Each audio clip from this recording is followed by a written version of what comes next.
is the 2014 Hearthstone World Champion! For one whole year will call himself the best. Kaka will be your 2015 Hearthstone World Champion. Pavel is your 2016 Hearthstone World Champion. Tom 60229 is the 2017 Hearthstone World Champion. And Hunter Ace becomes your new Hearthstone World Champion. Lion becomes the first woman to reach the pinnacle, your 2019 BlizzCon champion. Glory from Japan is your 2020 Hearthstone World Champion.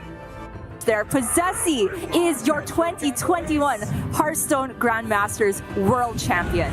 World Champion of Hearthstone could be the best player of all time. Through 2023 for Pocket Train and the most deserving of Hearthstone World Champions. To Yang Ming, our 2024 Hearthstone World Champion. This is why we cast Hearthstone.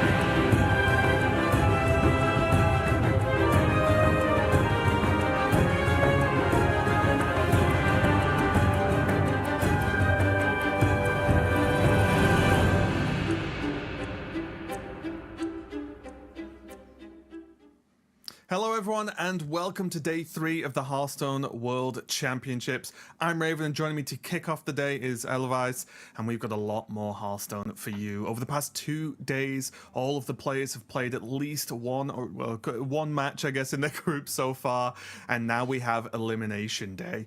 Cannot wait for this to get started because this is where everything gets very, very serious for these players. Elvis, are you ready for what's going to be a day, no doubt, of a lot of highs and a lot of lows as well, as we have to say goodbye to some of these players?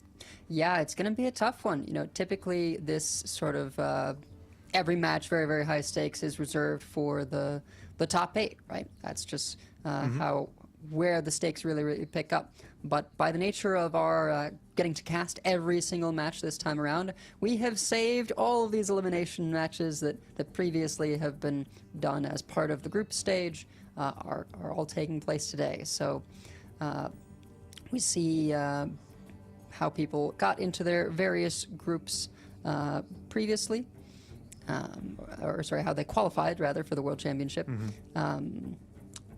4 players from Spring, 4 from Summer, 4 from China Worlds qualifier, and then Gabby, Definition, and Kuro on competitive points, and Cheonsu snagged up that last chance qualifier spot. I think when we talked about that event, we sort of said, "Oh, you know, it's one of the most high stakes events because there's no money on the line." A little bit false, right? Qualifying does get you a guaranteed bit of prize pool for making it to the World Championship. Of course. Yeah, 100%. We are, of course, going to be playing through Conquest, the same old, the tried and tested format for Hearthstone that's done as well so far. But yeah, I agree. I think like the players have had a few different roads to get here. That last chance qualifier was fantastic because although we could talk about the prize money, but really it was just a lot on the line for a single player to go through. And it's similar stakes in this tournament because although, as you can see now, the breakdown of the prize pool is it's not nothing, is it, right? It's a decent chunk of money on top of the players' already previous winnings, of course, but really it's the first place that everyone's chasing, right? I don't think anyone's gonna be completely happy with, oh, I got top 4. Still a fantastic performance, but no one's gonna be happy with just getting a top X, right? They want first place and they want to become this year's world champion. So a lot on the line for the players, and as we mentioned, there are a few of the players that are actually chilling today. They get to sort of put their feet up and watch some Hearthstone and see who their opponents are going to be, because we have some of those, or 4 of those players in the top 8 already. It's going to be played out tomorrow, so we crown our champion then, and they will no doubt be watching the show, taking notes, right? Who's qualifying, who's my opponent going to be, how do I approach the lineups, and so on, so on. Are there any weaknesses that the players have seen so far? Because I do think that is something important to know. Over the past 2 days, we have seen players play extremely well, and then we've seen some players struggle a little bit through, maybe for various reasons, whether it's just with the pressure or just having some rough games that they have to deal with. And I think a lot of today advice is just seeing how the players who are in these dicey situations now have like reset themselves and sort of refreshed themselves for this day, because suddenly the games that happened yesterday or the day before, they don't matter anymore, right?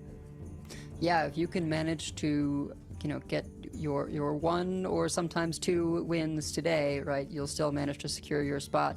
A couple of players, as you said, had some tough ones. I think for those 4 who've made it past, they're going to be keeping an eye on some of the more unusual lineups to see whether the lineup was the difference, or if those players just had some bad days, which can happen. Yeah. Very, very small sample size once you get into a tournament. Sometimes maybe a lineup, really is good by the numbers that they've run, but then just the day they were having, the draws they were having, weren't able to sort of bring out its potential.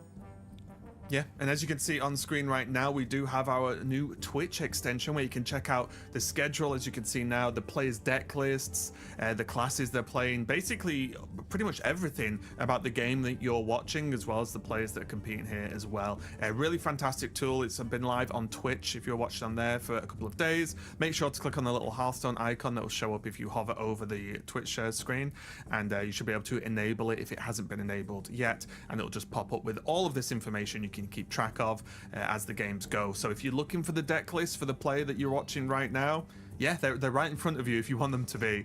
So really great tool, really excited to have that on. I've been playing with it when I've not been casting, just checking out and seeing how it works. Check out this though, as I said before, these are the players who get to put their feet up a little bit for the day. They'll still be watching, taking notes of course, but looking at them, we've got Definition, Lovestorm, Yanming and Maxibon looking really strong. So they'll be waiting to see who their opponents are going to be tomorrow. But this sort of day off to reset and sort of just watch what's going on is extremely valuable for them. Yeah, and I think, viewers may notice that it was a very good day for China region and APAC region, right? All of those 4 who made it through, either China or APAC. Maxi, from Australia, falls under that APAC designation. So I think, a lot of times there's some EU bias for us at the caster desk. Don't know what you're talking about. But don't know yeah, it's struggling for us. We're struggling with our predictions for this event.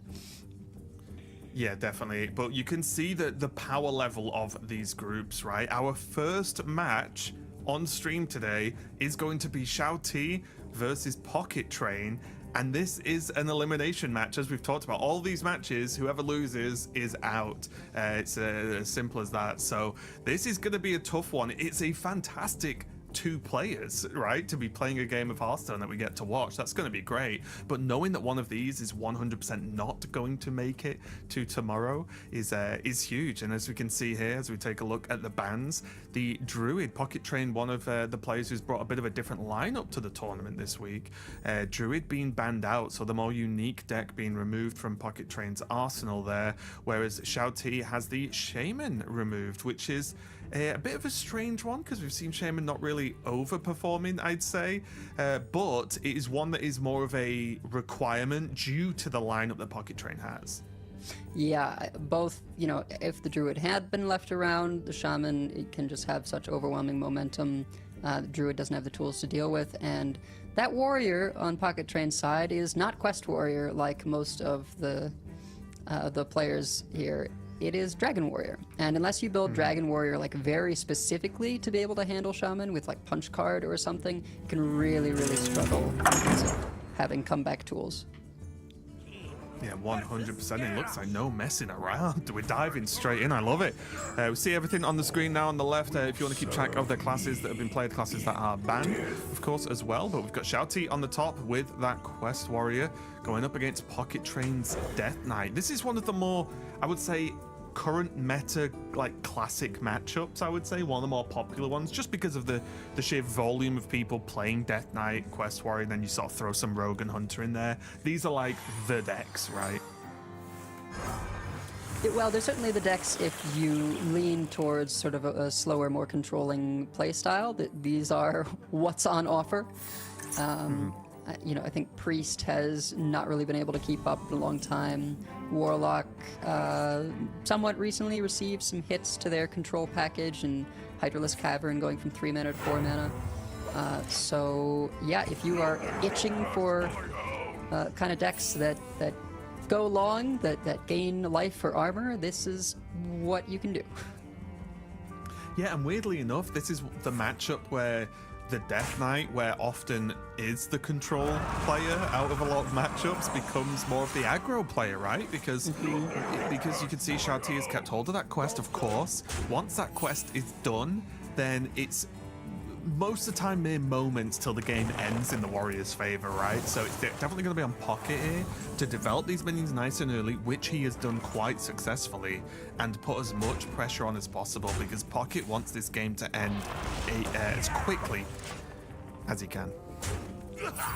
Yeah, and the Dreadhound handlers, you know, they're nice with the rush to use as removal tools against early minions, but since the Warrior hasn't got that, they're also just really sticky and annoying to deal with, so gonna be able to get in a lot of chip damage there. Misses out on a turn 3, which is sort of the weak spot in the curve for Death Knight if you don't have Creature Madness, but lots of cores available.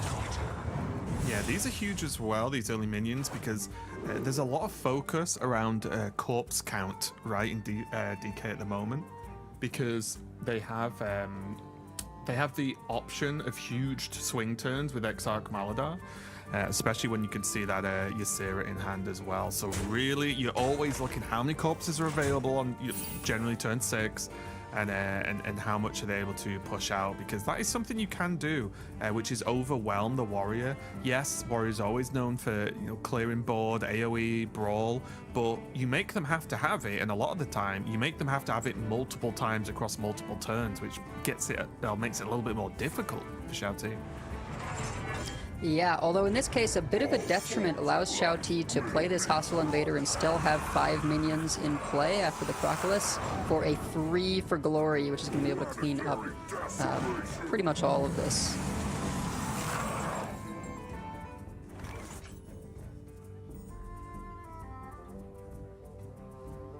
So now Pocket's got a few choices here, actually. Could use the Pterodax to trade it down and then develop something else. It does have the corpses for it. Could just go Foam Render Swing and go and just set the weapon up. There's obviously dropping Elise to try and build up a location, but Elise feels like it's one of those ones where you need a real strong follow-up plan, right? Because you've got to spend most of the time a turn just playing the location. Preferably you'd want something already on the board as well. And it does give Shouti just a little bit of breathing room if that's going to be the case on the turn it comes down.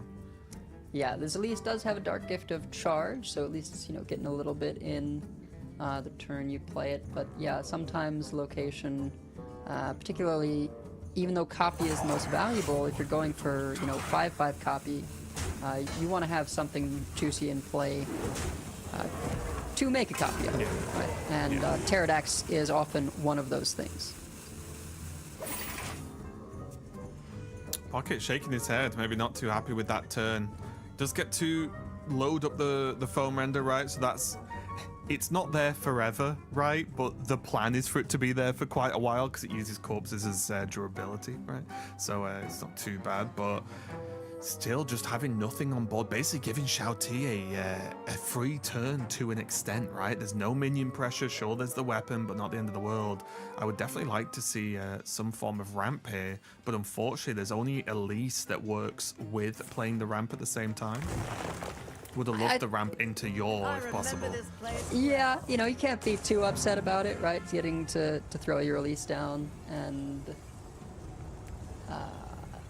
going for a 5 seems to be just the efficient pick of the weekend. I believe Pocket has not got Demolition Renovator either, so Shouti can feel pretty safe, doesn't have to do any sort of play around picking the Death Rattle. Did pick up the some of the copy and the 3 raptors. Makes sense because this location is often going to be used just to defend, right? And the raptors along with the copy can really help deal with some of these awkward turns. Tar goes down there for Pocket just to try and be a bit of a pain and start to work on building a board. Yeah, and Maladar is there now. Yeah, so we see the weapon swing held to preserve that corpse count. Assuming Blob of Tar gets cleared, that will give Pocket what he needs to be able to Maladar out this Ysera.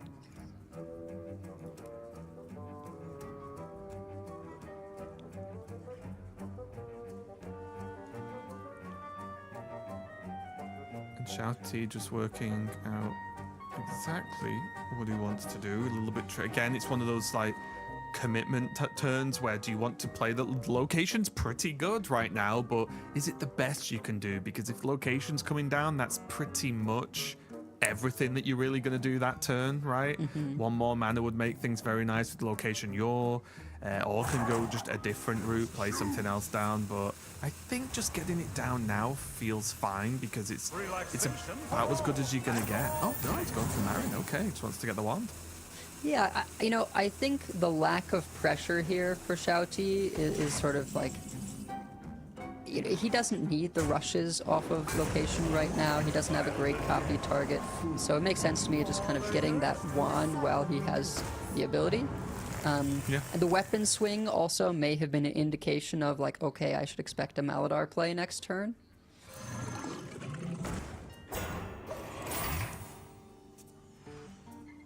Yeah, you're right. This is a pretty scary turn here from Pocket. Obviously, we can see Brawl in the hand for Shouti, so does have a way to at least answer the majority of this, right? Not get ran over, don't take too much damage. I think that's what Warrior really wants to avoid. It's fine taking some damage, but you don't want to let your opponent get away with hitting you very hard for a couple of turns, because that's where you start getting in range of some of these things, like the extra weapon swings from Foam Render and some of the extra damage the DK can get hold of. Yeah, I think it'll be a decision of whether to brawl or to maybe use the Great Draco Rex. Cleans up most of this. You're able to do a lot, but yeah, Draco Rex has a lot of value if you can pair it with the copy from that location. Yeah.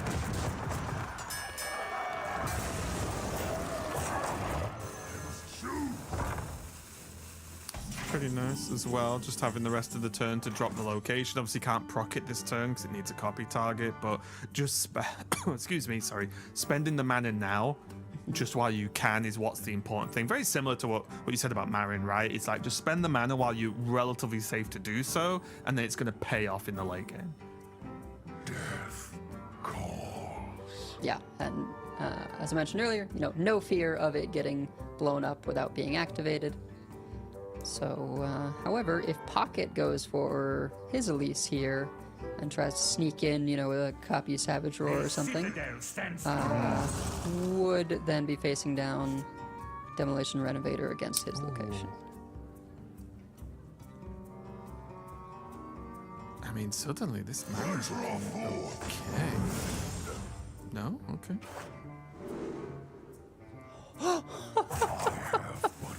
I don't know if Pocket's on the same line as me here, but Petrified Ogre with Charge seems pretty appealing. You don't know when it'll wake up, but, it will, right, at some point. I was trying to think of how we can acquire pirates, right? Because Marin is a pirate, so is there a way to give it Wind Fury and then go? Oh, yeah, sure. But then Marin has to stick, and you're against Warrior, and so on, right? So it gets a little bit spicy. Location for Pocket there, Fireplume Ridge. Went for a 10. Discover a spell, cost 7 less, gain 12 armor. There was the deal 10 available for Pocket if he wanted to kind of do that anti-renovator option, but decided, you know what, I'm okay with not doing that. Good one-time activator. Looks like Big Dragon hitting the board now. Going to be able to clear up the majority of this. And now, if this is being played, is this going to be a hold on the location click from Shouti? Because it doesn't really seem like you need it, right? It's still a nice thing to copy, right? And it presents more stuff that Pocket has to deal with. I was just thinking because there's potentially Ziliax next turn, which might have a little bit more impact. Sure. Relaxation for all. Not quite enough corpses for the full clear here from Pocket. Gonna go for the wand.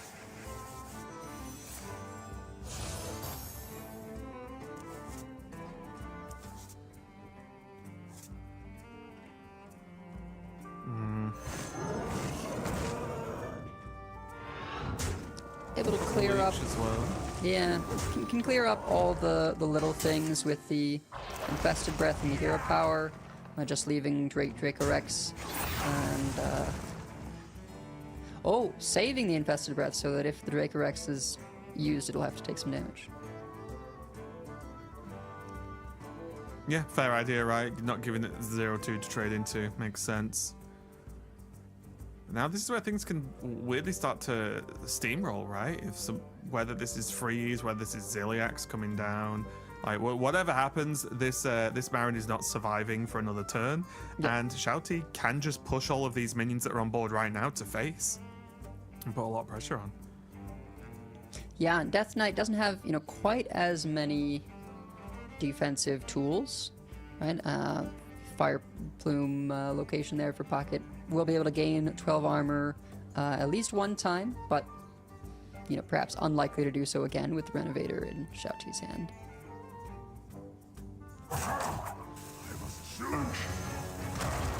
It's just going to be Ziliax.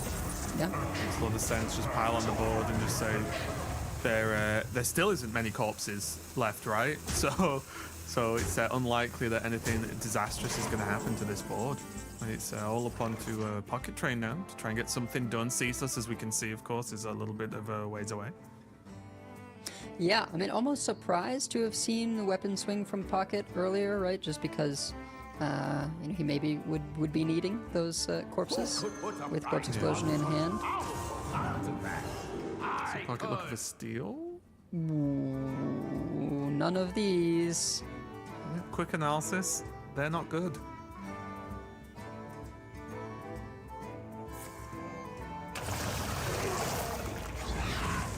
Just gonna make some hand space, see what's in the box. How close are we to Golden Kobold? That's my only question. Closer than I think Pocket would like. Oh, Kelos. Kelos Corpse Explosion. It'll at least clear up most of it. I think it's just outside of the Kobold. It's about as good as you're gonna get, right? Yeah.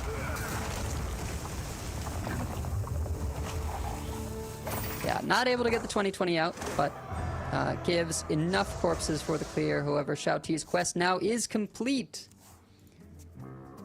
And yeah, that could spell a rapid decline for Pocket with Shouti being on 40 health. Oh, and just in case, because we were talking about the fancy things we've got, we do have the Ceaseless tracker on the right on the screen, as you can see, as cards are being played, drawn, and so on and so on. The reason Pockets doesn't match is because he got it from Wand, which has a extra reduction, just in case anyone was confused. I thought I'd just throw that one out there. Do see quest completion, though, of course, from Shouti, and this is where the game starts to accelerate quite dramatically. Yeah, Sulfuras in particular can do that, but I mean, having access to Ancient of Yore to accelerate draw, pretty big deal. Devil Sore Mask is interesting.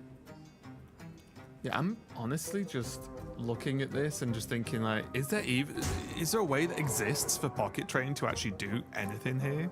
Because it's just like, how does DK deal with this? It's not like Shouti's on 51 health before this turn's even ended yet. Like, what is the road to this? I don't even think one exists.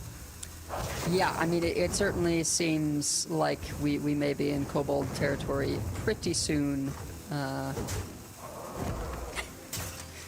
Pocket. It's like, well, what am I supposed to do about that? Ceaseless. You know, cheap enough to be used this turn. Although if you Kobold first, you don't get to Ceaseless. Who needs Ceaseless? We don't need it where we're going. Asina is interesting. Farseer Woe could do some things if he's able to pick up a spell to activate it. The Scenarius for some Tord? Yeah, that's not good enough. Let's try again. Genuinely surprised not to have seen the Ceaseless happen before all this, just for a little bit of safety.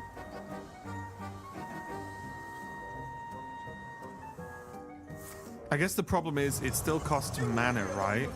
Yeah.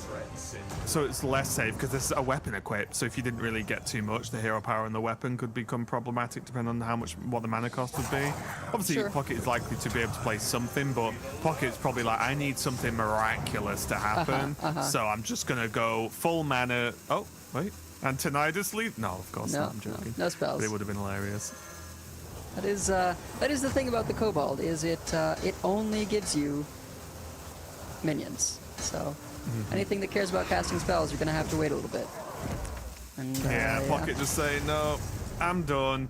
Gonna go down 0-1 against Shouti, and honestly, Shouti had a bit of an easy go of that, and I'm not taking anything away from that, of course, but it was just there was just not enough pressure from Pocket once those early turns were done by Shouti to clear, and there was just no great way to pile on the pressure, right? There was none of those big giants. The Exarch turn came down, but even though it's strong against Warrior, a Ysera's not really that much of a big deal, right? It's not just carrying the game on its back or anything like that. So really great start there for Shouti getting the win on that Warrior, because that matchup is one you want just dealt with ASAP. Yeah, and you know the Death Knight has sort of like just enough draw, right? Like Marin you can kind of count as draw, Grifta you can sometimes kind of count as draw, but otherwise, you know, after the Sanguine Infestation nerf, it's just the 2 copies of Chillfallen Baron and I guess Nightmare Lord Xavius. And so sometimes, yeah, you end up in these situations where you Exarch out Ysera, but you don't have Stitch Giants. You know, you're still waiting on your refill, and it just puts you in these awkward situations. You know, Creature of Madness, Pocket was able to pick up, but couldn't like curve it out to get some of those crazy plays, right, where you go for the buffed minion on 3, and now suddenly your opponent's facing down this huge thing out of nowhere. Yeah, there was just that's the problem in some matchups with this Death Knight. A lot of the time, the Death Knight kind of ends up being the defender in some matchups, but when you need to become the aggressor and actually end games quickly, it can be difficult because you are reliant on those big explosive turns not being answered. And I do think this Quest Warrior is built in such a way that you often have just about enough answers to get you there, right? I feel it feels very honed down to the perfect deck list, almost, you know, close enough, where you've got just the right amount of removal, because you've never got tons of it normally. It's not normally extra lying around, but the shield slams, the brawls, and then the invaders are often like enough to get there, right? And that because you've got that end game plan as Warrior to be able to actually finish out the game, so you don't need the infinite removal. We are going to be jumping very quickly into game number 2, though. Shouti jumping onto that Hunter, and Pocket Train now onto the Dragon Warrior. Yeah, we'll have to see if he can get something going better for this deck. We have not had great performances out of it so far this weekend. But I suppose one potential way to snowball is going for double Pedal Peddler on the coin.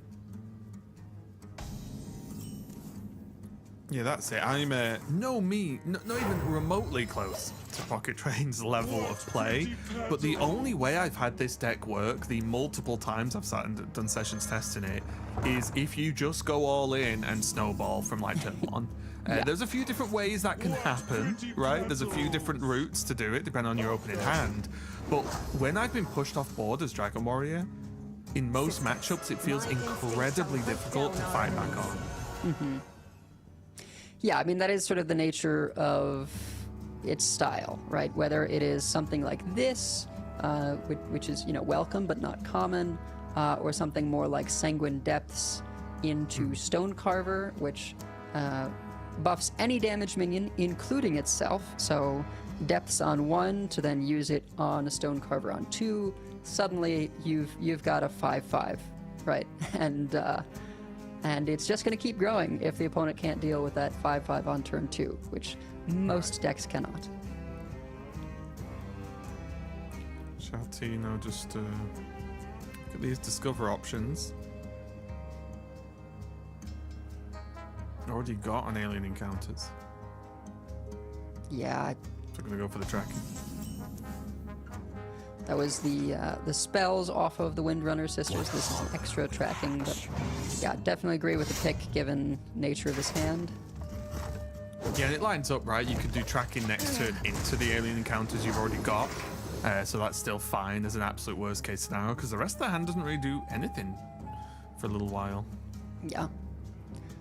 Meanwhile, Pocket Train holding on to the gift wrapped whelp. You know, you would maybe think you'd want to use that extra mana there, but there's no guarantee he'll have a cheap enough dragon to play on 4. And the kindred effect of these Wind Peak worms is that you need to have played a dragon the turn before. If you have, their cost is reduced by 3. So in order to give himself that turn 4 into 4 turn to turn 5, just making sure he's going to have a dragon to play on that turn 4. Another tricky decision. Nothing really stands out, and normally when that's the case, I like to pick bird watching, because the reason nothing stands out is you've not got many great plans to do with your hands, so this just looks good to me. Well, this is tricky as well, because Glacial Shard is just going to be useful, but also Grifter opens up some possibilities with like Steel, or, you know, even if it's just removal or heal potentially as well, depending on how that happens. Did end up going Rangari though. does have the Tidepool Pupil in hand. So, you know, I don't hate this line, right? Figuring like, well, I've got a Rangari in hand. This buffs both of them. Next turn can really get some crazy value. Maybe even go for the alien encounters first. I'm not sure how full the pupil is.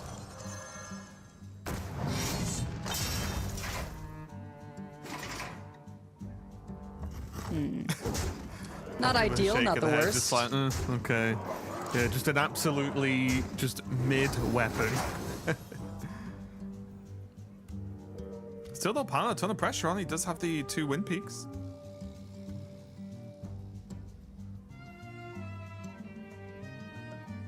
And now, Shouti no doubt going to be trying to maximize the alien encounters here to get some level of defense out.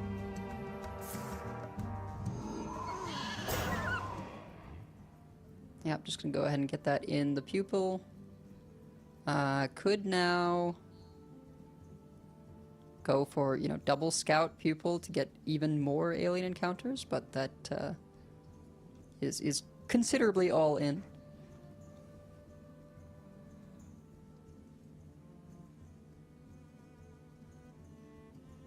It's not the worst plan though, because they're going to be useful.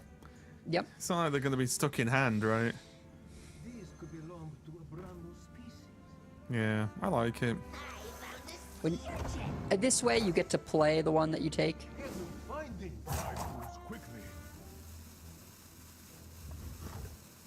Right, because if you play both scouts, you don't really have the board space to make use, and you don't have the mana left over.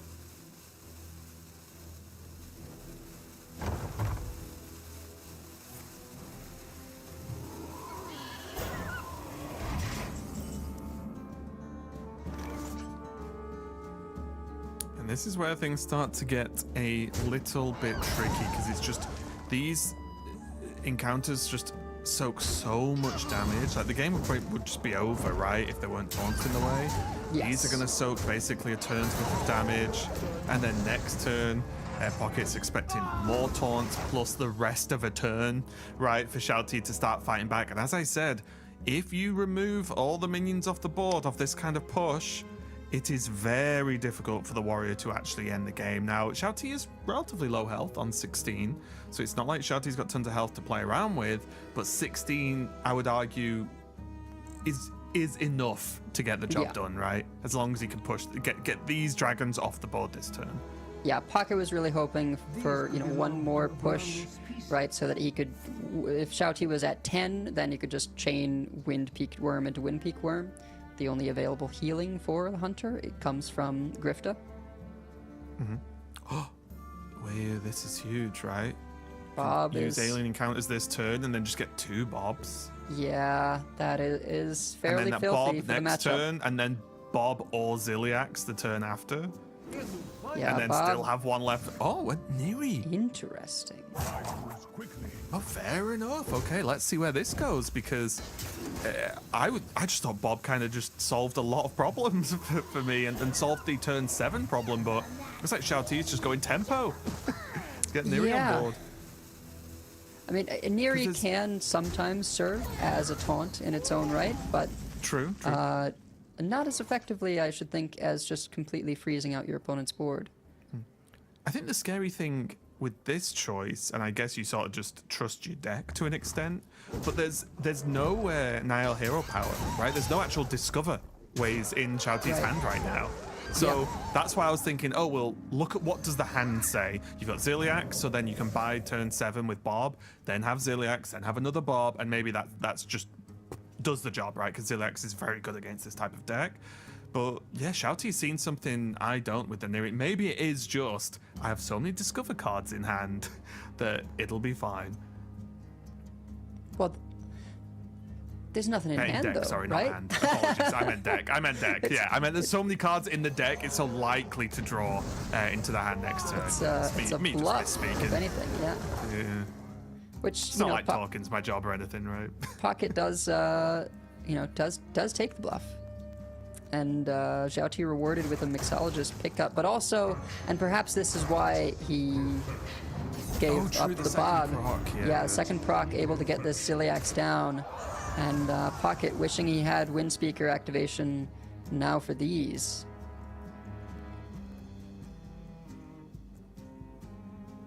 Is the advantage to Shouti having sort of the slower Discover Hunter list here? Yeah, sorry, I was just looking at, do you push this? Yeah, this Ziliax just bops the 7/7, right? So then it can't trade. You guarantee the heal. Yeah, I think so. Yeah, sorry, I was just stuck in that for a second, but yeah, I think this is perfect from Shouti. And now, okay, at least maybe one of the best cards he could have pulled, right? I guess the other good stuff is Chronolord Epoch, right? To destroy the Ziliax. Yeah, although it only destroys the played one, not the summoned copy. Not the summoned one, yeah, you're right, yeah. Suffering a little bit from going for the Wind Speaker instead of the Precursory Strike last turn. Had he used Precursory Strike on the Rangari Scout and still taken that trade with the 6/4 on Neri, he could have still had it for this turn to clear up one of the Ziliax. And also just to have, a dragon in hand for the gift wrap. Well, I wonder if he's going to be looking back at that turn and thinking again about the different options there. Yeah, I'm looking at this now for Shouti. I like this start. Find out what potion you're going to make. Then you've got options between Neri potion or if you want, say, Xavius instead, if the potion isn't required at this point. There's just so many options now, Shouti, on full health. It's just... I don't even know what would have to happen for Pocket to win this game, and I think judging from Pocket's expression and look, he doesn't know either, because this is very, very rough. It probably involves a Fire Rack. Yeah. But that's still a few turns away. Yeah, did get summon the 2/2 demon and deal 3 damage. Just a little bit of damage, a little bit of removal, a little bit of board generation. Yep. And it's going to go for it with the Neri now to just put more board presence on. Yeah, Shouti really, just settling into control here, even trading with the Ziliax. Well, that's it, right? If the Dragon Warrior doesn't have any minions at the start of their turn on board to attack, there is very little they can actually do to you, right? Like, they're very limited in power level. So, yeah, I really like this from Shouti. You can just sit back and just... it sounds a bit silly, and we used to say this is a negative, but Shouti's game plan is to just not die at this point because he'll just sort of eventually auto-win through sheer value. Yeah, however, still no... Oh, we'll see what this is. Okay, yeah, still no Niall, so there's no, guarantee of those continued discovers. We'll have another shot with Nightmare Lord Xavius. Ooh. And Elise is a pretty good pickup. I forgot this tracking is getting doubled.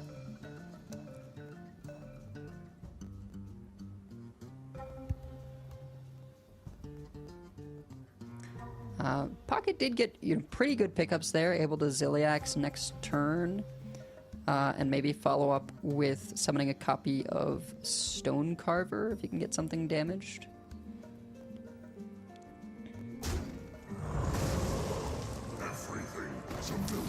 But yeah, freedom to play Incendious.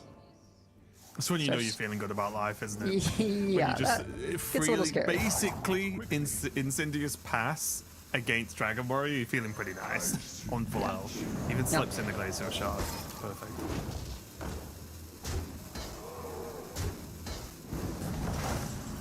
And this is what, Ziliax and a Dream at this point. There is going to be a Discover from the pickup there, and next turn probably.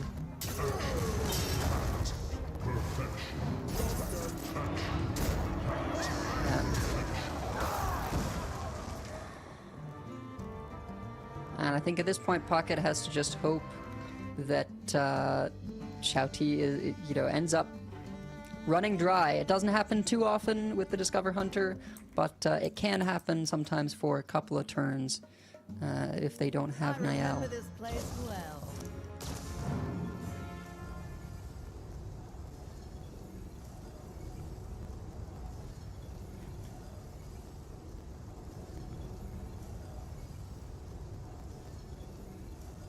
So, my guess is Discover Spell, right? Since Shouti needs the value, yeah.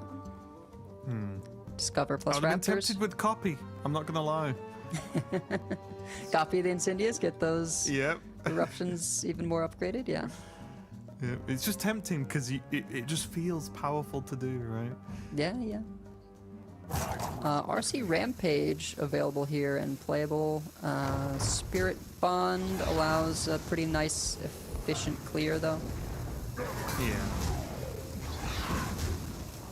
And allows this to the Incendious not to have to go in, right? And just do it this way instead. Yep. So it retains a lot of the health, well, all of the health on the Incendious.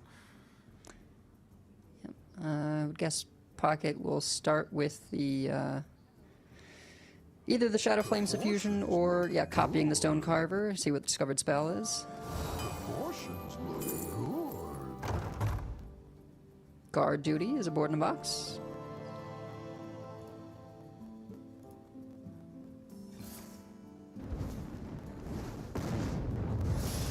You're very cheap board in the box right now. Yeah. Nablaya is quite interesting.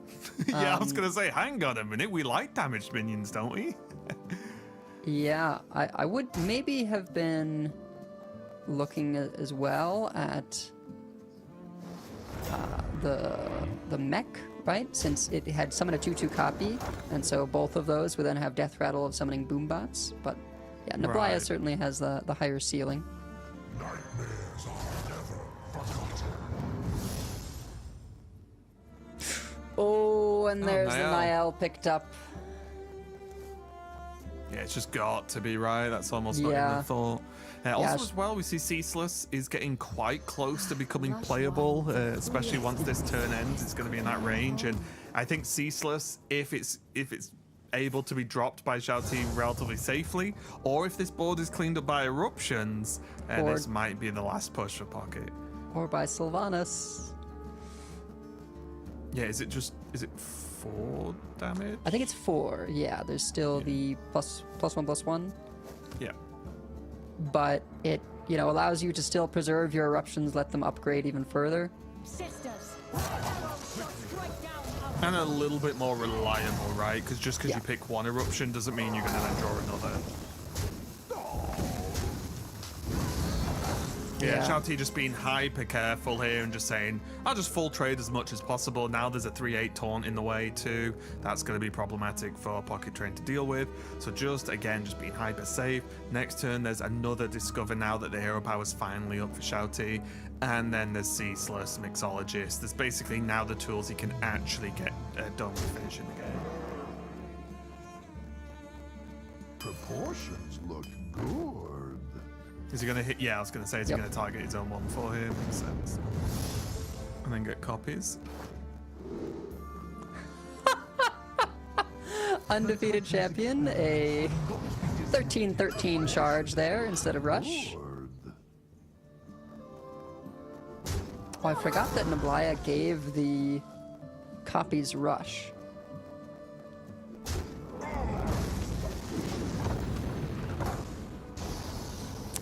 So yeah, well, there's one. Oh, there's two. Yeah.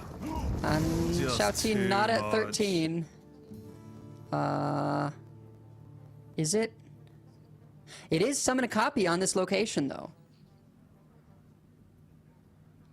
So, depending on what Shouti does here, if he's able to... Oh, never mind. That's just going to be lethal there with the Shaladra. Yeah. Had Pocket made it to the next turn, there was a chance with the 13-13, summon a copy, right? And then the stadium announcer for a weapon. And Yeah, that was discovered a little spell. bit scary. I imagine if this wasn't a lethal turn, the Glacial Shard probably comes down onto Pocket there, but still a very tricky one there. I do think Shouti played that very well. I think he quickly got to the point of, okay, just stabilize.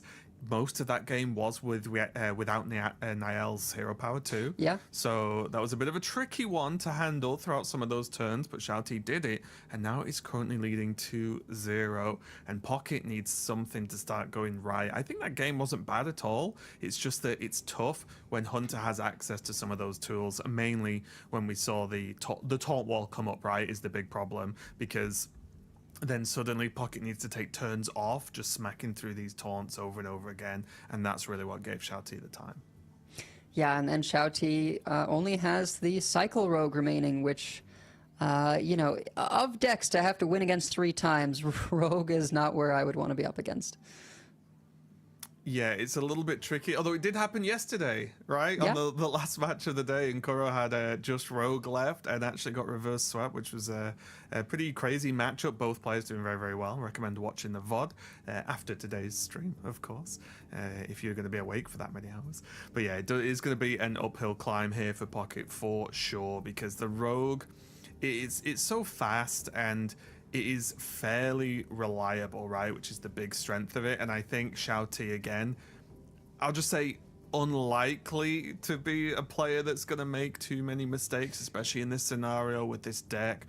This type of rogue isn't really a new archetype. It's not like there was anything that new to learn recently or anything like that. It's kind of the players that have played rogue, and you know, pretty much most of the pro players, just have this sort of stuff just locked into their mind at this point, right? They know the matchups, they know what they need to do. Let's see who can get it done for this game. Game number 3, Shouti going to be on that rogue, all he has left. Pocket gonna stick with the warrior for now. Yeah, gonna be looking for as snowbally a curve as possible. Even throwing away the Elise just to get that Pedal Peddler on something else early. Lot number 802, welcome to the collection. Looking pretty good. Does have access to Eat the Imp, although Pocket Train does have multiple options to counter this 2-1 with a free Eat the Imp available. And I think, you know, the coin play here, I think, is demonstrative of, like, just how important the early game is for this warrior. It would be easy enough to go Sanguine Depths into Pedal Peddler, but there's just, you know, not really time, right? You want to get all these things down as quickly as possible and hope that your top decks reward you. Well, there's this decent curve here for Pocket. Not the ultimate curve, of course, but pretty good, especially with the weapon backing up. And we can see Shouti has a whole lot of nothing. It's going to be the forbidden button press of the hero power this turn, I imagine. Yeah, no matter what, it was important to kill that 2-1 on turn 1, right? Yep. Or else if the imp would come out, it'd be a whole different ballgame.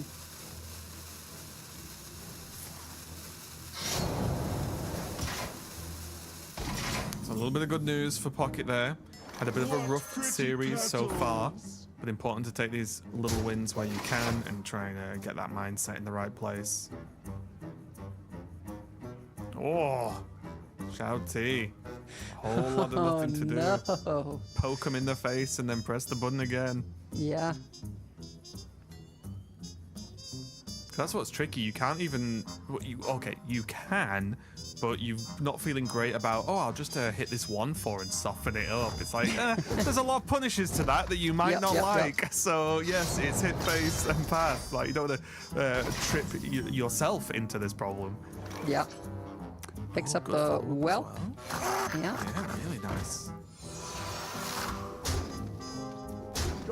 This is the sort of game I think Pocket needs. Now, the game is by no means over, but just this, things going well, right? Build up some momentum again. Yep. So I think Pocket has at least been feeling like it was the rough end of the stick for the first couple of games there.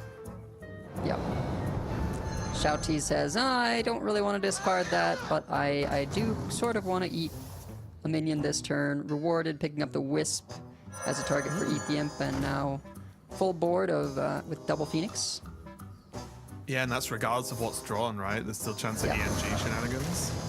This is where Shouti's like, look, I just daggered you twice. I'm going to start playing the game now. Yeah. Yeah, wouldn't be surprised to see double Phoenix and then, save that Wisp for next turn to use with the Web Weaver. Yeah, I can see it. Of course, you will happily position Maestra to be tossed away by the Crystal Tusk.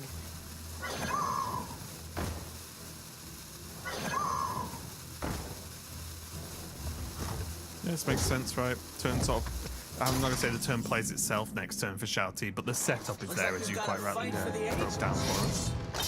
Okay, let's have a first go at the weapons. Okay, not the best. Reroll. Yep.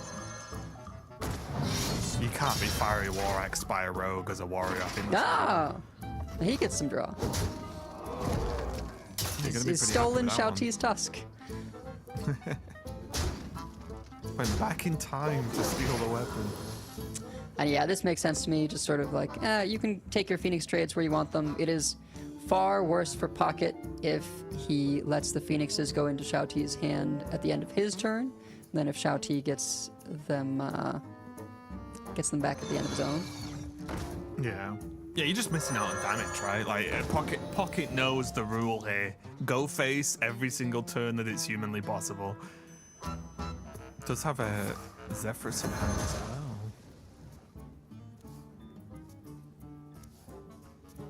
But we've already seen some pretty incredible EMGs this game. This tournament so far.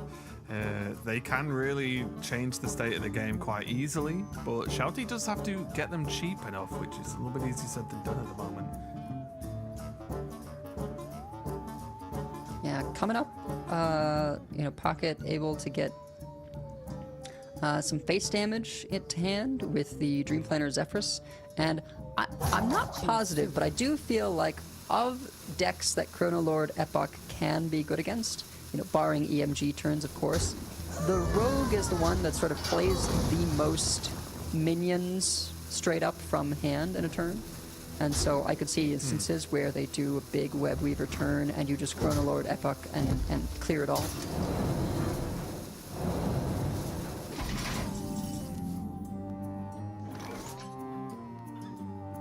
Yeah, this is looking very scary. So what's 7 damage just showing before we see anything else? Soulfire is good. Grommash probably we're not going to get to that point, but there is location to activate it if we do. Is it time to Sanguine here? I think because it's a location, you have to. It just seems good just do some extra damage, right? Just send it all face. You've got a Soulfire Strike next turn. Yeah, able to get 9 damage in face, so it looks good to me. And very far away from Grom, of course, so it's not like you need to make sure you've got the mana for that. That's a little bit off into the distant future. Probably distant enough to be the future game, and not the actual game we're in right now. So this is looking pretty good, yeah. Get 1 damage plus 2 attack. Push as maximum. And Shouti is going to have to perform some miracles right now. I suppose this makes sense with the Weapon Swing, Precursory Strike, and Soulfire. He still is going to have lethal damage next turn. So just playing it safe, taking care of that Twisted Web Weaver. Yeah, there'd have to be shenanigans, right, to stop this actually being lethal next turn. So yeah, makes sense. taking out some of the potential card draw does remove some of those shenanigans.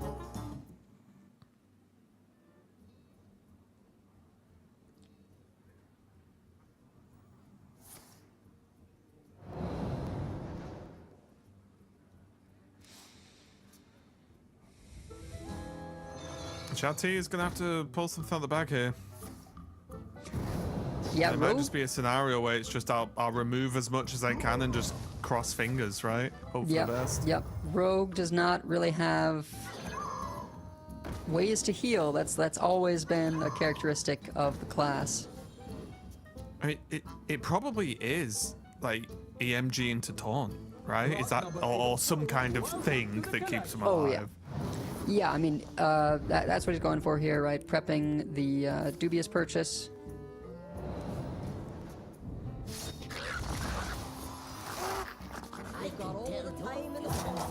And neither of those say taunts.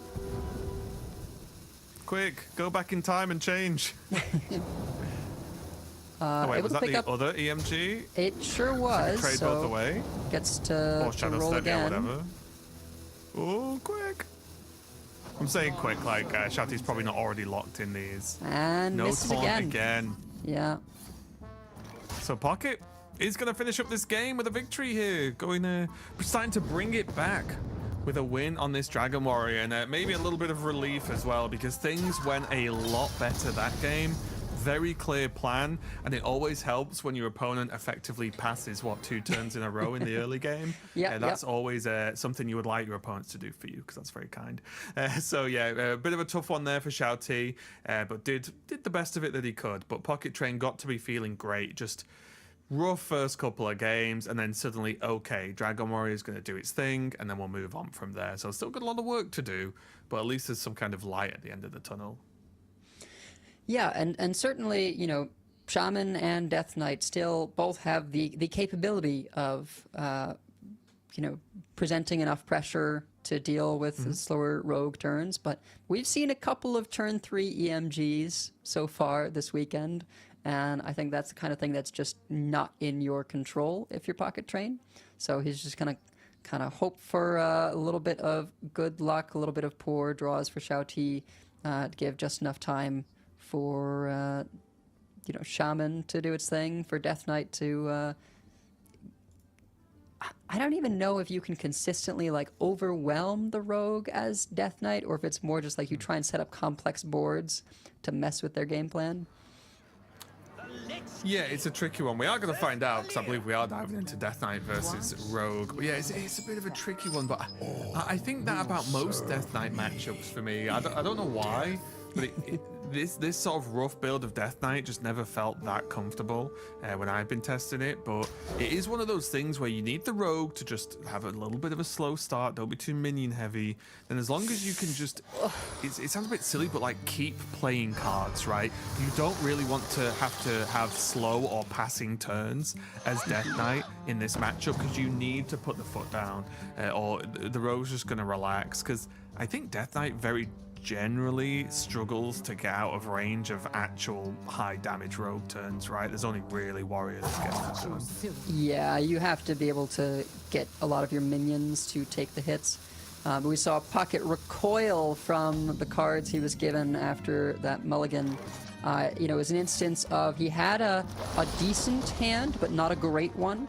Was really hoping to pick up Creature of Madness or Dreadhound Handler for that turn 2, you know, even throwing back Infested Breath and Chillfallen Baron. And, you know, now it's he's just going to have to hope on these top decks, because this is looking even more shady. Yeah, and this is kind of perfect for Shouti as well, because he drew the weapon with the Platysaur and then just curved straight into it, which now allows the Platysaur to be arguably weak against the board, because they're not losing anything anyway. They got to equip the weapon, which Pocket Train will of course have that knowledge of. And yeah, this is going to be a tricky one. Shouti's going to keep drawing cards, and excuse me, Pocket might be desperate enough to throw out Coin Elise. We'll have to see, but other than that, Pocket's just not got a lot to do. It's kind of roles reversed from the previous game, right?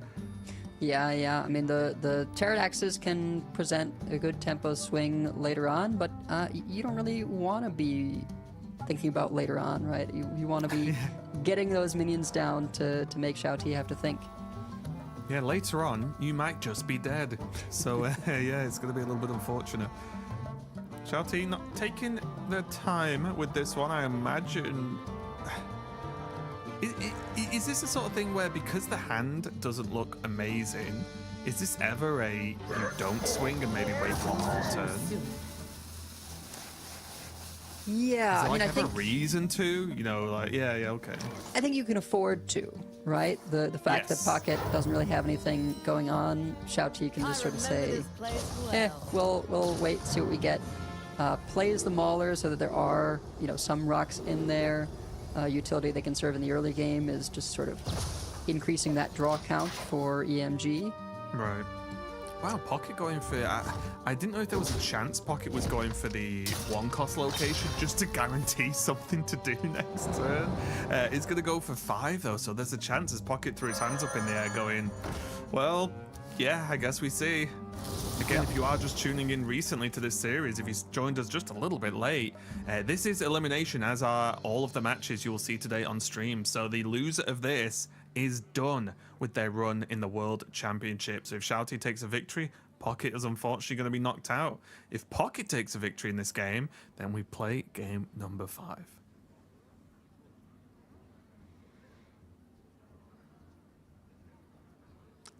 Shouti trying to decide here, does he play the Wisp and then the Tusk, shuffle away Incendious but be able to throw the Phoenix out? Or just sort of pick one between Phoenix and Tusk? He's going to go for all 3. Yeah, I think I like this. Just because it sounds a bit weird, but because there's still a lot of card draw been missing for Shouti, right? Like, he has the weapon, so he's... Oh. Yep. Yeah, this was one of the many disaster options. It's not like there's a million 4-drops and an under in the Death Knight deck, but there are enough to be a little bit annoyed about it, right? There are definitely enough. Would have been happy to see any of the 2s as well, right? Creature Amanda's Hero Power, exactly, that's what I mean. Dreadhound just Handler, anything. Infested Breath, Blob of Tar, just any card that had a green border would have been quite nice. Oh. Indeed. Yeah. Rokara, 10 armor and a really good weapon, really great hero power. And nice because it's just damage. Even though obviously the weapon has a very interesting effect, just damage is nice because it means it's a little bit easier to push that through. Able to do that Pterodax copy combo and now finally present some pressure, refill that corpse count, refill his life total.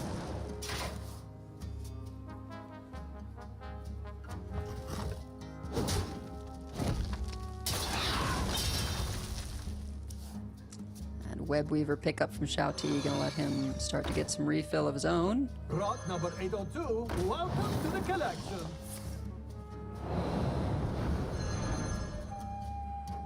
Rot number 802, welcome to the collection. Second Phoenix picked up, and Insidious is welcomed back to come down next turn. Yeah, and that's the thing, right? That's why it felt okay to throw away, because if you don't hit any card draw, that to this extent, well, guess what? An Incendious probably wasn't going to make your day much better, but you're so likely to hit it that you'll just get it back pretty quick anyway. It's fine.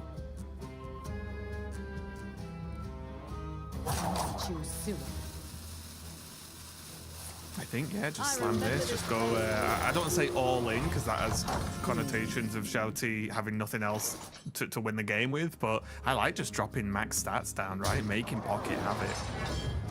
And even this is still good rolls there. I'm just trading the taunts. Does have Blob and does have Giant now, but can we get to this Rokara?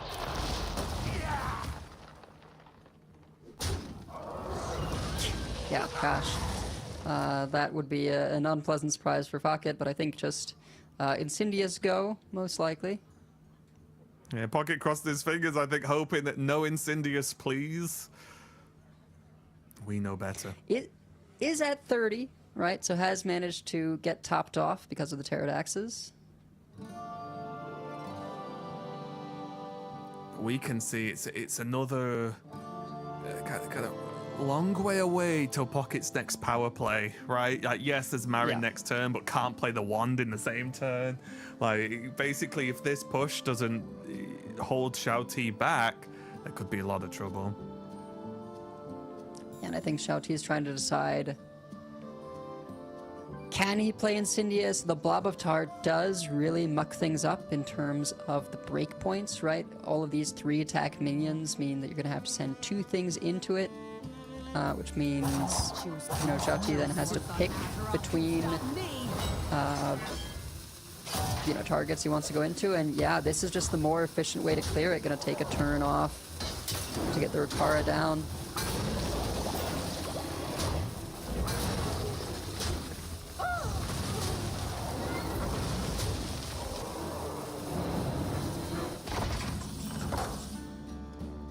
Yeah, not too bad at all.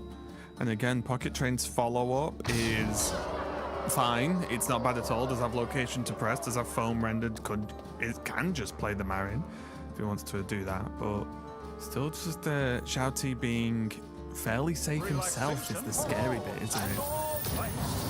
Yeah, tempting to do something like Foam Render, Dreamhound Handler, or Dreadhound Handler, rather, to get a copy on, a minion that is much more exciting to copy, right? Right. Just no keywords 5/5 is whatever. But I think Pocket is just in such desperate straits that he needs the wand. He needs that card draw. Yeah, something to just dig him out, right, and get him actually ahead in this game, because there's still a whole turn before Ziliax can come down.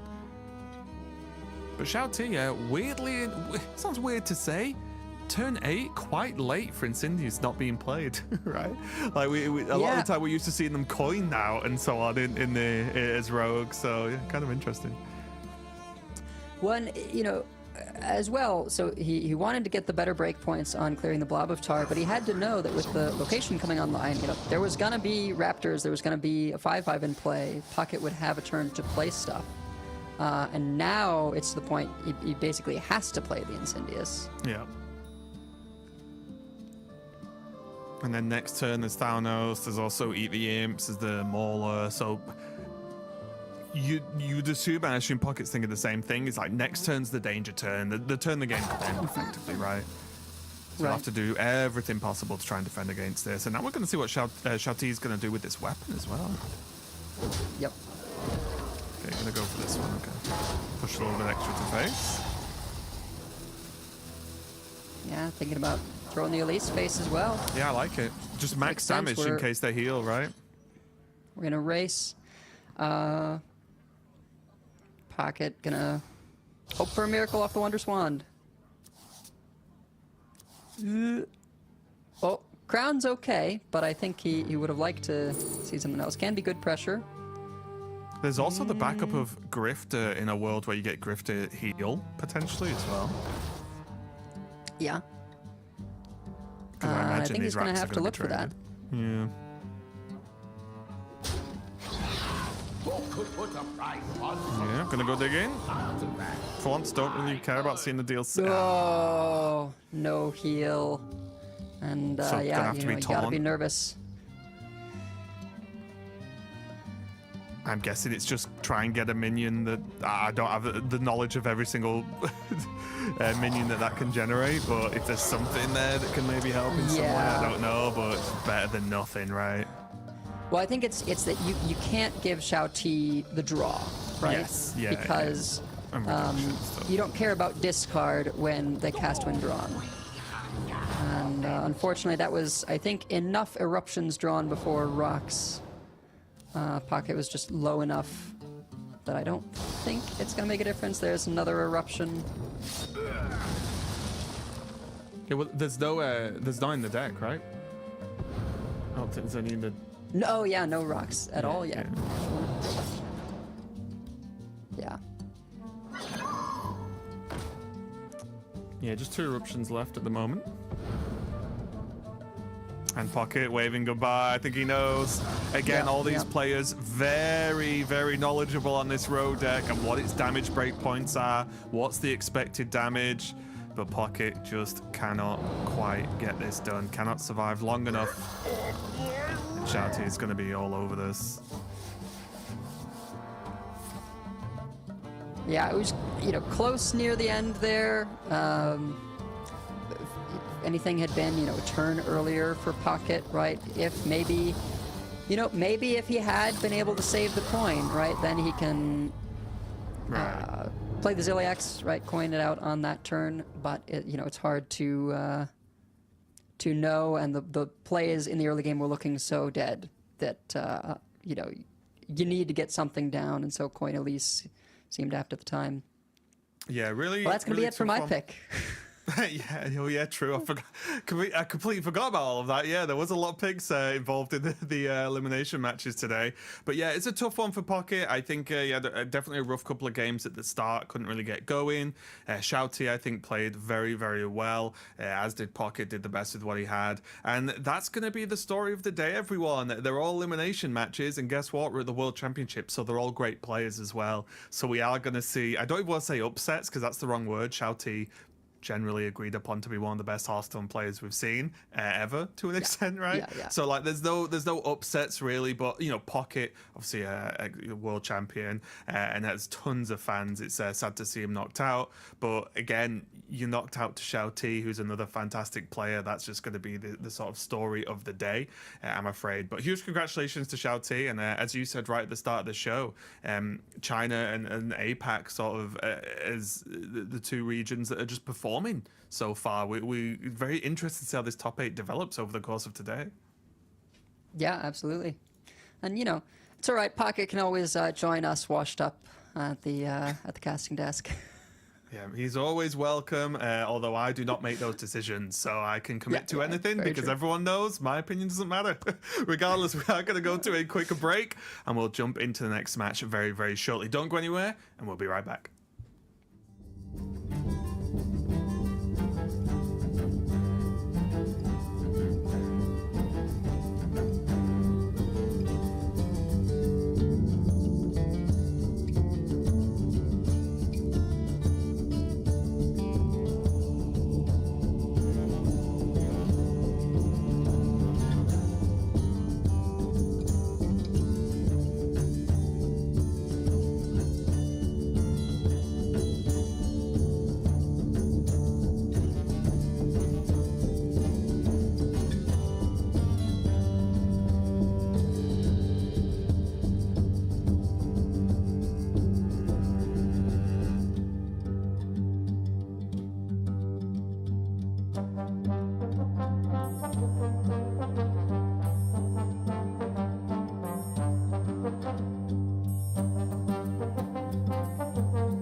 Welcome back, everybody, to Elimination Day here at the World Championship of Hearthstone.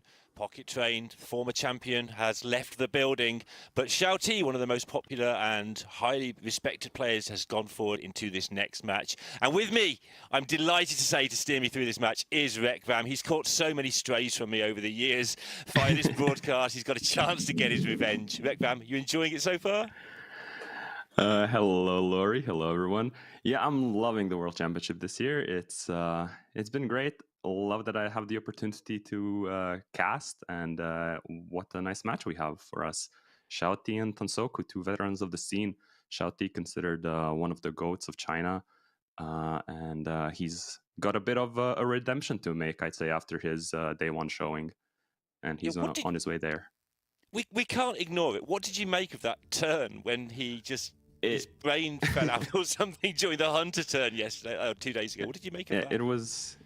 It was baffling for sure to think that his best out is a 3-7 Grifta when he's in such a dominant position versus anything that Definition can do.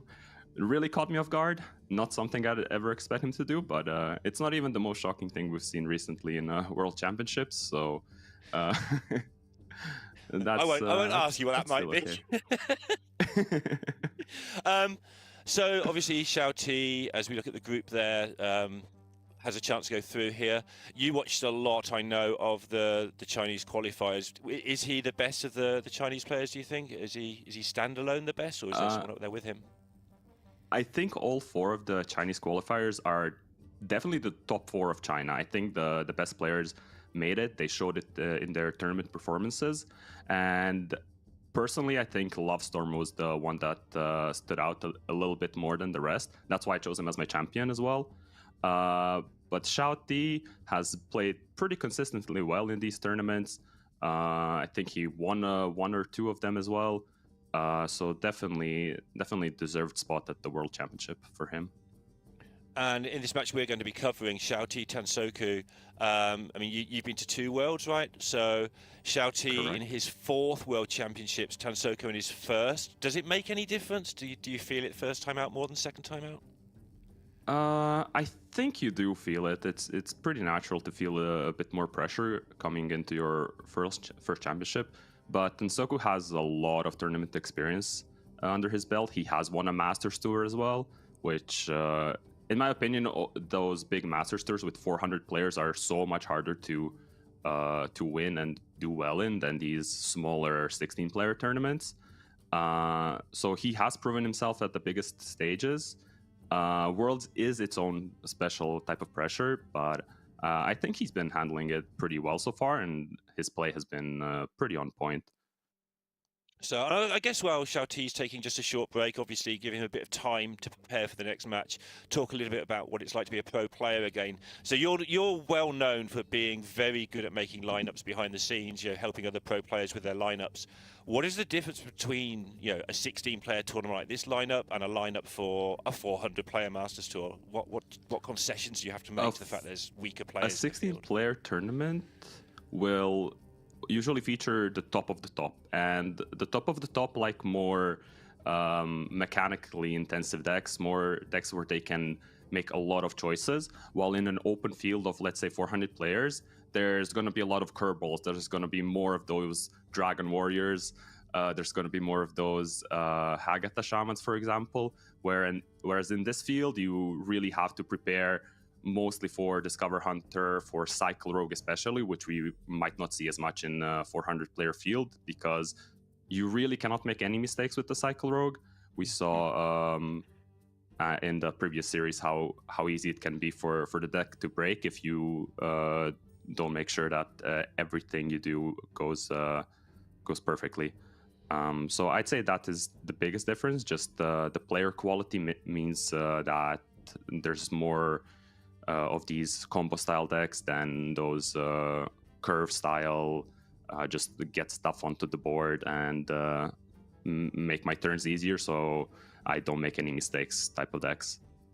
Excellent. Yeah, that's pretty interesting to see. I mean, I see it from this side as well, but hearing it is from your side as well, the same the same difficulty in lineup construction. It's good to hear. I'm going to talk about the Cycle Rogue for a moment. Nothing to do with this match, except they are both playing it, so it will have some relevance. But it gives the impression of being an easy deck. But I was watching people last night and this morning talking about the Inkuru Maxibon game yesterday, where Inkuru technically, and this is not a diss on him, technically missed a chance to win the game, but it was so hard to spot in the moment, right? The technicality of what he had to do. Yes, absolutely. That is, like, Inkuru found himself in a super hard spot where Maxi had a huge board that you always want to be the first one to do the big board, make your opponent respond to it. And Inkuru did brilliantly well to position himself in a position where he actually can come back into the game, and he did come really close. And then the extremely hard 2-turn lethal setup with Crystal Tusk and Maestra, which is not something that almost ever would come up in a real game. Just happens, you miss it, and you have to move on and make sure you lock in for the decider match, which will be coming later today. Yeah, even harder when you're on 10 health and you look like you're probably going to die through all your Hearthstone instincts tell you, well, I'm playing against Cycle Rogue, I'm on 10, I'm dead next turn if I leave this up. But there it was. Okay, a quick chat about these lineups. Basically, it's the big 5 decks. Tansoku hasn't got the Warrior, Shouti hasn't got the Death Knight. Any favors for you on lineups alone without factoring in the players? On lineups alone, I'd say Shouti is coming in with a bit of an advantage because Quest Warrior is really powerful in these basic standard lineups, these mirror lineups that we're seeing a lot of, just because it does seem to be doing pretty well into DK and Shaman especially, though it has been losing to Rogue. That matchup is pretty close. If the Rogue doesn't get the early pop-off with Everything Must Go, and doesn't push a little bit of chip minion damage, then it can really be hard for them to close out the game. So small advantage just based on having the Warrior to Shouti, in my opinion. That being said, of course, his Hunter makes a lot of concessions to Warrior being there. He's got the Asura sort of heavier lineup build. Is that possibly a potential sticking point for him? That is part of Shouti's strategy. We see the Chinese players go for this slower Hunter with Shaladrasil, Ysera, and Elise. So the strategy there is to leave up the Quest Warrior in the mirror because they must believe that Shaman is a good deck versus a good enough deck versus Warrior, and then Hunter becomes a more important ban. I wouldn't say it's really paid off when we take a look at Inkuru, who has been the player that has played the Hunter versus Warrior matchup, and he is 2-0 in that matchup without Elise. He's played it brilliantly, really impressed so far. So I wouldn't, at first glance, their strategy doesn't seem to be that great, because we saw even in the previous series with Hunter versus Dragon Warrior matchup, how close Pocket Train managed to get in the long game versus this Hunter.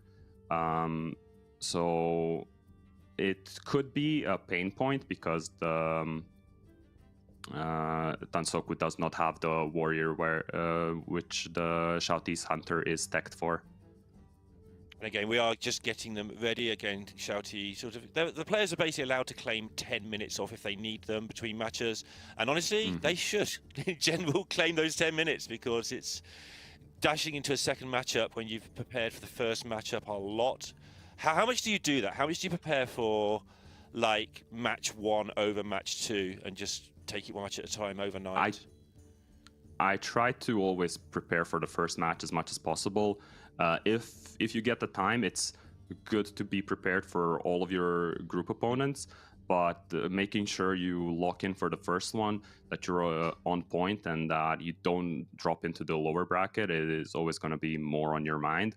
And in today's situation where you're facing elimination if you lose, I think that would be even more the case for Shouti, that he would be more preparing for Pocket Train's lineup, especially because it is not a lineup that he had a chance to prep against before the tournament. Like I am certain he did not expect the Location Druid or Dragon Warrior that much. Though I heard rumblings that he was considering Dragon Warrior in his lineup. But the Location Druid drew a ban, must have demanded a lot of test time to come up with the decision to actually ban the Druid. And that's probably where we're at. Yeah, it would have been interesting to know what he would have banned if it had been the first match on day one, as opposed to they've seen Maximon play Fury Hunter, they've seen Tansoku play Pocket Train, they've got an idea for how the lineup pans out, what it's trying to achieve, rather than just you look at a lineup, you've got 24 hours to test, you go, what's this? People aren't supposed to bring this. Like, why is this here? So yeah, it'd be interesting if he would have made the same ban, but I think the Chinese players do seem to be pretty well prepared and well prepared for this tournament. So they'd probably have gone that way. Yeah. They've been preparing for a month basically because they had to prepare for the regional finals first, and they're mostly playing the same lineups, I feel, as they did in that tournament. So they're definitely well practiced on these decks and know what they're doing, know what their goals are. Yeah, sorry for the mini interview. While we're just chilling, waiting for the match to start. Would you prefer to play this sort of style tournament or the style of tournament where you've got a 6-player round robin into choose your opponent, into your opponent can't ban your deck? Which one would you favor? I like playing more games. I think that's a nice thing that they had in China. They played this round robin. They got to play 5 best of 5s. And I feel like it's always better to have more best of 5s if you're a top professional player who really wants to make sure that his skill becomes apparent through the tournament. You always want a bigger sample size. If you're confident that you're the best, that's always going to be in your favor. You can't get high roll just from 1 best of 5. You can't just brick in a tournament like that. So it really helps you shine. Strange that, because I prefer the best of 3 open cup single elim. Can't think why there would be a difference of opinion here. But we do our best. I think the players are now ready to go. So let's get into game 1. Shouti on the Rogue, Tansoku on the Shaman with Hagatha in hand. What do you make of this? This looks good for both players. They'll both be happy with this, right? Yeah, they both will like their mulligans. We haven't seen many Shamans draw Hagatha other than Love Storm on curve. So that's definitely the card you want in this matchup because getting Frosty the Core as a 5/5 is just super powerful versus Rogue. And Rogue on the play always likes seeing Platy, and I expect the Eat DM to also be a mulligan keep for Shouti. Tosses it though. Doesn't like it on the play, as he needs to find Crystal Tusk rather than ETM. Sure. Seems to want to use the ETM as more of a combo card draw card for setting up everything must go in a single turn on turn 3 or 4, probably on 4 on the play. Right, and it makes. I'm overly scared. I'm repeatedly told I'm overly scared, but obviously, if your Platy does die, your ETM. If you draw something good with it and the Platy's died, then you lose quite a lot of momentum in that way. But now he's going to have to go looking quickly. Yeah, it's a strong start from Tansoku being able to answer the Platysaur while developing an actual board. Usually what will happen if the Platysaur is dying on the play, it's Pop-Up Book that's coming down, and then there's not actual pressure, but these 1/1s are contesting Shouti's next Platysaur, which means that he needs to weigh if it's worth just playing it out and risking another discard, or if he can, or if he just has to take it slow and dagger up to clean up these 1/1s, because there is the possibility of just Coin Turbulus coming down, and then he's getting hit by a 2/2, a 1/1, and a 3/3. So he does decide to just dagger up, kills the Battlecry minion instead of the Rush minion. Just because of the Turbulus that I mentioned. It is a feature of modern Hearthstone that anytime you feel you've got to press the hero power button, unless it's very specifically with Death Knight or, you know, looking for a charge win, or Shaman looking for spell damage or something like that, in general, you don't want to press that button. Your whole brain says, I don't want to press this button. But sometimes against 1/1s in this matchup and against the Death Knight, sometimes it's not so bad as the Rogue, especially is sometimes with Rogue. As you just described, you just need to kill a turn just to sort of wait a while your hand develops. Yes, because the Rogue is basically just a combo deck, setting up the card draw combos. Shouti will have problems here, because now he hasn't drawn Crystal Tusk, and he hasn't drawn Reparations, so these cultist maps are just sitting there, begging to get used. He hits a really good hit with the Shadow Step, and this is gonna end up being a strong setup turn. Yeah, these 3/2s, I know a favourite of yours, right? Yeah, they've been buffed from 2/2s. I like them on the board as 3/2s. They're pretty strong that way. Oh my goodness! 3/2s. And this is a feature of this Rogue deck. You talked about the combo side, right? But this is a feature. It can just put a lot of stuff on the board and, you know, hit you for 7 2 or 3 times, and suddenly you're in trouble, whoever you are. Yeah. So now he's in a good board position to answer these 5/5s. Usually, as Rogue, if these 5/5s come down, you take a lot of damage. You have to usually punch them with Crystal Tusk as well, but now Shouti had a really nice tempo turn, and he'll be able to clean up one of the 5/5s. The pressure will keep coming from Tansoku, though. He has a really good hand, but Shouti just needs to find a way to get the EMG down. Yeah, that really is the key. Largely to just buy time, right? Sometimes it's your win condition, get it down early, but here it's just stay alive until you get to maybe Incendious and Asteroids all at the very end in that order, and you're trying to do the best part of 30 in one go, because you're not now getting any chip at all for this entire game. Yeah, it's really hard to get chip versus Shaman. It usually comes down to that. Everything must go swing turn,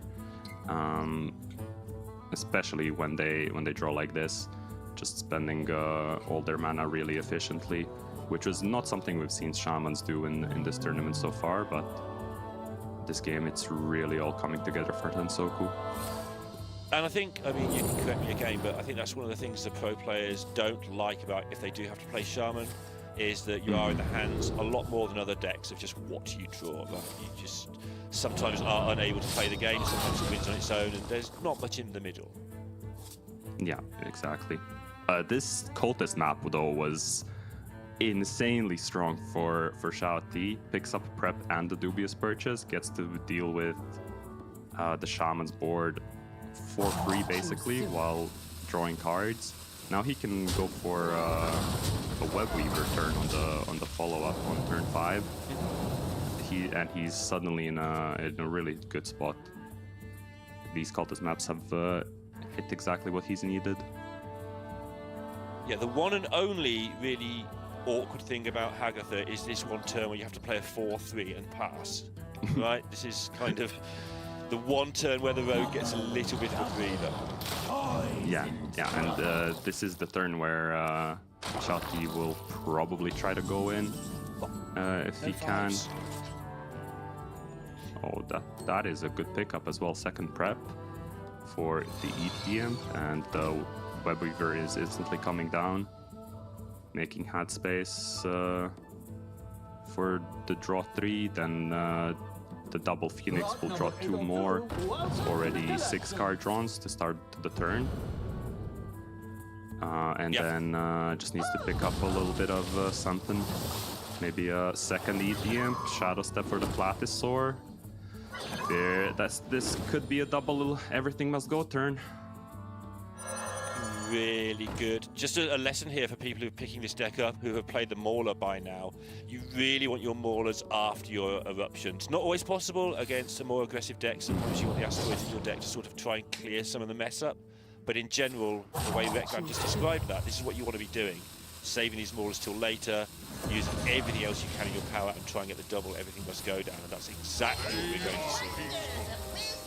And the minions are pretty good for the first one. For the second one, that's a 7-7s. 7-7. Okay, those are all above average, I'd say. 4 drops. Just this is gonna be way too much stats for Shaman to deal with. And now you've achieved your swing turn as the cycle rogue, and the Shaman shouldn't be able to come back from here. Shouti will look to close out the game just with board damage and a little bit of burn. There is 4 cards left in the deck, by the way, at turn 5.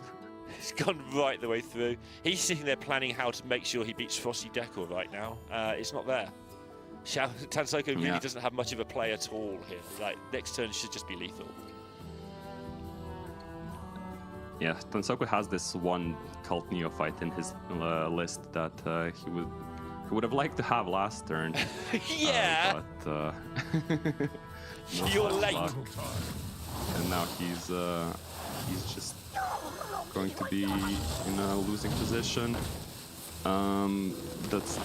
Sometimes the Shaman can burn down the Cycle Rogue even when Cycle Rogue gets this kind of board, but since Shouti's turn 4 with Prep Doobie and having 2 Phoenixes on board completely dealt with the bellhops, there's not really anything for Shaman to do but try to barely control the board and end up being really sad because you're taking all these minions to the face.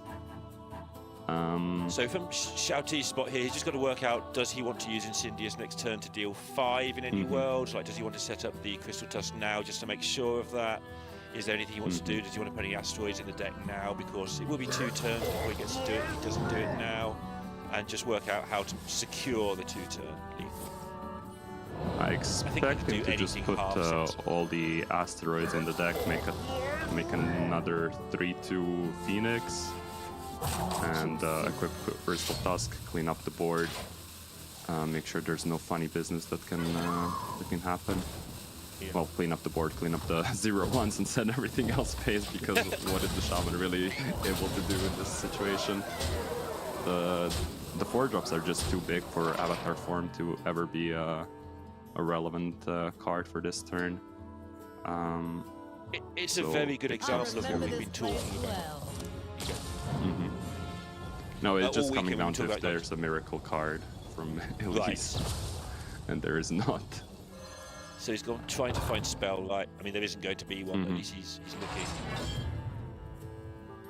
But yeah, this is the thing, there's no surprises in the Shaman. This is why the top players don't really like running it, although they do run it because it's so good when it does its thing. Shouti there was able to just sit there and go, okay, how do I win over 2 turns? I know the 2 things you can do are Furious Fouls or Weapon or Muradin. I mean, who cares? Off you go. And yeah, Shouti gets the Rogue out of there. I'd say that's quite a big deal. I don't know what you think of Rogue, but I've got it in the slightly favoured against most of the field, personally. Yeah, it looks like Rogue looks like the second best deck in the tournament so far from what we've seen. It's been picking up wins left and right. And Kuro did get reverse swept on it yesterday in some really unlucky games. But overall, it's looked like the second best deck after the Discover Hunter.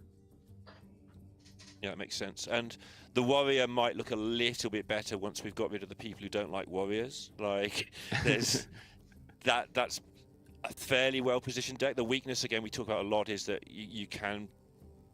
The opposite way around to the Shaman, you can play into the early game of the Warrior very aggressively, force it onto the back foot, and the more experience you have playing against Warrior, I think the more and more you realise how much you can force it into a bit of a corner, despite its infinite removal and infinite armour. So I'd go with that. I think the number of Hunter lands shows the rest of it is true. Very important versus these control decks to pick your spots and push at the right time, make turns awkward for them playing around crucial removals in the right way. And part of why Quest Warriors win rate in this tournament is under 50% is probably related to the fact that all these players are just amazing at doing that, pressuring the Warriors at the right times and just making them have it, and then they don't have it and they explode. I will be interested as the tournament progresses to see how well the Chinese players do in the Warrior mirrors versus the non-Chinese players, because there were a lot. We watched a lot of those in the final qualifier in China. There were so many, and it's not a matchup you're going to practice infinitely because it takes so long. Yeah, those kinds of matchups usually. Well, I usually don't go for the very heavy control lineups anyway, but those kinds of matchups you just kind of have to play on ladder on your own and figure them out, because it's too taxing to actually prepare for them in tournaments. And Shouti looks very prepared with this mulligan. That's a very well prepared mulligan he's got right there going on. So what you're saying is, if I'm in your playtest group and I ask you to prep Control Warrior Mirrors, you'll have an urgent appointment to do anything else that evening. Exactly that. I've noted for when I make it next year. Okay. So for this matchup, Shaman versus Warrior, even if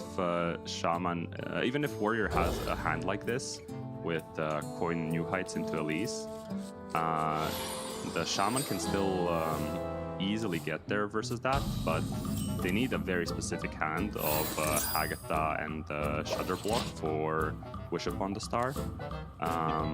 That is something that Warrior really cannot deal with very well. The triple buff would just makes it so your only really efficient removals are brawls, and then Shaman can make too many boards while also having an Alakir finisher that is super hard to play around. So that's gonna be what Tansoku is looking for. Just Shatter Block into Wish Upon a Star, whereas Shouti will just coin new heights into Elise and take it from there. Yeah, the crucial turns end up being 8, 9, 10, 11, right? If the Shaman, that's when the power surge at the end with those buff cards, and if the Warrior survives those, the questing comes into play, starts getting the back, and the Shaman tends to start running out of things, and if the Shaman does well on those sort of mid to late turns, the Shaman remember this place well. Hits them with Alakir, 11, 10 Murlocs and stuff like that. The wheels start to fall off for the Warrior, so preserving Shouti's removal early on, not that he currently has any, but he won't be too bothered. That's great. It is a big deal. Yeah, when you have Elise, you can be pretty chill, because if you pick up Raptors, that's nice mid-game removal, which I believe he picked on the first one, and now on the second pick, he will be deciding between +2 attack, because it gives him a lot more removal power, or discover a spell, which it will be more useful if the Shaman does have those big minions from tripled Wish Upon a Star. And he did pick up Discover. And that's later as well, right? You can discover really good removal for those mid-turns, and just hope you get through the early one. Yeah, you can. The thing about Elise is you can, when you hit the Discover, you can you can have so much agency over your choices, be it through how you craft your location, or if you take a Discover, you can really take whatever your hand needs at that time. Like maybe you need some card draw, so you discover cards like Shield Block, Captain's Log, something like that, or you need more removal, so you just pick up a Shield or an Execute or a Brawl if that is offered, which would be quite good versus Shaman. It is ridiculous to me that we're in a spot where Shield Slam, when you're getting hit by 11-10s really over and over again, is just a good card because of the Unleash the Crocodile now. It's just like, yeah, I can get 10 armor, I'll be fine. There's the access to armor in a Warrior is just really good at the moment. So Shield Slams are premium removals again, as it was intended from the start of Hearthstone. Yep. So executes the one for later in the day. City Defenses recommend Decum. City Defenses is 0 mana, so you will just pick it up here, get it on the board, and make it harder for Tansoku to interact. Oh, he's interesting hold. Okay. It is an interesting hold. Not sure the reasoning behind that. Like, maybe the reasoning is the 0/6s don't do anything before there's a board from the Shaman. Something brawl if he draws it. But usually for brawl you have access to Crocolisks to make the brawl in every scenario, so I'm guessing he just wants to conceal the information and not be board locked, because he is summoning more 2/1s with his location, so that could be a reason. Right. But usually it wouldn't matter. But Just didn't need they him, I will guess, come right down then, so- here. Yeah. What now? Yeah, they will be coming down next turn anyway, so just I guess 0/6s don't do anything, so it's fine. Everything is completely fine in these choices. Now the Shouti needs to decide if he wants to play Crocolisks to save mana on his card draw, and because he can hit Ancient of Yore, I think that's why he decides to just spend the mana on Crocolisks, spend 0 mana on For Glory, get the Yore down, and now he can put the 0/6s in the way if he wants to. Still goes New Heights Hero Power instead of Yore, so he can get the Grey Dracorex down instead.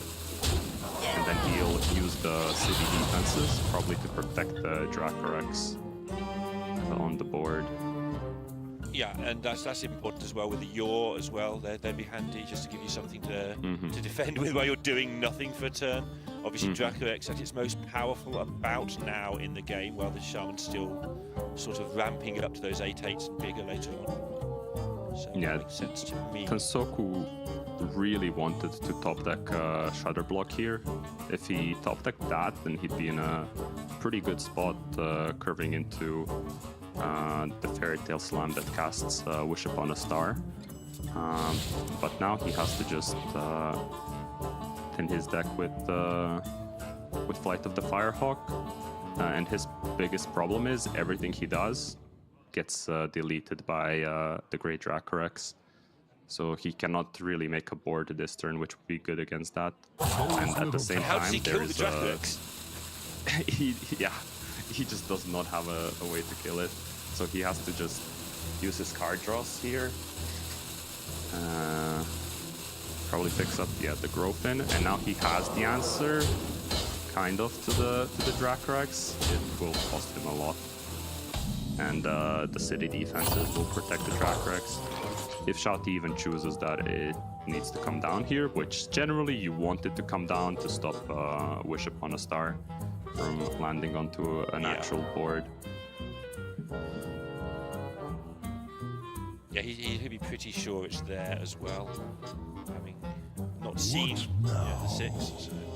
Yeah, the alarm bells will be going off after the New Heights ramp to 8 mana.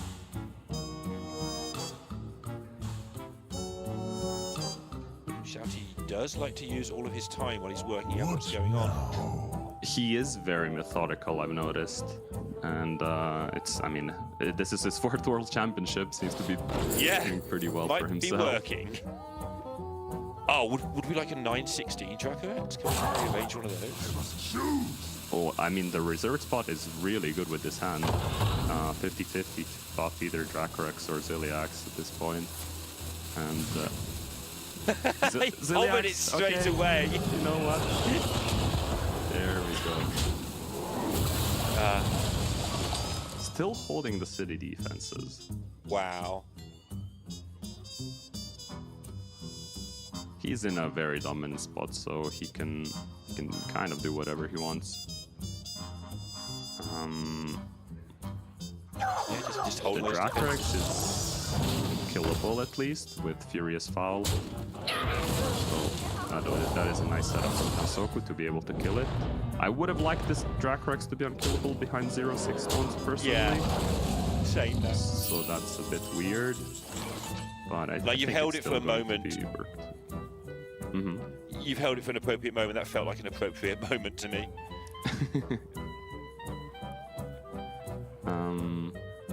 For Shouti, in the transition, later against the Murlocs, against 11 attack things, against Alakia, they are going to be annoying at some point. Yeah, I guess he's holding for like a late game Alakir combo, but I'm a big fan of tempo myself, so that would have been really good tempo to have a Dracrax on the board. Now the 0/6s are gonna come down to block the Wish turn and the Growfin turn.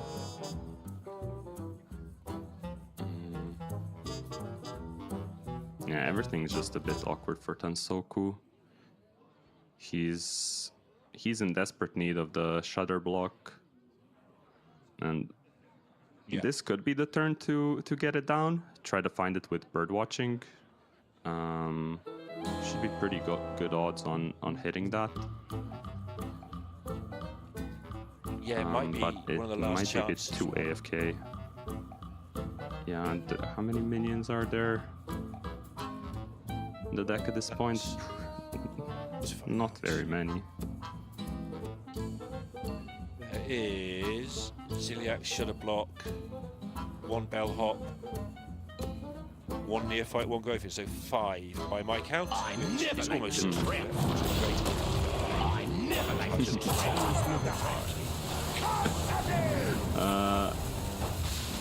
Tansoku is just making the biggest board. And though, taking advantage of the immune, the foul. It was a trade that Shouti chose to make, like kill a 4/3 instead of a 3/3 with immune. Now he's getting kind of punished for it. Didn't like that from him, but right. He's struggled. I mean, this is the matchup, right? Struggling to get these Ancients of Yore down is always a bit irritating for me. It's like, I really want those in play. They're just sitting here not drawing me cards right now. he is healthy enough to be able to get them down this turn if he really wants to. But I expect that he'd try to get this wand in play. Try to hit Shield Slam for the Muradin. He can deal with most of the board with Shelnado, but it's not an ideal turn to leave up the Muradin. And then probably get one of the yours down at least. That's the way he's gonna go. Looks like it's a double your this sequencing. Okay, just saying 14 damage, not even that scary. You're gaining 6 to make up for it, so it's only 8 really. And a lot of his problems are solved by having that out there as well.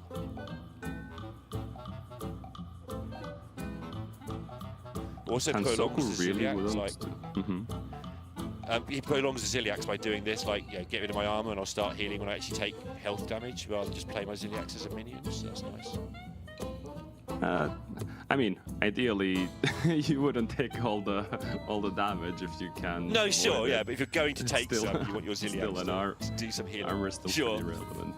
Fair. Because the Shaman can set up some triple Delis nonsense with Alakirs if you give them enough time. Doesn't look like it's going to be happening because Shouti is Shouti's hand has been pretty good and hasn't actually taken that much chip damage so far. Bird watching for Shadow Block seems to be the plan for Tansoku. There it is. Now he's choosing to use it for more boards with Ziliax or Broken instead of the Wish Upon a Star for extra buffs, just protecting the Muradin this way. Yeah, you were saying last time, like, maybe low tempo to get the Shudder Block into hand and get going, but now he found a slot where Shouti made this low tempo turn to establish the yours, so he decided to sneak in the bird watching as well as get a 9/10. And these Ziliaxes will clean up the board because they're buffed by the reserved spot from Elise. Tansoku will not be expecting this to be an answer that's available. And now he's behind on board again. And it's really hard to get back on board if you're pushed off the board as the shaman. Oh, I missed that his Celiax is also buffed. Yeah. 3 from Flight of the Fire and Turbulus, I'm guessing. Ziliaxes really hate other Ziliaxes. The number of times you want to play your second because of this exact interaction. It can be very tricky. Okay, so Shouti now has got the wand in hand, has got the quest about to finish. He's got a brawl, he's now got a bob as well. He's starting to gain control. This is the tricky part I was talking about sort of at the start of the game, where he has to navigate maybe another 2 or 3 turns of big threats, and then things should get easier because he starts making his own counter threats. Yeah, it looks like he's going to try to make this a bob turn, use Crocolisks to board lock his opponent. Well, give them only 1 board spot. He could also just go for an Invader clear, but the Invader clear is probably going to be better once these Ancients of Yore can actually attack into the 5/9s, and he won't need to commit more removal, like a Shield Slam to activate the Invader. He'll be able to use a Goblet or something like that if he just freezes the board here. Can we not talk him out of playing Bob, please? Whether it's right or wrong. This looks good though as well. Okay, he does choose to use the Invader. It makes it... I mean, it's still pretty awkward for Tansoku because he's limited to 10 mana, whereas Shouti is already at 12, and that number's only gonna go up. Pretty good avatar form turn now because Shouti took the clear with the Invader and made his 5/5s into 5/1s just to clear some 2/3s. Sure. I'm not a fan of Shouti's last turn, if I'm being honest. But we'll see how it works out. Tansoku has to be thinking about getting the Shatter block down. If he didn't have the avatar form, he would be almost tempted to trade and clear everything, which would kill the Ziliaxes. That was on his mind. Yeah, he's taking a turn off to equip the weapon and push max damage phase. Yeah. Okay. Is this a 2-turn setup with Alec here? It's buffed +2/+2 from Flight of the Firehawk and +2/+3 from Wish Upon a Star. So that would be 7 attack. 14 plus 20 plus 2. Is it 1 shot? I think so. He did it pretty confidently, as if it is a 2-turn setup, though.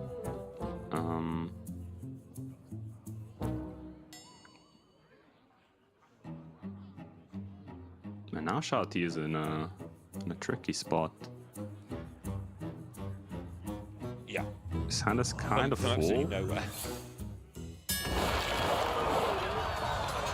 A nice line from Tansoku to make it really awkward for Shouti actually, but if the quest reward comes down here, there's a Mara, which would be backbreaking. Yes.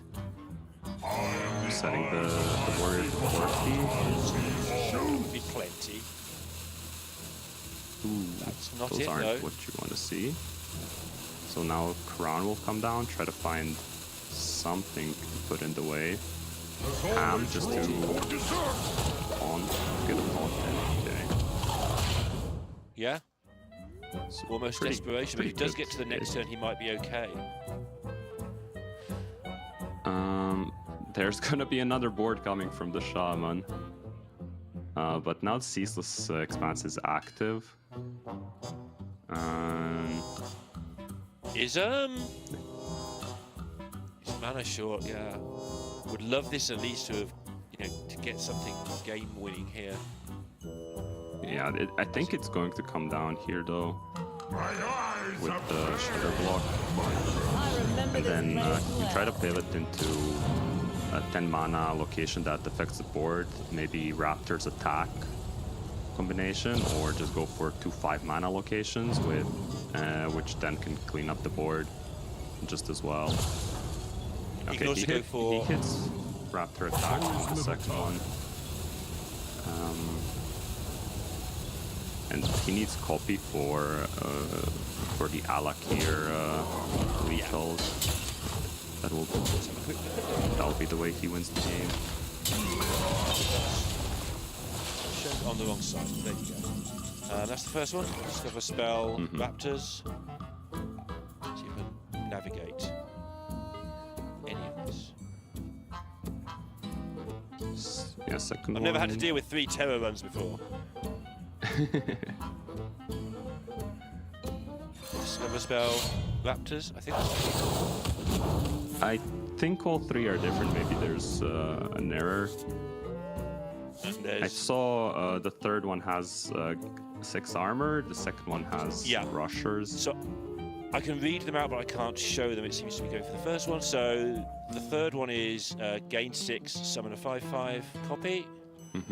The middle one is 5/5 copy and +2 attack, which is obviously the good one back here. And the other one we've received Discover spell with backwards. Okay, so now Tansoku has the ability to clear the board with the first 2 locations, and then the last one is just a combo piece. But there's a problem. His health total is disappearing, and Shouti's board is pretty massive with these AFKs. Yeah, just couldn't quite get the Elise down in time. Yeah, and I do hear people say, like, just a bit too late. Shaman's really aggressive. Why do you keep the quest against Shaman? This is why. This is why. This is exactly why. The fight back that you need when they're trying to kill you at the end is important. Otherwise, you do just run out of stuff.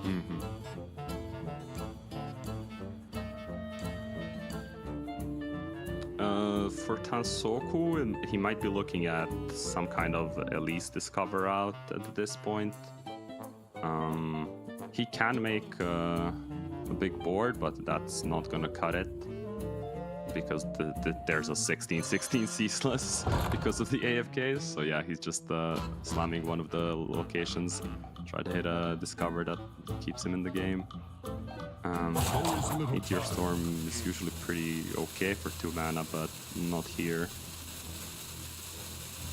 Yeah, it's not getting enough done. Start looking at the old ones, like, can I hex my own minions? Oh, he hexed early, so he doesn't get the credit to 1 into a 4/9, but it does not matter. He's just dead to the Sulfuras. The quest warrior got its one quest reward that it needed, the Sulfuras, and just closed the game. Very close there. Shouti. Tansoku just not able to sort of unpick the problem of how to get that Alakir down, how to get the buff. He did go for that turn where he just pointed everything face to put all that pressure on, which meant that Shouti did have to get the right rewards very soon, or things were going to go wrong. But you start off with 2 rewards. A lot of them are good for you, so worked out for him there. 2-0, but his own Shaman still to come, which could be the weakness in this lineup. Yeah, we have seen some issues with Shaman in this tournament where it drops a fair few games. So it's Shouti is definitely not out of the woods yet. He has to beat. Worst case, he'll have a Shaman mirror game 5, which is sort of a running joke from the CN tournaments that every series comes down to a game 5 Shaman mirror. But with 3 chances, I like his odds. The best one for him will probably be versus the Cycle Rogue. Shaman does have a little bit of an edge there. But we saw in game 1 already how the Cycle Rogue can just get those swing turns in and blow out the shaman. Yeah, the shaman has that edge mainly because it's got the wide board, so early asteroids do nothing, so you have to organize things even more correctly as the rogue. And all the time, not only do you have to organize correctly, you're being hit in the face for substantial damage, and you've got to control that as well. So a lot of the time you're being attacked on two different fronts of the two things you want to do. But that being said, like you say, just if you do organize it right and you explode some eruptions and you asteroid some faces, nothing can put up with that right now. When Cycle Rogue does its thing, it's almost when Cycle Rogue does draw the perfect hand, the perfect pop off on turn 3 or 4, it's very hard for anything to keep up with it. It's really hard for even aggressive decks to punish Cycle Rogue if it draws perfectly. Just waiting for it to come up. It looks like it is going to be the Cycle Rogue, as you see on the left-hand side of me there. So let's see how it works out. Oh, there's some nice cards. And though that's a really good start for Tansoku. Crystal Tusk is super important versus any aggro deck versus any deck just to set up those EMG turns on 3 or 4. And the Space Rock Collector does so much. Like, it's not just a 1-mana 2/1 that you can eat, but it banks the mana. You basically spend no mana on turn 1. Sure, you use it later when you reduce something else, but that banked mana is surprisingly important. Obviously, you're doing things on turn 3 and 4 that are really important and really big. Having a mana that you could carry over from turn 1 is so huge. Yeah.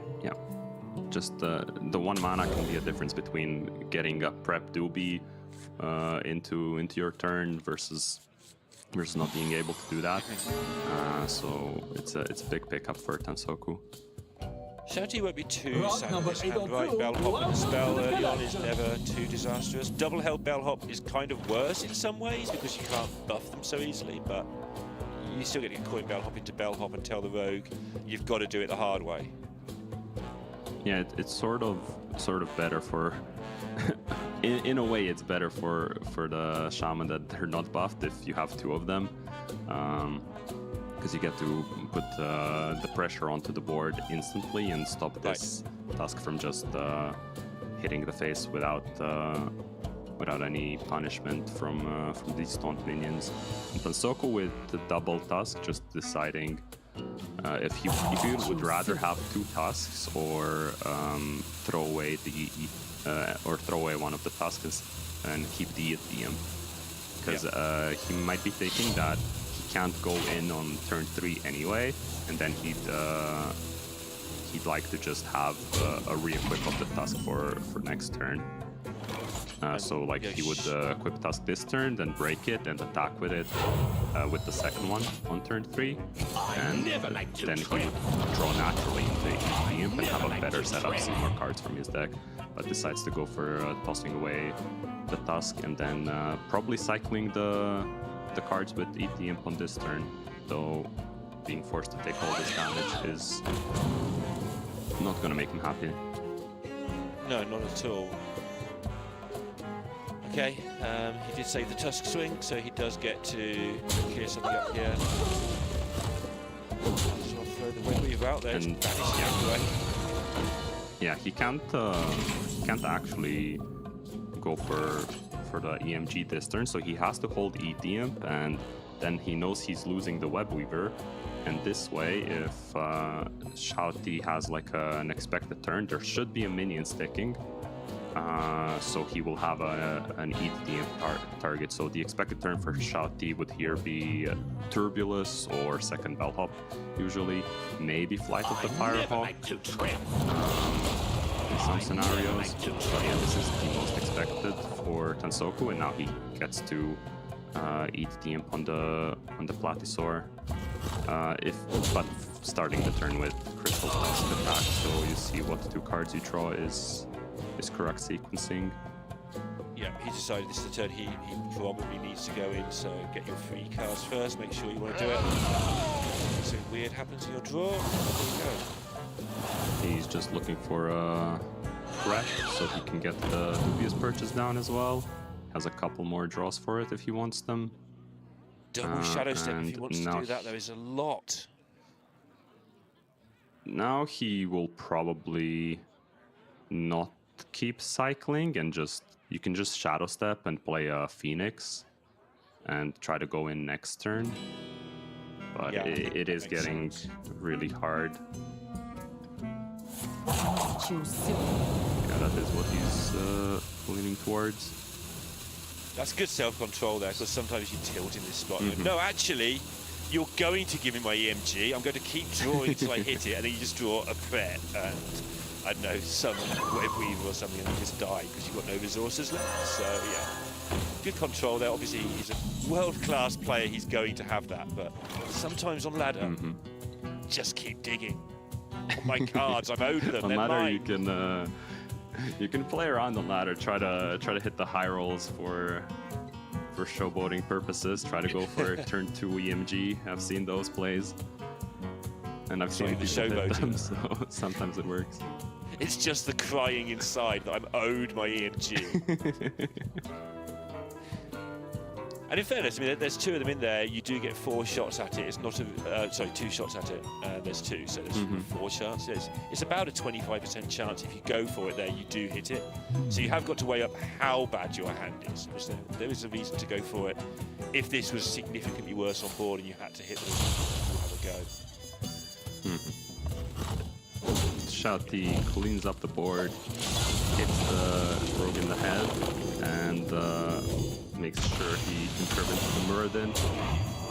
This kind of board is already a bit too much for the rogue, so this will be the turn where he needs to. Yeah, this needs to be the turn where the everything must go comes down. So looking for preps. Doesn't find it. Will Shadow Step the Platy. One more draw for prep, and then EMGs are free. Okay. E-team works as well. Yeah. There we go. Turn 5 double EMG again, just like earlier. No escape time. This is the payoff for the reward, even though the Platy will payoff is just taking the time. Those are decent. Those are decent, but I don't think they're good enough necessarily. The Muradin will come down. Can kill off 2 minions. The shaman will put the rogue down to 9 HP here. So just a little bit more damage, and it's a kill over 2 turns with the hammer into Furious Foul, and I don't think there's much that the rogue can do about it. It's not gonna be enough to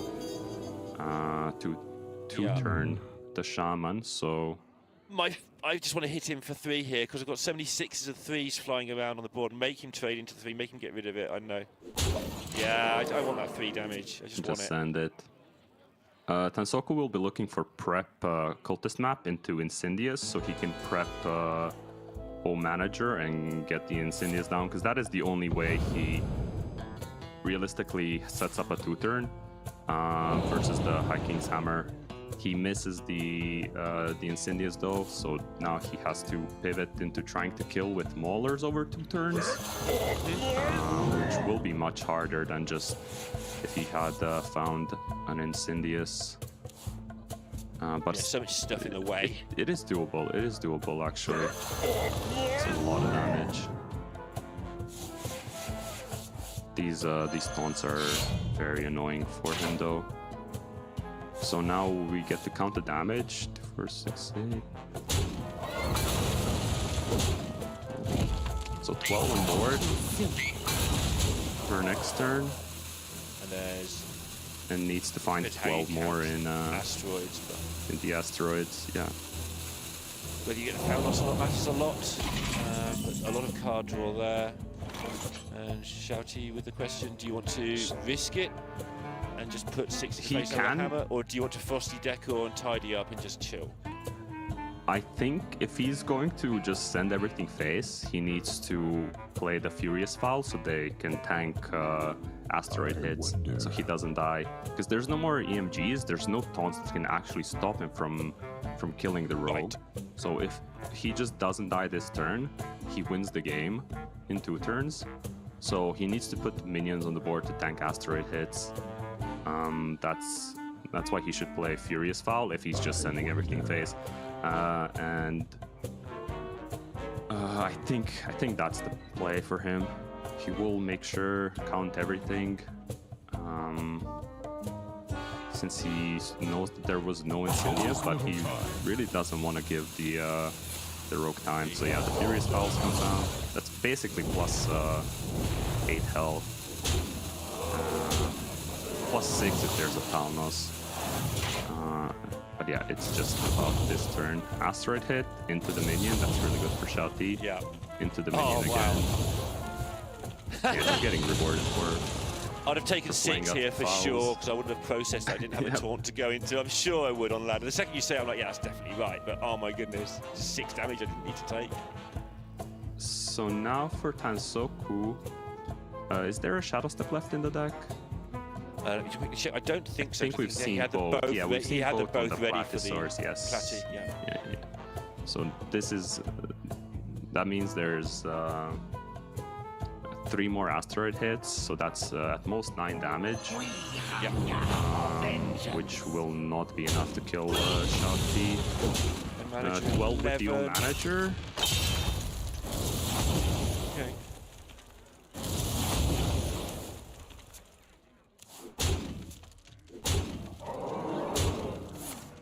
Just a little bit off. Cheonsu. It's just tiny round there.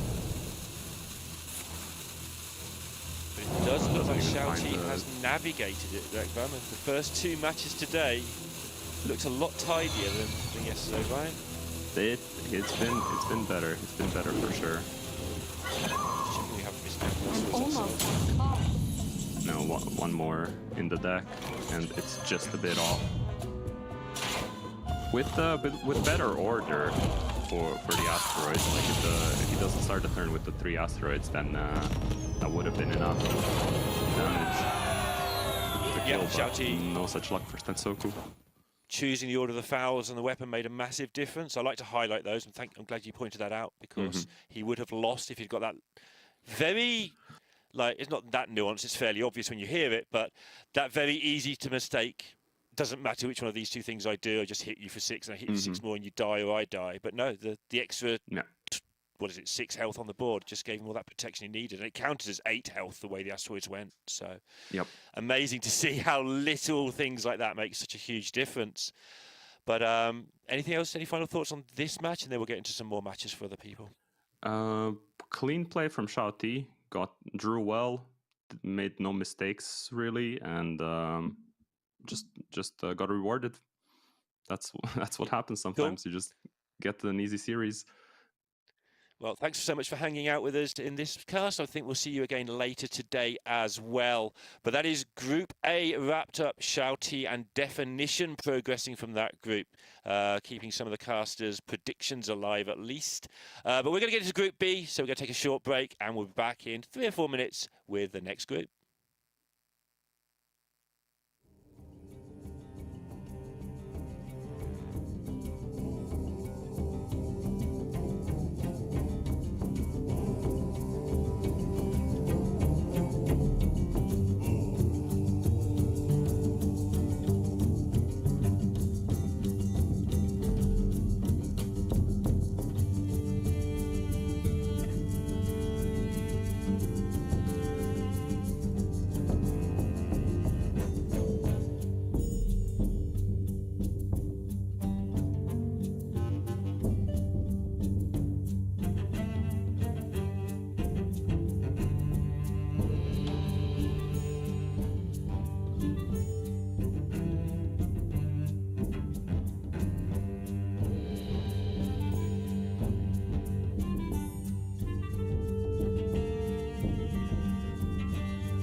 Welcome back, everyone. We are ready to get into our next match and moving on through to Group B decider matches now. I'm Raven, and joining me once again is Edelweiss, and we'll be taking you through this one. It's going to be Insane versus Cheonsu, which is going to be pretty interesting. We were talking just off camera then about the player predictions as well and how those have been doing so far.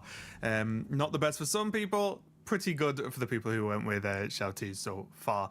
But we can have a look at how Group B panned out. Yan Ming obviously advancing, Thursday. I've got to remember what day we're on, actually. Advancing on Thursday to get through to the group pretty nicely.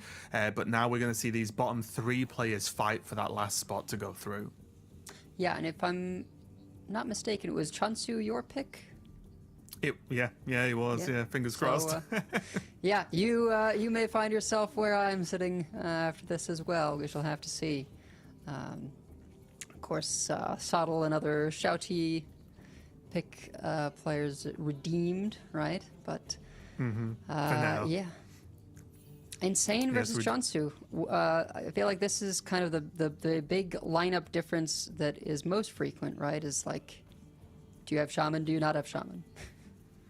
Yeah, it's a big one as well. And what's kind of amusing as well, give you a bit of that we can see is the I think, wait, is this right?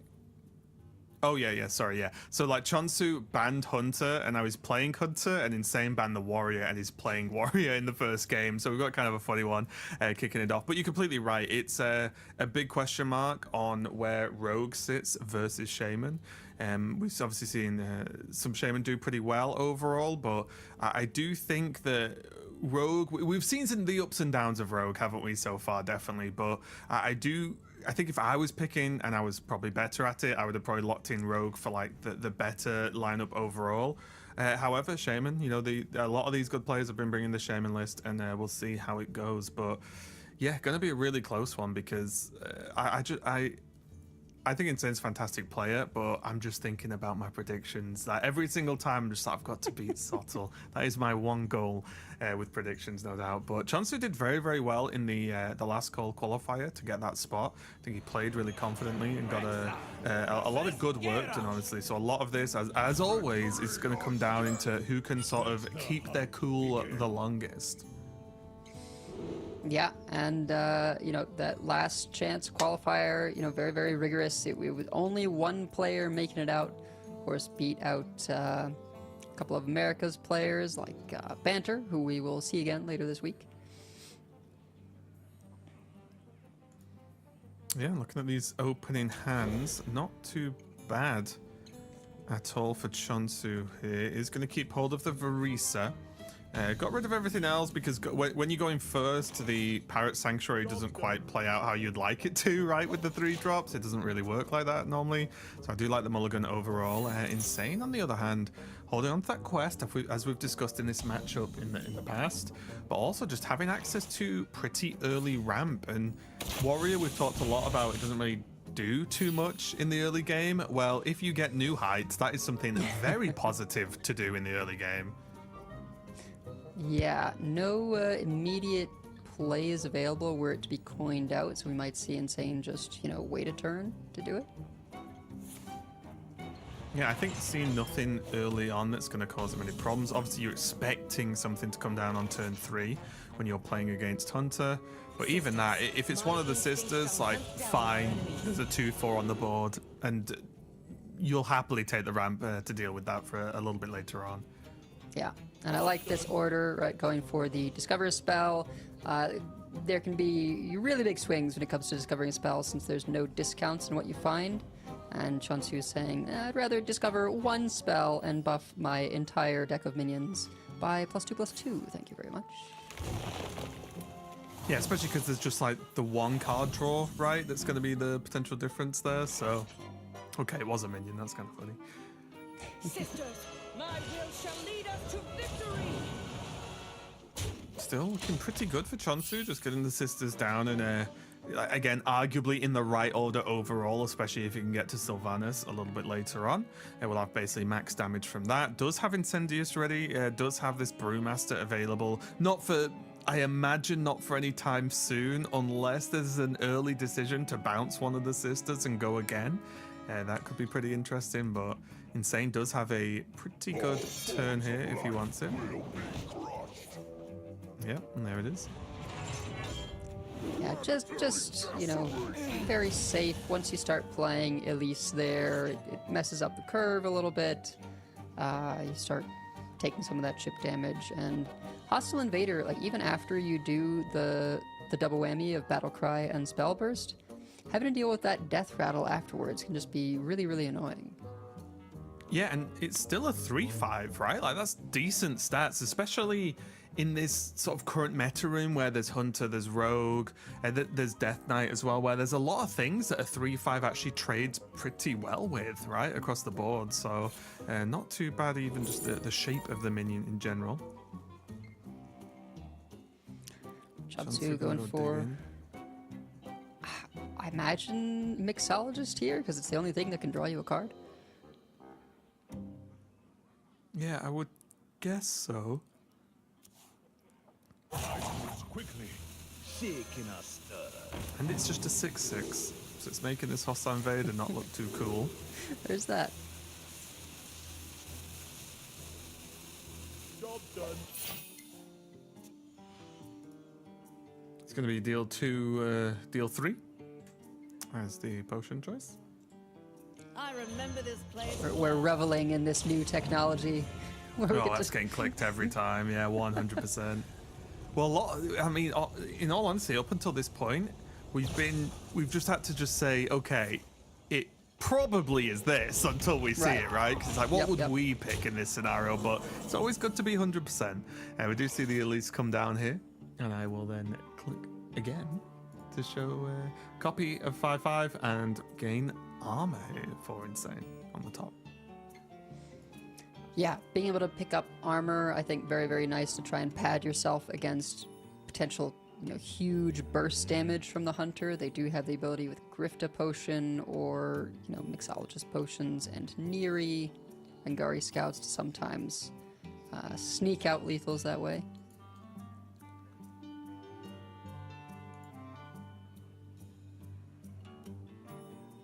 A little bit tricky here for Cheonsu because there's nothing that dramatically progresses. There's the potion that can be played now to clear up some of this. Does put it into the pupil if it's played, but there's just nothing else. It's like for once ever, Hunter does not have access to Discover at this moment in time, which honestly feels like a rarity, which is why the deck's so strong, right? You so often can just discover cards, draw cards, generate cards, whereas the few times you find yourself in this position where it's not really possible, the deck just feels a lot weaker to play. Yeah, and I wonder if Insane might pick up on that vulnerability here and do something like a coin Draco Rex.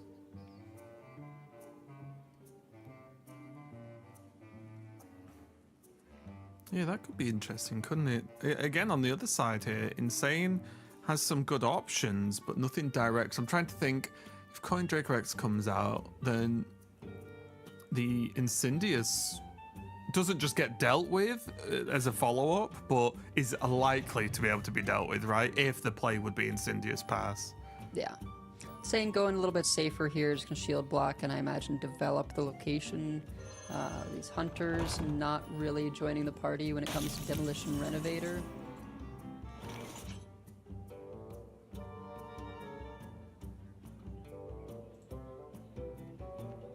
Just doing a double check. Yeah, no Demolition Renovator. Mm-hmm. This is the more aggressive Hunter, right? No Elise, but with the double Brewmaster, which has sparked debate, I suppose I will say. Yeah, this is interesting because, again, Incendious Pass looks fine, because if you make the trade, then you force them to play a minion to be able to make a copy of a minion on Insane's turn. This is fine. We can see that there's some pretty good answers to this with the Draco, of course. The other option, I suppose, was looking like Xavier's into Niall or something like that, right? To try and just get the game going for Cheonsu, because it has been very fair, I guess is the word I'm going to choose for Cheonsu right now, right? Yeah, just feels like a very fair game, not doing all the Discover Hunter stuff really. So yeah, it's going to be definitely a difficult one to start off with. Insane now, double Draco Rex, and this is a minion that, if you can't deal with it quickly, is very, very annoying to have stick around, particularly when a lot of Hunter's game plan consists of, you know, playing a bunch of alien encounters, for instance, right? Making these big, wide boards of taunts.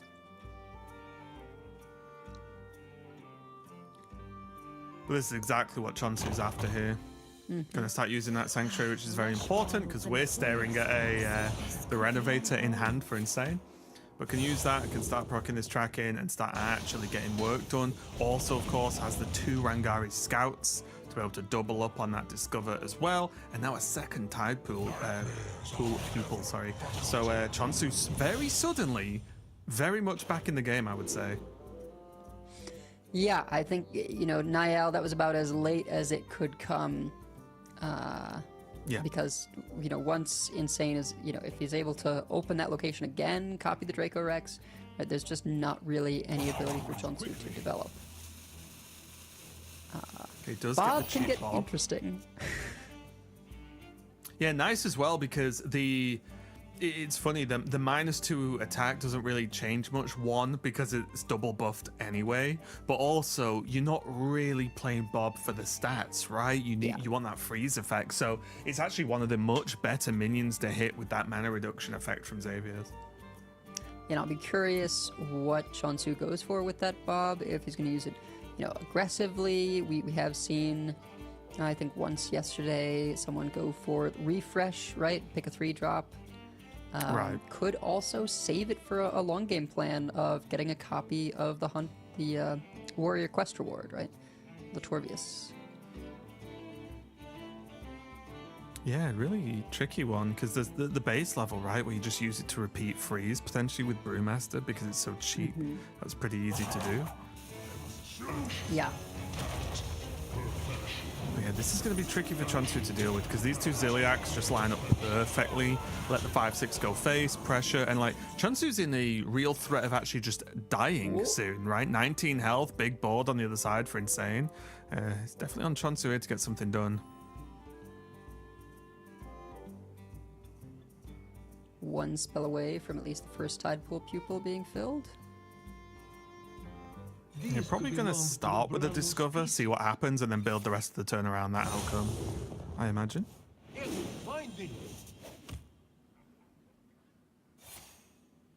A little bit surprised not to see the Eruption used there, but yeah, being able to find Ranger's Sylvanas, maybe that was the plan, right? Yeah, that's kind of an Pretty good eruption, odds. isn't it? Like, yeah, you get 2 of them, they're dealing 6, and you could Brewmaster if you really wanted to, like the second one or something. Yeah, I mean, I think Sylvanas is arguably the reason the Brewmaster is in the deck. Yes, you can bounce Bob, maybe very occasionally you bounce Tide Pool Pupil, Grifta, but Sylvanas is really the big payoff.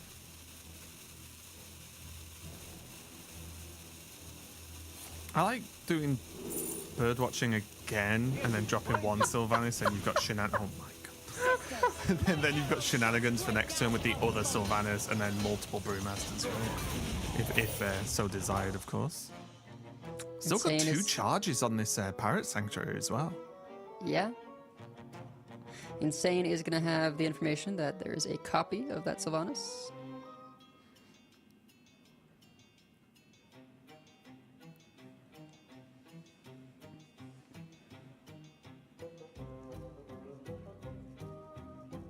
And yeah, this is, I think, a pretty good spot for Cheonsu at this point, right? Warrior does not often have those sort of big boards pressuring you, and so now with Sylvanas able to reset, a lot of time to be able to just pile on the damage with Sylvanas after Sylvanas, wait until you can get, you know, another 1-mana potion. There is a deal 3 and deal 2 to all minions in one of the Tide Pool pupils. Neri in hand. Yeah, the big question for me is just what's the plan post quest for this for Insane here, because I was even looking at potentially playing Marin and then holding the wand and then going from there, right, to potentially quest reward wand a little bit later on.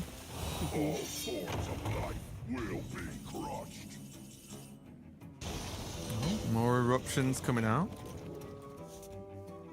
Just to double check here, there are 2 more eruptions left in the deck now.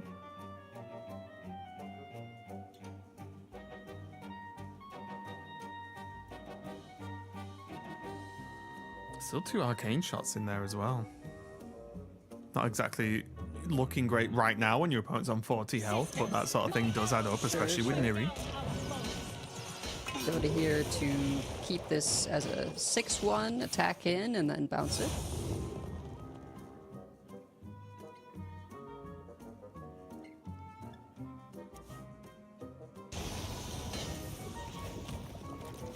Yeah, and Cheonsu just saying, I don't love these, and every little bit of damage counts. The amount he's got in hand. Yeah, and it's not doing more than 2 damage at any point. Also, unlikely to need it for board clears as well. So it's like, you know what? I'll get the eruption done, draw a different card, move on. But yeah, you're completely right. The Brewmaster coming down to bounce the weak Sylvanas. Sisters, my arrow shall strike down. And again, oh, it's so good. Like, look at this, just out of nowhere. Look how much damage is available now. Did he valuing the Parrot Sanctuary again? No. Okay. Nope. A little surprised to see the 6-3 be the one to get bounced rather than the 2-4. No, Yeah, one less health, but way more attack. Yeah. I think a slight slip up there, unless I'm missing some kind of weakness that it had. I don't think there's a specific removal to be overly worried about. Also, the benefit of the Sylvanas is it just chunks through this Bulwark of Azeroth pretty easily as well. Yep. Ooh, brawling 2 Brewmasters and a Sylvanas. That's when you know you've buffed your minions, right? It's like when they're eating the brawls. Brutal. Yeah. Brewmaster is double buffed by birdwatching. And buffed from the sister as well. Yeah, yeah. Oh, that's what it was, right? It was yeah. The sister for 2 and then birdwatching for +2/+1.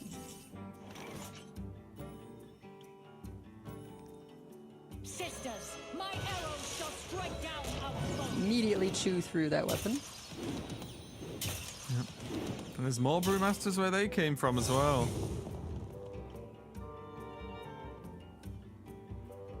May decide to save the second one. We'll have to see. Yeah, I was just going to say as well, even though the other choices looked fine, like Parrot Sanctuary number 2 looked quite good. Yeah, and here, yeah, we see the seldom used Discover 3, Refresh 3 mana crystals. This is where maybe you'd like rewind, isn't it? I mean, Vulpera's still fine, Yeah, but yeah. nothing's blowing my mind right now. Yeah, no rush minions to draw. Nothing to hit to discover a minion. Oh, just taking big damage. Okay. Yeah, yeah. Did just see a brawl, right? So. Yep, yep. Just locking in with, well, here's loads more stuff. You need to clear it. You've already seen hostile invaders. However, Insane now does have quest complete. So I see Cheonsu sitting up there. It's like, okay, the real game begins. One can't say for sure, but there may be a little bit of a fake out here. You know, one, it's some pressure to maybe discourage quest reward from coming down. Still with the Brewmaster leaving open the possibility of either bouncing Sylvanas or Bob. Yeah, it's kind of a win-win if even one of those is left up. There is also... Can play quest reward. Could play that and marry, right? And just go for it that way. Obviously got to see what rewards you actually get in hand first before you make any decisions.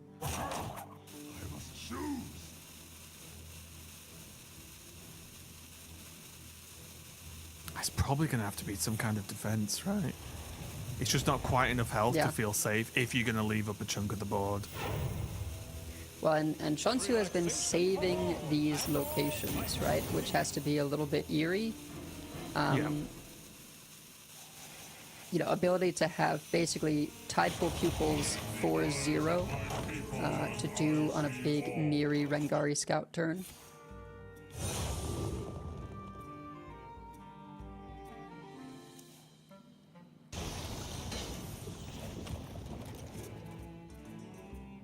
And Cheonsu basically drawn through the deck right now.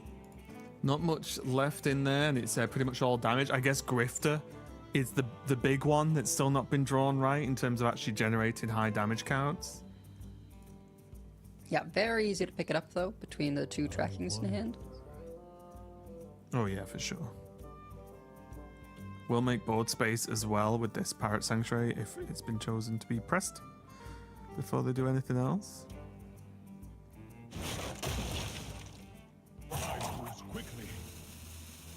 Have to move a little bit quickly. Not going to be a combo turn. I think we're just bouncing Sylvanas and pushing through. Yeah, it's probably just a safety net turn, right? Maybe finish with the taunts. Or a taunt. Okay, making room. Probably going to drop the taunts now, right? Oh. Gonna pick up one of the potions. Yeah, deal 3. This is scary though. Wand can cause some havoc here. For glory as well. It's more free draw. Could cycle Renovator to go again. Yeah, could also, you know, try and safety valve, blow up the sanctuary, so there can't be anything too terrifying done with the discounts. Go for a brawl into portal renovator or something like that. I wonder if this is brawl into Sulfuras with the imp portal. Sure. Then you miss out on the hero power. Yeah, it's just that's a lot of damage right after the brawl, you would imagine. Yeah, well. Could also strike. Yep. Yeah. I think wanted to see, you know, what was left after the brawl. Yeah.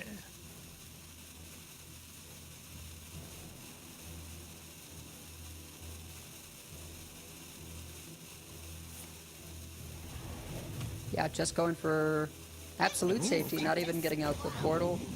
Go ahead and demolition renovator.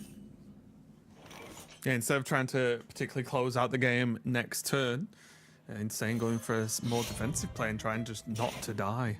Parallax Cannon picked up here for Cheonsu. Pretty easily going to be able to proc those. There's Grifter.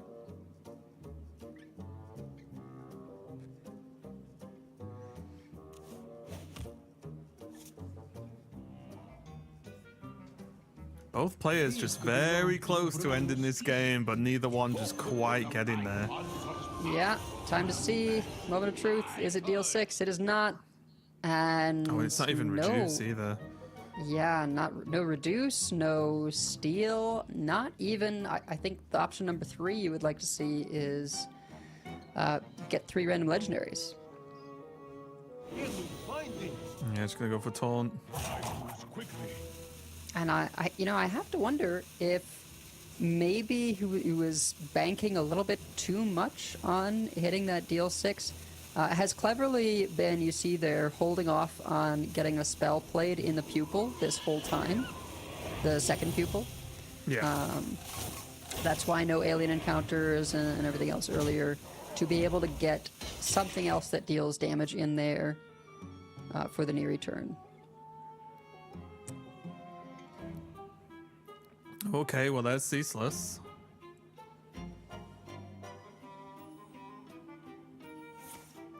This is guaranteed Barnabas. Mm-hmm. I have seen creation, and I will I'll be able to clear this up in regardless of the true shenanigans of Time Warp, this is still setting up effectively 2-turn lethal, right?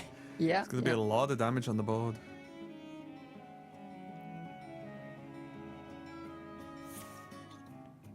I think with the weapon showing especially, it's one of those may as well get the taunt down. It's insane, just building everything up, dropping the legendaries and saying, you know what, You've got to get through this and deal 28 to me, or you are very likely dead next turn.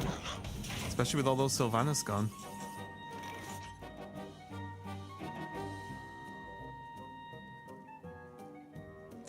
There is Neri, there is multiple shots at potions, there's arcane shots as well that can multiply.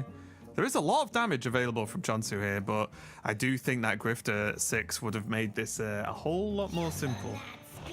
Yeah, I mean, arcane shot in the deck, right? So you can see that this version of the Discover Hunter is a little more centered on ending with big Neri plays. But yeah, was very much counting on some Grifta deal 6 action. And now gonna have to do sort of a backup and hope that getting some doubled stats on Glacial Shard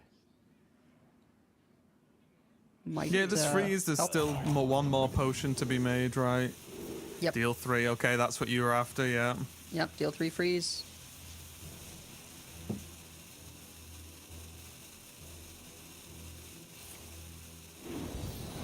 Do this, develop the alien encounters, freeze Insane's face as well. Yeah, also really nice because it's still board spaces that are being taken up, right? Which is huge.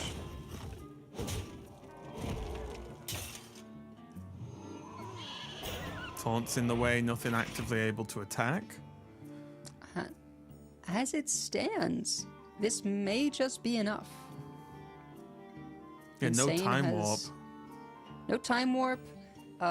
Only the hero power for armor can freeze away the board damage, but Insane needs to be able to clear the Neri, because otherwise it's, arcane shots for 4 apiece, and Tidepool Pupil does still have an instance of deal 3, which of course would be deal 6.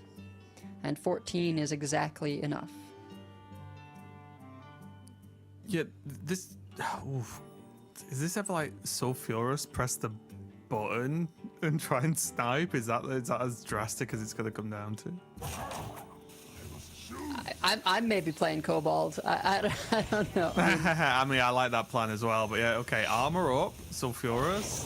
Press the button again, and then freeze the rest. Yeah, this has to. Oh my! Hit Neri.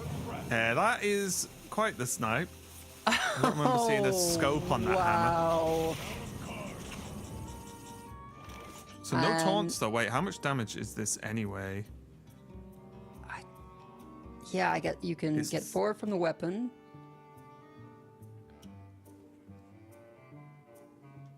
It's 11 by my count. So 3 off. You need to high roll the amulet. Yeah, I was gonna say that. Press the amulet first.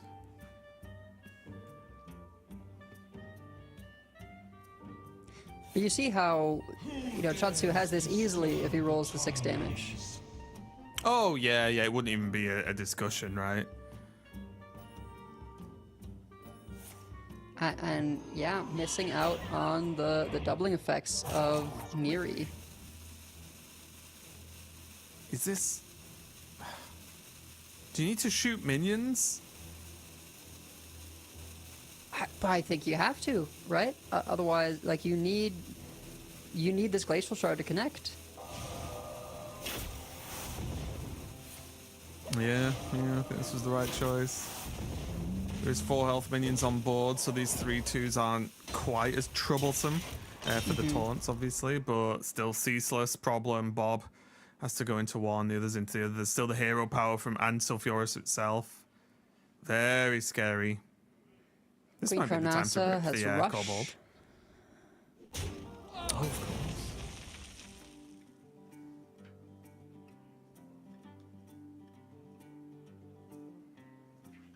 Oh yeah, I forgot Queen Carnasa as well. So it wasn't guaranteed Barnabas off the Eat the Imp earlier, or not Eat the Imp.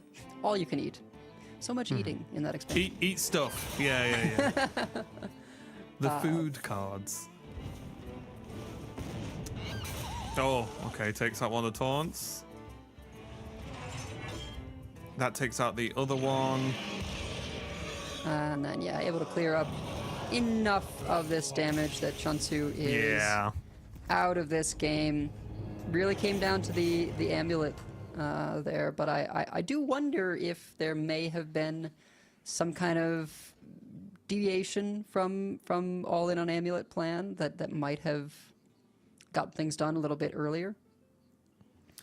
Yeah, it was a little bit tricky, isn't it? Because I get it. It already feels like it was longer than just that one game, but like, there was multiple Sylvanas pushing tons of damage, so that was a lot of extra damage that you don't normally get, I would say, in your average game. So there was a lot of damage generated. I think Insane did a really good job of being quite measured on when to go for removal, when to sit back and gain armor and be defensive, and so on. But yeah, Cheonsu just couldn't quite get there. Again, there's a discussion of, did one of the 3 brewmasters I think there were in that game, there were 3, did one of them need to be saved for Grifter in an emergency situation, or would that not have gained enough? You know, and that's the thing with this Hunter deck, right? There's so many routes to actually play the deck and how to progress in any given game that it's hard to just, you know, really narrow it all down to one moment. But yeah, there's definitely tricky. But I think one of the problems as well is that there wasn't even anything great from the Grift. I mean, we saw that what you can possibly do with like cost reduction from Grifter that we saw, was that yesterday now?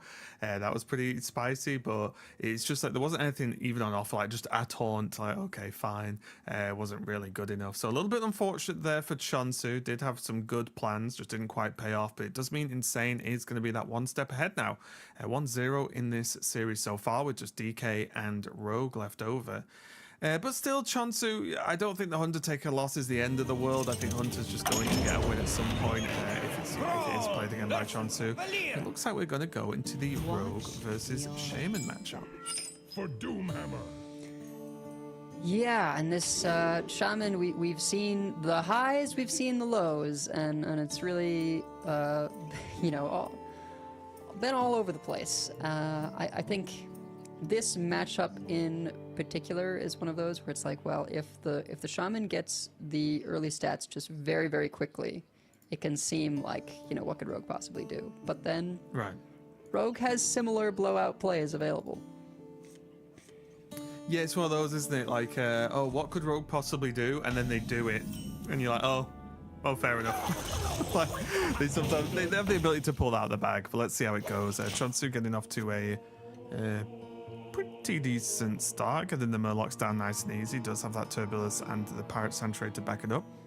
Rot number 802, welcome to the collection.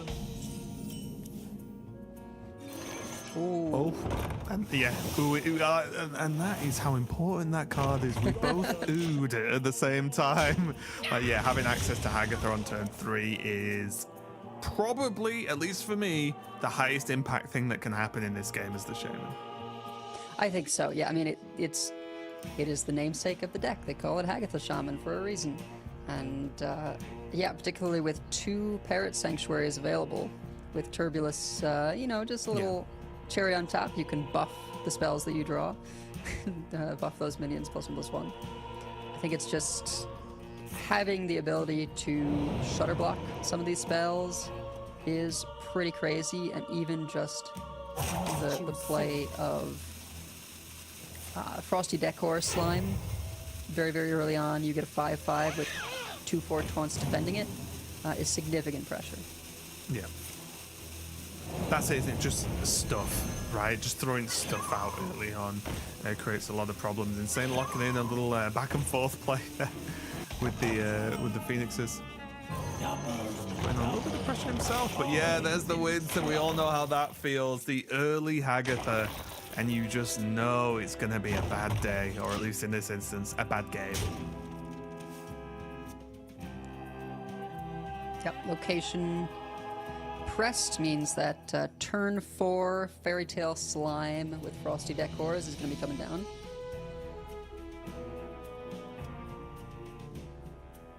And this is tricky. If you're the Rogue in this scenario, is the game plan sort of, okay, everything's going as bad as it can go in terms of what my opponent's doing, does Insane now have to go all in on doing the best possible rogue thing, right? Do you have to go all in on having the big pop-off turns with Thanos, focusing on just drawing to Incendius as quickly as possible and getting it down? Because he does have an O manager in hand as well, or had an O manager hand as well. Is that what Rogue has to do in this scenario? Just sort of match toe-to-toe for how well the Shaman's drawing? I think so, yeah. I mean, with this prep, Eat the Imp in hand, and then now the weapon queued up, Insane has the ability of guaranteed draw 5 cards, 6 with the Platosaur for turn 4. There's the normal draw for turn, so that's 7. So only needs to draw 2 more cards to reduce EMG to 0. And it's pretty good odds that in those 7 that he's going to be picking up next turn, he will hit, at least 1 EMG, at least, some other draw, whether it is a Dubious Purchase or a Cultist map, something else to kind of keep the engine rolling.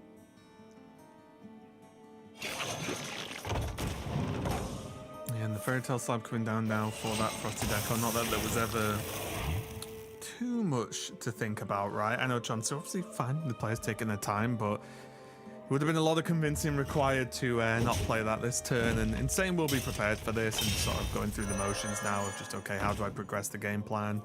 Here comes all the card draw you talked about, though. Another Eat the Imp available as well. Wisp, an excellent target for it. Oh, okay. Webweaver and Platosaur. Yeah, and second Phoenix.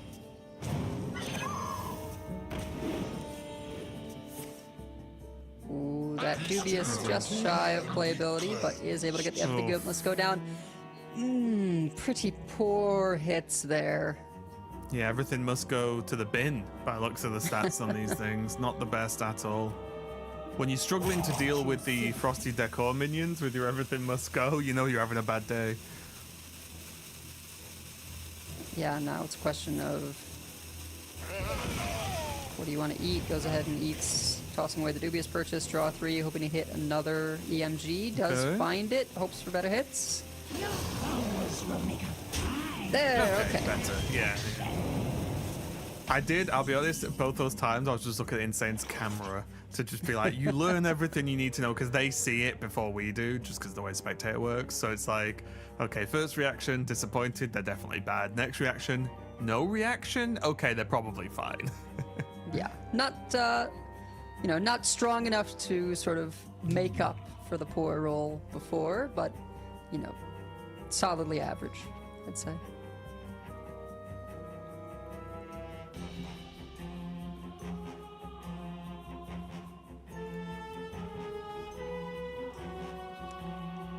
A little bit of tricky turn here. Of course, Parrot Sanctuary only hits, your battle cries, so that Nomelia, while potent into Insane's board, not able to come down just yet. The other Fairy Tale Slime, being wished upon a star, also not coming down for a bit. So this is really sort of the only option, is to just set up the other Sanctuary, play Turbulus, take the best trades you can.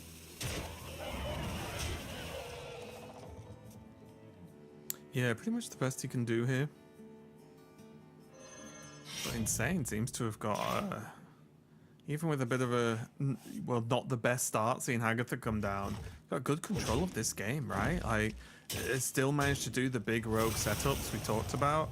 It doesn't have the Incendius, of course, yet, but still has time to draw it, because it's sometimes quite easy when you're looking at a game like this to think, oh yeah, we're only on turn 5, when the players are just doing incredibly powerful things in the first few turns of the game. You think, oh yeah, can't even play Incendius yet, never mind. Yeah, and a little bit of a tight spot, though, in terms of the draws for Insane. Not able to play this Phoenix unless he chooses to Shadow Step one of these. Is just going to let the other one come back to hand.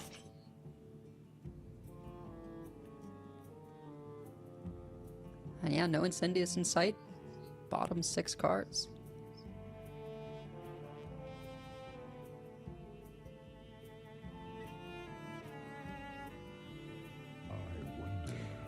Even so, like this Nobelia is you know, a solid clear, right, between that and the Static Shock. Cheonsu can clean up this whole board, but is still exposed to, you know, as much rock damage as Insane is able to set up. You know, I don't think we've seen... that's the problem, isn't it? It's like, again, because we're so early in the game still, funnily enough, the normally like clear the board and pass isn't really what you want to be doing against Rogue, right? Because it's like, well, they'll just do something again on their turn, so it's a little bit tricky. Oh, looks like we're gonna go for the Murlocs. Okay, this makes more sense, I think. Yeah, it doesn't give you the full clear, but you can at least clear 2 of these Close minions, enough. and then set up, you know, the potential safety of have a lot of stats in play to soak damage from rocks, and just to present, you know, 18 damage worth of threats. Both dubious purchases are gone at this point.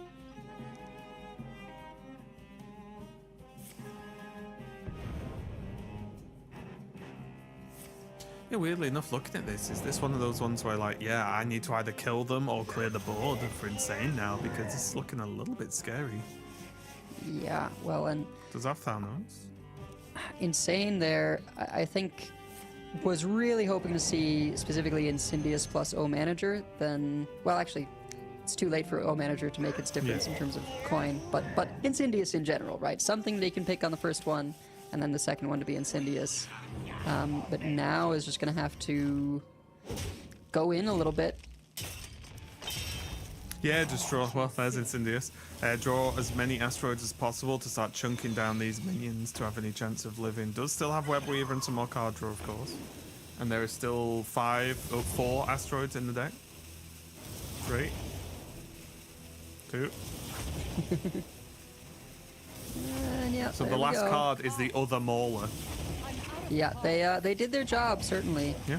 And, you know, the dangers here for Insane are that now he's in fatigue, so certainly has advanced board position, ability to play Incendious on curve. Cheonsu has used that Static Shock, so it's really just about Nomelia positioning, and I think you basically have to just leave the Web Weaver up. It's so tricky though, right? Because if you know Amelia, then your opponent plays Incendious, then what are you doing, right? Do you then just lose anyway? So it's... Is there any way that you can do this without playing the Nomelia? Does that ever work? The only thing you've got is Frosty Decor, and... Yeah, and that's just not as good, right? Like, right, it's it really, just gets it's causing the same problem of not setting up lethal the next turn, right? Yeah. And, you know, the disadvantage to armor versus life game, right, or really death rattles, I suppose. Actually, no, I think armor versus life gain. If they said death rattle, you gain the life, then sometimes that can resurrect you, or maybe they took that away. Oh yeah, sure, with the thingy, yeah, with the clay. It used to be once upon a time you could hit 0, and if you gained life, you would, you know, not explode. Yeah, so as far as I can tell, Insane can just play Incendious this turn, hit face, not even draw if he doesn't want to, and then next turn there's all the explosions and manager and weapon, I guess, and the last Mauler. Right. I mean, Cheonsu is effectively at 1. So Cheonsu would need Ziliax to have any kind of recovery, right? Oh wait, no, this is going to draw now. Yeah. So this is going to put him down. Yeah. Was he? I think that was a mistake. I think he just I think wasn't it was just thinking. pass, right?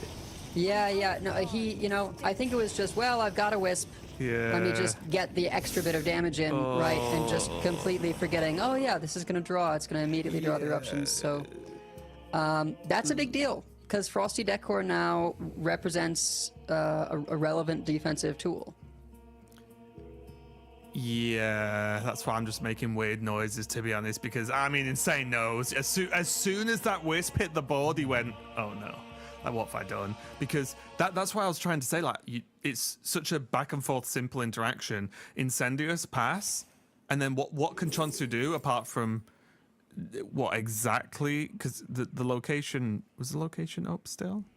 I think so. I can't see now because the Discover. There is one tick of location, yeah. So I think Ziliax off the top was the only out that Cheonsu would realistically have. Yes. And that's it. And all you had to do was play Incendious and pass. But Insane. Slipping up at the worst possible time here.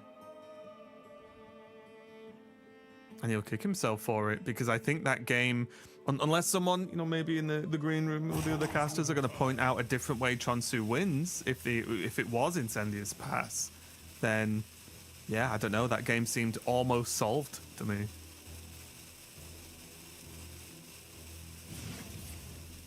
So here comes Frosty. He's going to have a growth into.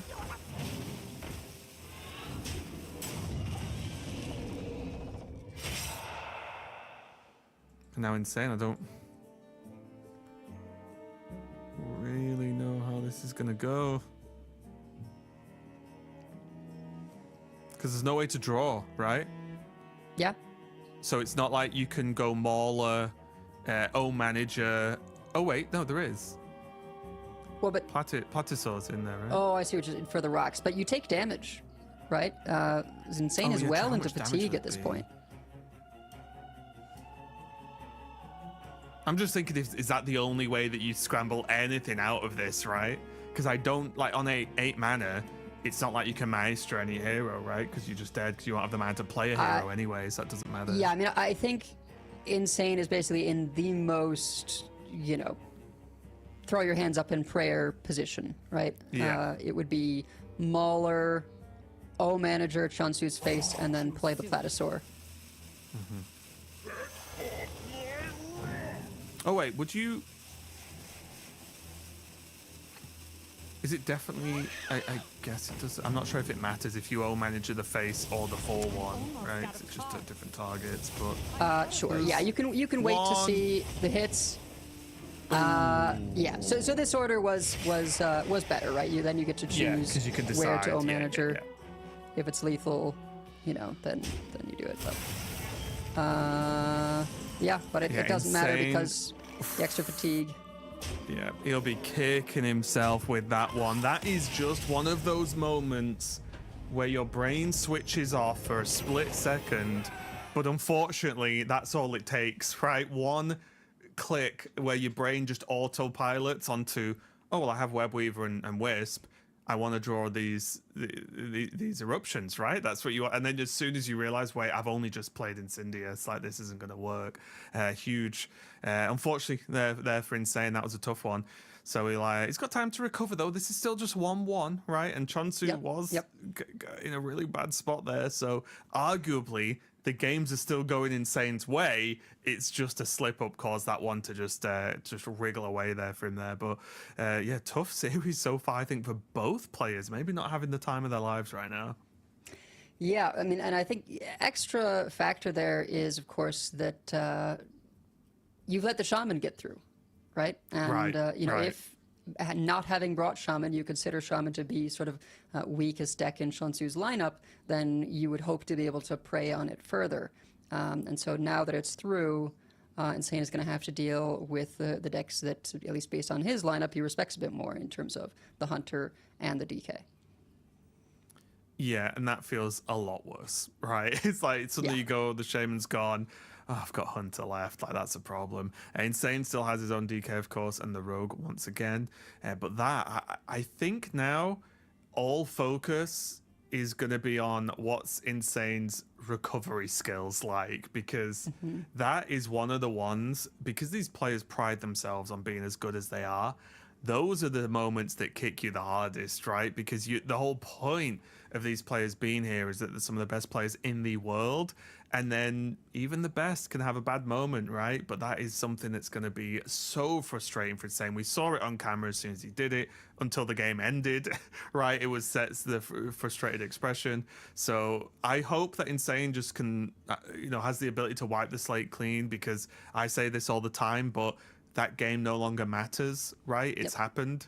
There's nothing anyone can do about it now. Move on. The next game matters now. So as long as Insane's got the ability to just shove that aside, focus on this game now, and if anything, he may even be hyper alert during this game of like, okay, no more maybe lapses in concentration as we do dive into our game number 3. Insane going to be on the rogue once more, decided not to take a break from it and just say, no, it's fine, I'm going again. And Cheonsu jumping back on the hunter.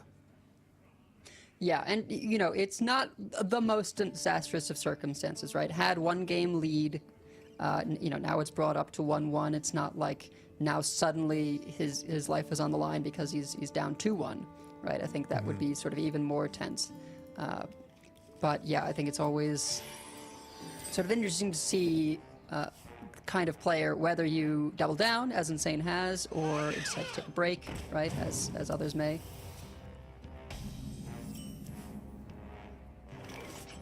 Yeah, just sticking with it. I like it. Cheonsu here once again has a fairly solid opening. Unlikely to drop the Rengar Scout, but does have coin 3 drop into 3 drop available to him. Yeah, Sylvanas, not the Windrunner sister that you want to be playing first. But it is certainly good to have for some of the boards that the Rogue can present. Usually, not much, if anything, is going to have more than 4 health. So if you can get a once upgraded Sylvanas in your back pocket, that could really swing some boards.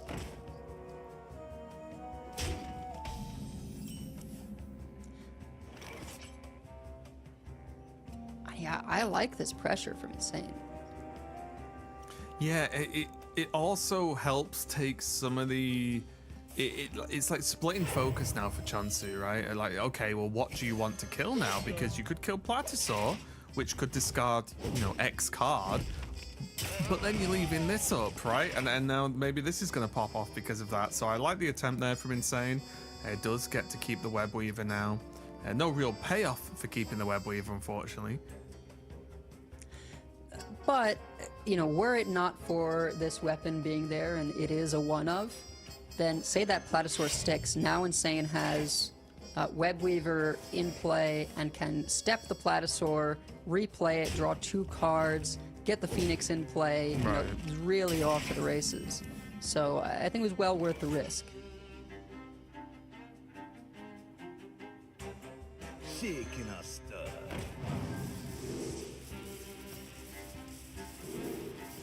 Okay, probably locking in at deal 2 here. I will, of course, have the potion ready as soon as it's finished being brewed. Wouldn't hate the plus health. Let's have a little look-see. Let's hope if I click the right one. There we go. Yeah, it's going to be the gain armor. So deal 2 to all minions and then gain 4 armor. Makes sense. Yeah, has taken a fair bit of chip damage already, so... reasonable. Yeah, Insane just needs the card draw here, right? Okay.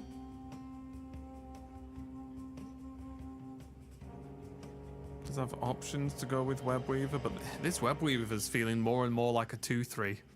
Like, that's just sat there, right? Not really being overly utilized, but the problem is if Insane goes for it, it's probably going to cost him a Shadow Step, and then is that then worth it just to get a bit of card draw? We'll have to see what the plan is here. Just go for the Discover. Ooh. Some of the key tools offered, honestly. Yeah. I mean, it's like, how much do you have to value just being able to pick up 2 cards, right? If you take Thalnos, play it, yeah, represents another card draw when it dies as well.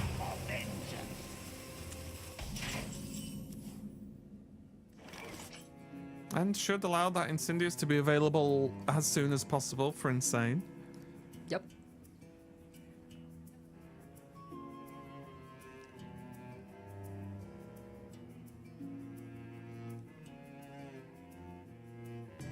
Xavius will activate this weapon, putting it up to 4 attack, allowing Cheonsu to clear up the 2-3 without having to put 2 hits into it.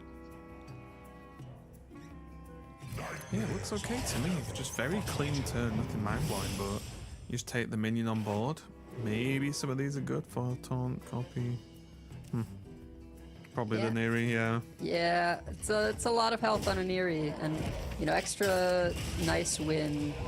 You might have to be using it with this potion that deals 2 to everything. You're doing that twice, so that'll bring your Neri back down to its normal health of 5. Oh, we just get the tempo Neri next turn, which would be very nice. I love tempo Neri. Force your opponent to kill it. It's one of the more terrifying things, yeah.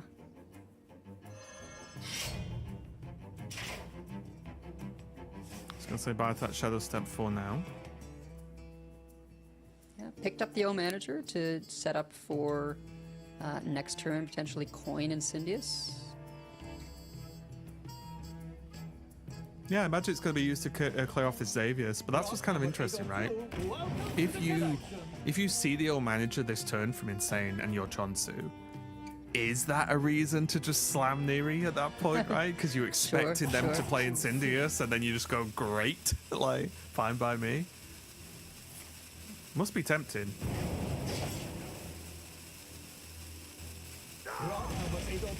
Welcome to the collection.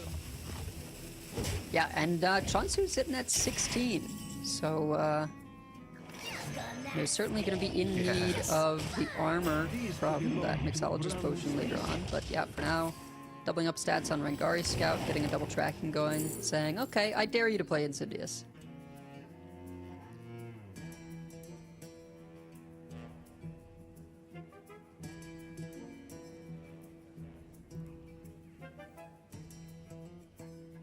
Tricky one here. Some really good choices, but this is the first Discover, so kind of hard to make that one. He's going to go for the Pupil, get 2 of those in the hand. Yeah, it can be some shenanigans there with Parrot Sanctuary, where you reduce the pupils to 1 and then they get to have their stats doubled. Was that the Discoverer's spell, sister? Yes. Yeah. Okay. Hilarious. Cheonsu utilizing the Spell Burst effect there on the weapon, which makes you immune for the turn. Immune while attacking. And here comes Incendious. Let's see if the draws are gonna help. This could get if the swing happens, it could get the eruptions beforehand. Okay, sorry, I thought it was swinging in. I was a little bit confused for a second. I was like, let's not go 2 for 2. Insane,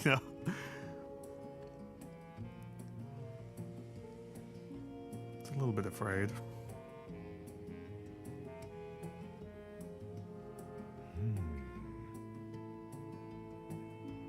And I think Cheonsu wishing he had some of those damage dealing spells right now.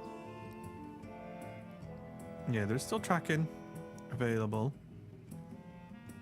There's also what isn't available is hand space, which is what happens when you have Rangar Scout and Neri on board.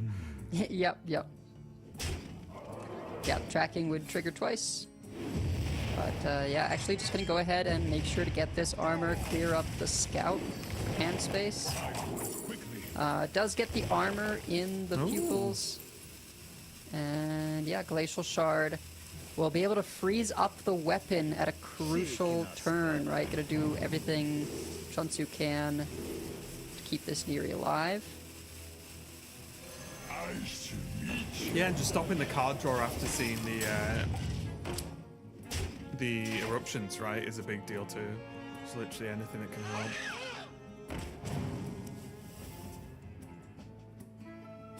Guessing this is getting shadow stabbed. New potion, deal 2 to all, plus deal 3. Really my bad, I slacked my potion duties. it gets a little murky when the second one happens.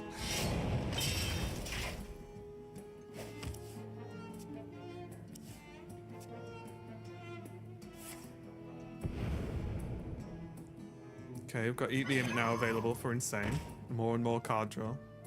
Yep.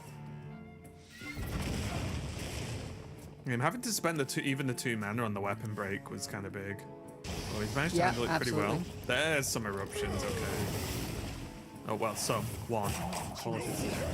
Oh, yeah, I think Insane not happy to see the chain end, having to step the Platosaur to try and hit another eruption. Really doesn't want this Neri to stick. Juby's purchase. Surely now. Yeah, okay. Yep. I was going to say surely. Yeah, and pretty nice hits there in the Infernal and the 3/6. Could have some relevant text there. I believe it says whenever you play a fire spell, you get a random elemental that costs and reduce its cost. I'm going to take your word for that one, because I do not know exactly what that card does. All I'm looking at is it's a 6/6 and a 3/6, so they look good to me. Pretty good, pretty good. Yeah. Oh, Cheonsu, pretty dangerous for him at the moment. There is only 1 eruption left in the deck for Insane, but there is still a Mauler in there as well. Yeah. So there's still chances at more damage, of course. It's just that the eruptions are mostly gone. Well, and a lot of tools have had to be used, right? Both preparations have been used. Thalnos had to get spent just for the sake of additional card draw. So in a lot of ways, if Cheonsu is able to just sort of clean up these boards a couple turns in a row, Insane's not going to have the damage to get over the finish line without minions. And this is what Cheonsu will be looking for, right? Just want those taunts, want the alien encounters, as you said, and just build everything up, knowing that those eruptions are gone. Same going for max card draw once more. Literally just digging through to the bottom of the deck. Yep. And there it is, the last one. But once Last again, card it's is gonna Mauler. have to. Yeah, it's gonna have to go into fatigue to try and clear these up with any rocks. And I mean, it seems insane, but I almost wonder if you have to hope for like a good Maestra hit for any hope of kind of getting over the finish line here. Yeah, I think the big concern as well is, do you even have time to try that? Because yeah, Insane might just be, at least as far as he's concerned, might be just very dead next turn. Yeah, and I think that's why he's sort of like strategically trying to you know, he played the Mauler before the Web Weaver, right? Is just trying to get the rocks to clean up, have this last push with this board of Phoenix and everything must go. Probably not even going to play the Wisp because of the fatigue. Oh, shake of that from Insane. Did clear up the Sylvanas, but yeah, not the biggest hits he was hoping for. And I mean, at this point, it's just, you can just bob your way over the finish line if you're Cheonsu.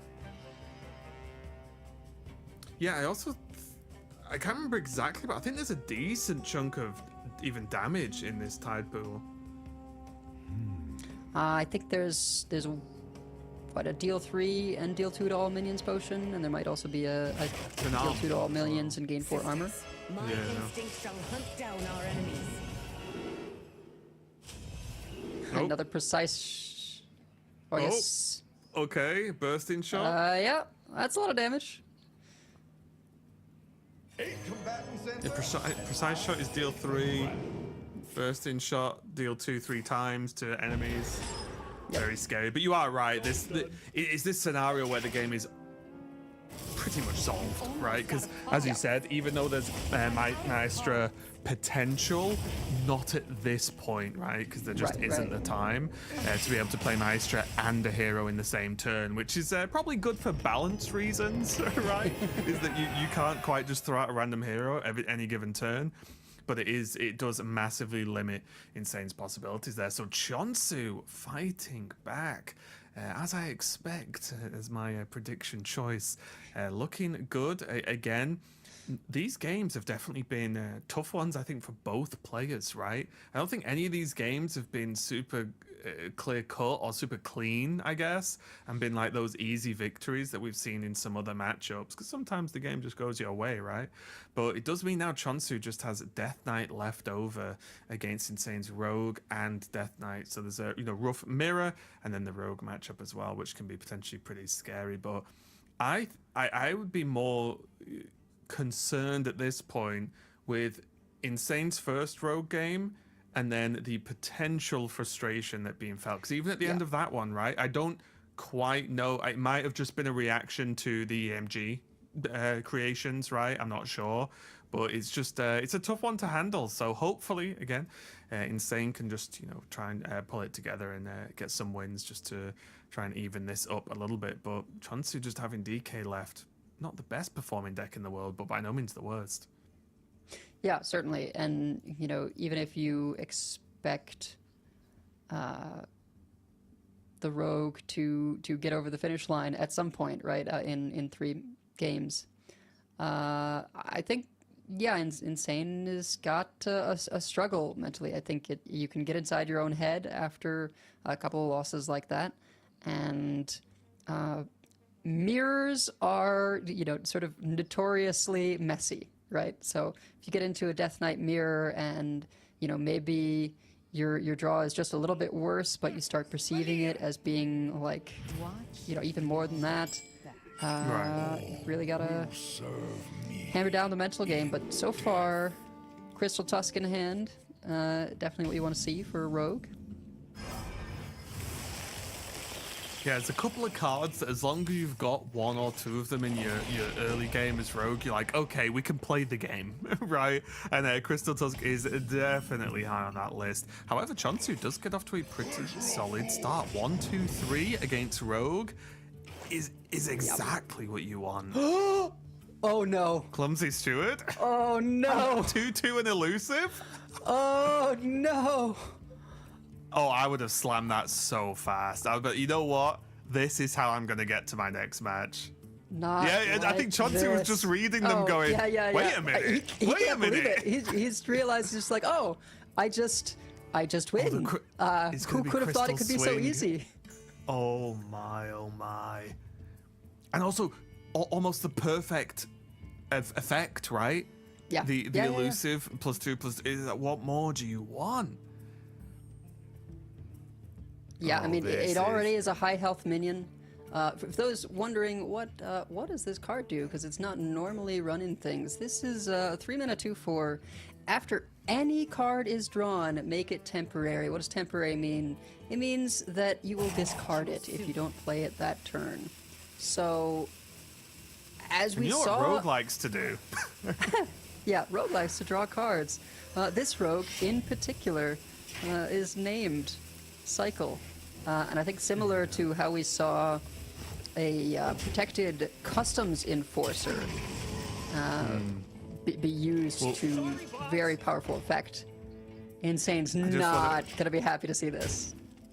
Yeah, I was trying to see, okay, the reaction was raised eyebrows. I didn't know if we were going to watch a man break on camera live, because that is a problem, as I said, for many reasons, right? One, the temporary card effect, right, is an issue. But also, it's 4/6 evasive. Like, that's also a relatively large problem a lot of the time. So Insane looking for what, dubious? Yeah, it's got to be dubious. Hope you win the 50-50. Now, we were making it out as a crazy thing. It is fair to say, well, Rogue gets to play all those cards that it draws, right? Like they typically don't cost a lot of mana, but he is forced to do this, right? He is forced to step these Platysaurs to just the second there's find Incendious, something. yeah, there's a Mauler, it can be coined, but the second that, for example, Incendious could have just been drawn, then what? Yeah. Right? Yeah. That is almost, I think that may be just game loss if Incendious was drawn there. Insane having a fantastic turn though, working with what he's got, being able to go everything must go here, putting out decent statted minions to be able to try and fight back. But yeah, that is very, very rough indeed. Gonna go for the Thanos and Wisp. Yep. Okay. Leaving the Mauler. Yeah, it's interesting. I would have been inclined actually to potentially save the coin there and play Wisp Space Rock, because maybe we're just on a different game plan, right? Maybe you just coin the Maestra, pick up a Tamsin or something for your draw engine, because you've been put in such an awkward spot. Both Shadow Steps used, one Mauler dropped, Thalnos gone. Like, you just don't have the shuffle things into my deck burn capacity that the Rogue relies on.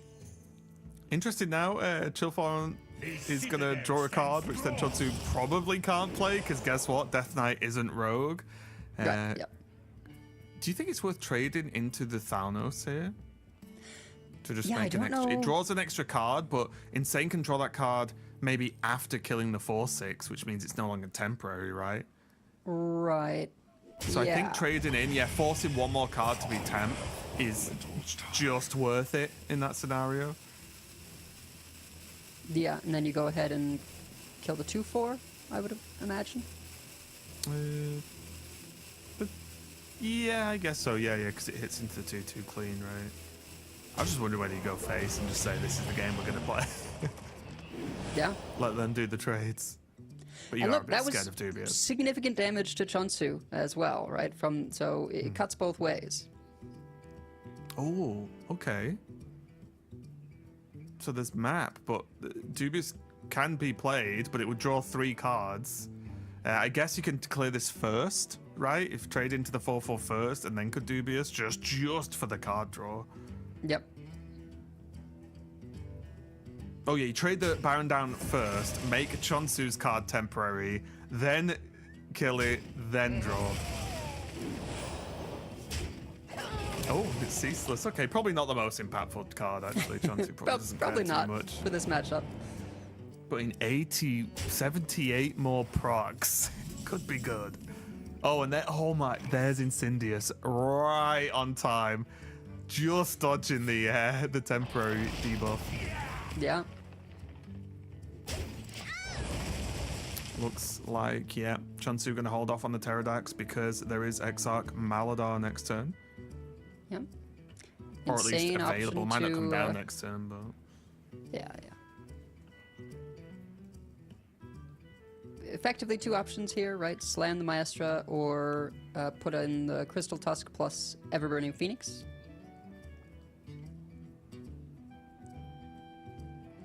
I would imagine... yeah, probably Tusk to preload it and then Incendious and then wait for the other swing. But no, I'm completely off base. So Insane's just going to drop the Maestra. Oh, You know, Shadow Reaper Anduin. Oh, those were the days. I think with how much has been lost from Insane's side to that temporary effect, I just need something extra to get over the finish line. And at least 10 damage from the weapon is good for that. The 2 damage hero power is good for that. Ooh. This is a tricky one, isn't it? Creature of Madness looking quite good for this turn, but Blob of Tar with +3 attack lifesteal isn't anything to completely ignore either. But probably going to be Creature, I would guess that. It's tough. Like, if the Grifta didn't say, place this on top of your deck, I would be interested just because it can potentially give you the draw 3, right? Which, with Cheonsu's hand would be very, very welcome. But yeah, I agree with you. This is sort of the safest line, right? More board presence now gives you something to do next turn. Oh, wait, 6, 7... Oh, wait, do you pick the... Seamstress this turn? So you can play it next... Oh wait, it's not going to get rush, is it? Never mind. Well, it's unholy. It's not going to get reborn, I think. Oh right. Oh, okay. Wait, so it would have had rush? But only one attack. Yeah, yeah. I was thinking, so there's 2 minions on board. If they get wiped, you go up to 8 corpses.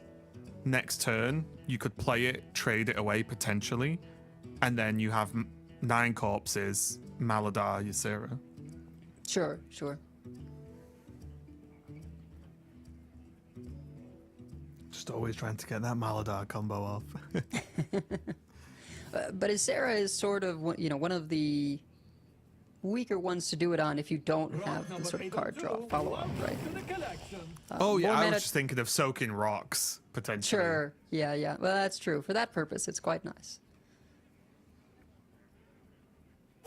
Choose soon. And because of the Maestra choice in the previous turn, it does mean there was no coin available for Incendius now. So, again, not the end of the world, but just a slight delay on not having the Incendius ready to go. It's going to shuffle it away, chooses to shuffle it away, yeah. I'm a little bit surprised by that. Insane's just thinking, every time I've tried to Incendius this set, it's gone wrong. So, you know what? I'm not going to bother.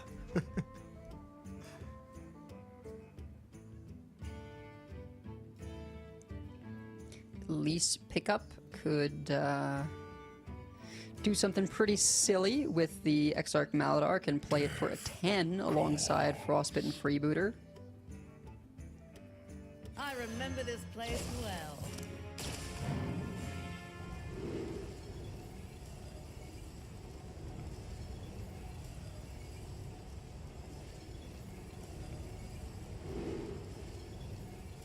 He's gonna go for 5. Mm-hmm.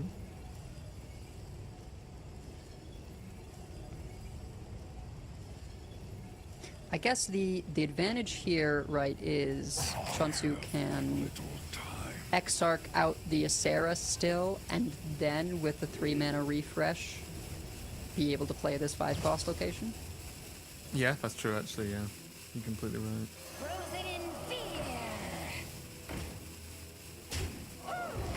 Get the kind of, say anti-aggro options, right? Welcome back, Incendius. Right on time. But if Insane's gonna stick to what seemed to be his plan before, it might just be Rakara coming down, slamming into the Elise or something, or even face and just go in with everything. That hero power is 2 damage, so.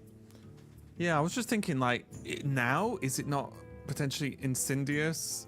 Do whatever with the minions on board, don't swing, and then next turn, you go Rakara, breaks the weapon, draws, and then you've got the swing as well as the draws of the eruptions. I think that's at least the line I see, but Insane's definitely taking this a different route than I would, and Insane's a lot better than me, so I'm excited to see how this plays out.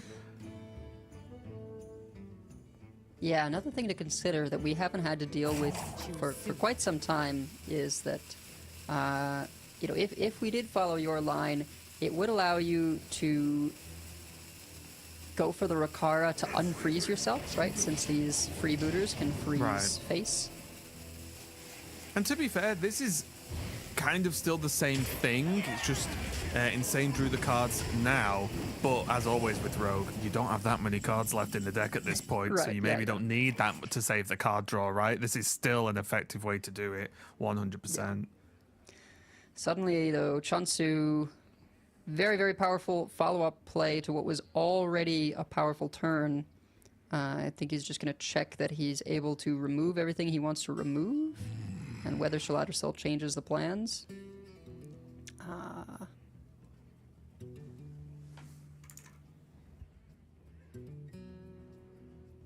Or if there's some kind of lethal, if he just goes Exarch plus Shaladricel now.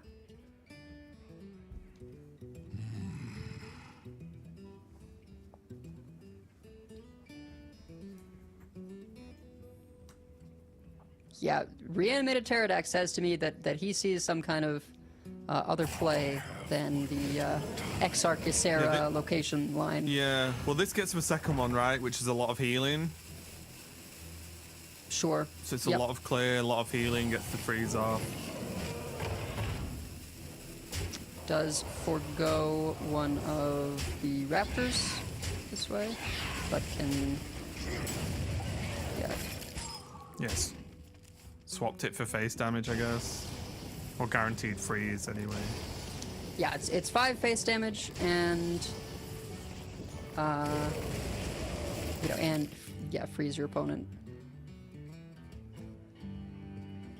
Yeah, this may have been some kind of lethal setup, right? Because he can Exarch, Shaladrasil, you got the hero power, you can give it +5. I think we're still 1 mana off from then also being able to play Awakens. No force on Azeroth can stop me. Yeah, because the hero power for 2, right? Awakens for 2 is 4. Maladar 6. Yeah.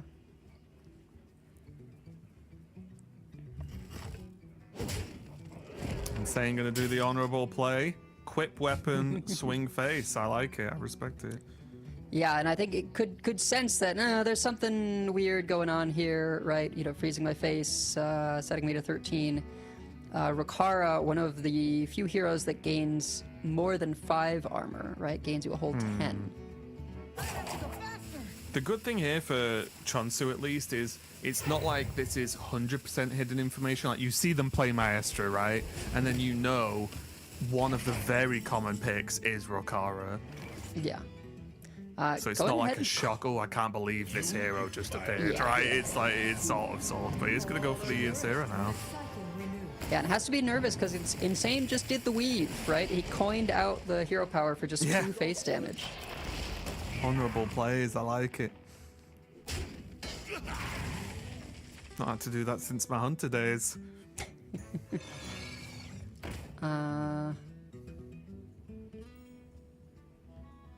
Let's see. I think it's saying trying to figure out when or if to play the second Web Weaver. Yeah, just gonna go ahead and eat this one. You can get into dangerous territory fatigue-wise if you go for double Web Weaver. Remember when I said I wasn't good at Rogue? Yeah, I've done that a few times. No, I love drawing cards, and they go, wait a minute, they're burning away. What's gone wrong? Or I'm burning away sometimes. 1 Eruption, 1 Eat the Imp, 1 Prep remaining. And again, we were saying earlier, no Shadow Steps. So, yeah. Probably going to go for Mauler somewhere in here. I think hoping to use the Dubious Purchase, so it may in fact be, you know, you weapon the 5/3, yeah, because you still get 5 face damage there. You Dubious Purchase, and then do your Mauler, but can he get all these actions in? I don't know.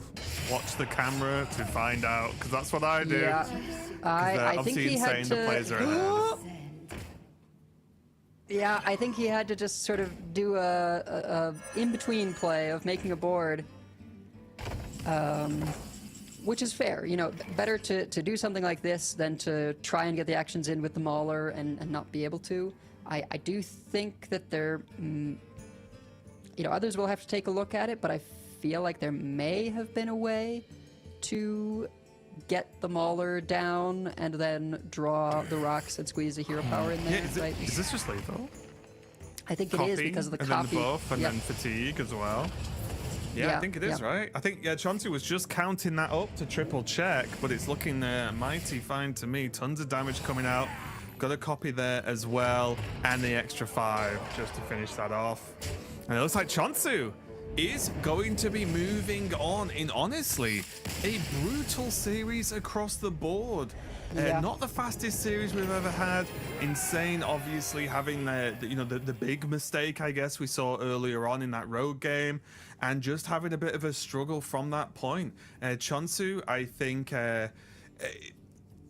Cheonsu played pretty well, pretty calm as well, and that's generally, I mentioned it right at the start of the show on Thursday, is that one of the reasons I picked Cheonsu, not only have we, we've seen Cheonsu play a million times, we know he's good, but in the last call tournament that he won, he looked just so chill and just happy to sit and just play some Hearthstone. And I think we've seen from multiple players so far having the ability to just not get overly pressured, or just keep control of the emotions, or just maybe just approach the tournament with, it's just super fun, I'm happy to just play. It pays off, right? Because you maybe not feeling as stressed and not maybe making some of these mistakes we've seen some of the players make. And I'm not even talking about just Insane here, I'm just talking about we've seen multiple players slip up across the last few days. So yeah, huge congratulations to Cheonsu. Tough one for Insane, he'll definitely be kicking himself. A little bit unfortunate, so we do have to say goodbye to Insane, of course, in the World Championship for this year at least. I'm sure he'll be back again, maybe even at BlizzCon next year. But it looks like we are going to go to a quick break while we get the next match ready to go. Don't go anywhere. We'll be right back.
Welcome back, everybody. We are deep into day 3 of the World Championships, and it is my great pleasure to be joined once again, reappearing on the broadcast. It's Rekvam, who is here to talk you through the Group B decider match between Cheonsu, who we just saw narrowly edge past Insane, and Soyerin, who at least was able to go 1-1 on day 1 to put himself in this position. Rekvam, how you been doing? How did you enjoy your first cast? How have you enjoyed the game so far? The cast was great. A lot of stress, but not nearly as much stress as the players are going through. And so far, Group B has been a bit shocking with what we saw happen in the first series, but Cheonsu moves on to the decider match versus Soyerin. Yes, which is what we're going to bring you now. And I do believe we have a full mirrored class and archetype lineup here on both sides, which does result in a similar ban. We can spoil that. It's a hunter ban on both sides coming out here. But when these two mirrored lineups go up against each other, are there any like particular matchups, any break points, any tech cards, like anything to break the two apart that are like really important? Cheonsu has a little bit of tech that could be important for the Warrior Mirror. He runs Steam Cleaner, whereas Soyerin doesn't. Soyerin has a Renovator in there, which will be better versus Control DK if that matchup comes up. Other than that, there's not really any tech to set apart the lineups, except for the fact that Soyerin is running the Elise version of Hunter, which should, in theory, be worse in the Mirror. Just harder to get the sisters going, and only one Brewmaster, whereas Cheonsu has 2, so the Sylvanas AoE is much more potent for Cheonsu if we were to get that matchup, but as the Hunters are banned, so that won't be a factor. Other than that, everything's mirrored. Okay, good to know. We are going to be kicking things off with the Death Knight Mirror. Both players have locked in their Q choice for the first game. Anything in particular you want to give us about this matchup? Obviously, Elise being a key card in the matchup overall.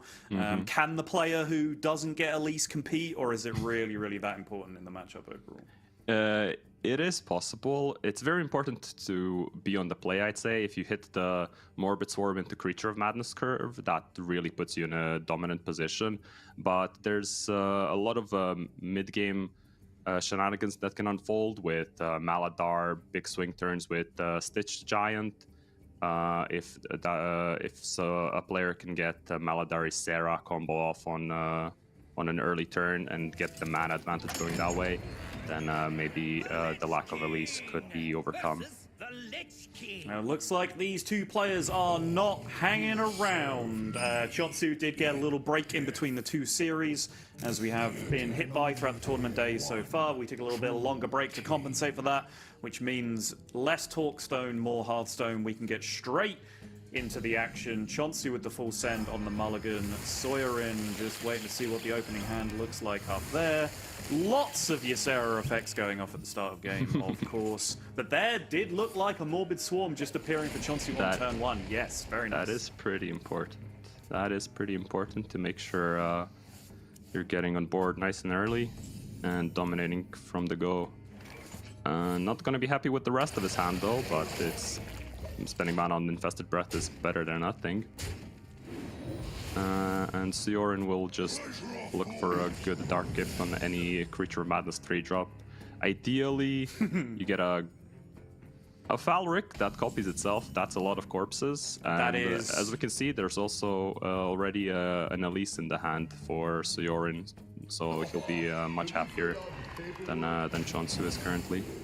Yep, Cheonsu just happened to slam the Zephyrus here, just playing the curve as it stands. You know, as the wise prophet Theno once told me, he is spending all of his mana every single turn, so he must be doing something right. But the cards are not really the curve he's going to be looking for here, but oh my goodness. Falric with the copy effect here is kind of brutal. That is 4 corpses for 1/2/2. That's gonna make Soyerin very, very happy with the Ravenous Pterodax in hand. So just having that in hand already with 5 corpses ready to go means that at least for copy is going to be super strong at regaining the board.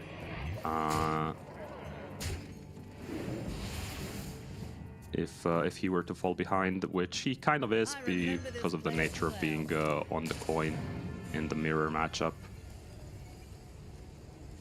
First Elise pick of the series, certainly going to go for a 5/5, does get 5/5 copy, which is pretty premium, and Savage Roar given as the option as well, which is pretty much the dream Death Knight location in most situations.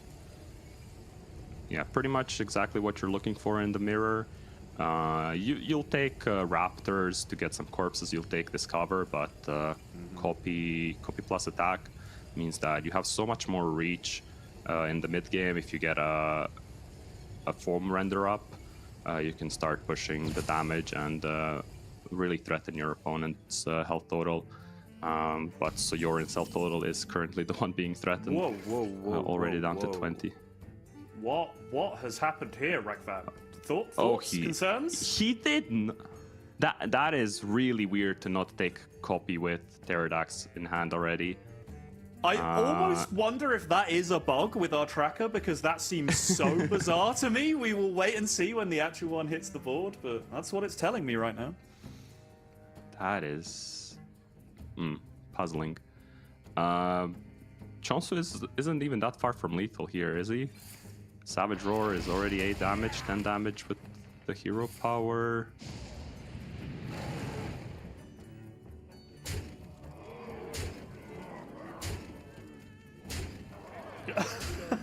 he just it's 50-50. It's a 50-50. He's got a leech. Yes. He's got a leech.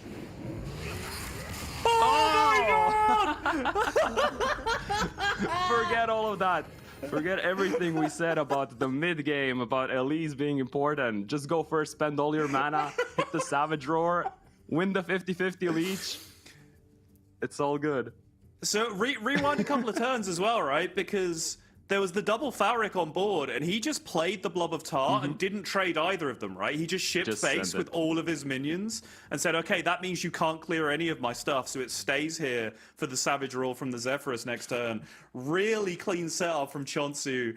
Had himself a 50-50 and then got rewarded for the setup for the play. Really, really nicely done from Cheonsu. And we'll never know. We'll never know what location Soyorin picked. We'll never know. It remains a mystery. But regardless, the quickest 1-0 of your life in a DK mirror to Cheonsu. And honestly, Rek'Vat, I have to say, you fell at the first hurdle. I asked you how you could win when the opponent gets Elise and you don't. And you didn't say Zephyrus Savage Roar get 5 minions in play and then win a 50-50. I didn't say Zeph. Yeah, I completely missed it. I completely missed it. Cheonsu rolled it yesterday, or the day before, on day 1 versus Yanming. He had a Savage Roar, I believe, in the Warrior matchup. Yeah, that's right. I think we saw a Savage Roar and a Bloodlust from Zephyrus before today, and that's the second Savage Roar that we've seen now. Pocket Train with that's right. Pocket Train had the Bloodlust. So moving over to the Quest Warrior now, Control Warrior, whatever you want to call it, and Soyorin queuing up with the Shaman, a matchup we've already seen multiple times throughout proceedings. What are your overall feelings on this matchup, Rek'Vat? Generally, I'm not a big fan from it, from playing the Warrior side in practice versus Pocket Train and Fury Hunter. But in the tournament so far, it's really been looking very dominant for the Warrior. I think we saw Shaman only win when Lovestorm was piloting it. It's really important to get a good Shudder block timing, if possible with Wish Upon a Star, or just get an early curve and catch the Warrior out without any removal, without any good early game. But Cheonsu seems to have a pretty wild early game with going new heights into Elise, which should just stabilize whatever the Shaman tries to do. Yeah, it's not like Shaman can really put up a bunch of early chip damage that some decks are capable of against Warrior, and even then, if your hand is coin new heights into Elise, you are going to struggle to be scared of too many things your opponents can do. Cheonsu quite happily playing it out here. No location in play yet for Soyorin, but he does have Flight of the Firehawk. which is probably one of the better early game cards that you can have. Does hit growth in with Misses it, on the bellhop. No bellhop, exactly. That is going to be painful for him when he sees this Elise come down. Not good options for the first discover for Cheonsu. A little bit better on the second. It's really hard to skip on discover in this matchup.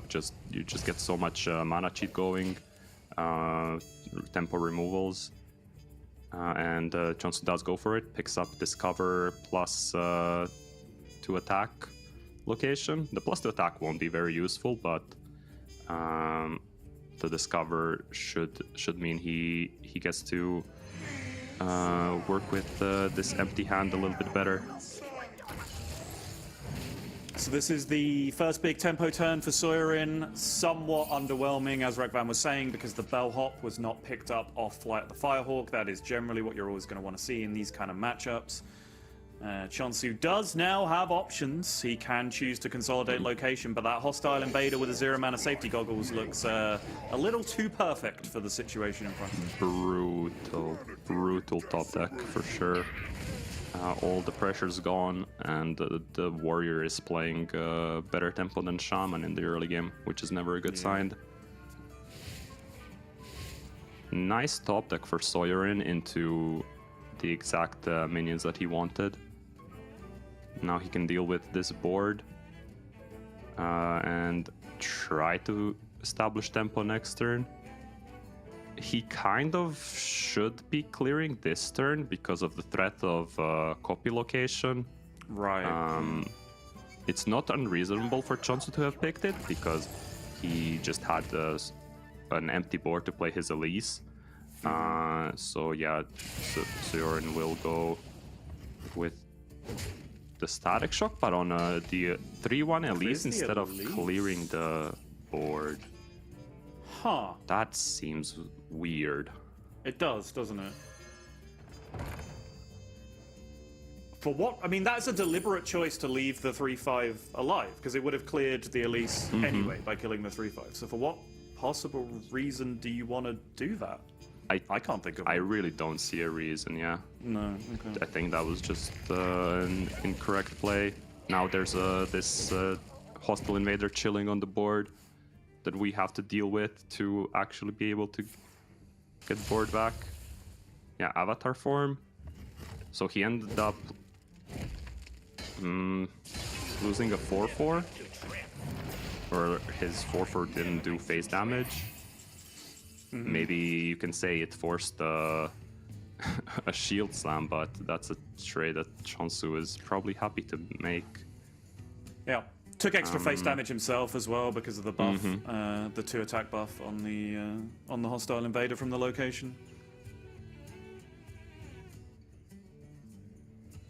Meanwhile, Cheonsu did pick up an extra brawl from the first roll of the location, which is a fantastic asset in this matchup. That is the power of the discover for sure, because the shaman can make these big boards that you can oftentimes not be able to deal with cleanly, without a copy on a Dracorex, for example. So the brawl will be very helpful there.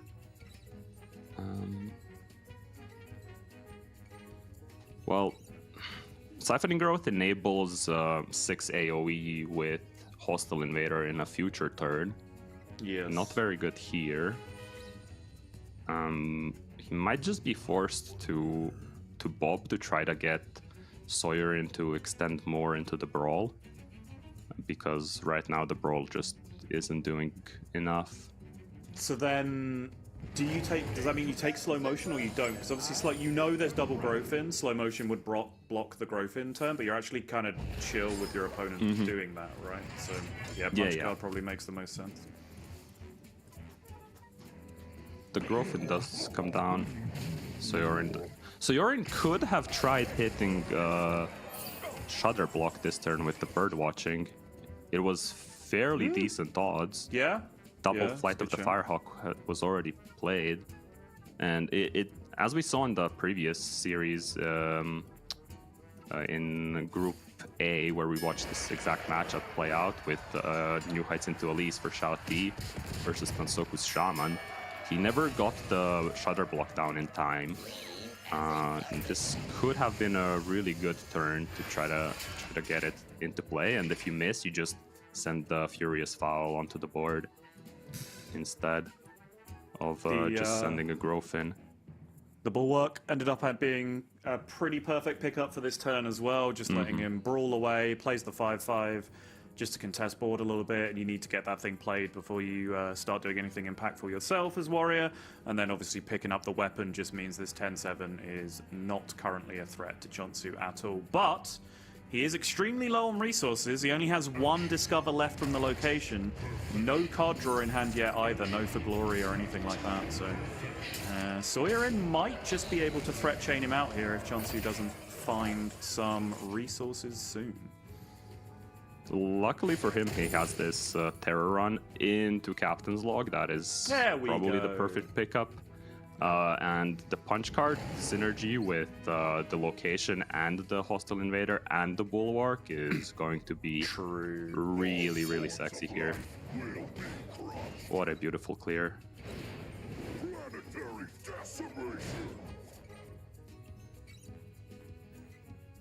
Well, not the full clear. The leftmost Iliax will stay alive, but the Hostile Invader will clean it up when it dies. Yep, and this only uses 2 charges of your weapon, so you still have 1 remaining, so the Ziliax isn't really that big a threat, especially after you've already seen, 1 Static Shock and an Avatar form from your opponent already?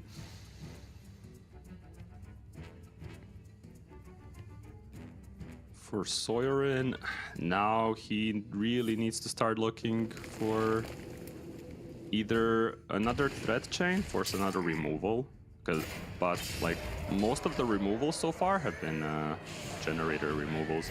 That is a 7-11 Alakir just sending it. Okay, that is one approach that you can take as well when your opponent has few cards. Just say, okay, you don't have armor gain. You might have board clears, but you won't have armor gain. Exactly. He currently beats full clear plus hero power, right? Which is a reasonable thing to try and beat in this position. I don't mind it. Unfortunately, that's a lot more armor gain than I think he would have anticipated out of those 4 cards in Cheonsu's hand. It is quite a 3-card combo. Let's see what wins the brawl. The Ziliax, but it dies to the Invader AoE. And it's gone. But more good top decks for Sawyerin. He has Bellhops, he has Grifta, he has another Growthin in hand. Might come down to just the first 2 treasures that Cheonsu rolls from his quest reward, because these minions will be too big for the Dracarex to clear. Yep. Right, Furious Foul plus Bellhop. Using 1 charge of Sanctuary along the way. The order could have been a bit different. This gives a little bit of information to Cheonsu, but it's not that big of a deal. Oh, you're giving away you have a second 5 mana spell? Yeah, fair enough, fair enough. Ooh. Ziliax. I think that's gonna make Cheonsu rope a little bit, and then he will play the Ziliax into and clear one of the 6/7s. Or not rope at all. I think it's not that clear cut that it's just winning in this spot, because the immunes will clean up one of the Ziliaxes without even giving any healing. Right. So you're only getting 18 heal. And there could be another foul in hand. How many hits actually are there from the quest reward, though? Like, Amara is obviously fantastic. Are there any others that actually work for you It's mostly Amara, and then Time Warp, so you can buy another turn. I guess, yeah. Fair. It is actually fairly likely for the Ziliax to not even heal, because Cheonsu knows there's another 5+ cost spell in the hand, which could easily be either Furious Foul or or a wish, and then the yeah. immune foul would just trade. And yeah, he will not pick up any more healing. So he's still in a position where he needs either a top deck or a Mara or Time Warp from his Latorvius. Brewmaster isn't cutting it. Emotional support Brewmaster is back out to play. Dracorex would technically leave Cheonsu alive here, but he has to play around the wish that could be in the hand, either from earlier or from the Hagatha. So it just slams the quest reward. Yep. And misses, so goes with the Dracorex, hopes he's alive, and he actually is, as unlikely as it is. Yeah, weirdly, the chances that both the expensive spell that you know about from the Bellhop and the slime that you know about from Hagatha, the chances of them both being not lethal are actually so low here that they are. Still, you have 50-50-ish odds here off Grifter to still be lethal. That'll do. And there it is. Just a nice solid Shaman draw. Never give the warrior breathing room. And Soyorin used his resources well. He did. Put up a lot of pressure. The Elise wasn't enough. It definitely had some questions over the mid-game turn with the static shock and the hostile invader, but outside of that, he just threat chained it really, really well. Just continued to push, force the removal, and even with the help of the Discoverer spell from the Terror Run, just was not enough removal in the end for Cheonsu to keep getting there. I think partly because both for Glories were buried deep, right? He just didn't really get enough card draw to keep the hand size high. Had to brawl away boards without really taking advantage of the minion size on the other side. And I think one of the key interactions for me in that matchup with Shaman is you want to hit a Wish Upon the Start, like have a board that you're happy to play Wish Upon a Start on before your opponent gets to Dracorex you. Because if you don't do that, normally their Dracorex is just way too big of a swing turn, and you're just not able to recover from it, and that's exactly what Soyorin managed to do there. So squaring up the series, DK and Warrior still to win with for Soyorin, Shaman and Warrior still to win with Cheonsu. It does mean that the China meme is being avoided. We're not going to come down to a game five Shaman mirror, but we could come down to that Steam Cleaner teched out Warrior mirror that you were talking about earlier. Yeah, it's kind of looking like the Warrior from Cheonsu's side has this DK that it can prey on, but we've seen that matchup go both ways, kind of. Mostly DK, I feel, in this tournament specifically, has been coming out on top, just putting up pressure, but it's in theory slightly Warrior favored. Just remains to be seen. Our next matchup is Warrior versus Shaman, just the other way around. We'll see if Cheonsu can do the same thing Soyorin did and just threat check the Warrior. He will certainly hope so. Yeah, players are locked in. We're just going to go the other way around. Everything that we just said over the last 10 minutes or so of that previous matchup, just flip it around, and then we can stay silent for the next few minutes, because we'll clearly just play out exactly the same game. But yeah, so outside of what we did see there, we talked about it a little bit of Cheonsu just not really getting card draw. Are there any other key moments that Warrior needs to look out for in the matchup? I was talking about Dracorex a little bit. Are there any other key cards that Cheonsu was maybe missing to be able to survive the threat of the Shaman there? In that game, I don't think there's really much that Cheonsu could have done. It mostly just comes down to the quality of the Shaman draw. If they chain the threats, they're favored. If they don't and they give Warrior breathing room, then the Warrior usually comes out on top, just outgrinds, gets bored at some point with Dracorex and stabilizes their health total, gets their card draw going, and just makes the matchup look not close in its favor. Which in a way is just the nature of being the control deck in a matchup, right? You kind of have to accept sometimes that, well, if my opponent just hits the nuts, I can't keep up with them because they're just way too efficient, way too aggressive. They're playing all the most efficient possible cards and hitting me with them, and that becomes a problem.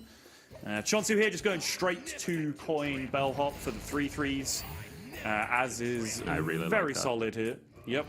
Does activate the For Glory here from Soyerin, which... It always seems like Warriors in metas, you have these questions about, right? You go all the way back to Battle Rage, like, is it worth pushing the 1 to activate Battle Rage? And now you have all these thoughts of, like, is it worth removing all my opponent's armor to make their spell cost 0? Or do I put extra minions on board and make their For Glory cost less? Like, why do Warriors always profit from you doing things you just want to do? It's the control player mentality. You have to punish your opponent for playing the game. If they are having fun, that means if you're winning and your opponent's having fun, that's still not good enough. You need to suck the fun out of it. Okay. That's the true control player mentality. But what if you lose, but your opponent also did not have fun? Is that then a W for the then control you've player? won. Right. Okay. Yes. Good. Okay. Just ask control priest players. Fair. Yeah.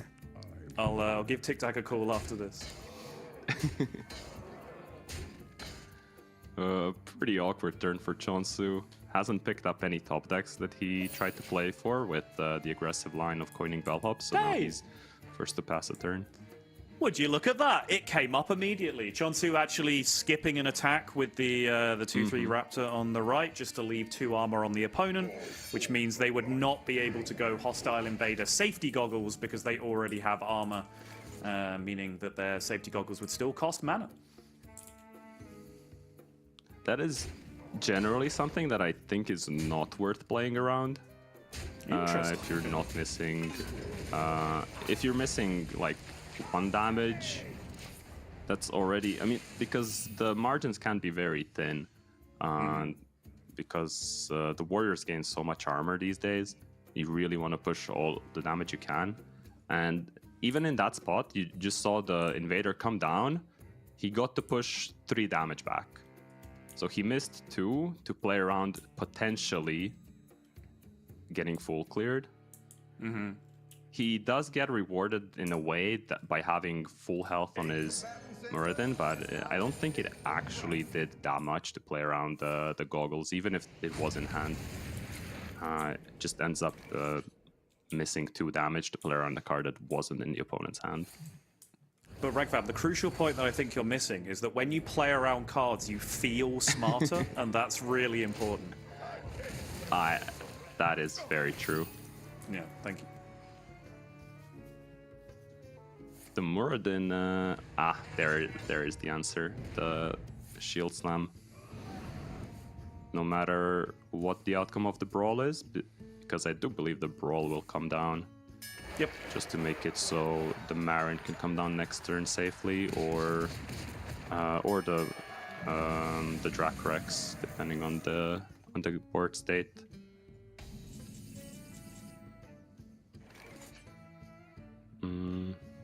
Yeah, just not much for Cheonsu to do here. The biggest board he can make is Frosty Decor or Birdwatching into Hagatha.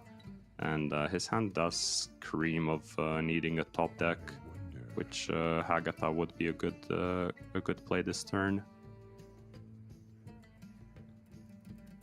Might be considering just going with the Wish, or try to set up the Wish with Frosty Decor. Okay, he has a minion, so he says this is a good enough turn to get a Wish played, because it can be hard to have 7 mana, but it just gets shield slammed and Marin gets developed, so it just ended up being an off turn. It was just pretty much a bad turn, pretty much no matter what. That was once the Wish was top deck, that was my instinct. Like you said, there was the option to hold, just go wide with Frosty, and then you have like pop-up book Wish the next turn. But if you, like as I was talking about previously, if you just get Dracorexed in that spot, well, you then have to spend your turn responding to the Dracorex and you're 2 turns behind. So I felt it was right to play the Wish, but still not a good turn either way. Yeah, at some point you have to also, I think, stop playing around cards from the opponents. Like, yes, if your turns wish there, okay, they don't even need to have the Dracorex. They can just do this turn, absolutely. and now you're even in a worse spot. Whereas if he did get the Hagatha down, maybe he could top deck a Shudder block and get a tripled wish if he hadn't top decked the second one. Yeah. Right? Because then if he played it last turn. It's a lot of ifs. But, it is. I will say, when you brought up the bird watching for Hagatha line, that I definitely considered, but I still think Wish now was better than the setup turn for Wish next turn, right? I think that was better, but when you brought up the bird watching for Hagatha turn, I thought, yeah, you know what? We might be in a spot where that's necessary.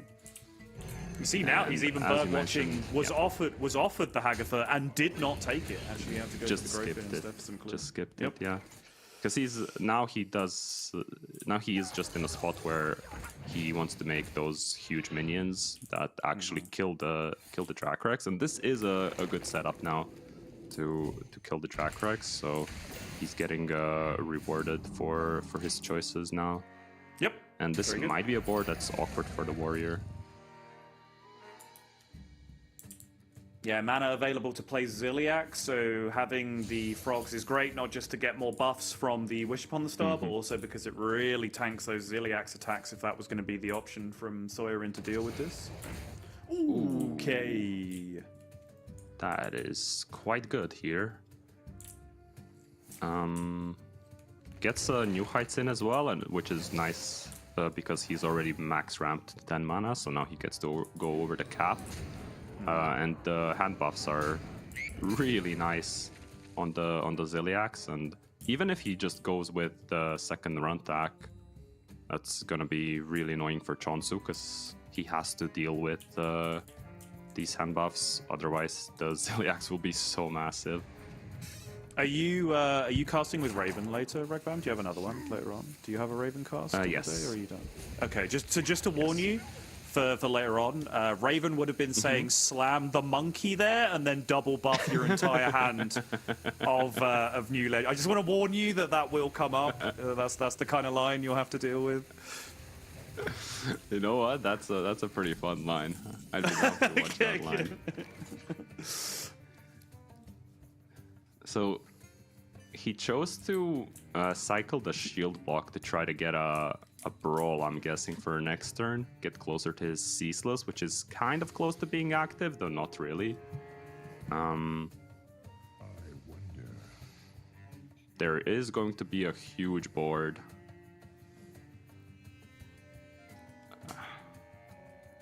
It's kind of weird. I really like the run attack on board with the shield slam for Soyerin. Now he's going to get cleared by this hammer, and 2 bellhops are going to come down. He does have the Ziliax, but the Ziliax is only 8 attack now. It's not 9, and it doesn't line up cleanly into the bellhops.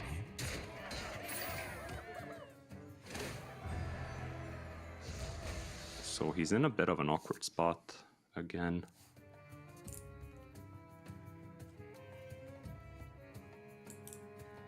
How big is the Zilliax? It's only been +2/+2 buffed, right? It's been double buffed, yes. Yeah.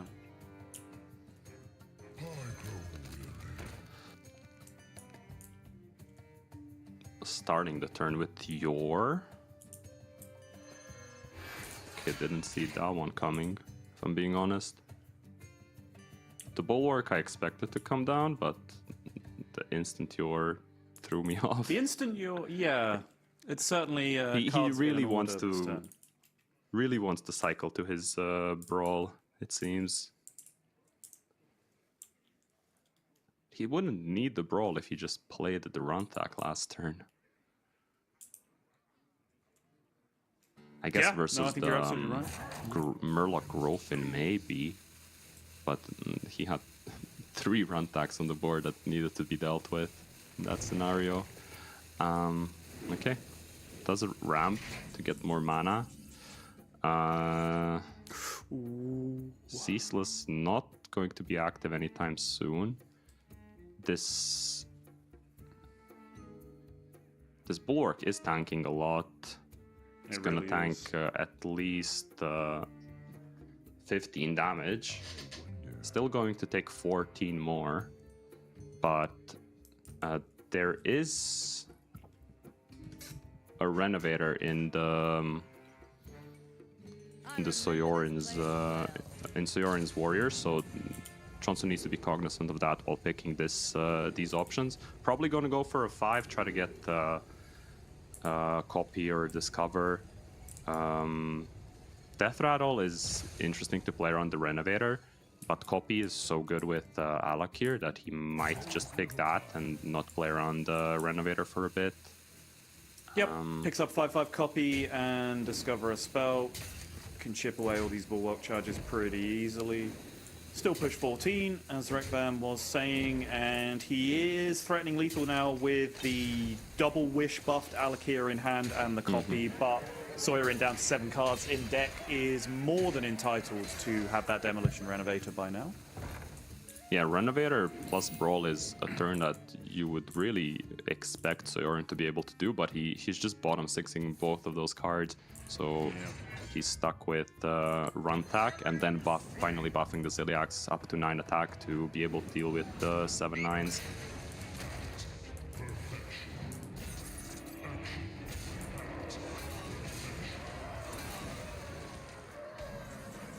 There's the Renovator pickup.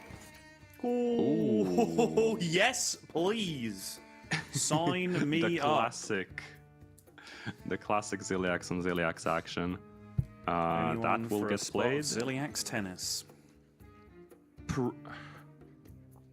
Probably it's fine to copy a Ziliax now, but he might be hesitant to do it because of Brawl. Probably will feel like he's playing too much into Brawl, but the copy on the Ziliax would be really nice to just get rid of the Run Tack off the board as well, as the other Ziliax is so full clear. That's true. Yeah, that's a good point. I think it makes sense to copy here. Holding it last turn is perfectly fine. She had such a good lethal setup with the Alakir, but I mean, even that, there's so many things that Soyorin just doesn't have here, right? Like, yeah, you can copy here and you overextend into Brawl. You cannot copy here and you're vulnerable to Demolition Renovator because you just haven't used any of your location value at all.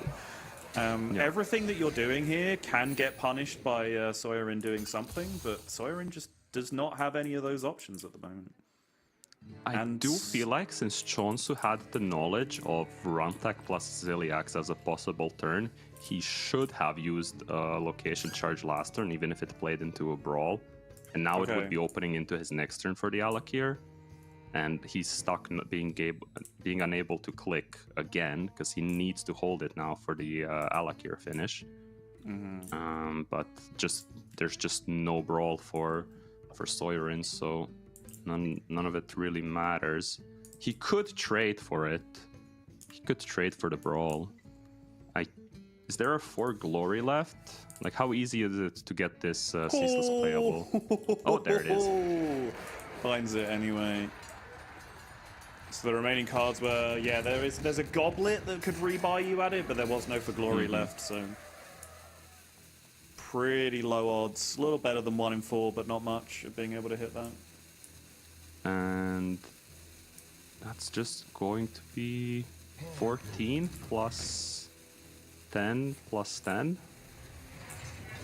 Just lethal for Cheonsu now. Yeah. We see Shaman winning the matchup back to back. Just making the Warriors have the checks, and they have not had the checks. Yeah, and I think that was a much slower start, I think, from Cheonsu, and a much better Warrior hand for Soyorin than we saw the other way around as well. There was that period in the mid game, you know, when we were debating the turn with the Wish Upon the Star and the Parrots, the bird watching into Hagatha. That point after that turn kind of went past, it looked like Cheonsu was just falling behind and wasn't going to be able to reestablish the threats. But the power of Wish Upon a Star over the long game against Warrior is just so massive, right? Warrior does need to have basically all the removal in the deck at that point if you get all of those threats going. So 2-1 to Cheonsu, Shaman and DK now getting there. Warrior left for Cheonsu, obviously the Warrior Mirror with the Steam Cleaner tech. And the Death Knight matchup you talked about a little bit in the last break between games. So going back to the mirror, how big an advantage do you think that that ends up being, the Steam Cleaner for Cheonsu? I think it's fairly relevant because it's really hard to actually draw enough treasures in the quest rewards in the same turn as you play the Latorvian armor quest reward. Sorry, it's not Latorvian armor. That's a different card. In any case, it is a pretty relevant tech because you can just get rid of all the quest rewards instantly if Soyorin doesn't save 4 glories or a shield block if he can, or something like an all you can eat to fetch some of the quest rewards instantly, or if he doesn't set up Ancient of Yore ahead of time. It can be very hard for the mirror matchup to just get hit with the Steam Cleaner tech and not have access to, let's say, Time Warp, Galvadon, or even something like Nether Portal plus the Crystal Clove, so you have infinite 5/5s. That can also be something of a win condition. But Soyorin does have a little bit of an advantage with the Renovator for the Elise. They do also both decks play Brewmaster, right? With Soyorin's probably being the more important in terms of the Steam Cleaner. Does that come up like it? Because we saw it previously. I think on the day Banter was casting, there was a game where someone played a Warrior Mirror against Steam Cleaner and still Brewmastered their Ceaseless instead of Brewmastering their quest reward, which we were quite confused about. Like it was Soyorin. It was Soyorin. It was Soyorin versus Yan Ming. Versus in the DK matchup, where it just ended up being inefficient for him to try to play around the Steam Cleaner, and ended up never actually. He floated so much mana and never played his quest reward, and he was scared of dying to boards, so he brewmastered his Ceaseless. I was not a super fan of the gameplay in that series, but.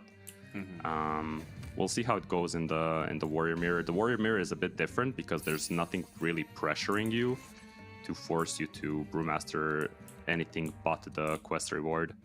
But in the same manner, Cheonsu can just brewmaster the Steam Cleaner, and that's true. Yeah, good point. The treasure. That's crazy. Actually, I hadn't even thought about that. One thing in the early to mid game of this matchup is can your opponent answer an empty board ham? We see Cheonsu with the Shield Slam, which is pretty much the only way to answer an empty board ham. So he has that check ready if Soyorin were to draw ham. But Soyorin does not have the Shield Slam, so he will need to probably play this Hostile Invader on curve on an empty board just to make sure that he can deal with ham. So ham going off multiple times is just too destructive from the mirror if it just gets to keep eating. It can be because if it snipes Elise or Ceaseless, if it snipes Elise, it gets really hard to gain enough armor or put enough kill pressure, depending on which option you get. Either you go 10 mana gain armor or 10 mana gain +4 attack. So either an offensive option or a defensive option. Both can be useful in various situations.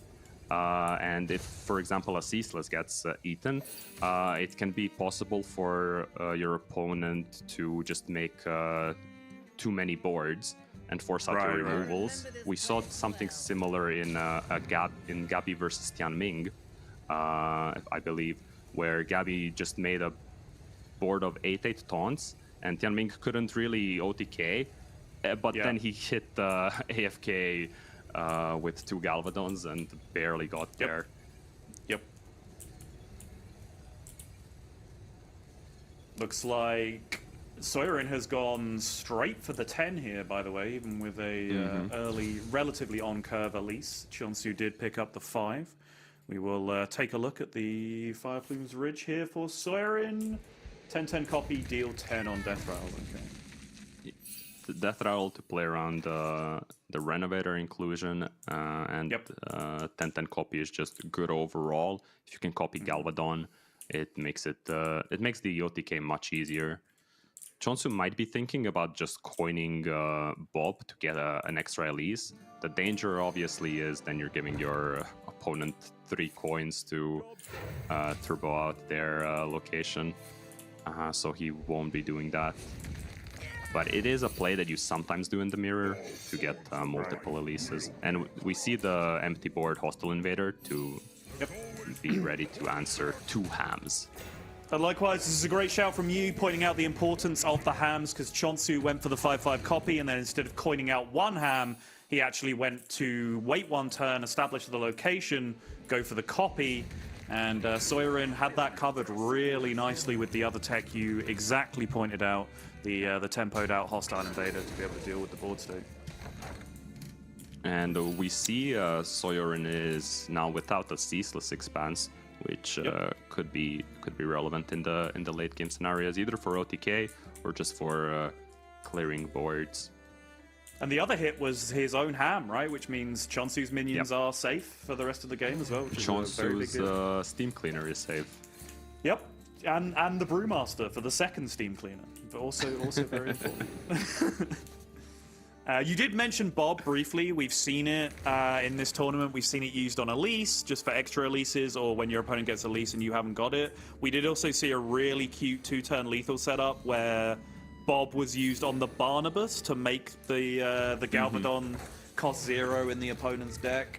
Is it a useful card in the matchup overall? Is it generally used for copy in the matchup? I'd say ideally you use it for a tripled 0 mana minion for easier OTKs.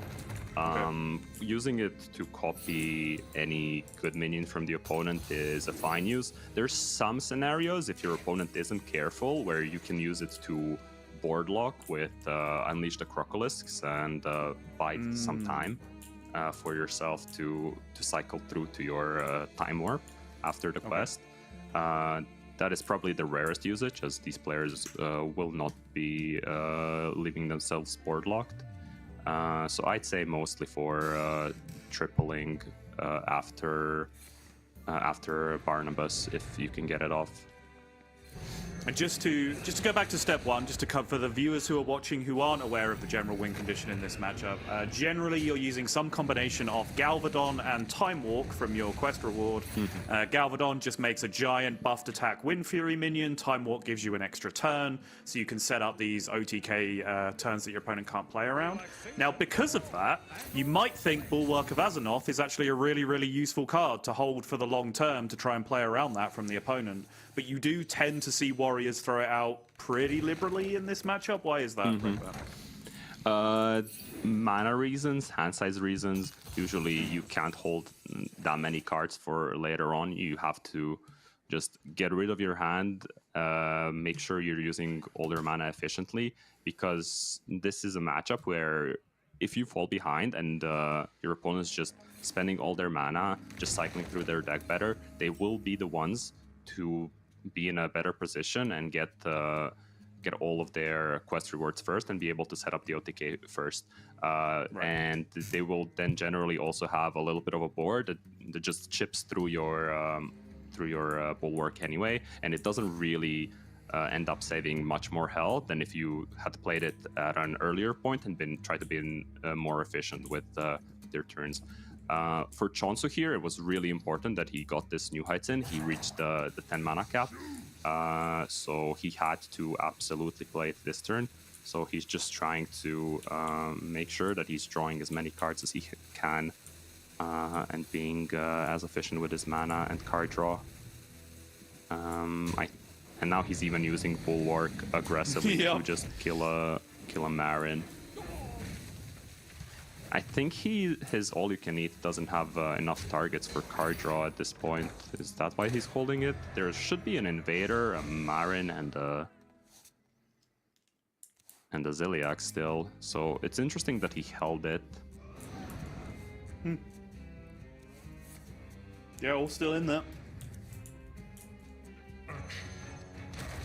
Could have drawn 3, but maybe there's something specific. Maybe he wants to hold it for after his quest reward to have a little bit more card draw. And now there's quest rewards in both players' hands. He just plays his one, and I expect that he might Brewmaster it. Because going with your quest reward first means that your Steam Cleaner is clearing up all of your quest rewards. So yeah, he does do that. He could... Oh, he doesn't want to copy it and then bounce the 5/5 copy to be like more stat efficient, because he just wants to brawl this board away and save the copy for removal later on. And now he's putting Soyorin in a position where if he doesn't play his own quest reward and has to hold it until he finds Brewmaster to play around Steam Cleaner, Cheonsu can just naturally draw all his quest rewards and win like that without ever needing to Steam Clean. Man, this is so interesting. Yeah, because also if Cheonsu were to leave a quest reward on the board, Soyorin could theoretically bob the quest reward as well in order to get extra copies to play around Steam Cleaner. The same is now also kind of true for Brewmaster from Soyorin. Like, Bob could steal a Brewmaster so Cheonsu can go Steam Cleaner, bounce the Steam Cleaner to play around the second quest. This is kind of silly when you break down all the possibilities.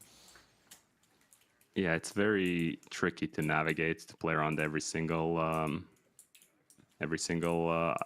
Bob thing that you can do to play around Brewmaster, Steam Cleaner. A lot of layers to it. I expect Cheonsu to try to max draw his deck this turn to try to find the most of his quest rewards that he can. That we see now he plays the all-you-can-eat, and now he can draw a beast from his quest rewards like Barnabas. And he gets the good one, yeah. He did already hit the Galvadon though, so that's not going to be as good as it may seem. True. Yeah, very true. But it will still come into play here, because it doesn't really make sense for him to Steam Cleaner, because he is ahead on health. He is ahead on quest rewards drawn. In his eyes, at least. He doesn't know that Soyorin already has the Time Warp, so just needs to find Galvadon to hopefully do enough damage. And now we might see Bob... Bob recruit a Barnabas. So now all of Soyorin's minions are 0 mana, including this is the player I was talking about. Including the Galvadon, yes, this is the player I was talking about earlier, where you just steal your opponent's Barnabas to set up your own potential OTK. Really good in the mirror as well, because you're almost always going to burn a card from your opponent while doing this at the same time, which, if that hits Time Walk or Galvadon from the opponent, they are in serious trouble trying to win the game. But Cheonsu does, of course, have the second quest reward to be able to play around that, but it would slow him down enormously if he had to go through that process again.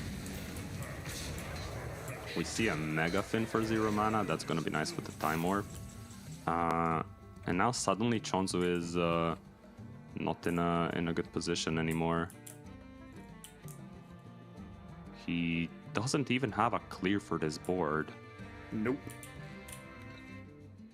And that is quite a lot of damage to take twice with the Time Warp, so might be forced to bob for a freeze, but starting with Coin for Glory seems very reasonable. Let's just see what happens.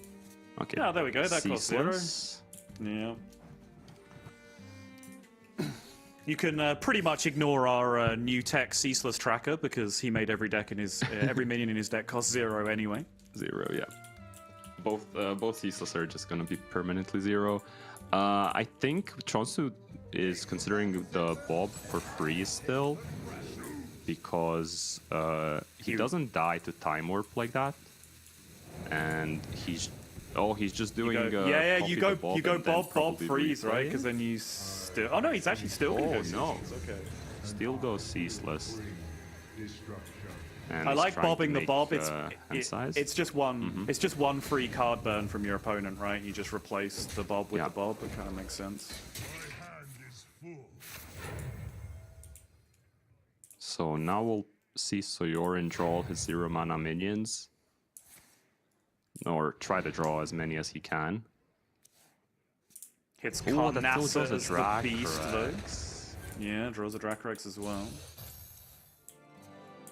And now really wants just that hoping Galvadon. to find the Galvadon. Nope. No such luck.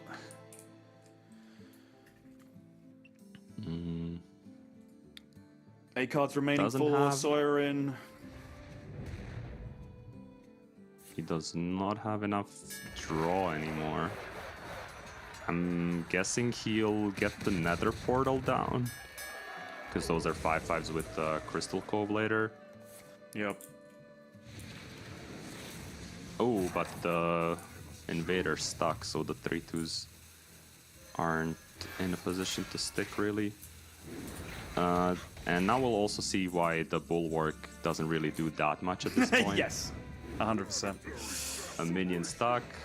Cheonsu has a weapon, a hero power. And a hero It still power, heals yeah. for 15 or 20, but it's not really enough. Cheonsu just cannot find the Time Warp.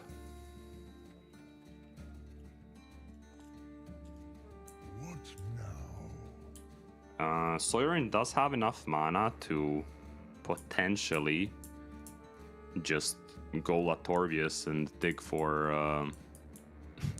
another Galvadon through that, but Megafin usually gives you card draw, so I'd expect him to try to Megafin into something like a prize vendor, or maybe he can get other ways to draw cards. There is a 3 mana Murloc that makes your other Murlocs draw a card on Death Rattle, which means he could roll away his board to activate that in the same turn if he so chooses.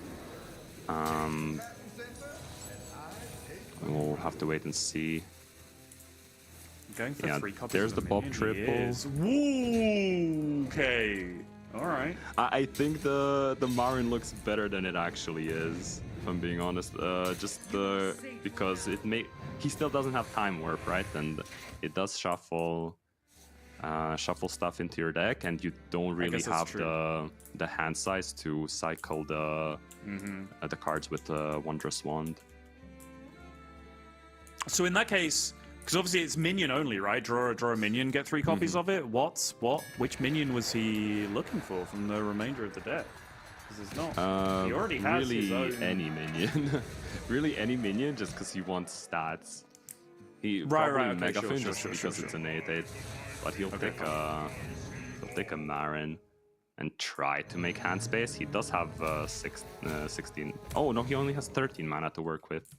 Yeah, that's a big mana discrepancy. So what you're saying, he just drew to thin his deck by 1 card, so that when he draws the Time Walk, he then has 0 mana minions to play and set up lethal, right? Is that the plan? Yes. Right. Yes. Okay, New Heights. That's gonna help dump a hand space. But yeah, now just Wondrous Wand. Oh, he doesn't go Wondrous Wand. Okay, because he doesn't have hand space for it. Okay, Krog deals with the board nicely. Relaxation for all, and all And are all Soyorin's removals gone? The Ceaseless was eaten, so there's no that, and I think we just saw 2 brawls. Yeah. So yeah, Cheonsu is recognizing that nicely and just going for max board. Because so at some point you do run out of removals, and Warrior doesn't really run out of threats. So that's why it comes down to the Time Warp for DK usually. And nice. Yeah, Cheonsu. Cheonsu is just sending full tempo, but Botface is an absolute disaster for his hand size, but just deciding he wants the absolute biggest minions possible to max out on tempo here. Yeah, at this point, really, he doesn't even need the time warp. He's outvaluing, and it's getting really hard for Soyerin to actually even OTK through a board with 3 taunts.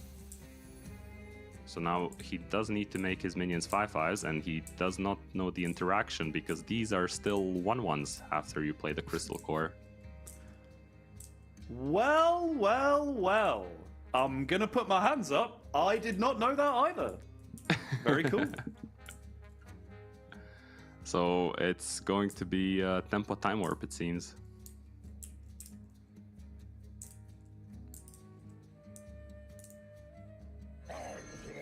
Because he needs a board that can deal with Cheonsu's board. And no card draw, but a pretty good 1-drop at least in the Murloc Growfin. Yep.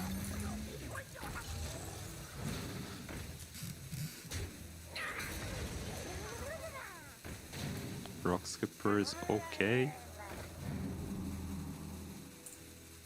And Time Warp does not get played. That's going to be a lot of damage to take.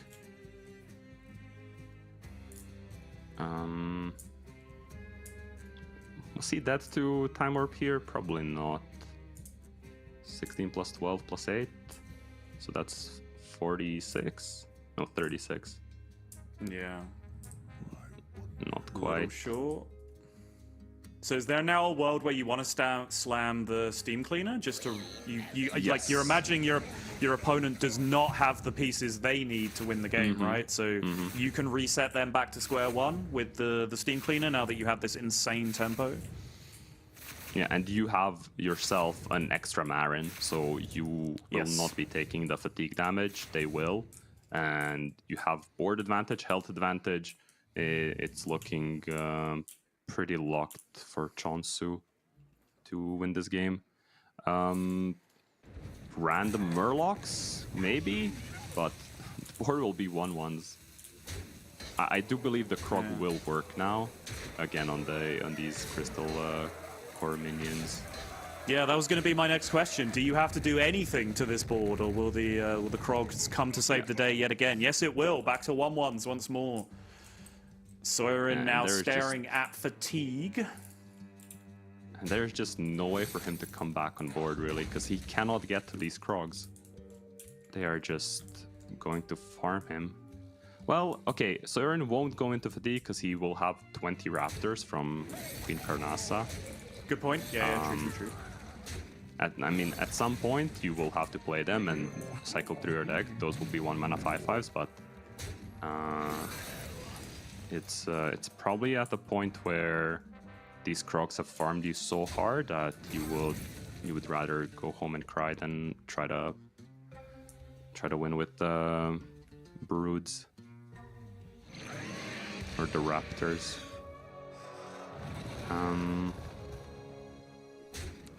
So what Soyerin needs to do is he needs to try to set up a board, then Time Warp, and have enough board to actually kill both Krogs, and then somehow win on board, because he cannot have enough damage to OTK.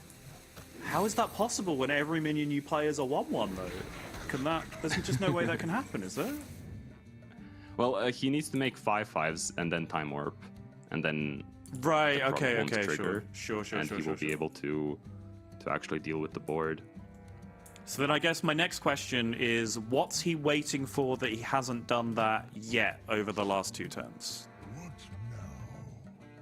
I would have expected him to try to get it this turn. I think he wants to try to see what his Mega Fin number 2 does.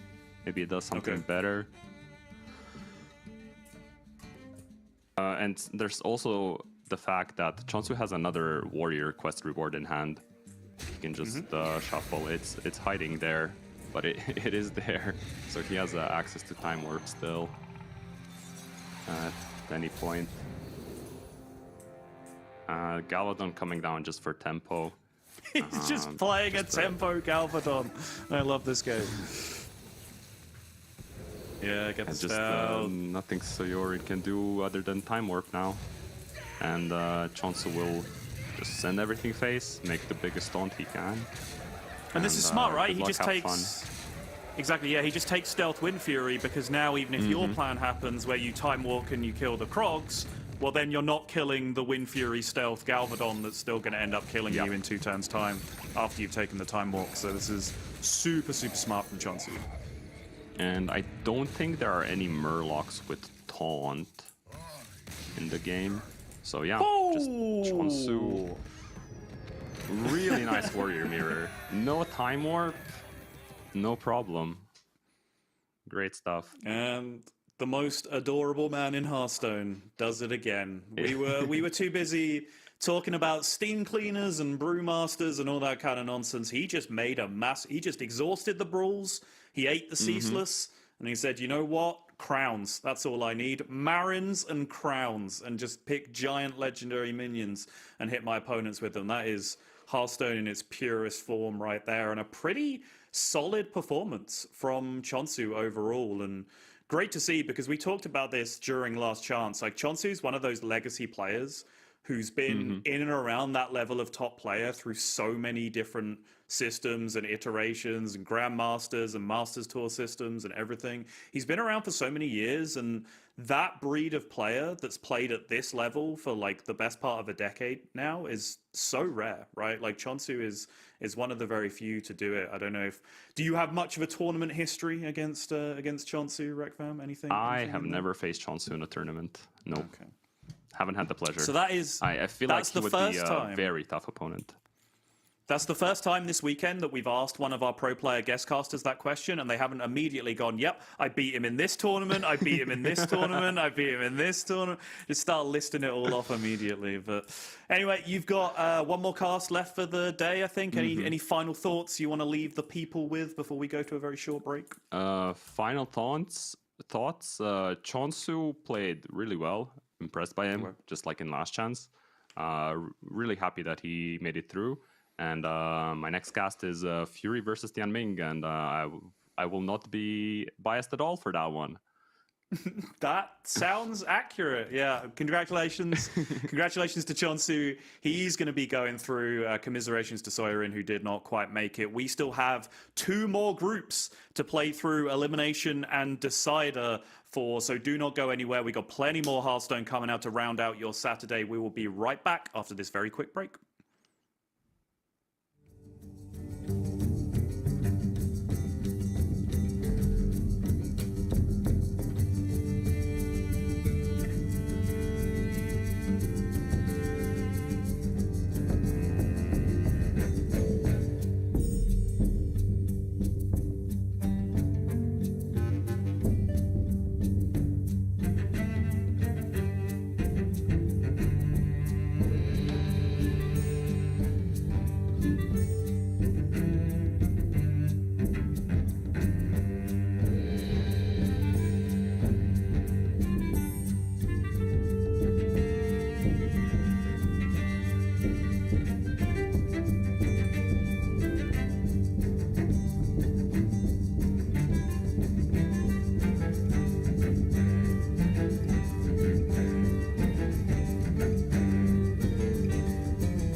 welcome back, everybody. We are halfway through Elimination Day at Hearthstone World Championships 2025, and we're going to be starting with Group C elimination match next. Some hope for the two players in this one. The first two groups, the winner of this match went on to win and qualify for tomorrow. So whoever wins this one will be feeling a little bit more confident than maybe at the start of the day. Here's how we got to this one. It is going to be Gyu versus Phil. Winner plays Gabby for the right to go to tomorrow. And Lovestorm's just chilling. Lovestorm's already into tomorrow. So what have you made of it so far, Adel? Yeah, Gyu has a rogue deck that, I sort of like to play more. I'm sure, it has its weaknesses compared to the Cycle Rogue, but Protoss Rogue, to me, is just a little bit more fun. You can do some pretty silly things with Dorian and with Chrono Lord Deus. But ended up, not being able to get enough damage in against a warrior because you are reliant on sort of putting together this plan of a huge damage turn. As opposed to Cycle Rogue, which is much more about like early chip damage and that sort of thing. And then Phil we saw on that egg lock. Between the two, Inkuro did much better on the egg lock. Goodness. That's the one. Then we watched Phil. We'll have to see if he can sort of make a recovery on that deck, sort of show us what it can do. Yeah, he struggled to draw the eggs. There's only sort of, there's the Warlock Hero Power, there's the 1/2 that fetches the egg, there's the egg, but there are only 3 of them organically in the deck. There's plenty of other ways to get it, of course.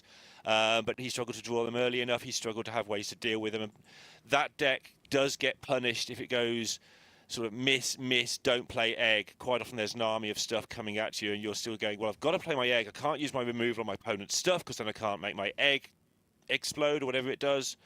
I need to, and you end up in this cycle of oof, and you struggle to make a 20-20 in the end and just hope that they don't have a way to remove it, and they usually do because you've given them all the time in the world. On the other side, Inkuro did draw his eggs, and it's just like, very, very well piloted as well. Just infinite 20-20s all over the board. Easy job. So be interesting to see how that goes. But we are going to start off with something more familiar to us. The Gyu on the Shaman, Phil on the Death Knight. One of the matchups that's possibly defining this tournament sort of quietly behind the scenes, because both these decks haven't been doing too great, I don't feel. Yeah, I sort of think, Hunter has been the best deck at, most banned, and I think doing quite well when it is left up. And then behind that, Cycle Rogue, certainly, the wins look quite convincing, right? There have been, a few hiccups here and there, but for the most part, I think people are liking that bring. It's Shaman and DK where folks have sort of decided one way or another which one they prefer to have. Also a contrast in sort of qualification. Gyu qualified for this championship 2023, 2024, 2025, including his semi-final. This is Phil's first time. Came through the system to some degree. Got through the qualifying tournament. The one sort of the top 50, top 50 points earners plus open qualifiers. He got through that to get to the Masters Tour, where he then qualified for this. So he's come a long way to get here. Whereas Gyu's, gets through the Masters Tours, gets the points, does all those good things every year. So a lot more easy going for Gyu, but Phil has, due to the new system, I'm going to spam it, had quite a lot of airtime himself, whereas maybe in previous years we just have a person sat there who we hadn't seen. So benefit the system this year, might be able to feel his way through the system somewhat as we get into this. And I see a Hagatha and a location on Gyu's side. Yep, certainly feels like the right pick, having Shaman when you're able to do that consistently. We haven't seen it happen much. We saw Lovestorm do it, but I think everyone else has really struggled to just hit that Hagatha early in the game.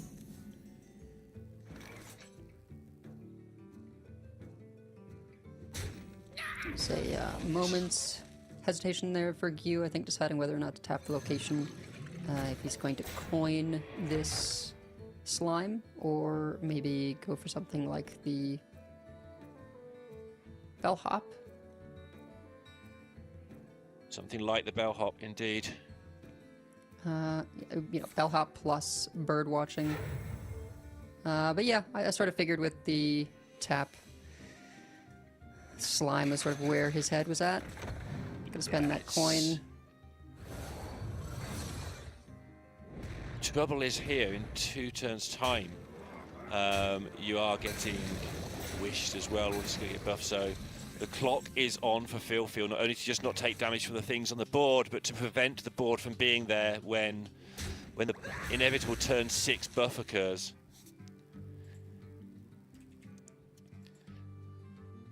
And, you know, with only 4 corpses, with I assume only 1 corpse explosion in the deck. Let me just quickly check that is correct. That's the usual. Yeah, I don't think anyone's brought more than 1 corpse explosion this time around. It's just the 1. Yeah, I think you're right. I think, you know, in the days of Starship Death Knight, which something Phil certainly played a lot of, bringing full Starship lineups. That was when, you know, we saw more often double corpse explosion. That kind of went a little bit longer. Excuse my giggling. The idea of a steam cleaner triggering twice was quite amusing to me. I don't know why. It's just very silly redundancy on the card there. Oh my. How do you feel, Gyu? Do you want to double bellhop now? They're not that large, but they're really annoying. Or do you want to save that click of the location to have your wish next turn? I mean, there's also, like, just Murden swinging in and having to be dealt with, right? Like, if it sticks around, it's just so much damage. If it doesn't, you get the weapon. I mean, if it sticks around, it's almost game over, right? Because you will get the wish next turn. It's not a shuttle-walked wish, so it's not like the most incredible thing ever, but it's a wish onto those bellhops that are both still in hand as well. Yeah, and I think, you know, Gyu is hoping to set up... interesting. I was going to say hoping to set up the double bellhop turn next turn, going into Fairy Tale Slime, but now that makes me think he's expecting to just slime immediately. Yeah, both are on the cards here. I suppose this is safest, right? If you play them as 3/3s, then you're leaving yourself open to the possibility of, you know, them getting cleared and you don't get the buff. Yes. Whereas now you can follow up with the bellhops and ensure that they are all 5/6s. Absolutely. Depending how you feel as well. I think you just jam them, but cheeky little turbulence before one of them if you want to as well. Especially with the Murlocs coming down on 8. Might be worth some investment. You do have to deal with the leeches at some point. Phil has got this horseman to deal with 1 large minion, a little tool in his kit that a lot of these Death Knights do not have.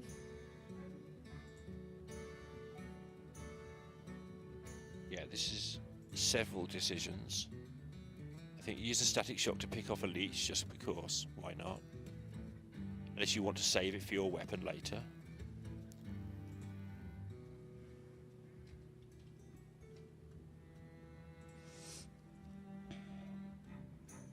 Yeah. The question is whether it's one bellhop or 2, right?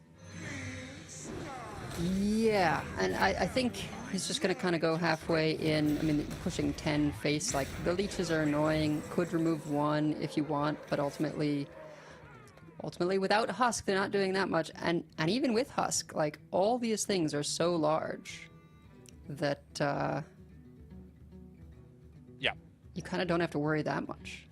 Static shock pushes more if you keep it in your hand with the weapon anyway, so deal with this.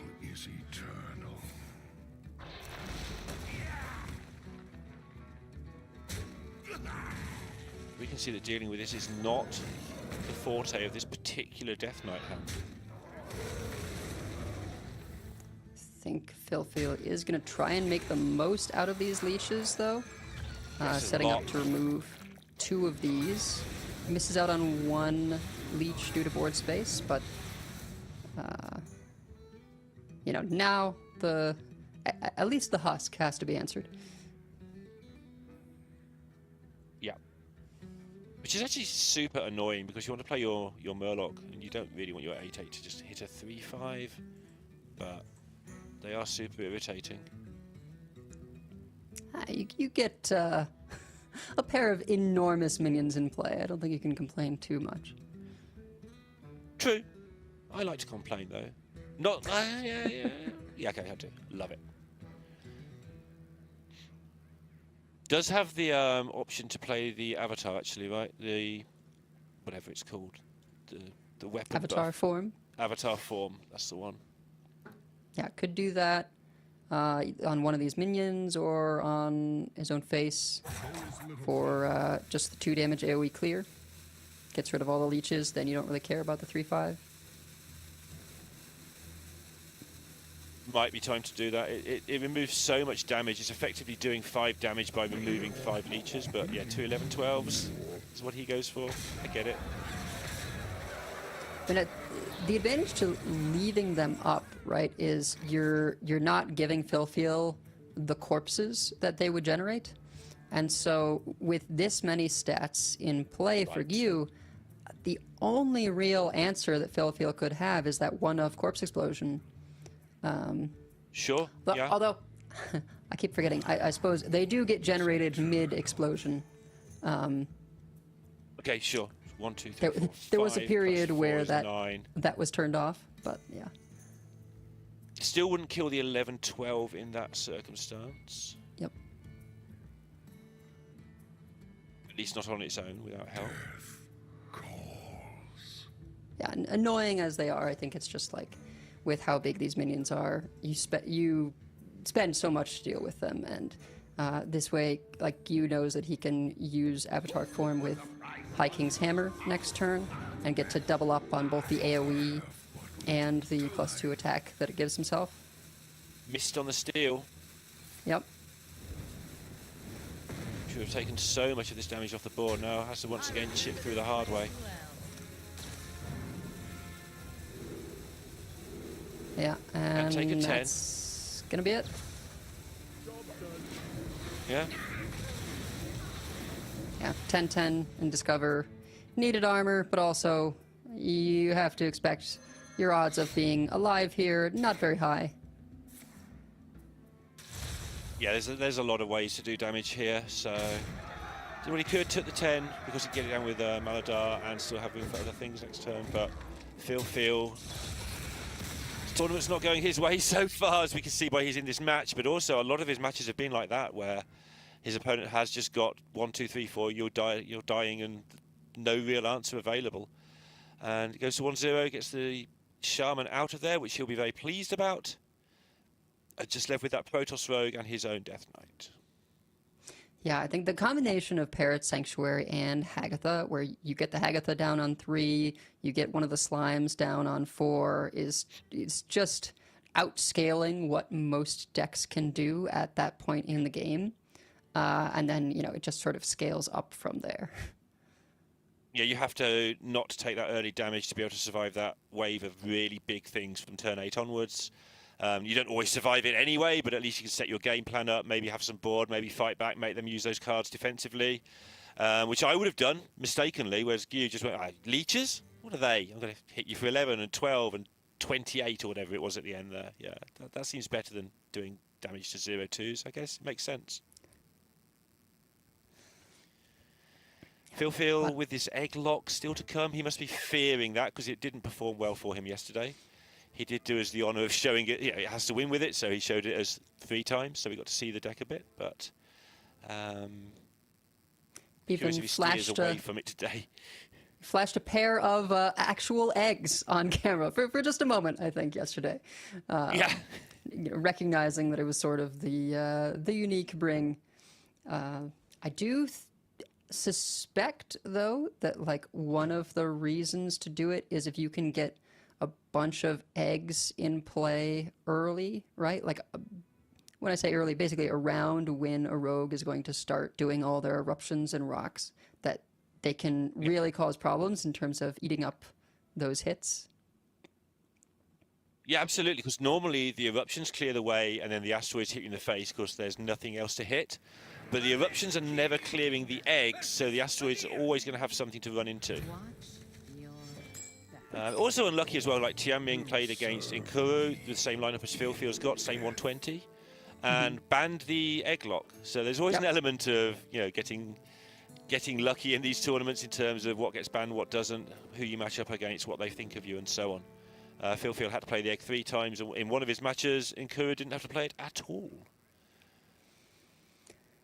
Yeah, you with both players with the Elise here, should Phil keep his, there's a possibility that you will have 2 of them.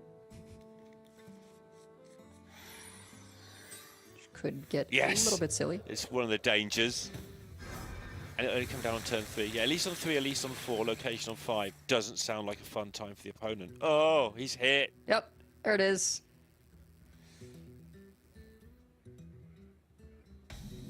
I'll have that one, I think. Yeah, the good one. Get to Photon Cannon on 2, potentially, for the discount more than anything else. Yeah. No, Dagger deals with the 1/1s cleanly, so can respect that. I've had to do this as the other rogue, the Cycle Rogue, more than once against Death Knight, and in that deck, it does not feel nice. In this one, with 2 Elises in hand, it probably feels somewhat better. I remember this place well. Yeah, I should think so.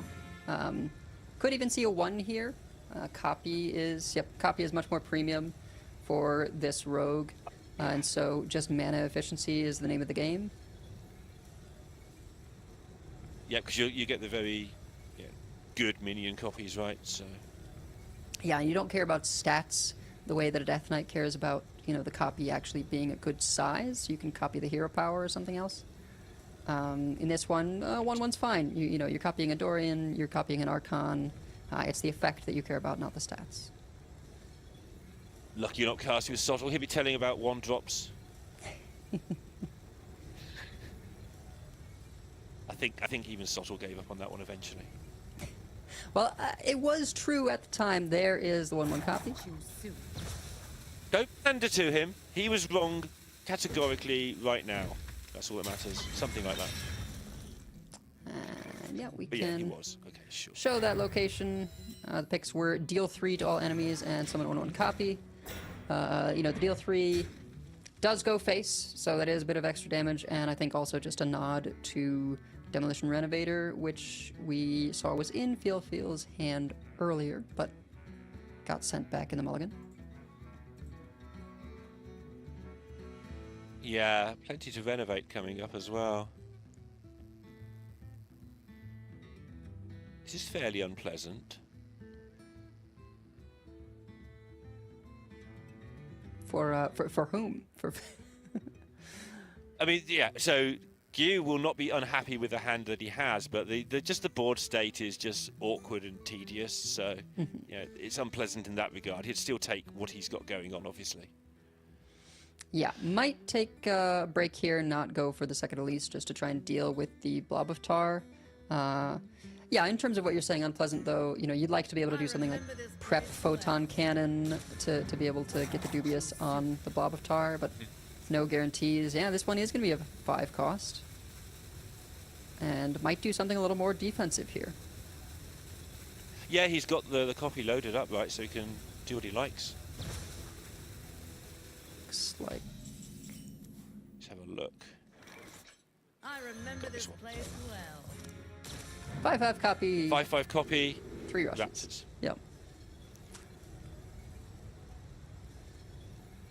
So it has the bigger option, and obviously the Raptors, one of the better, or the best, usually pick for most decks for a defensive option.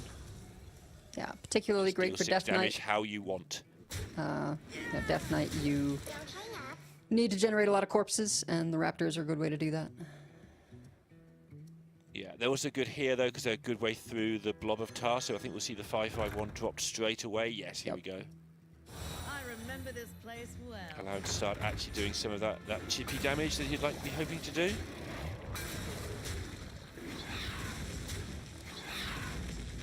And gonna prep out the cannon.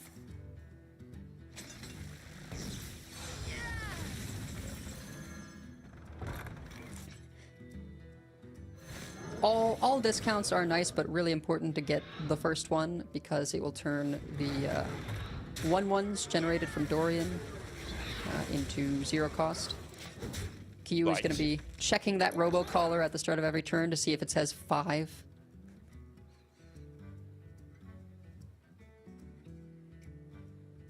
Might be the magic number for Dorian, yeah. Yeah. Dorian is where that card costs 4? Used to cost 4, yep. But in this case, at 5, it gets to be gets to fill that slot for activating Elise.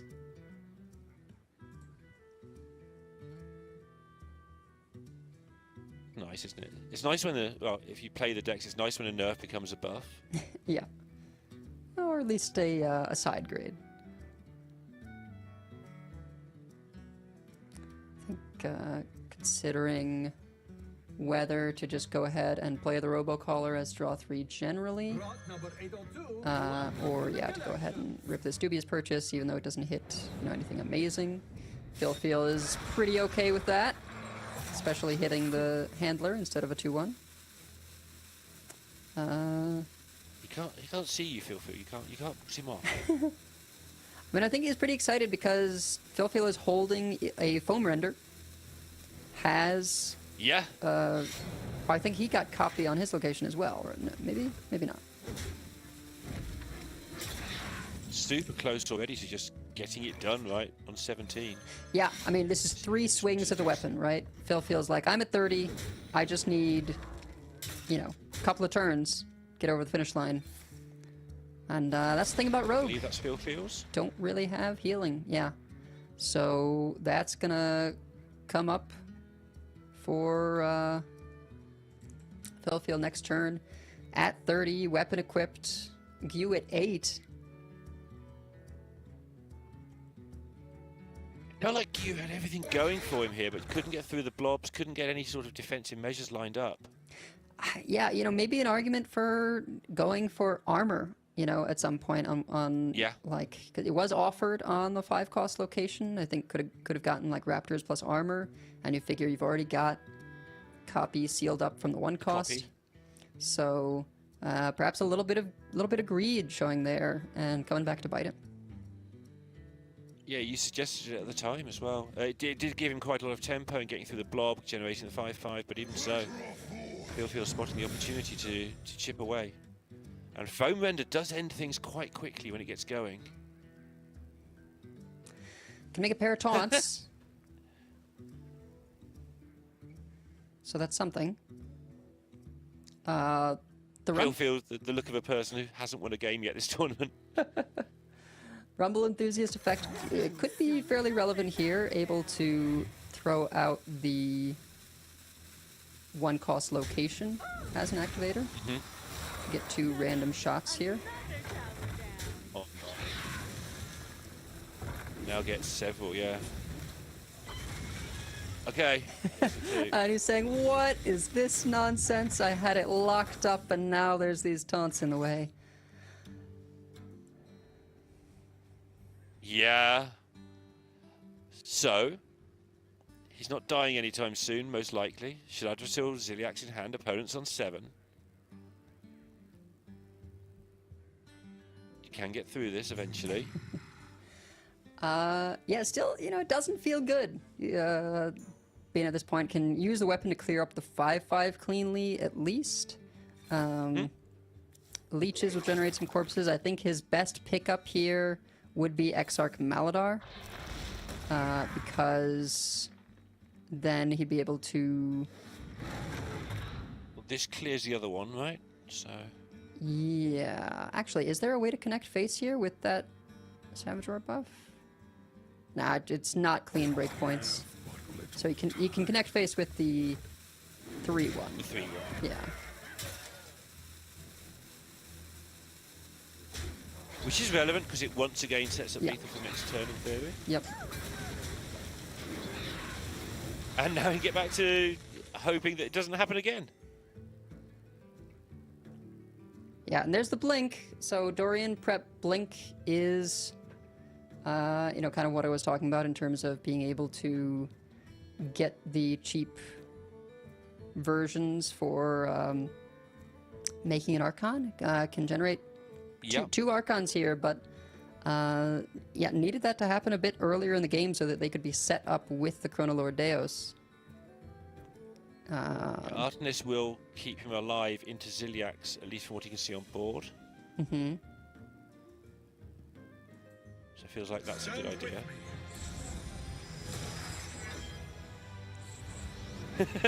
It feels like, how do you kill this man? How do you kill anybody? What is this game?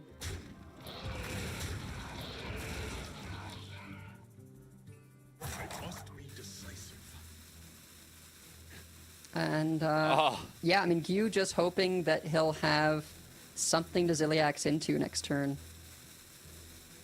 I was wondering, is next turn play for Phil just swing Shaladrosil, go, and just hope you don't die? It's worth considering, right? Especially now with that copy summoned, you know, Gyu isn't planning to go off next turn. You're gonna have the Roar, which at minimum is your hero power and your face buffed. All these board spaces filled. Yeah, I think just playing Shaladrosil kind of guarantees it. Then next turn you've got the 5 damage from the Awakens, you've got the Nightmare with your hero power, you've still got the swing of the weapon this turn, swing of the weapon next turn, you've got plenty of corpses for that, and you don't play into their Ziliax. Right. Are the reasons for doing this. Yeah. And you're on quite a high health total, so you're probably not going to die. Well, you know, Gyu hasn't done the setup turn yet, right? It hasn't done the Dorian blink. And even if he were sitting on, you know, some miraculous ability to create double Archon, like, there's just no board space. Yeah.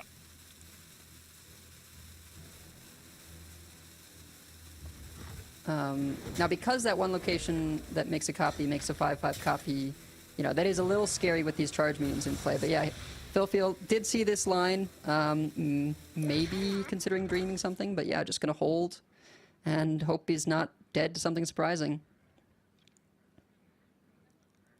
Okay.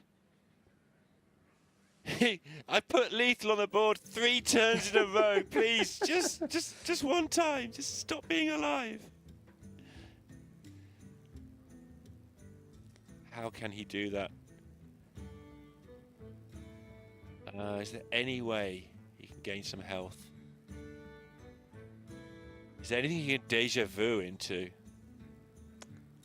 I mean... From his perspective, at least. Sure. I mean, he could deja vu into the demolition renovator to blow up the location, but that doesn't exactly help, right? Hero power pops the Divine Shield hero power. I think his best option is to... Nightmare? Maybe. I sort of feel like he wants to potentially have just like played the Ziliax there. But yeah, bit of a mess.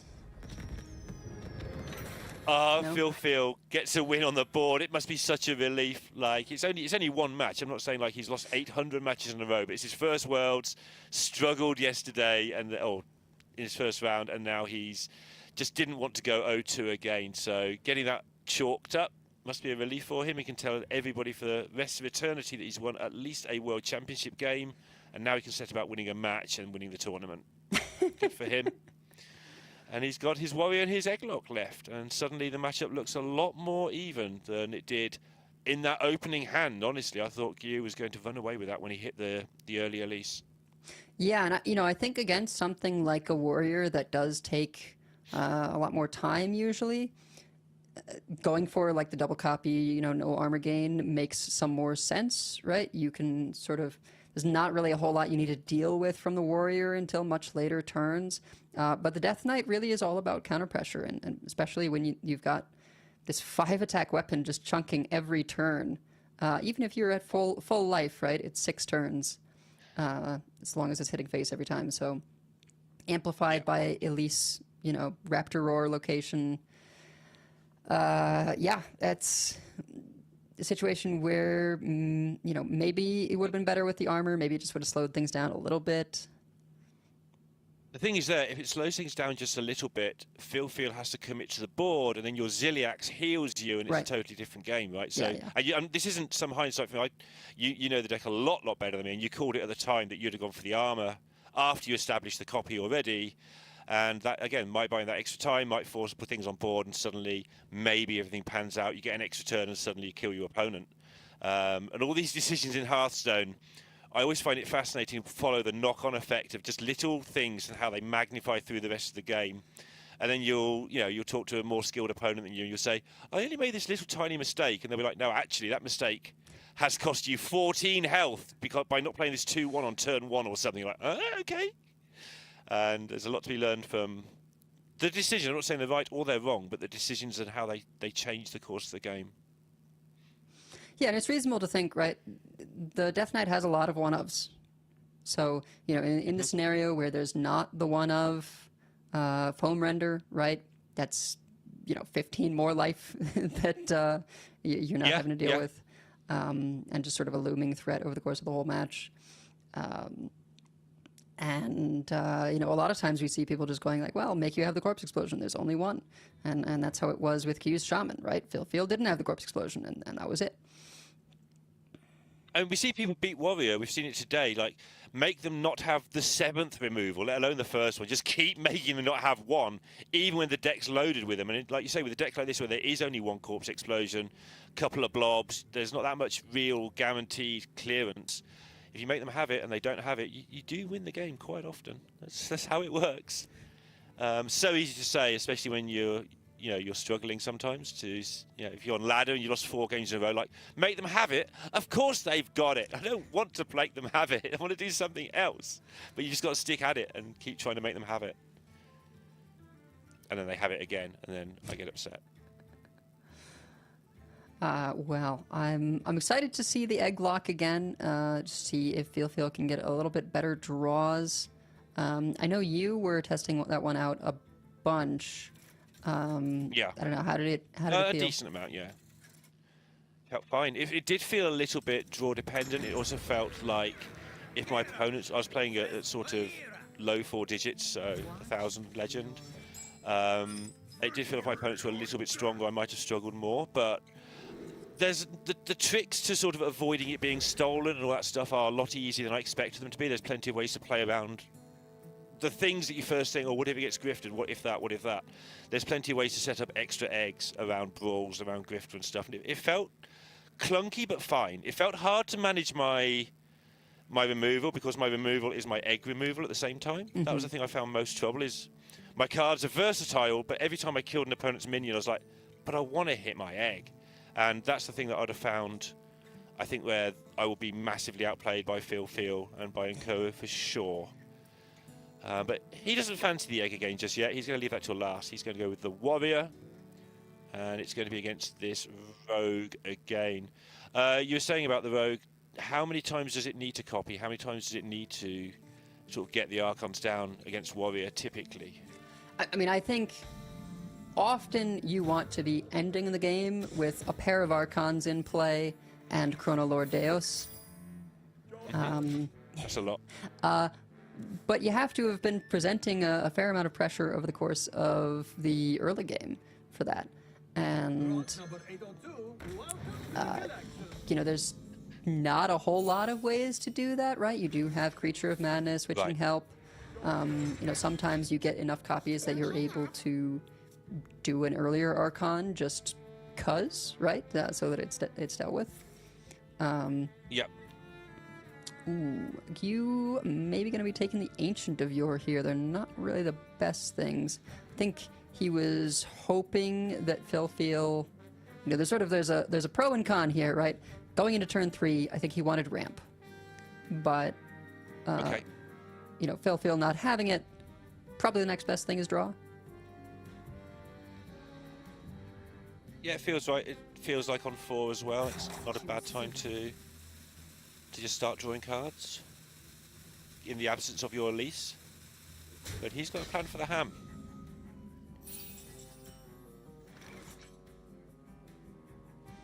Yeah, interesting. Oh. Dodged. Yeah, dodged indeed. Picks it up. right there. And you know, Phil knows the odds that it would have been, knows that's what Gyu was looking for. He knows that Gyu's just seen that come from the right-hand side of the hand. He's like, oh, come on. He didn't flinch. I'd have flinched. I wonder if Gyu is just hoping, like, well, maybe if I coin out this ham, maybe it just sticks for a little while, you know? Yeah, if it does 5 and 7 damage, it's done its job, right? You were saying about the early damage is hard to find. That is some. He's got the robo in hand for at least picking some stuff up. See if he coins it out. Gotta check what's being called. Yeah, it looks like the plan was always to coin it out. Not the right numbers on the robocaller. Now, very crucially, Gyu has drawn 3 out of 4 Templars. And that's going to make things much more difficult in this matchup where you need as much damage as you can possibly get. You know, no early Elise, no Dorian. Had the opportunity to keep Dorian, but wanted the early pressure, and Phil just barely able to clear off this ham. That's so important. That was going to be, you know, another 8, another 7, or another 5. But yeah. Can't play the robocaller this turn because it says 6. I was going to say, has he got a 6 on it? Okay, so. Yeah, we've seen this a lot from this deck in this tournament. Well, I mean, it's only Gyu playing it, and he's played 1 match, but we saw this before, right? Yeah. Where just decides he has to do it with all the Templars in hand. Okay. Let's watch him navigate this fine mess of a hand. Yeah, I think he just knew, like, well, I need one of the 4s. It's either going to be Dubious Purchase or Elise, and so he said, I guess we can't do Dorian, and let's hope we pick up either Elise or the Dubious gets the Dubious. I think he's going to burn. Oh no, not quite. Yeah. 9 cards exactly. What an ugly looking hand. It's rough. 4 6 is a 7 and 8. Ugh. It looks like Shaman, except Shaman, those cards are actually doing something immediately. Yeah, and crucially, you know, without getting any extra copies from Dorian, it also just makes it harder to get any Archons in play, because the most that you can reduce your Protoss minions by is 4, right? 2 from Artanis, and then another 2 from using both photon cannons on minions. Okay. Wouldn't be surprised if Gyu just, goes for a stealth Templar here. See if it sticks. Hasn't really got a lot of other great options. Yeah, I think when he committed to the robocaller, that's kind of where he was at, right? Like you described, he was after the Elise, but the backup plan is this and hope, and it isn't looking like a great hope because Draco X is in hand. Yeah.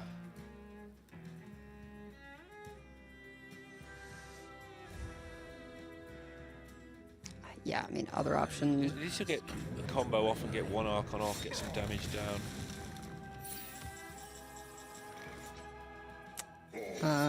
Yeah, Phil even picks up the new heights to finish it off rather than using Unleash the Crocolisk. He's also, I think, just processed what the situation must be on the other side. Like, he's seen this play, he's like, oh, that's your hand, it's full of things, oh dear. Yeah. A little bit of a tell that nothing else is going on here. Now, Gyu could go for a Dorian Kingslayer line. It is a little rough drawing legendaries for your opponent, but if you get, you know, a 1-mana 1/1 copy of yours, there are some decent hits, right? Elise still in the deck. Garona still in the deck isn't great. I think, yeah, so it's basically a 50-50 on Elise. But if you do hit Garona, you get 2 shots at that half-life effect. Oh, that's why he's chosen to do no damage for 7 turns. Ah, cunning. yeah, that's why. Just wanted Garona to do more. Yeah, the downside, of course, is he will also be drawing Philfiel Legendary. Yeah, and this deck is jam full of legendaries, the warrior deck. It's kind of what it does. You're merely a pawn. Yeah. But he is desperate, so make the desperate play. Yep, no other great hits. Get the photon cannon activated. Manages to win the 50-50. Even the bulwark's legendary. You know, I sort of forgot that it included non-minions. But, yeah. Yeah, same. Yeah, it's not bad in the matchup, Bulwark. No, it's quite defensive against those. The thing you described earlier with the Deus and the Archons.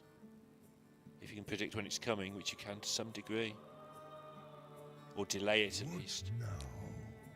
I think Phil Feel is looking at the Crocolisk Great Draco Rex play, potentially. Yeah, that seems good. Seems a very efficient use of your gain 10.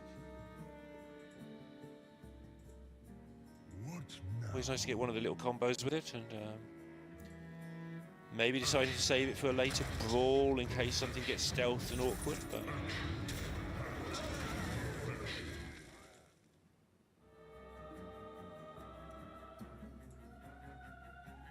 okay. Yeah. So I mean, Ziliak's pretty good wall. Gyu's not going to feel good about attacking into that. the reductions are coming though. Another cannon in hand. Arkham is being played. So Gyu is going to actually be able to play the game of Hearthstone now.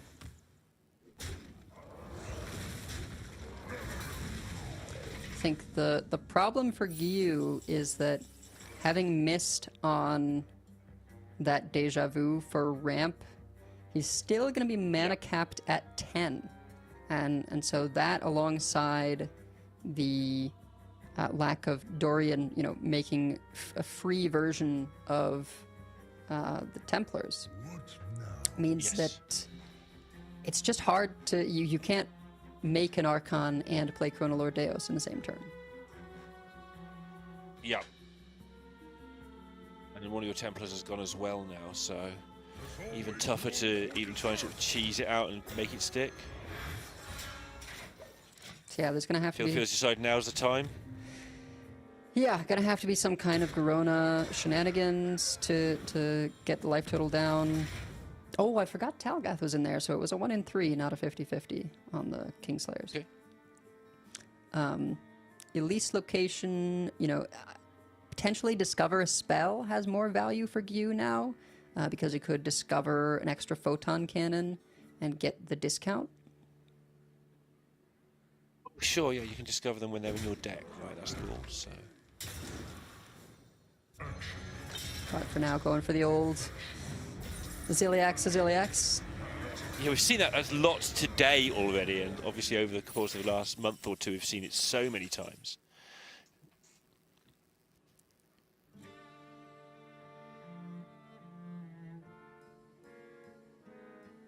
I confess, I'm not sure whether Garona works through Bulwark or not. It's going to be an exact wording thing. Yeah, this is one of those instances where because the wording is sort of more flavor-based, you don't know, like, well, does this count as dealing damage? I know that, it's not reducing max health, which is what I expected from, cut your opponent's life total in half. But whether or not it's considered dealing damage and then will get reduced to 1, or will it just deal the full 15? Yeah. Look.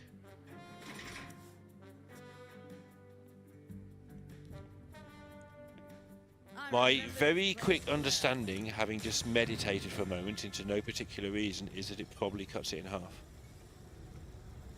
And still works. See, interesting. My guess would be that because it doesn't affect the max, that it's probably considered damage and would get reduced to 1. But not sure we'll get to find out. That could still be right. I did not verify my sources very well. Oh, now it has been verified by Sottle, who will definitely know it does cut in half. Okay.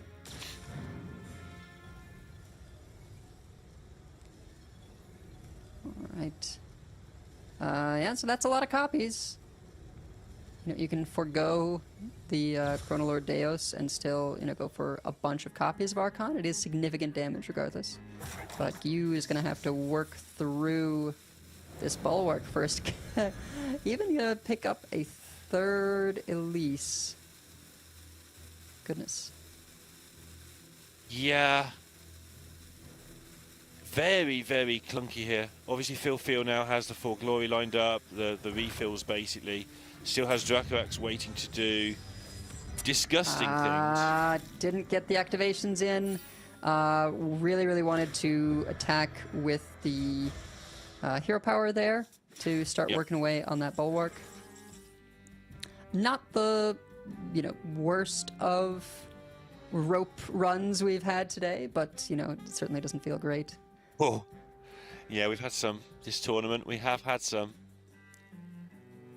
Players are, of course, all playing on a neutral server a lot of the time, so it tends to be just slightly slower than they're used to. Again, they will be used to it. A lot of these players do play on all 3 servers anyway to accumulate their points and such like with their best score counting. But even so, we have seen a lot of roping going on. As in, failed roping, not the good roping where you just use your time to think carefully. Yeah. But now, Phil has quest completion, right? So Latorvius comes into the hand, able to churn through, get his deck down to a mere 4 cards for throwing out this brawl. Yeah, that 4 cards is super relevant because obviously he just will be able to win the game in 2 or 3 turns from this point after playing the quest reward. Yep. Just going to go ahead and throw out the Renovator. Saw copy on that location and said, no, thank you. And Crystal Caverns plus Amara. Could help. He gave the thumbs up at Amara. He doesn't mind the extra 10 health, he was saying. Yep. Can't blame him. Save it until after you get King halved. But no, just go to 40 probably. Hey, copy again. It's always 1 cost, it's always copy. Those are the rules. Yeah. Makes sense, right? Yeah. Copy is the... It doesn't scale, so if you're getting it for 1, it's doing the best job it can. Whereas all the others scale. Think you looking if there's any way to isolate the 8/8 for a dubious purchase. Yeah, can always just go for a template. Nice and easy. Do that. I mean, I know technically copy does scale, just to be clear, but you're not copying for the minion, you're copying because you want the effect. Right. Well, this is interesting, going for a copy on the stealth, and because of the Divine Shield, a little bit more protected here, at least from Great Draco Rex, right? And then next turn he can copy the Archon itself if he wants to. Yeah, and I think this is basically trying to get out, something like a brawl, right? He really wants to see that brawl go away. Because when you have an odd number of Templars, you can sort of afford to use one in that way. Phil feel pretty happy about that outcome. Yeah, I don't think he can believe it's happening. Like, he had such a bad run of cards in his first round that to actually have a few things going his way is like, oh, wow, really? I'm allowed to win a brawl? Not even sarcastically looking, it's just my sarcastic attitude that's talking about it. Like, he seems genuinely surprised that he's getting some luck. Yeah. He doesn't need a lot. He's been a long way ahead in this game, but obviously he's going through the ringer a little bit, so nice to have it the easy way sometimes. Yep. I think you not happy about these hits. But does get the information of what the 2 treasures were that, or quest rewards rather, were that Phil Field pulled off Latorvius. These are bad hits, aren't they? Yeah, I mean, I almost would think, safety goggles, just get out of the hand.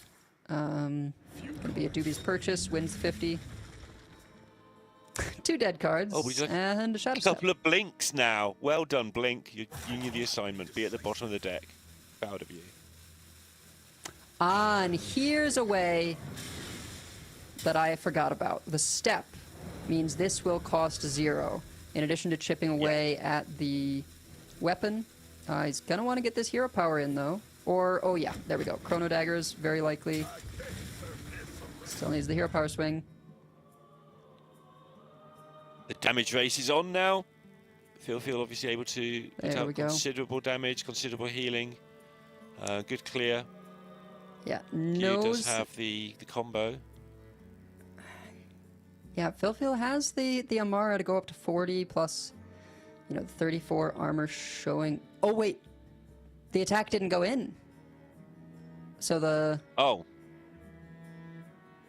it's not so bad, or we're just having a slight delay here. I think based on the screen shakes, that's what's happening. But it's not such a big deal because of the battle cry on High Templar, right? It has a deal 2 damage. Yeah. So yeah, we missed something there. Yeah. I feel like we're not seeing what's happening at the moment.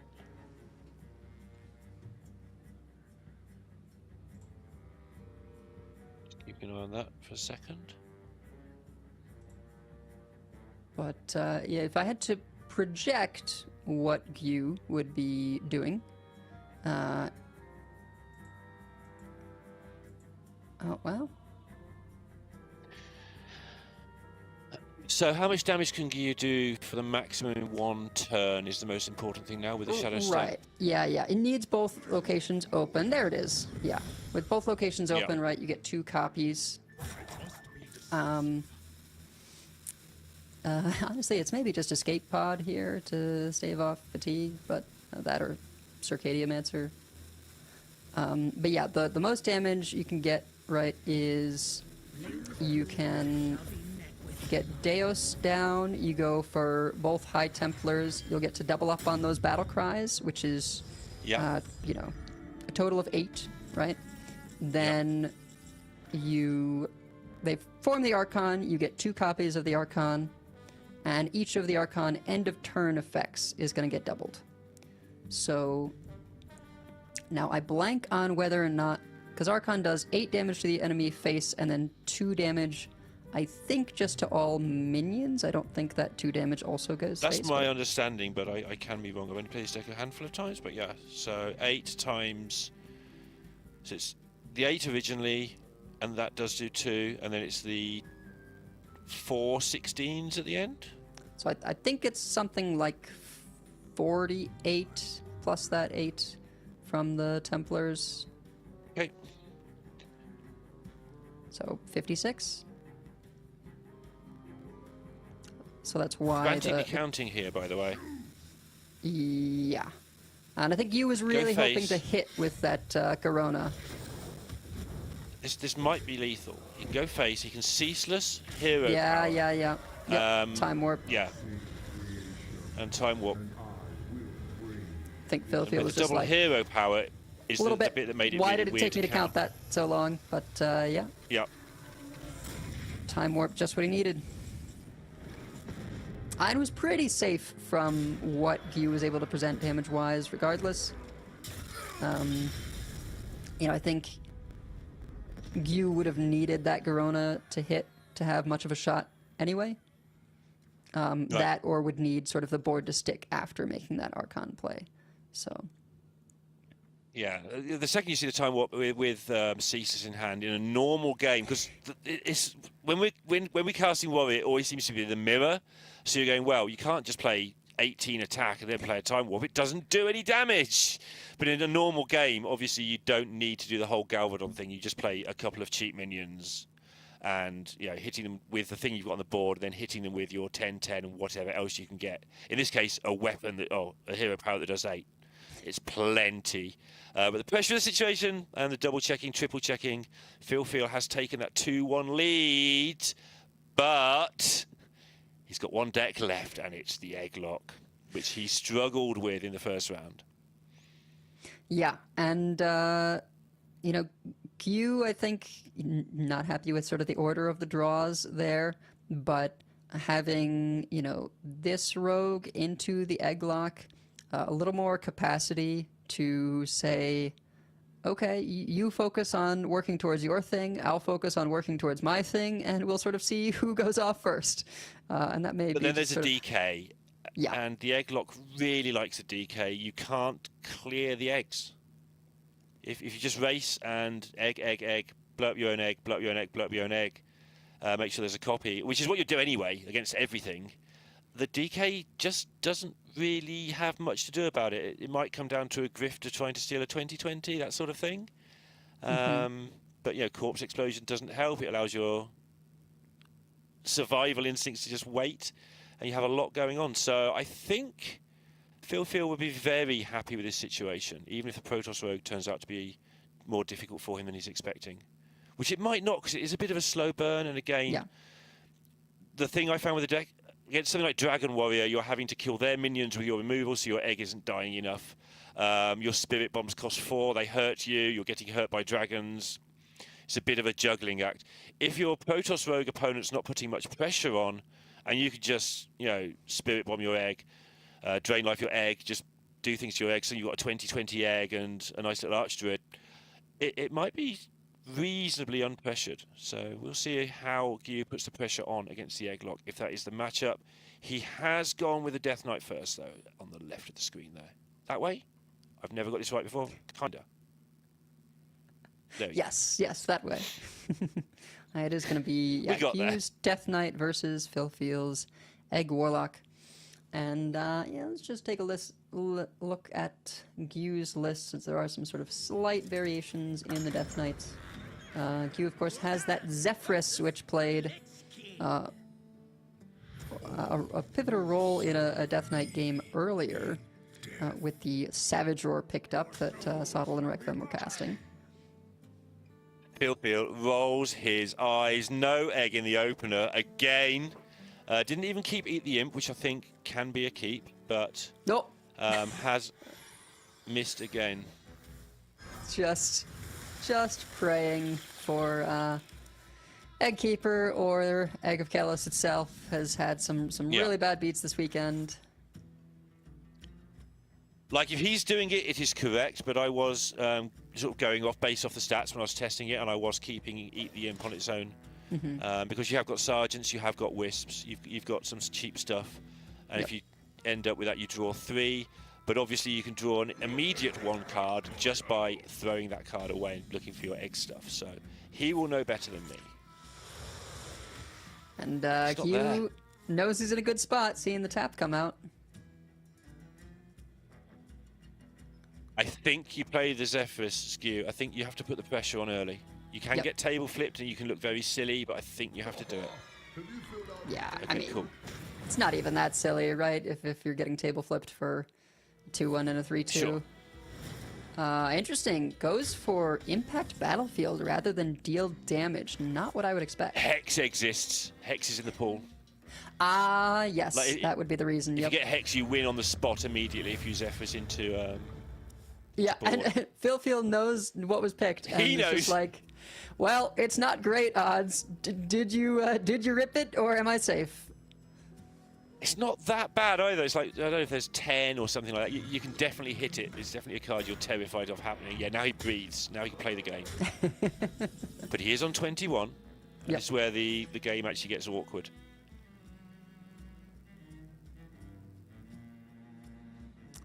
So you do have to be brave with your health total with this deck. I think.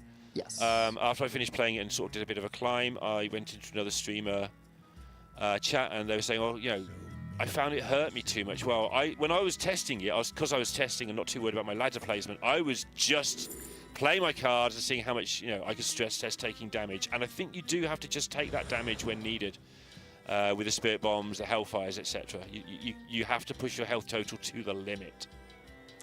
Interesting pickup here of the Holy Egg Bearer. I guess Phil feels saying like, well, I don't want any of these right now, so just gonna let this card burn and you know, not have to deal with playing it at any point. Yep. I was looking at maybe the conflagration there, but does already have one in hand. Yeah, I was considering that too. Looks like we're going to table flip. Was there... Wait. Why couldn't we table flip first? I think it just didn't matter. Well, if we table flip first, then we can conflagration as well on our 0-3, right? Well, but he wants to save it to either double up on Death Rattle from Dark Marrow or to do it the same turn as Archmage of Thorns. So yeah, it didn't matter. Okay, fine. But the Foam Render puts on the pressure. Not a lot of corpses. It really does. Like, it's not the card you want to see in a deck where I've just said, like, you don't want to take, you know, you've got to push your health total. Foam Render pushes it really hard for you. You don't have to push it yourself anymore. Oh.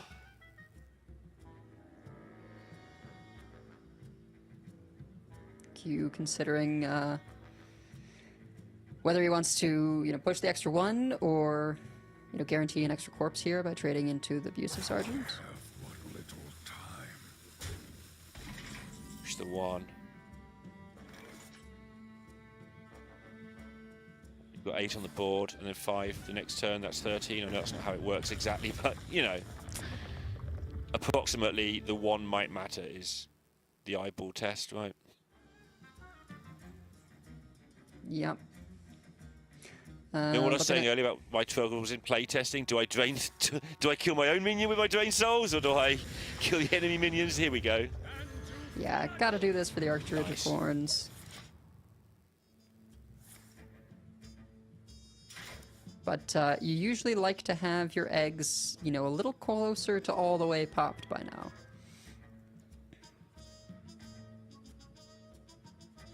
Yeah.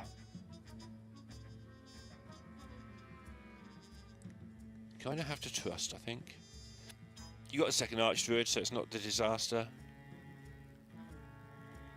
That one will be closer to popped if this one goes off, so... But yeah, you know, I have to wonder about that turn with the Cursed Campaign, or sorry, Cursed Catacombs, where he took the Egg Bearer just to discard it, and there was a Conflagrate available. You know, then he could have kept the one in hand, played that one, maintained card size, do the table flip first, then the Abusive Sergeant, sort of how you were describing. Still got the same clear, be one card deeper, be one, you know, egg crack deeper. Yeah, that would make sense in that context for sure, I think.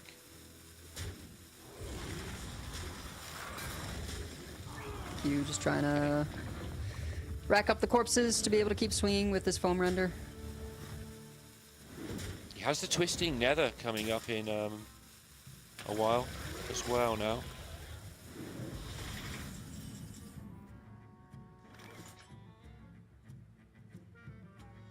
And is there an ability to make a 2020 here while still getting rid of the poison?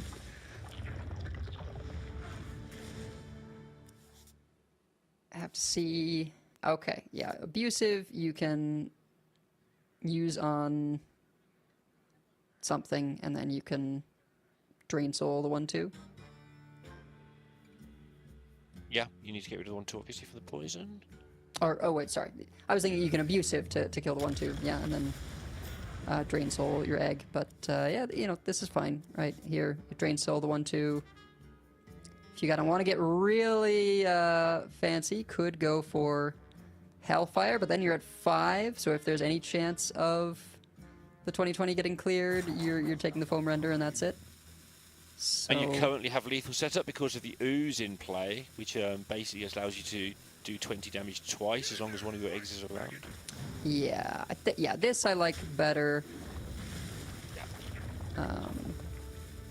Gets second 2020 in play, heals you up some more. Okay. And yeah, Kiyu's not happy about that. turn away from that Twisting Nether. Stitch Giant, even with the Shadow Flame, you know, not big enough, so he's going to have to hope for a freeze effect here. Huh. Ah. So close with the Decor, one more mana. Story of this game, I think. Yeah, Barrier is something, but it's not great. Barrier puts you on 39 in a lot of worlds where you're facing 40. So he's looking at, do I go for the Barrier and just accept the benefit, hope that the taunt is able to stop one of these? Or does he have to just roll again? And I think, yeah, roll again. Find an actual Got to roll against the right choice. Oh. Freezing okay, so trap, he can, but there's... So you can freezing trap, and then you double trade to get the corpses, so you can morbid on the 1/1. On the 1/1, and you think you've stopped it?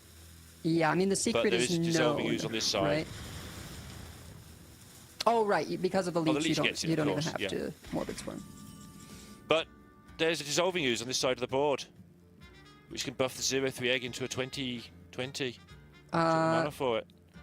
Yes. So can you get rid of the 3/7? I think the issue is, like, you do still want to attack with one of these 20/20s, so the important bit is, you know, being able to proc the freezing trap without bouncing one of these. And I'm not sure quite he can get do rid it. of the 3/7. Can Hellfire and then Spirit Bomb, but then he's looking, you know, pretty low himself. Yeah.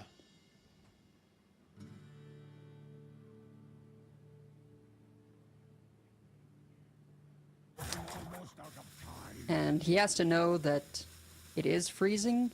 So yeah, I don't mind here just going ahead, trying to gain up life, stabilize, get this other egg pretty close to activation.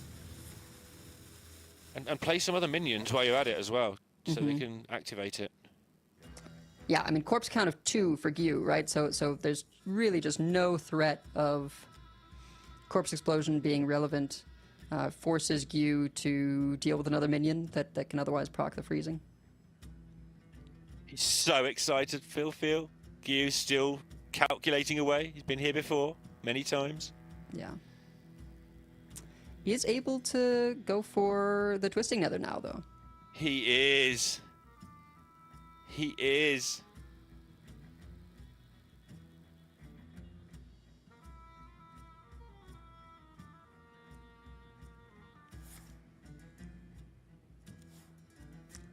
I think Gyu's hoping to sort of keep it in reserve, though, as a sort of ace in hole. Yeah. Could have a massive swing potential, right? Next turn he goes for Twisting Nether, attack with the weapon, and then double giant. Okay. So you would, yeah. Oh, or just throw this down. Yeah, really seems to want to do as much as possible without popping that emergency escape button of the Twisting Nether. 3. We're still 1 mana short on this side, right? So I'm not going crazy. If we'll be able to clear with the table flip, do the Spirit Bomb, attack with one of the 20/20s, dissolving ooze it. After you attack for 40, yeah, you're still 1 mana short.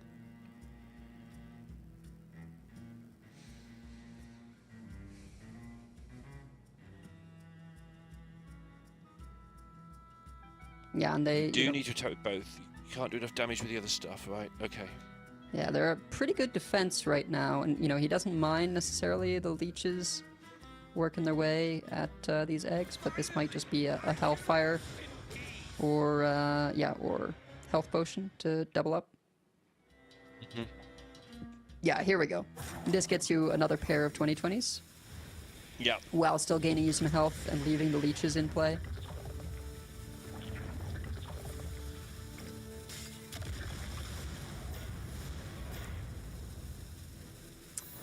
It also crucially presents an egg that is 1 away from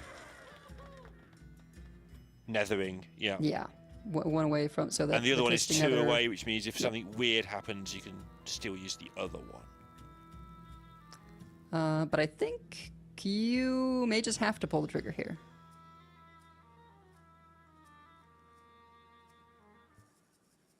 You just work out if just putting Ziliaxes in the way might be enough. Yeah, it is scary because you run the risk of, you know, the Hellfires, table flips, just sort of punching through, and then it's way too much damage. So the 2017, you could put in your 2 little minions, and the Ziliaxes would put it down to 3. You've got the Morbid Swarm available. And they would be in the way, like you say. There's wait, yeah, of course. downsides This is great. Doing this first. Yep. And you get to throw Giant down if he swings with the weapon. Yeah, and he should be able to deal with the last 2020.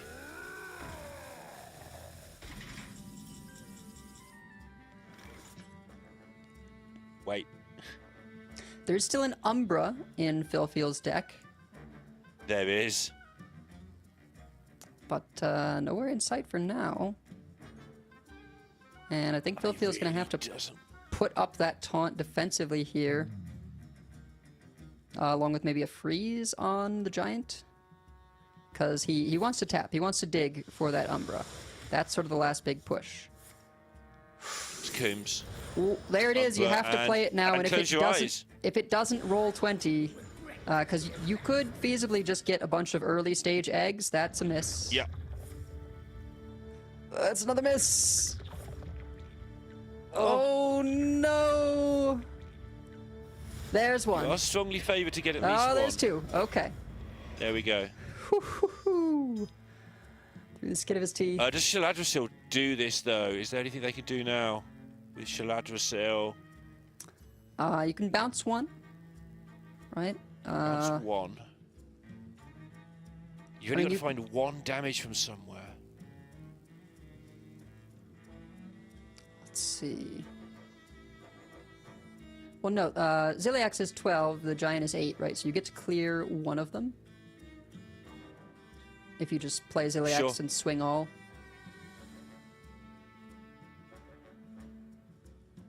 Yeah.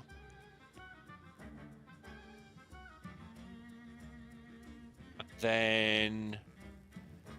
Oh, Philfield can't Hellfire comfortably. He's going to have to heal if he's ever going to Hellfire to kill the Ziliax because he will die. True. Yeah, it does have the health potion to do that, but not enough cards in hand to be able to table flip as well. So I think you do Ziliax, kill one of them and say, well, if you're going to double... Well, you got to start doing it now. Yeah, and it doesn't kill you, and then next turn you've got the Hellfire, What's the he doing? and the bump. This must be a Ziliax. Ziliax no attacks, I think is his line, because... Okay, sure, that's fine yeah, too. a lot of hesitation there, and I think that, you know, because there's another minion in play, because there's table flip, this is going to let Philfield punch through, connect for 40. Yeah, if you killed off one of the 2020s there, right, with the Ziliax, the trades, with the Giant, as Philfield goes through,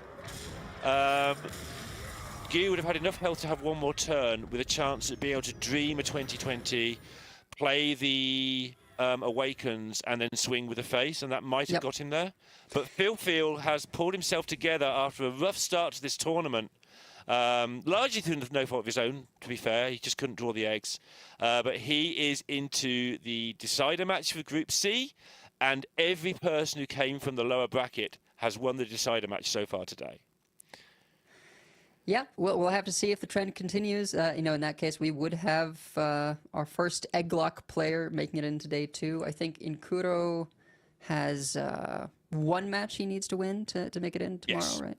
Yeah. Yeah. But waiting for Philfield, the person you probably least want to see in Hearthstone now that Pocket Train's out, Gabby.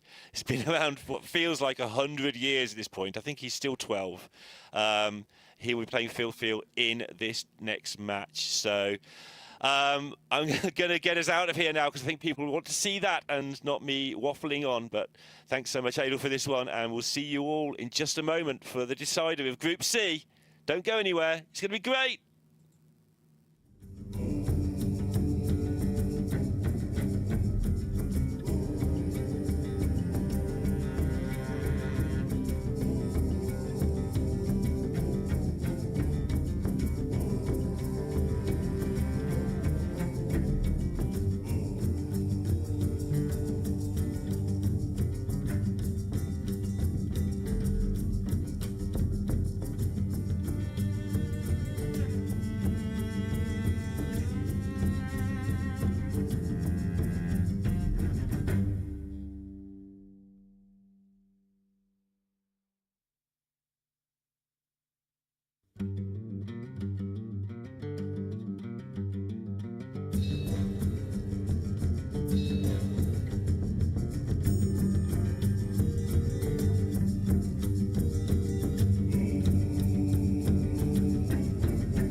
Immortal, and I'm joined.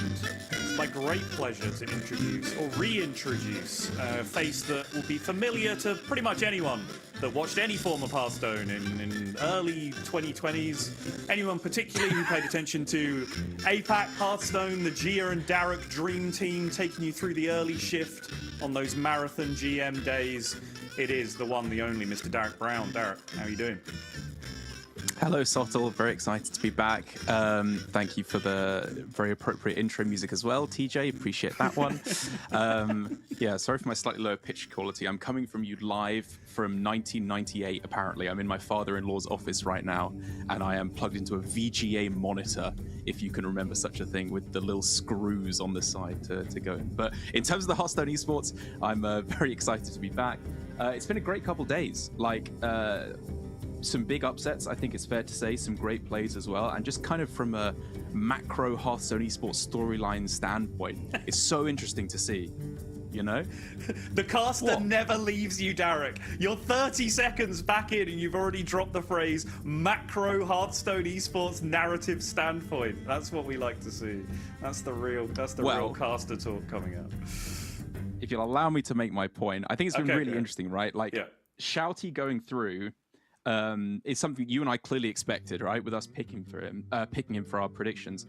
But I don't think he's been playing particularly well, which is really surprising to me because he has always felt like such a kind of stalwart, like almost mythical player, right? Like you don't get to see him that often play, but whenever you do, you're always so excited and people talk about him in this kind of semi-mythical sense. But yeah, really not, I think, playing as well as we would expect with a pretty big self-imposed loss yesterday and then a couple of shaky plays today. But still obviously very excited to see him go through. Devastating for, insane for another kind of rough loss to be seen there.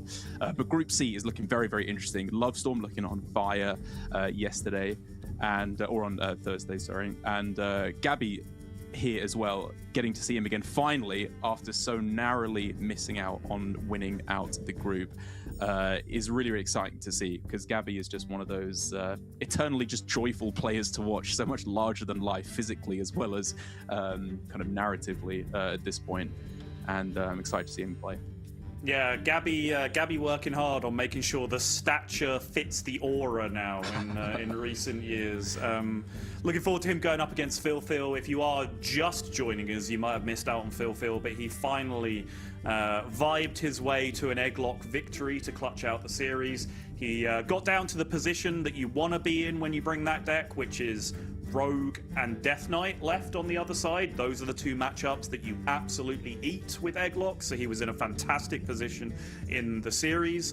Going up against Gabby, that is going to be a little bit more problematic because as you can see looking up a little bit in the bracket, Gabby versus Phil was our opener. Gabby does not have a Death Knight in his lineup, so it does become a little bit more difficult for that Egglock to potentially pick up a victory. Gabby, in the opener, I don't know if you remember this, Derek, from day two, almost felt a little mocking towards Egglock when he just kind of farmed it really, really easily in that opening series. So we'll see if any of that attitude remains going into this one. But I think Phil definitely feels like he's got his feet under the table a bit more in this tournament now, just based on that performance against you. Would you agree with that? Yeah, definitely. It's always scary for players, I think, when they bring a slightly off-meta deck like Egglock, or like almost kind of a funny deck, where if it does fall flat on its face, as it did against Gabby, going 0-3 Q 3 times in a row, I think it was, right, and just lost every time.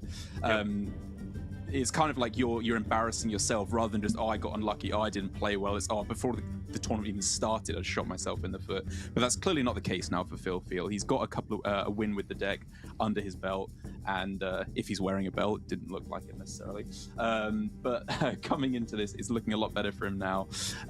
Gabby, though, I think is that kind of that mocking style that you see from him. It's very emblematic of him as a personality, right? Where he has this incredible bravado about him, where he's this very ambitious player, both in ambitious person, both in game and out. But I think having interviewed him when he was playing in the Summer Championships, we made a video together, kind of taking us through some of his previous tournament experiences that he'd had. he does have a certain amount of vulnerability, I think, as well. Like it's easy to forget he is still a very, very young person, and still, I think, has his whole world ahead of him.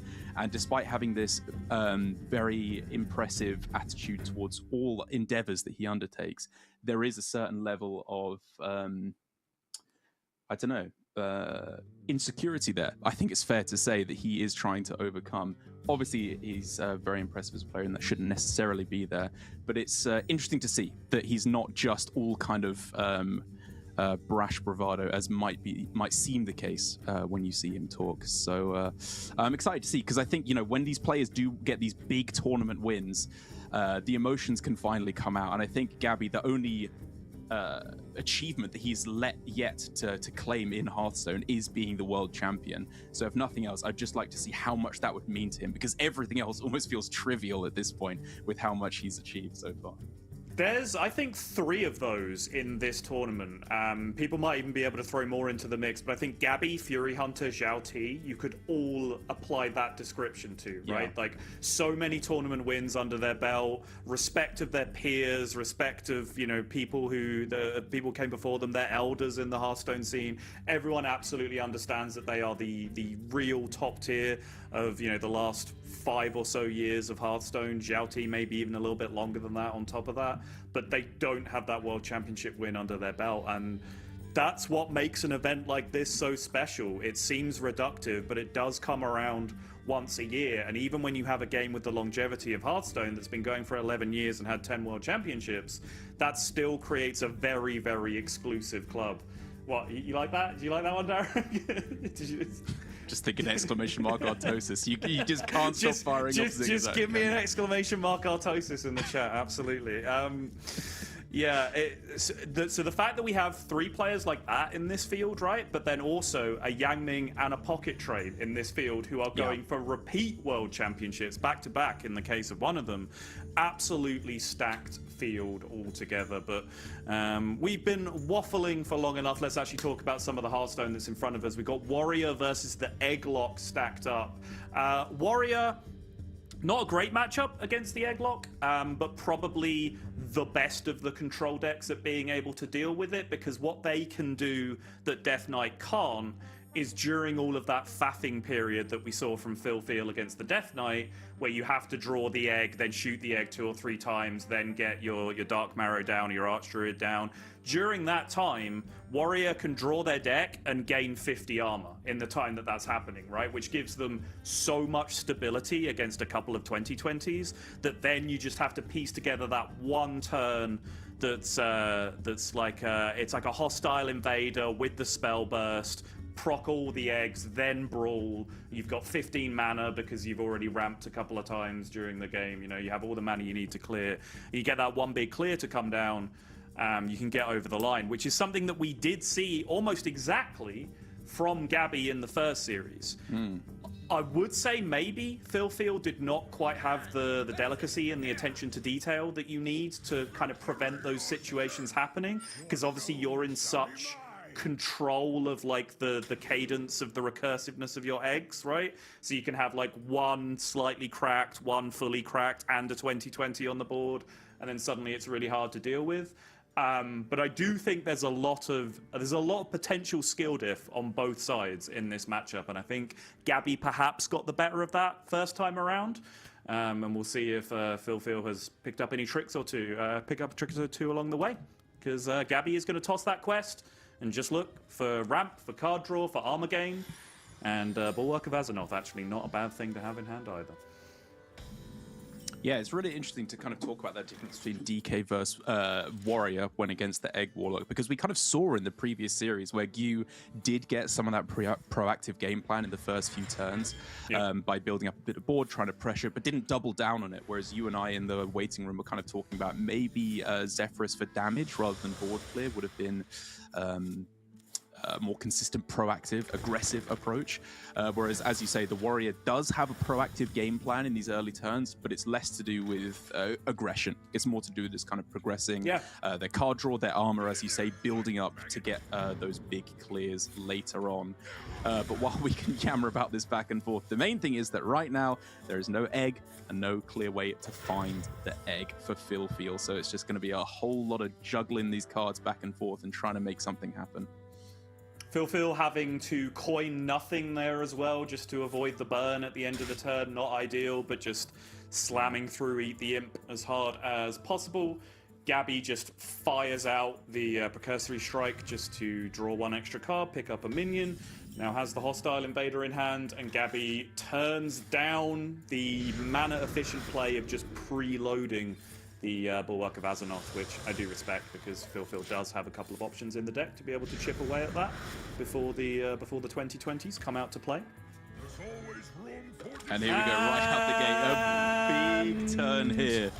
Okay, I mean, relevant.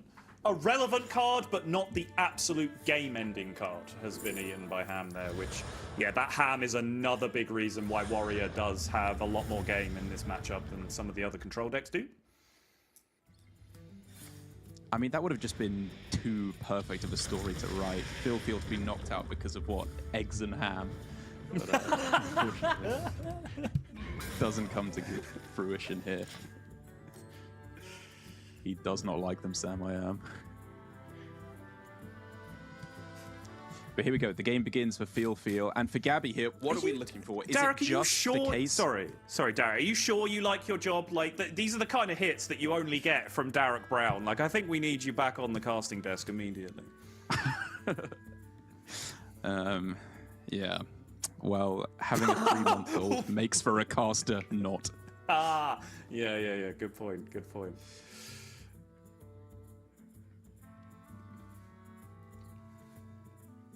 But so for Gabby here, you talked about his proactive game plan in these first few turns where you're drawing cards, gaining armor, trying to set up for this big productive clear.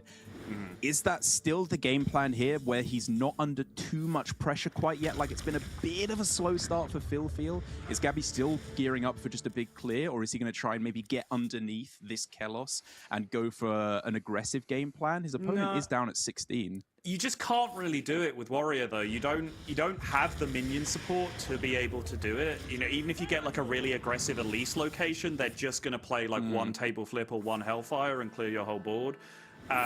This time where Phil doesn't have a really aggressive start with the eggs, this is time that you do want to use to just build resources, gain armor, draw cards, right? This is exactly what Gabby wants to be doing.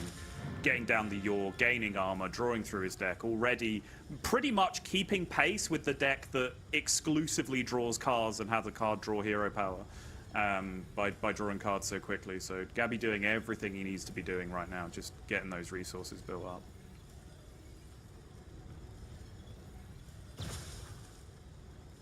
One copy and 3 armor, sure, okay. I remember this place well. Get in there and fight, maggot! So stage 3 of the egg now, with the cracked open top, I believe, about to appear. Yep, one more proc needed for the 2020 for Phil.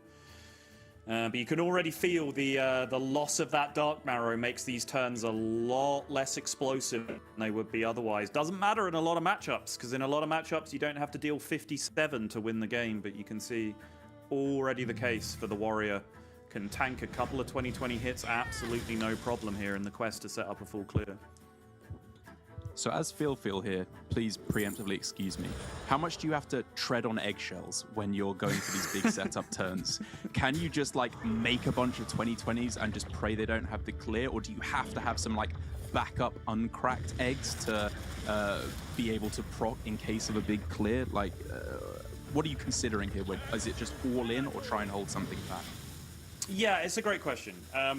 As we all know, you can't make an omelette without breaking a few eggs, but you do have to be careful with the order in which you break them.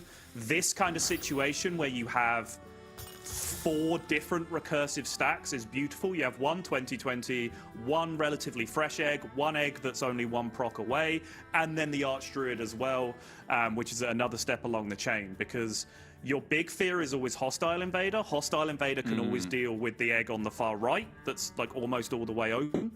It can always pop open that with Hostile Invader, so if you've only got those 2 stages, 1 step away eggs and fully hatched 2020s, that's fairly easy for the Warrior to deal with. And I think that's kind of, I wouldn't say mistake, just for the sense of simplicity. I don't necessarily think Phil had the option, but that's the mistake that Phil made in the previous series against Gabby that enabled the Brawl full clear to come out in the end from Gabby. But I think without Dark Mara, I'm getting so distracted by whatever Phil is eating right now, but this setup is a lot better, but he's suffering from the lack of explosivity that comes from not having the Dark Marrow available, which means Gabby can kind of just chill against a solitary 2020. He doesn't actually have to worry about it too much. Man, if you're getting distracted by that from Phil, you wouldn't have lasted 1 day in APAC GM. My lord, the stuff they ate on broadcast on some of those days. Whew. I did Europe GM straight after, which each Europe GM day was about 8 APAC days. So don't talk to me about surviving GM days, Darren.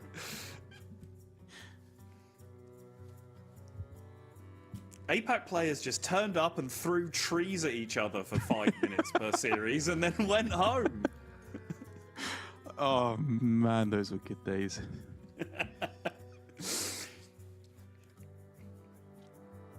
It feels weird, right? I was thinking about this earlier, but like, you know, bringing Cora back, bringing you back, having all the guest casters, it feels like we're doing that sitcom season, like final season finale thing where you bring back all the characters and like, oh, this is the end. This, you know, it's all just a big nostalgia bait reminiscence package. When in fact, this is the first time in many years where we're like, no, we're actually back next year. This is, there's more of this. There is actually more of this coming. And reprising his role as Doctor Doom, it's Daruk!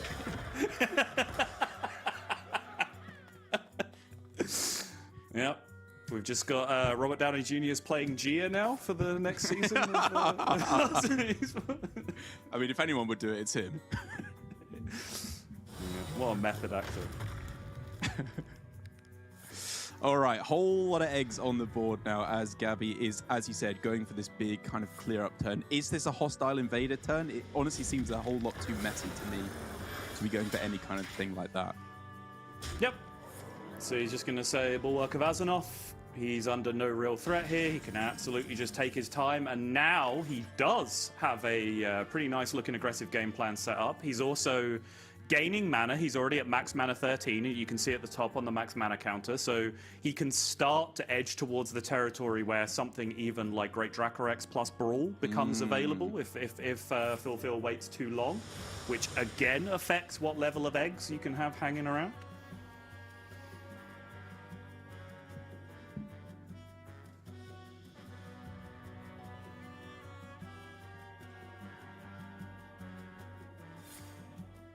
So it's getting to that point where you have the nice balance of Kelos's and like semi-broken eggs, right? So it just becomes a real kind of Dr. Boom's Laboratories puzzle every time Gabby wants to clear this board. It's exactly that, yeah. But you can see there's only, you know, he's one Shield Slam, then a Hostile Invader, then a Brawl away from a full clear, even on this board state, right? There's only one tricky egg in the way. Everything else is fairly simple for him to clear up. Yeah, that's true.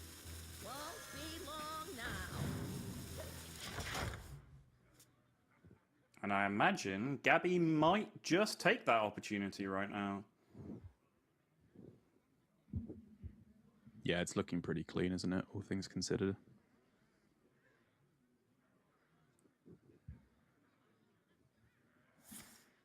No, okay. Taking his time. Just going to Shield Slam away one of the 2020s. That's absolutely fine.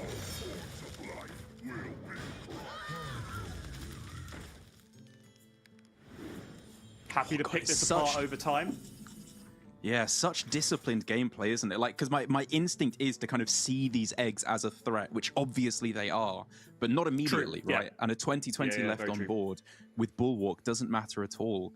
And this is just such gorgeous play from Gabby, where he's just completely calm, completely unflapped. This is the exact kind of situation where you would expect the pressure of competing in the World Championship would lead you to misplay, because you just don't want to, the pressure sets in, you don't have time to think about it, you just panic and you think, I have to clear this board. But Gabby taking it so slow, and it's just, as you said, because of no Summoner Dark Marrow, for Field becoming harder and harder to continue to threaten that board. He's got maybe 1 or 2 more turns where he can threaten a Kelos, but after that, it's going to be tough.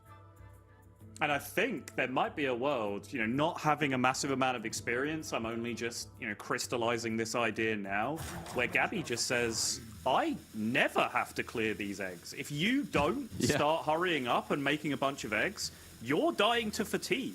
The clock is on you, not me, my friend. Like, you're the one that has to get on with it and present some threats. And that fatigue's coming along fast. He's going to be drawing the last card of his deck next turn.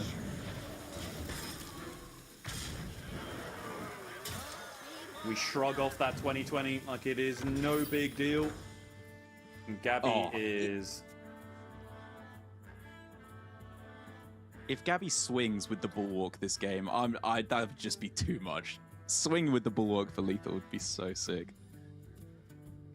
Oh, for lethal? Yeah, I was going to say, we've seen a fair amount of attacking minions with Bulwark this tournament, but yeah, swinging it like the Gallon push the 1 for lethal, that would be the dream, for sure. Really nice play here to mop up a few more of these.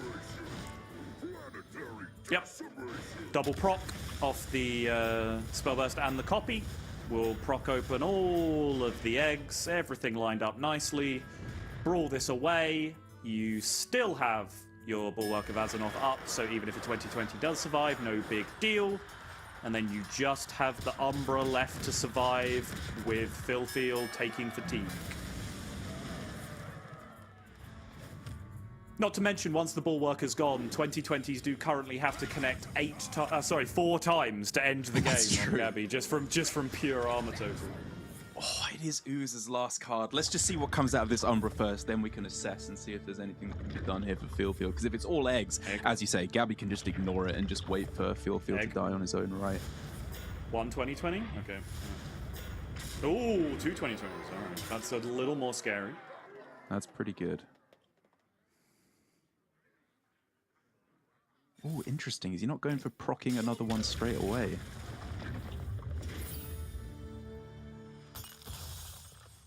Because he could have just had another 2020 there, which would have been a little bit more likely to threaten lethal. There's a For Glory. There is the Brawl. With still enough mana remaining. And there is the Ceaseless. And there's the Bob. Every card we could possibly need in the world of Hearthstone to be able to clear all this up. And, yep, I think Philfield is just going to be fatiguing to death here. Yeah, nothing doing. Gabby could just ignore the remaining 2020 for the rest of the game and it wouldn't even matter. It's just absolutely nothing Philfield can do. As you predicted, the Warrior, it's interesting, like the relationship between control decks and these sort of all-in, gimmick feels a bit pejorative, but these types of decks that just have one big push, all centered around one card or one big minion, like the all-in Edwin decks back in the day, things like that. Control decks have typically done very well against them, just being able to circumvent the big push that they throw down there. And, first glance, I wouldn't have thought Warrior would be able to do it so easily. It felt like such a tangled mess with all those eggs. Brawl typically doesn't do very well against these Death Rattle heavy decks. But as we said, such a cool, calm, and collected approach from Gabby means that he has the resources to be able to get there in, I think, just a very well-deserved first win of the series. Yeah, fortunately it was a matchup that I chose to put some time into testing when I saw the deck lists, because, like you said, I don't think it's one you could bluff if you just guessed that on stream. Yes. Like, would just you'd be so wildly wrong, because it just feels like, the deck that has no transform effect, only has really like 4 hard removals in the whole deck, and none of them deal particularly well with Death Rattles. is not going to be able to survive this deck whatsoever. But when you factor in the armor gain, the ceaseless almost always getting down to 0 because of the number of eggs that die, right? Each egg is 5 minions in one, so tons of minions die, so the ceaseless gets discounted. Ham being such a ridiculously disruptive card as well. It is just a pretty solid matchup for the Warrior. It's not a disaster for the Egglock, like the Egglock can still win it for sure, but it's why I was very quick to just point out that there is, I think, a skill gap in the matchup. I think the closer you get to playing perfectly, the more it tilts towards the Warrior, in my mind, personally, because I think the puzzle, the Boom Labs puzzle is much harder to solve than it is to create, right? Correct. In a lot of situations. So yeah, I think harder to play from the Warrior side, and when you have one of the absolute best in the world in terms of Gabby piloting that Warrior, he made it look absolutely effortless. You got to respect a man who sticks to his gimmick as well. He's brought Egglock, and by God, he's going to play Egglock as opening hand. There it is, straight away, making for a really nice start here. As I'd imagine in a matchup like this, you have to get going pretty quick as the Egg Warlock, right? Both decks have these incredibly explosive turns they can pull off, and feel well, actually both players look like they have a lot of the tools that you'd need to get them going, right? Yep, Crystal Tusk, you are always going to be happy. Gabby actually cracking out the first attack automatically with the Tusk, which is not always a given. The problem with the Tusk is the turn you choose to go in with the second attack, you almost always want to be playing an Everything Must Go on that turn, because if you don't, it then probably sets you back 2, maybe even 3 turns afterwards, because you're -2 0-mana card draws from not having the weapon set up on the future. So some players will choose, even if they have it played on 2, to wait until 4 for the second swing of the weapon, which they will then argue it's more flexible to hold on to the weapon entirely for turn 3 and turn 4 than from swinging face on turn 2. But Gabby does swing immediately, and Phil is going to respond with Instant Egg, which Gabby is going to be less than pleased to see here. So instantly cracking the Death Rattle there on the Crystal Tusk. Do you think there was any consideration for holding off for a turn or two, see if you do manage to find some of these card draw effects so that you can get that big all-in-one Everything Must Go turn?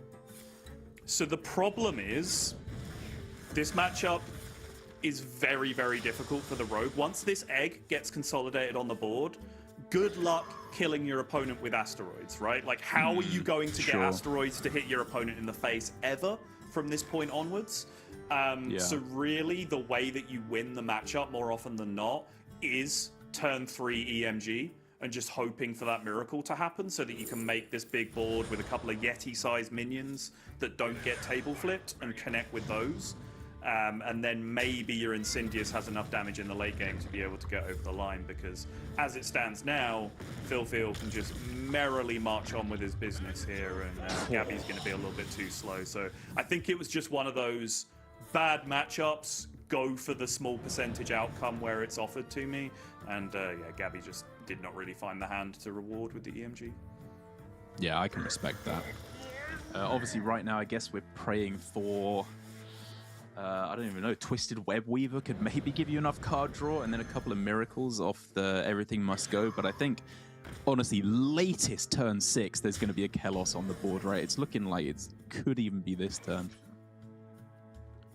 Yep, the thing that Phil has to navigate now is just not going too low. Health Drink is a fantastic pickup to be able to manage those situations, because obviously the likes of Hellfire and Spirit Bomb and so on, you do a lot of self-damage in this Warlock. So if he slips a little bit too low, and then we do get into Incendious territory, you can just sort of accidentally offer your opponent a free kill that was otherwise a guaranteed win. But I think with Health Drink now, to be able to point at his own eggs, he's going to be very, very comfortable with this over the long term.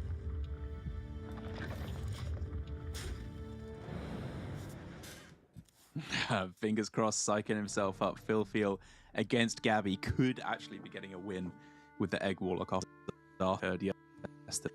And boy, speaking of disasters, just absolutely nothing coming together here at all for Gabby, right? Nope. He is able to slam the Incendious next turn, so if he can get an Incendious landed. That's 10 damage that goes into the deck. Then you draw Blood Mage Thalnos. That's 15. One or two of the 6 asteroids you have in your deck you get to go face. Then you're looking at 18 to 21 damage.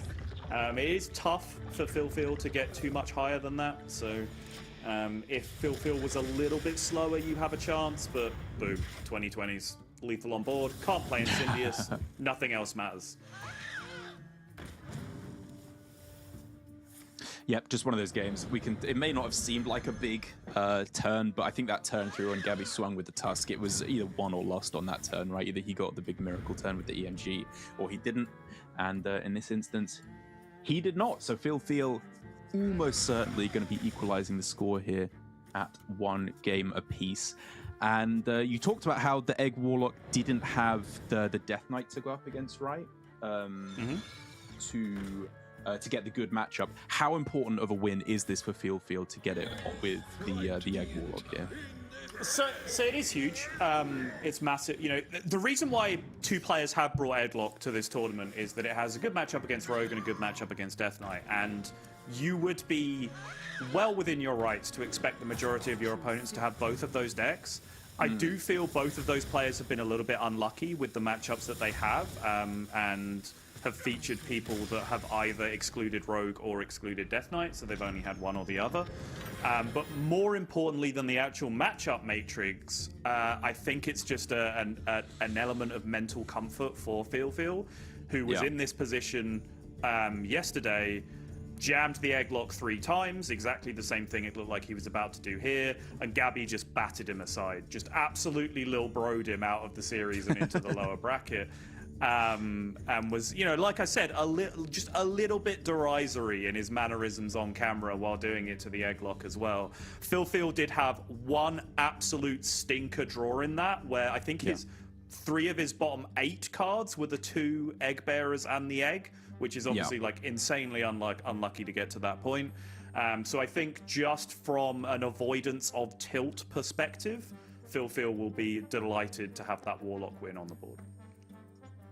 So I know that there's been a lot of hate all throughout the weekend towards Shaman, right? With obviously from Pocket and Fury being eschewing it completely and not wanting to bring it whatsoever, but ending up on it.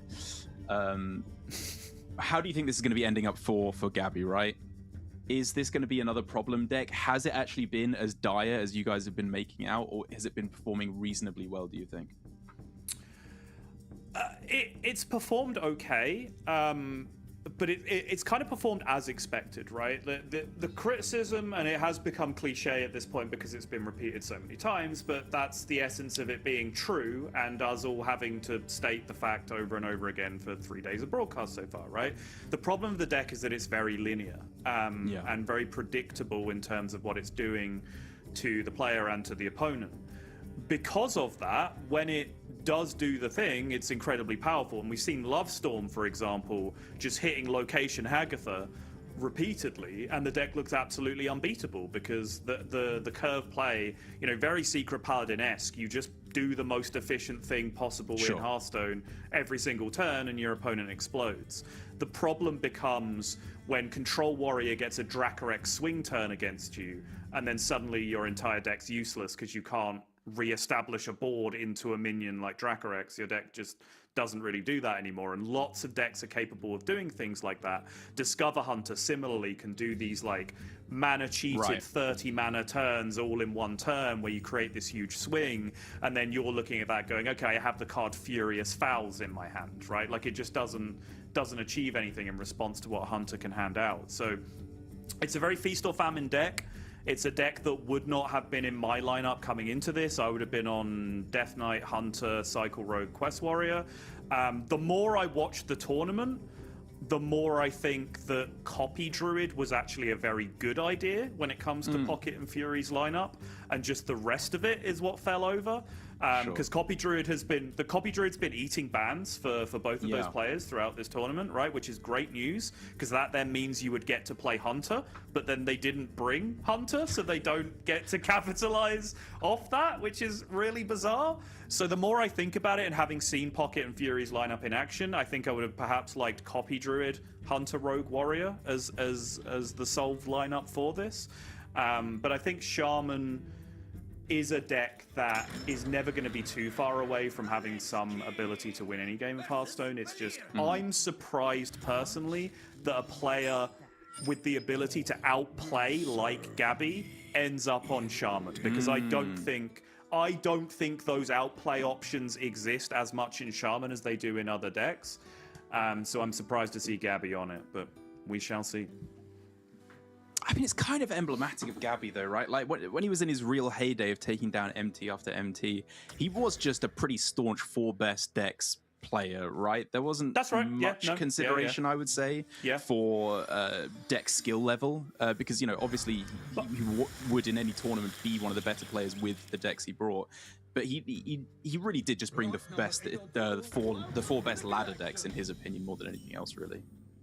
But I think there is a caveat to that, where sometimes the 4 best deck, like to Gabby, involved D6 Warlock, or it involved Brute Demon Hunter, or it involved Spell Mage, right? And those weren't the 4 best decks to everyone else, because they weren't as good at those decks as Gabby was. And that's the period, sort of early lockdown European GM, where Gabby and Blythe were just so dominant over everyone else, because they were total monsters on those kinds of decks, and those kind of decks were very prevalent in the game at that point. So, well, it remains to be seen. But regardless, we're back on our Cycle Road grind. We're back on our Tusk, and Gabby here choosing to Shadow Step the Space Rock Collector here. Couple of reasons to do this. Firstly, it does potentially cheat you more mana on the next turn and enable your Everything Must Go if you're to pick up any of the cards like O Manager or particular Dubious Purchase. Secondly, if you draw Eat the Imp, you would much rather have a 0 mana card in your hand than leave it out on the board where it's definitely going to die to your opponent's minion and potentially strand that Eat the Imp. Thirdly, the Twisted Webweaver pickup that Gabby has then finally found off the card draw from the weapon. But still, ends up a long, long way away from that EMG. Yeah, I wonder. I mean, I'm definitely not going to question Gabby, but my first thought when he Shadow Stepped was Platasaur, right? What if you pick up that? That feels like one of the best cards in these turn 3, 4, 5 situations to Shadow Step and get yourself an extra card draw. That is disgusting.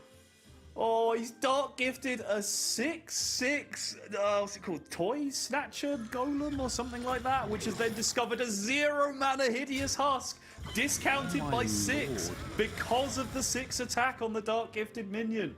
Absolutely disgusting outcome for Phil. That is huge.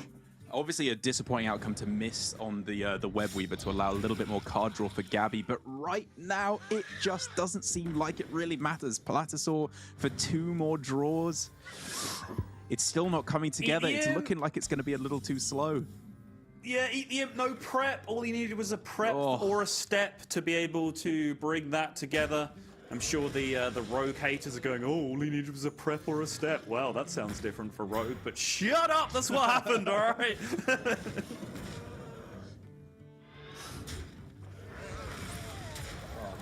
Toy Snatching Geist, there we go. Now that it's actually attacked, I see it ping up on our match history tracker thing. I was close. I got the Toy Snatching part right. You got the Toy Snatching part right. It was just after that you lost it.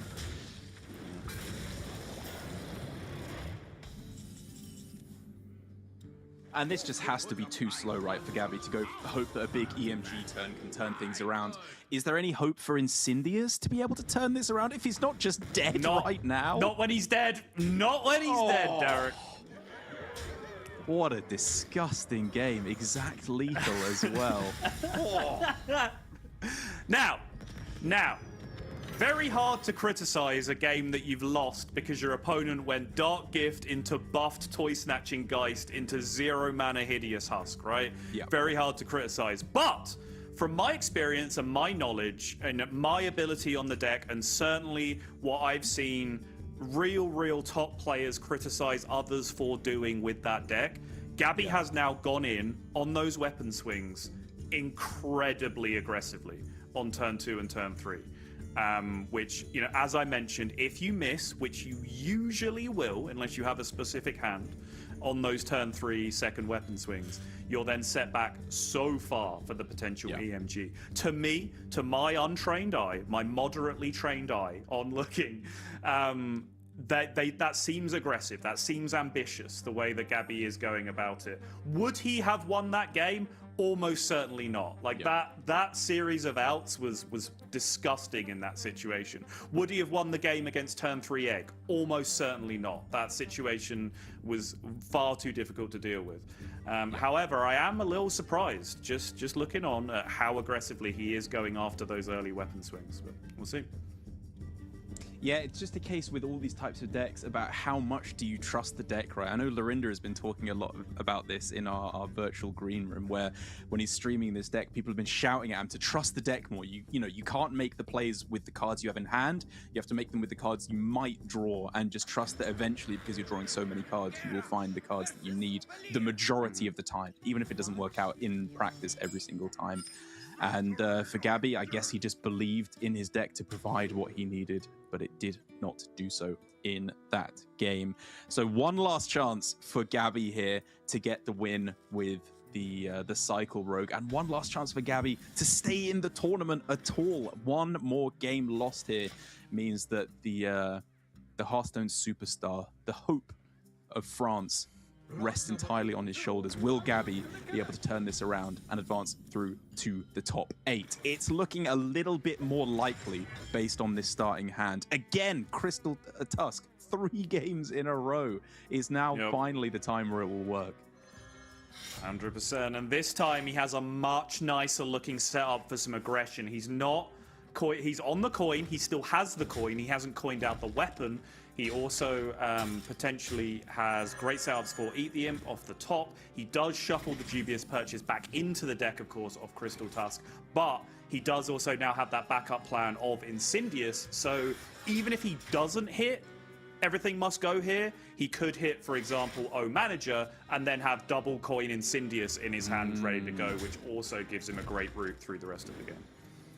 Again, just swinging on 3 here. Gabby is just not giving any consideration to holding for some bigger swing turns later on.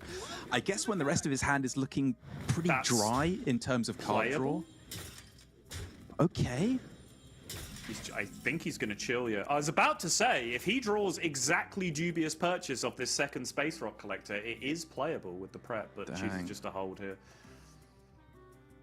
Would still end up being, what would that be, 6 card draws? 7 card draws? So yeah, he still would not end up with a playable Everything Must Go, even if he hits off the Dubious Purchase there, so I think that makes sense. Pretty nice hand shaping up here, though, for Philfield, with very likely board clear on the following turn with Hostile Invader. Even if we do see an EMG, actually, it could still be a clear. Philfield's about to do the cheat. Admin. Oh, what? 5 charge bulwark? 5 charge bulwark. Yeah, the classic. There you go. -1 durability. The dream. Checkmate, atheists. All right, so here we go. Starting with a completely free Dubious Purchase to draw 3. Picking up Prep Doobie again. So we're already 7 draws deep this turn. There's a Wisp for another one. Oh, there is an Eat the Imp. Nothing. So they are free. The EMGs are free at this point, any way you want them, but you have to find them first. So you have to decide between Cultist Map and Eat the Imp to be able to do it. So Cultist could hit, obviously, Everything Must Go itself. It could hit a Prep, which would be fantastic. Obviously, getting the other card plus being able to get down the Eat the Imp. I think both Preps were just used that turn, Oh, you're right, both of both them. Preps Oh, are my gone. goodness. Yeah. I think we should just be able to have a look here. Should just about fit. Yeah, there you go.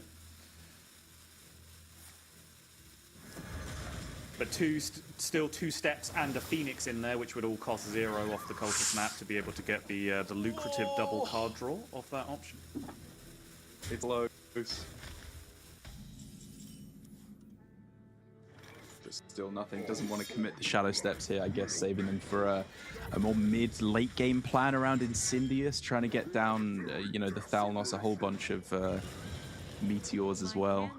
Maulers, yeah, Moonstone Mauler. And there's the EMG burned off the top. It's kind of fine. We're now at the point in the game where Warrior is able to clear that stuff up anyway. I think, honestly, the worst part about that previous turn for Gabby is that he didn't even hit that consolation prize I was talking about, where he hit the O Manager with 2 mana remaining, and then this turn he would have been able to go coin Incendious. So he's going to have to make do with single coin Incendious next turn instead.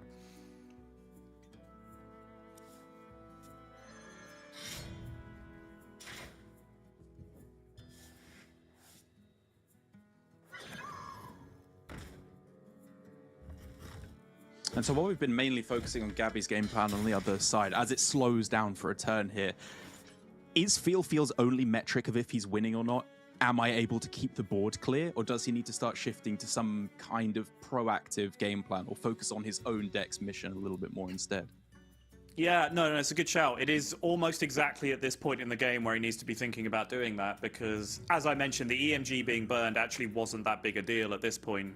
If you can get it down turn 3, turn 4 against Warrior, they struggle to interact with it. If you're doing it past turn 5, they can brawl, they can do hostile invader combos. The stuff's probably going to die anyway.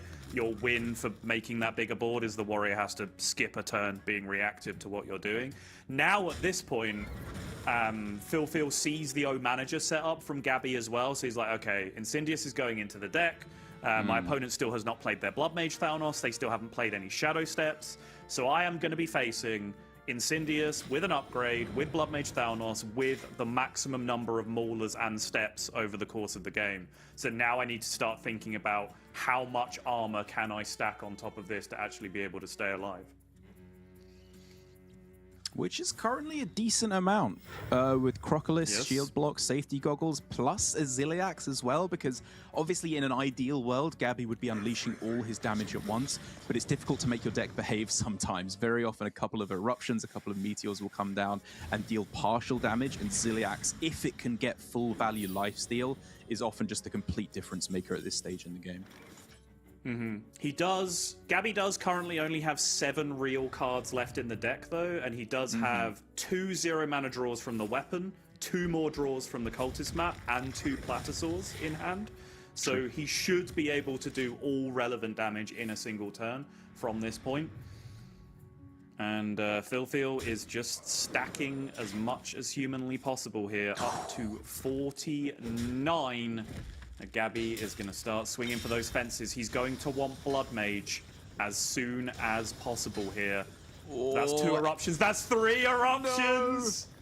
No. That's 4. Oh, this is a disaster. Oh my goodness. They were literally the top 5 cards of the deck. That is a potential disaster for Gabby. Oh, that's heartbreaking.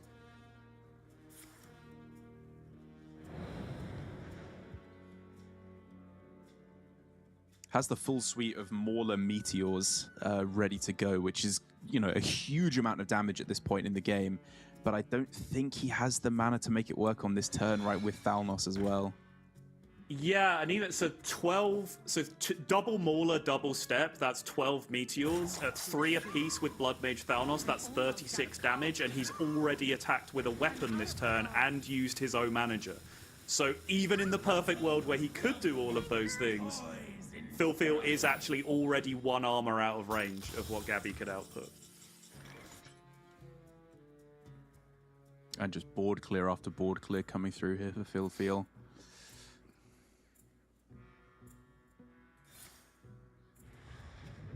The fact that he saved the quest actually pretty relevant, because there was a turn where he just had a 3 mana a few turns ago and could have just thrown it down, but realized there was basically 100%. No point, save it for the spell burst, and is massively rewarded here, because just look at this amount of health he's rocking with an essentially clear board on the other side. Hey, silver lining. Gabby gets to push the 3. That'll save him. I mean, it makes a difference, you know. You need to get every single point squeezed in here. Like, even that point on turn 5 where he could have left his opponent at 1 armor to play around Safety Goggles, and he still pushed the 1 with the Wisp. Like, all those little things that might seem inconsequential can be the difference maker. When so often you see in this matchup the Warrior at 2, the Warrior at 3, just these very low health totals. But that just being the Rogue completely burnt out. And it certainly feels here with even, what is this going to be, 12 asteroids in the deck? It's just not going to be enough, is it? Gabby's going to draw the juice. Not to mention, of course, there is effective health, which includes the health of the minions that can tank the asteroid shots as well. And Gabby is just going to go through the motions here with the damage, with the Blood Mage Thalnos, and make that final board and just hope that it gets to push.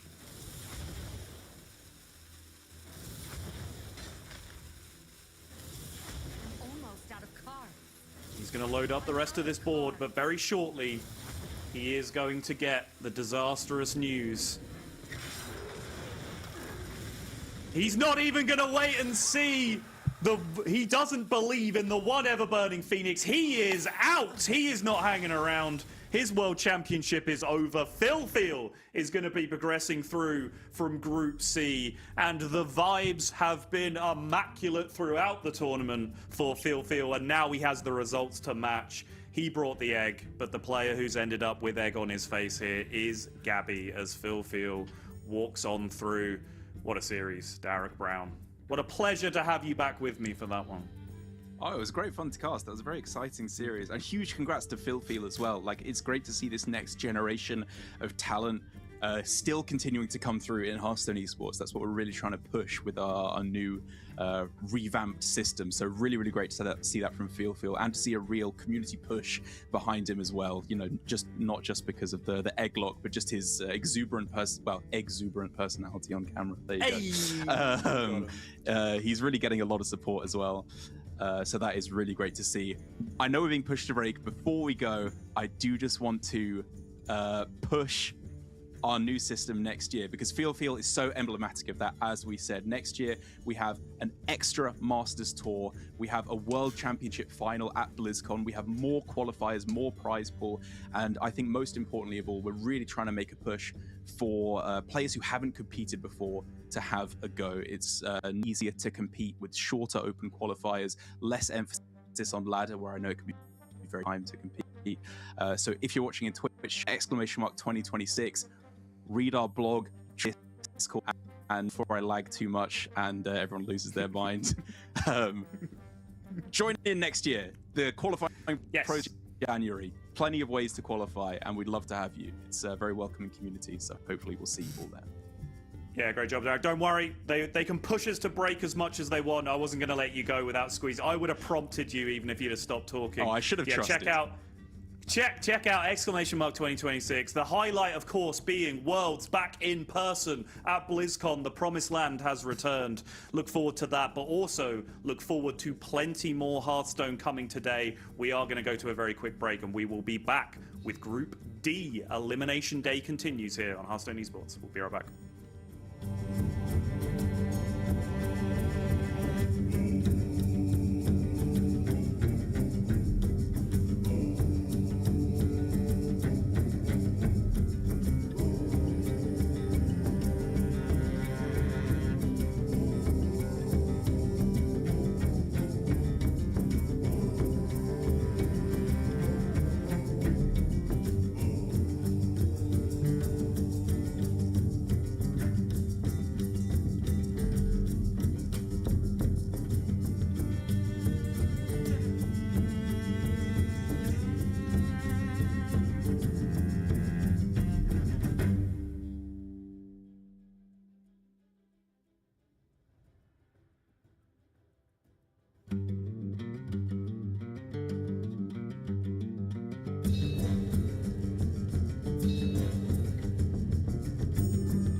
Hello everyone and welcome back. We are getting ready to get into our next match. I'm Raven and joining me for this one is Rekvam.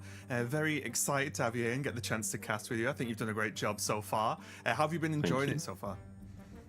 It's been great. Today's had a lot of interesting games, a few missed lethals here and there, a lot of excitement. I'm happy that I get to cast a friend in Fury Hunter, a longtime practice partner as well, so that'll be great. I hope he can do better than Pocket Train, but I'm excited to see this lineup hopefully finally perform and show that it's not a complete blunder to bring it to Worlds. Yeah, it's always a tricky one. I think it's been a very stressful few days for these players as well. I mean, you'll know a lot better than I will about competing in more than 10 in the last 10 years, I guess. But it's been a lot of pretty stressful, and we've seen players handle it very differently, right? Sometimes it can be a bit too much for players. We've seen players do some misplays across the board, not pointing out anyone specifically, of course. But this is the group we're going to be jumping to now with Group D. We're going to start off with that elimination match, of course, and then we are going to have the winner facing Kuro to round out day 3 of Worlds. He's going to be facing off against Tianming though as well. But just looking at this and just giving it, I guess, a bit of a spoiler, the Druid is going to be banned away. Oh, we can see it now. Perfect timing. And then the Shaman ban. This is very similar to what we saw in Pocket's match a little bit earlier on today. But now that we're sort of towards the end of Saturday, how do you feel about this lineup overall? Like, obviously you were joking a little bit about it before, but the Druids pulled plenty of bans, and now that we've seen it actually perform in this field that you helped prep for, what do you think about it now? The results haven't been good, but I think the lineup has merit. Like, instead of bringing this control quest warrior that everyone has, bringing dragon warrior instead to be slightly better versus these other control warriors. We haven't actually seen that matchup at all, so we haven't had the chance to see the matchup shine for dragon warrior. What we've mostly seen is shaman struggling, a little bit of struggles for the dragon warrior in other matchups. But that's not to say that the lineup is a complete miss. It's a small sample size kind of thing. That shouldn't fully color our view of the lineup. The copy druid, the Ashara druid, location druid, whatever you want to call it, has been drawing bans, and I think that's a nod to the power of the deck. It's getting more bans than the BBU control DK that we've seen. And a lot of players have that BBU control decay, so they do deem it powerful, and the copy druid is still tanking more bans, even though its worst matchup is always being banned from the side of Pocket Train and Fury in the shaman. So these players clearly respect the druid and know that it is well positioned into the DK warrior hunter lineups that we see from Tianming here and from other players in the tournament. Yeah, and just talk about the lineups and how these two lineups interact. We've seen obviously a lot of the Warrior DK Hunter and then Shaman or Rogue normally. It is one of those different classes like preferred, or is it going to be the Shaman or the Rogue banned out, and that's kind of the same thing and you're targeting these three? It is definitely preferred if the opponent doesn't have the Shaman, because that is the number one ban for this lineup that Fury and Pocket have. So definitely prefer to face Shouti, for example, or some other players who have the Cycle Rogue than Tianming, who doesn't have the Cycle Rogue, because it's a deck that the lineup tries to prey on with a soft target, with the Dragon Warrior matchup being quite decent into the Cycle Rogue. And we've seen a lot of Cycle Rogue do pretty well. Yeah, and looking like we are getting into our game. And number one, we've got Fury on the Warrior we were talking about, of course, Dragon Warrior, going up against this DK and having a pretty good start already, having that location down nice and early on turn 1, and having a couple of 2-drops to pick from, and at least a first few initial turns loaded up, because that's the number one fear, isn't it? If you go a little bit slow with this Dragon Warrior, I feel like everything starts to slip away very quickly. Absolutely, especially versus DK, it's so important to make sure that you're the one with the board initiative, that you're setting the tempo for the whole game. because if the DK keeps up in the early game, keeps up a little bit on board, the swing turns with Maladar cheating out the 9 drop or just too many leeches can really stop the warrior from progressing their own game plan. And we see Fury aggressively using the Sanguine Depths just to clear off a 1/1 and make sure that his Petal Peddler sticks for a dragon that he can play next turn and keep the snowball going. Yeah, really good just base decision making. Obviously not the most like genius level play ever, but you've got to protect these early minions as Dragon Warrior, right? Like the second these fall, it would be a problem. And we can actually see Dreadhound Handler in hand for Tianming now coming down, of course. Going to try and help clear up some of this dragon over the course of a couple of turns, but without the use of that location, it would have looked very grim already for Fury. Now he does have a few options with Whelp and Broodkeeper, or just dropping down the slightly stickier Whelp of the Infinite instead. Yeah, I assume he will try to go for a 1+2 to get value from his Gift Wrapped Whelp buff on the Whelp of the Infinite. He misses, which could prove to be detrimental because now he has this Firak stuck in his hand after next turn, which is not likely to see play this game except for maybe a Desperation turn 10 or if a Naralex is drawn at some point. But Dragon Warrior does not have the best card draw, so that's not really a combo that you can count on every game, but this might be the game for it. And yeah, Fury will just keep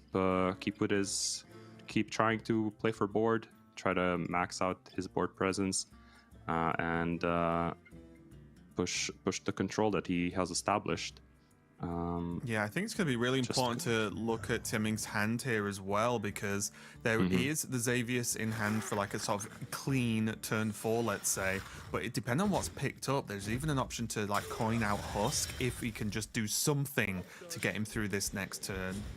Oh, Zephyrus pick up as well.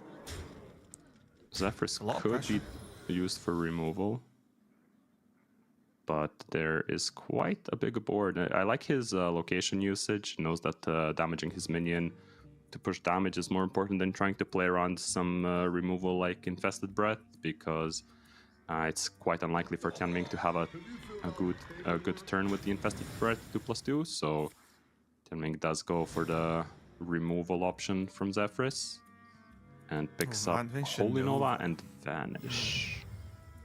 Yeah, this is good as well, because there's even a small victory, I guess, in the forcing Tianming to use the coin here to try and just stem the tide, so to speak. Oh, okay. I was gonna say, Fury Hunter's definitely gonna need a good draw this turn, and this is where you start to hold your breath a little bit as the warrior, right? Where you sort of done the initial push, and you're like, okay, please just give me gas every turn so I can keep going. And this is like one of the better draws that Fury could have got for sure. This is premium gas here. Yes, this or Stadium Announcer, it was probably the best that he could pick up. He will be considering the Zephyrus options. He knows that Tianming picked the removal options, so needs to judge how much trading and clearing he wants to do. Does a fair bit, because he knows he needs to control the board and needs to dodge like a brawl, and then it's better to clean up some of these minions than just play completely into it. And it's good as well because really doesn't have many options. Exactly, yeah. I think this built a very nice board for Fury, because the more single target focused removal is expensive, right? There's only 5 mana for Tianming, so that's fine. So if the 6/6 gets removed, sure, you've still got a board. And then a lot of the AoE that's available at this mana cost outside of arguably Brawl isn't going to clear the 6/6, right? So it's kind of just a nicely sort of spread stat-wise, which is pretty good. It's going to go for the Elise and go for the 1-cost location. Weirdly enough, the rarer location nowadays in the game. Does get pretty decent though. 3 armor and a Raptor. Nothing crazy, but it's a 1-cost location. Probably close to as good as it was going to get.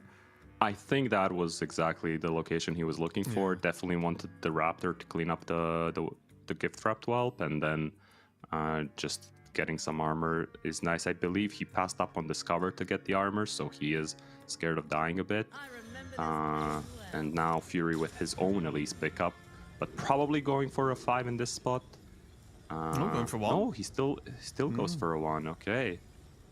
Wants to. It was tricky push. because I feel like the problem might be any given turn in the next couple of turns, Fury might feel he wants the ability to sort of easily play Chrono Lord Epoch, right? And not worry about, well, now I have a 5-cost location and Chrono Lord. Which one do I go? Is that going to be too slow? So getting Copy and Raptor, pretty good for the amount of pressure he wants to put on. Obviously, getting the Reborn Whelp as well is going to be a pretty nice bonus for any of these awkward minions that Tianming can put down. Oh, that is a Maladar pickup. Oh, yeah, never mind. I take it all back. Yeah, probably not with Maladar. Ziliax on 6 is backbreaking. However, Chrono Lord Epoch is absolutely massive here. It really is, because with the poison as well, it's like gets rid of the one Ziliax that doesn't get removed from this, right? Yep, exactly. About as good as it was going to get for Fury in that situation. Yeah, both players kind of doing the best possible thing against each other right now.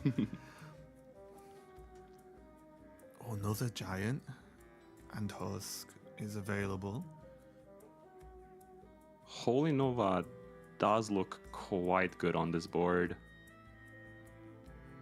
Yeah, there is a Raptor obviously in that location as well, right? So that's an extra way to prop the Reborn. Or just clean up the Epoch.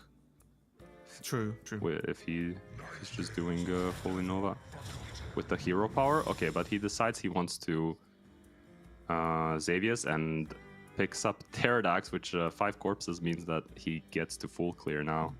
That is really strong. The blob looks good though, because it has the Reborn enchantment, right? With full. So yeah, that is. Oh, that is disgusting against this deck. So he is not scared of the Epoch because of 30 HP, plus an 8/8 on the board. And yeah, Fury needs a good discover here. Another Fire Rack. Let's go. I mean, to be fair, he is getting to the mana, right? The game is probably going to get there. It will get there. Maybe not for 2 Fire Racks. Needs a little bit more board presence. Oh, that's a good pickup. He can gets a cheap minion. Can develop once again. Oh, trigger battle cry twice. It really gets rid of all the stuff that Tianming will play next turn. It makes it so you can't rewind that decision. The other player can't change it back. Yeah, this was just good for Fury to just get something to be played, right? Just anything to build that board back up again. Obviously, we're going to see how, I guess I'll say, fun this blob of tar is going to be for Fury Hunter to deal with. But Tianming is, I guess there's the Chill Fallen Baron, but DK sometimes can get into that spot where they actually just run out of juice a little bit, right? If they're being forced to just aggressively fight back on board. So this actually still feels fairly close. Like, do you think this is anyone who's like overly winning the game at this point? I would not like to be Fury in this position. Okay. Seeing Tianming's hand. Maybe if I didn't see Tianming's hand, I'd say it's fine. But seeing the Husk, seeing the Vanish, seeing the Reborn Blob, that makes me unhappy as a Dragon Warrior. So what we're saying is Fury's going to be fully reliant on Fyrak performing miracles at this point. I think that's the most likely. Yes, needs a Supernova maybe to fill up his hand. That could do the trick. I think we'll see a Fyrak. Hold. Anything could happen.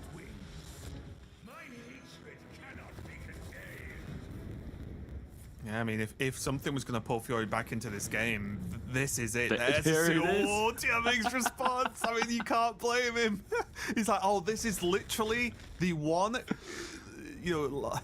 the one run of events that could have helped Fury Hunter out here. And there's good cards as well. What was that? Discover that as is well? So much burn damage. Yeah. So much value. I would think that Solar Flare would be something that you might want to save for Blob of Tar. He has another lava flow, and might be better to space out the overloads. And he agrees. And now the big question for Tianming is he forced to vanish this board? Kind of is. But he can't get the Blob of Tar in, so Fury can try to just redevelop a little bit. Unfortunately for him, he doesn't get the Narlex and the Ferak because of hand space. But he has a really good board, really good hand to develop more stuff with Searing Reflection. Zephyrus, okay, that could be more burn damage. More burn, yeah. We're on the same page here, right, Graham? I love it. It's like, well, that can go face to an extent, right? Like, let's go. Yeah, I'm actually still a little bit shocked that just how good this Fyrak was for Fury, just offering him like these kind of spells to get him really back in the game, because things were looking very dicey. Absolute baller of a Ferak. Now the Coyote can come onto the board for free if Fury plays a Lava Flow and maybe a Solar Flare this turn to kill off the 2/2. Which he will be doing. So that's a 5/3 and a 2/2 stealth, and then just spends all of his other mana, I'm guessing, to develop more board. Picks up an Egg Basher instead of a charging Merchant, and okay, goes... Yeah, straight into deal damage when he faced Mortal Strike and Frostbolt. Frostbolt could be a little bit useful as well, blocking out at least the Foam Render we can see. Mm-hmm. My worry for Fury is that this Hideous Husk plus Blob of Tar turn is going to be a bit OP. There is Chrono. He was counting on Epoch to get through this board. Right. But the Reborn with full health, and that is going to be annoying for him to deal with. I am just quickly He would counting have how to much damage start is with it. available for Fury as well, because there is also another. He can discover another Dark Gift, right, with Shadow Flame. Yeah, but he has to start with Epoch to be able to clear the blob. And he can discover now, but looks like he will just... not sure about the sequencing here. He could have just if you were going to discover, you first. could just do it anyway, right? Yeah. Yeah. At first, I thought he was going just a quick weapon and call it a day, but you have to remove the poison, right? Mm-hmm. Dragon Turtle will be active next turn. And he can push 8 with using the Frostbolt. But the problem is there's 2 leeches still on the board and a poisonous 1/2. I didn't catch the Dark Gift on the Siema, did you perchance? I did not, and I don't think it's something I can check as well, unfortunately, no. It's just there's too many cards going on to keep an eye on everything. This is this is tricky as well. Yeah, it was crazy. Yeah, the problem here as well is we could just see that ceaseless in Tianming's hand. Tianming's hand, right? So this is going to be problematic for Fury here, even though it looked like there was a solid chance for him to fight back into this. Tianming's looking pretty good for still. Tianming, pretty steady. It's a little bit scary because he can't deal with both of the big minions right away, and he doesn't want to use Ceaseless because Fury Hunter does have a lot of value left. Snow Flurry with double Battle Cry could give an answer, and he will take it and go for it. This on average should stop the big minion from connecting phase, and it does with this Frostbolt, I'm guessing. Yeah. And that's a full clear. And now that 3 leeches as well, that's going to start stacking pretty quickly if Fury doesn't have anything to do about it. Does it have charge? Because Fury was hovering the Tiamat for a second there, and I was like, wait a minute. He played it really quickly. Yeah, that's what I mean. It does have charge. Wind Fury.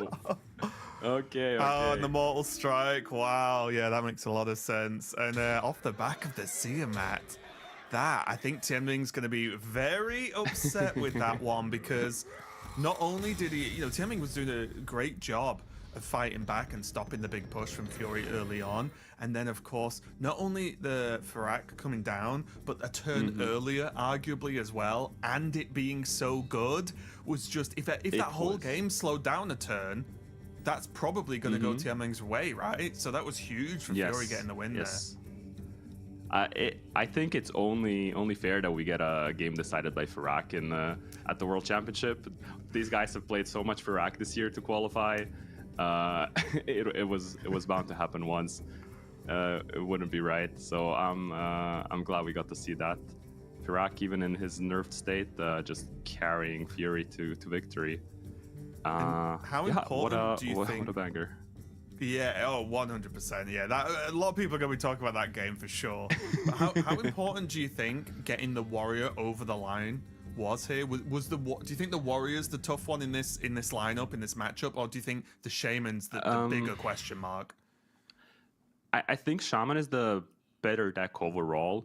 So we've seen it win games versus Quest Warrior today. We've seen it win versus DK as well.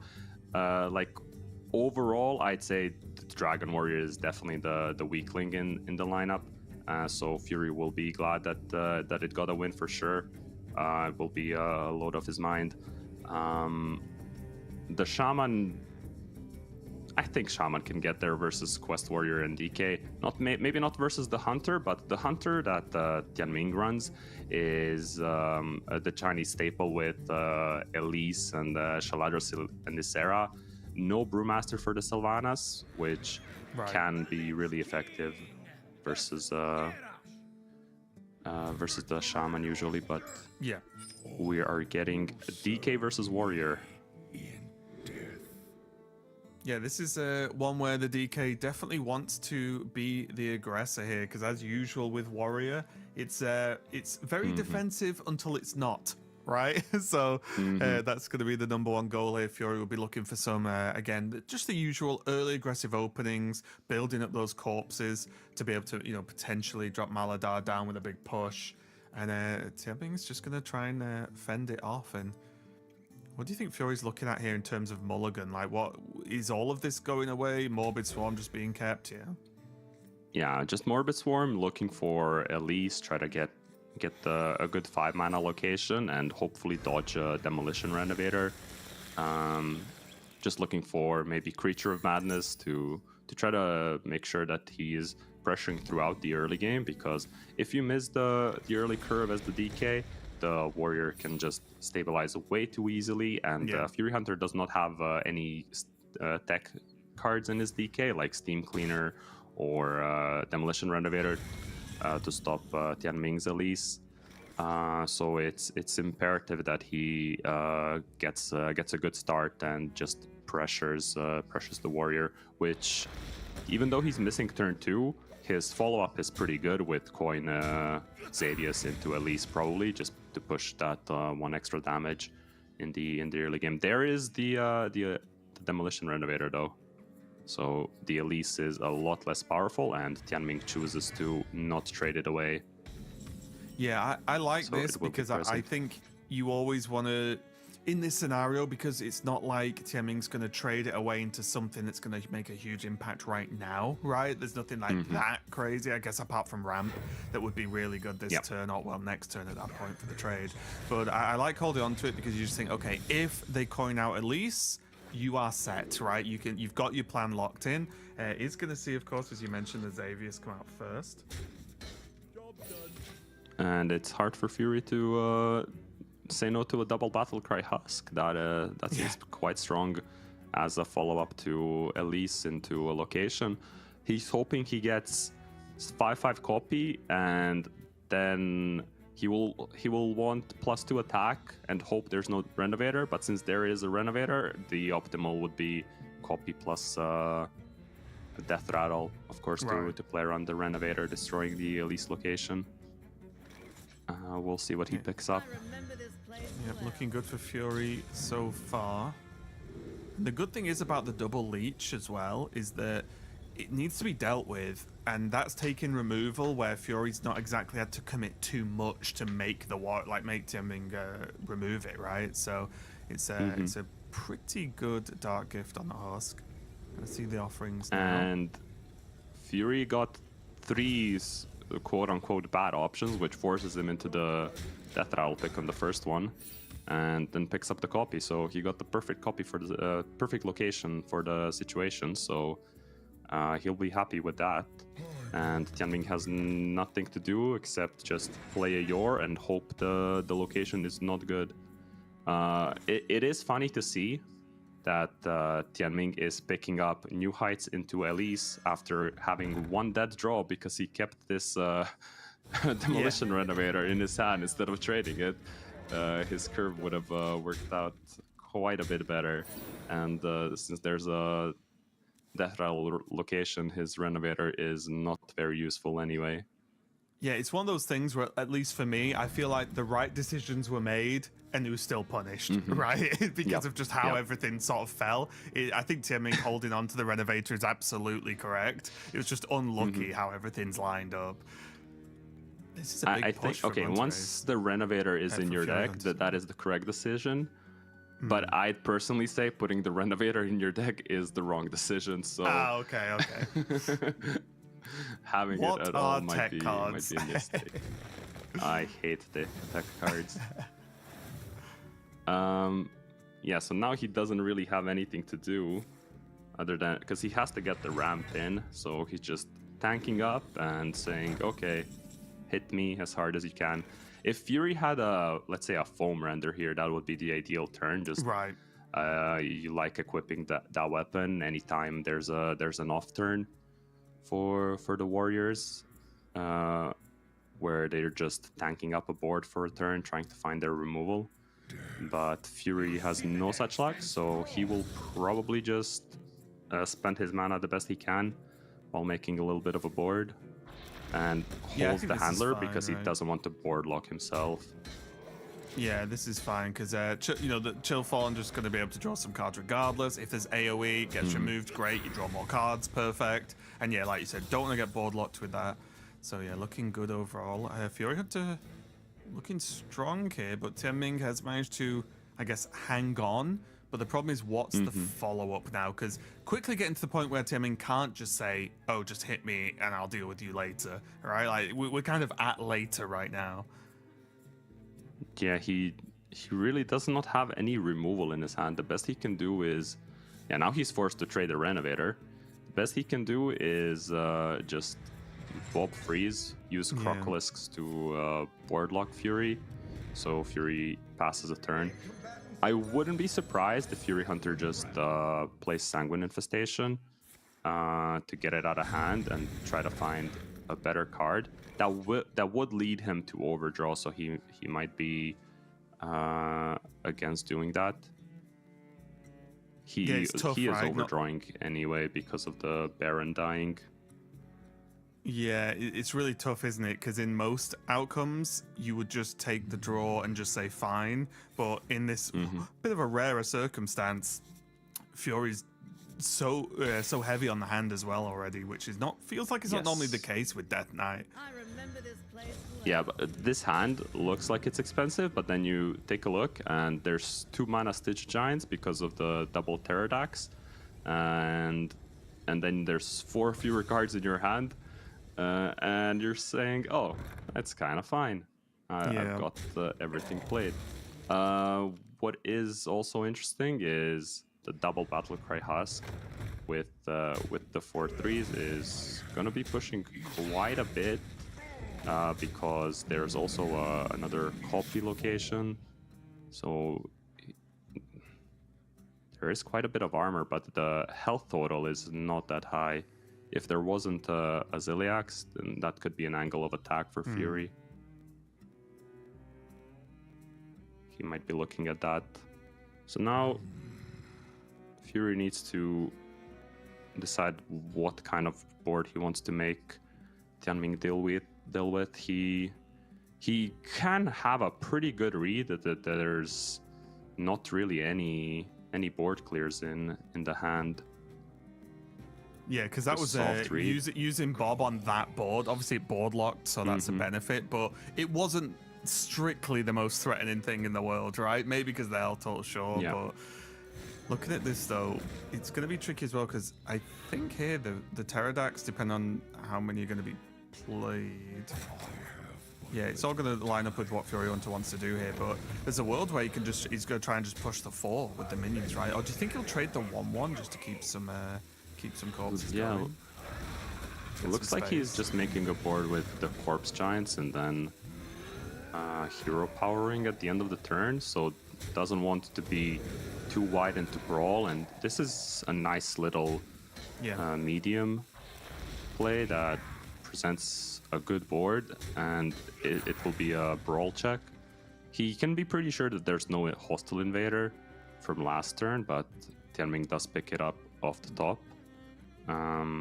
And I like this as well because it pushed the 3 with Elise, right? So it's just you chipping away at that armor. Just any bits of damage are valuable because this is the point in the game where Warrior can start to stabilize, and the second they do, you're in trouble. So Fury Hunter will definitely want to be trying to accelerate this game as quick as possible now because these start to become the scary turns, at least I feel like in this matchup as the DK. Yeah, this is where the Warrior can stabilize, and then if you since Fury does not have that good of a turn here, it will be pretty hard for him to actually get through these Ziliaxes. Is it time for Husk now? It's not really good at this board, so he's just prefers to get the Wondrous Wand and say, okay, the location is popping next turn. That's gonna be his swing turn when the Death Rattle AoE comes into play. And until then, he'll just develop the Marin, get Wand for card draw, and try to hit some good stuff off the top. Yeah, that is something we see a lot of players do, where when they know they're going to have a bad turn, they sort of, if anything, lean into it, right? And say, okay, my turn sucks. I'll use it to play Marin because that's a horrible card to actually have to play, to actually get the wand, and just say, fair enough, one bad turn, and then it'll set up better turns in the future. So we do see that, and have been seeing that a lot all weekend so far. And Tianming going to respond in kind, play his own Marin and try and set up the wand for himself, because this quest is getting dangerously close to being completed. What is it, next turn? It's done? It should be next turn, I believe, yeah. And then he can use wand either to draw removals from his deck, or just try to get the quest reward onto the board. Just go. Just go. Okay. Yeah. Okay. that is all very spicy. Yeah, that's definitely some stuff, isn't it? Okay. The Grifter got the Acero as well. Does decide to go Maladar. I wonder what he'll use the rest of his mana on, though. A Reborn Freebooter is interesting with the copy location, because that's if it gets full cleared in the same turn, that's potentially 15 phase damage. It's a really juicy copy target. Hero powers first to get a corpse, and then Freebooter copies it and clears the board, pushes phase damage.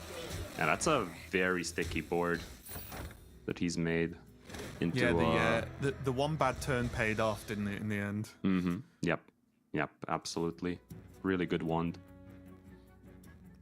Well, now turn into a wizard battle, as Tianming does have access to his own wand as well, trying to see what he can do. Obviously, the quest did proc there, as we can see.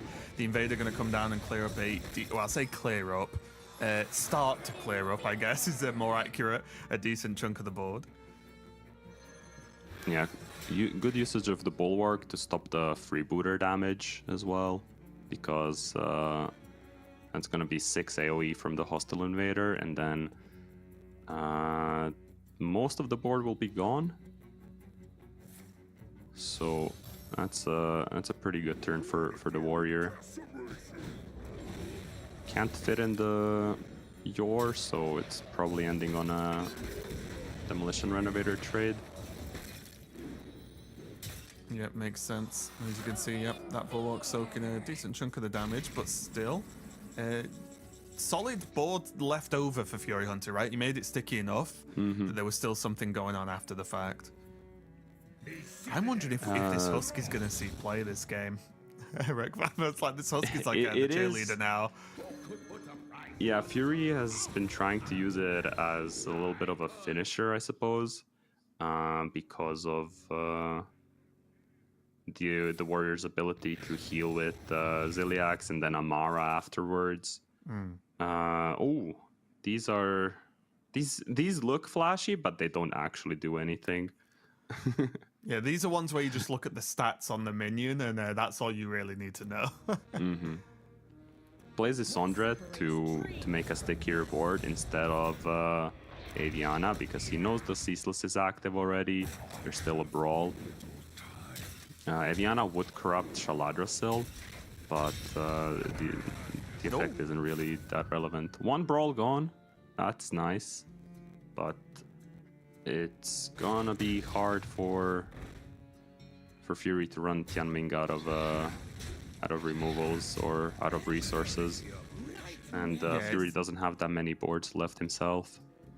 Yeah, it's the usual story, right? Obviously, I'm not saying the game is not over yet, but it's the usual story where Tianming did the job, right? He got to the late game safely, and now he's being rewarded for it, which is basically what this Quest Warrior deck is. So we could see he can more or less do whatever at this point. Looks like he's going to be dropping that quest reward there. And now can pretty much do whatever. Can even play the Barnabas for free if he wants, but just goes in New Heights plus Yor to not waste any maximum mana. Like, he can get passive ramp this way, so that makes sense.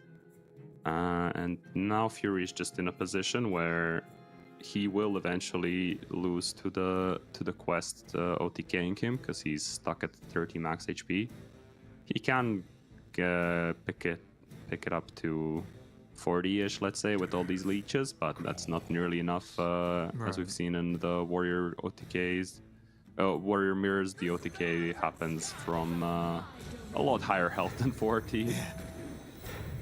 Especially when we see stuff like, for example, like the Galvadon's already in hand, right? So it's not like the Galvadon's bottom card. That can help a lot with the potential damage and so on, so on. So, yeah, it's just ticking all the boxes here for Tianming. Looking pretty good. The big problem for Fury is as well that he already used his Elise, and Elise is usually your reach in these spots in the late game when the warrior has stabilized. The way you try to win is hit a 10 mana Elise with copy and +4 attack, but he doesn't have access to that anymore, so it's looking a little bit hopeless from his position, but maybe he can pull out an upset. Yeah, it's just tough, isn't it? Because you look at the board state and the ability that Warrior will get to effectively an OTK soon, but then you look at the health on Tianming as well, and it's just a lot, isn't it? Like, the number's just too big. If Tianming was on like 30, you'd be like, okay, well, there's a chance, right? We could see Shaladra still in hand. There's things that can maybe be done. But on 64, whilst having a board as well, is a little bit rough. Corrupted Awakening, gonna get some work done here though, push some damage. Yeah, Fury is pushing a little bit this turn.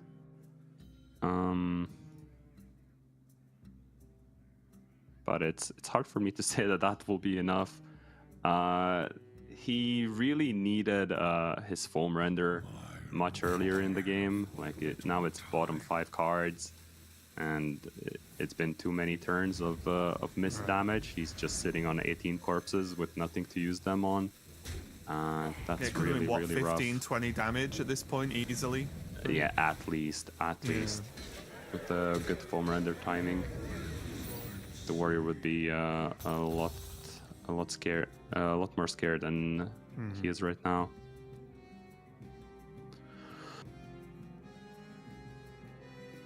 Yeah, I was going to say, is this enough to trigger the ceaseless turn and just say, you know what, all of this should go away? Does have the Hostile Invader to clear up the last little bits of ooze that are going to be left over. So yeah, I do like this from Tianming because he's so close to just getting there anyway. Now you can just use the ceaseless. There's still plenty of options going forward as well. Still has the Queen to rush into something if, you know, desperation happens. But yeah, and there's Time Warp as well. There is the Time Warp. That should be lethal damage. Galvadon there as well. Yeah. Even if he misses Wind Fury, it will probably be enough. So he has another Karnasa.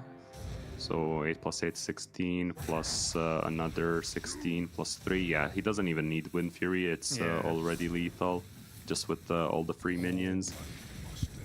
But Wind Fury is the sign for Fury to stop counting and just get out. Yeah, it's just the easy one where it's like, okay, fair enough, you've won. Let's move on to the next game. But really good job there from Tianming. I think just really well controlled in the way just to manage to get to that late game. And just a good understanding of the deck and the matchup as well, doing everything possible to deal with those early game minions, slow them down a little bit. And I think making good decisions on when to say, yeah, you know what, hit me for a turn or so, I can take it. And it will actually help set up the late game a little bit better as well. Yeah. Just a nicely controlled game.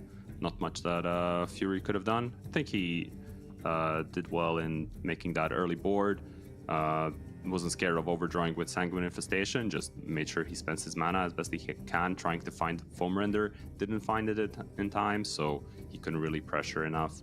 After the Zeliax came down from the Warrior, the Great Stabilizer on the 9 mana, and that was just that. No coming back after that. Looking at what's left over now for both players, is Fury expecting that the Hunter is going to probably get through if it's played, you know, initially, and this is going to be about stopping the DK, getting the win from Tianming? Is that kind of the approach with the decks he has left now? It would be, yeah, DK is the more likely deck that you're trying to bully at this point, but the Hunter, because it is the Elise build, I think is a lot more vulnerable to Fury Hunter's lineup than the non-Elise build. So it's not as bad as it might seem because of that. Just really depends if Tianming gets a hand with the Elise, Sarah Shaladrasil. There's a lot of bricks in the Elise build, and the deck does tend to brick a lot more than when it has the lower curve that most of the Western players have. It's probably even more impacted when you don't have... It's always bad when you don't get Nael early, of course, as Hunter, but this build is probably even worse, right? Because then it means you can't even fish for the tools you need at the time, so it gets a little bit harder. We are jumping into this game, though, and just ticking the initial boxes, both players having very mirrored starts so far. But Fury's opening hand, this is the work you want, and you can see Tianming straight away is like, oh no, because Hagatha, I've said, you know, we talked about this all weekend, but like Hagatha is the one card you don't want your opponent on the Shaman to play on. Well, I say on curve, arguably faster than on curve. Yeah, this is the prime opener for Shaman. On the play, Parrot Sanctuary into Hagatha. Fury did miss on the second copy of Frosty Decor, so he will have to go for Elise this turn to fill out his mana, which, I mean, are you happy when your opponent plays Elise on the play on turn 4? I was going to say, oh no, oh no, I've got to play Elise on curve. How terrible.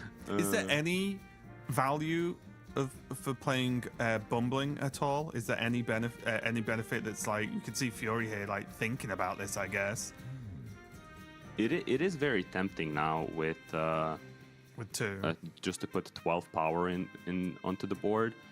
His problem will be that next turn is just a Frosty Decor in that case, or an Elise off curve. He could decide to go for a 1 mana Elise in this scenario, and just say, okay, put 12 damage onto the board. If there's no double sister, so if the Sylvanas cannot AoE away the board, he will just push a lot of damage, and he has double Furious Foul as follow-up, and he can just smork away freely. And Tianming does not pick up a sister off the top, so his Sylvanas is only doing 2 AoE.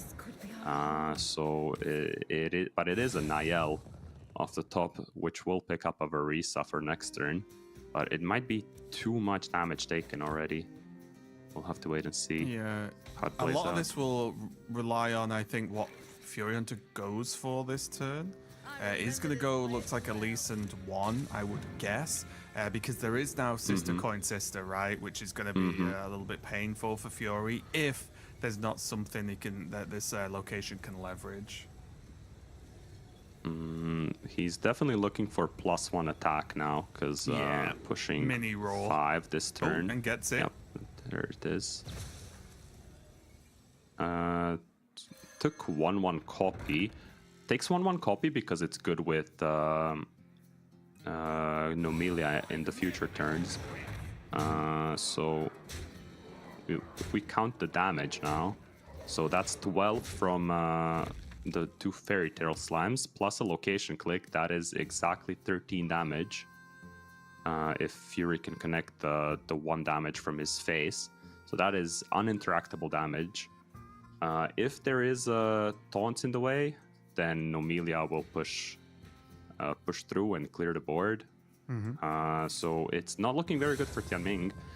If he can pick up Grifta, that is his way out.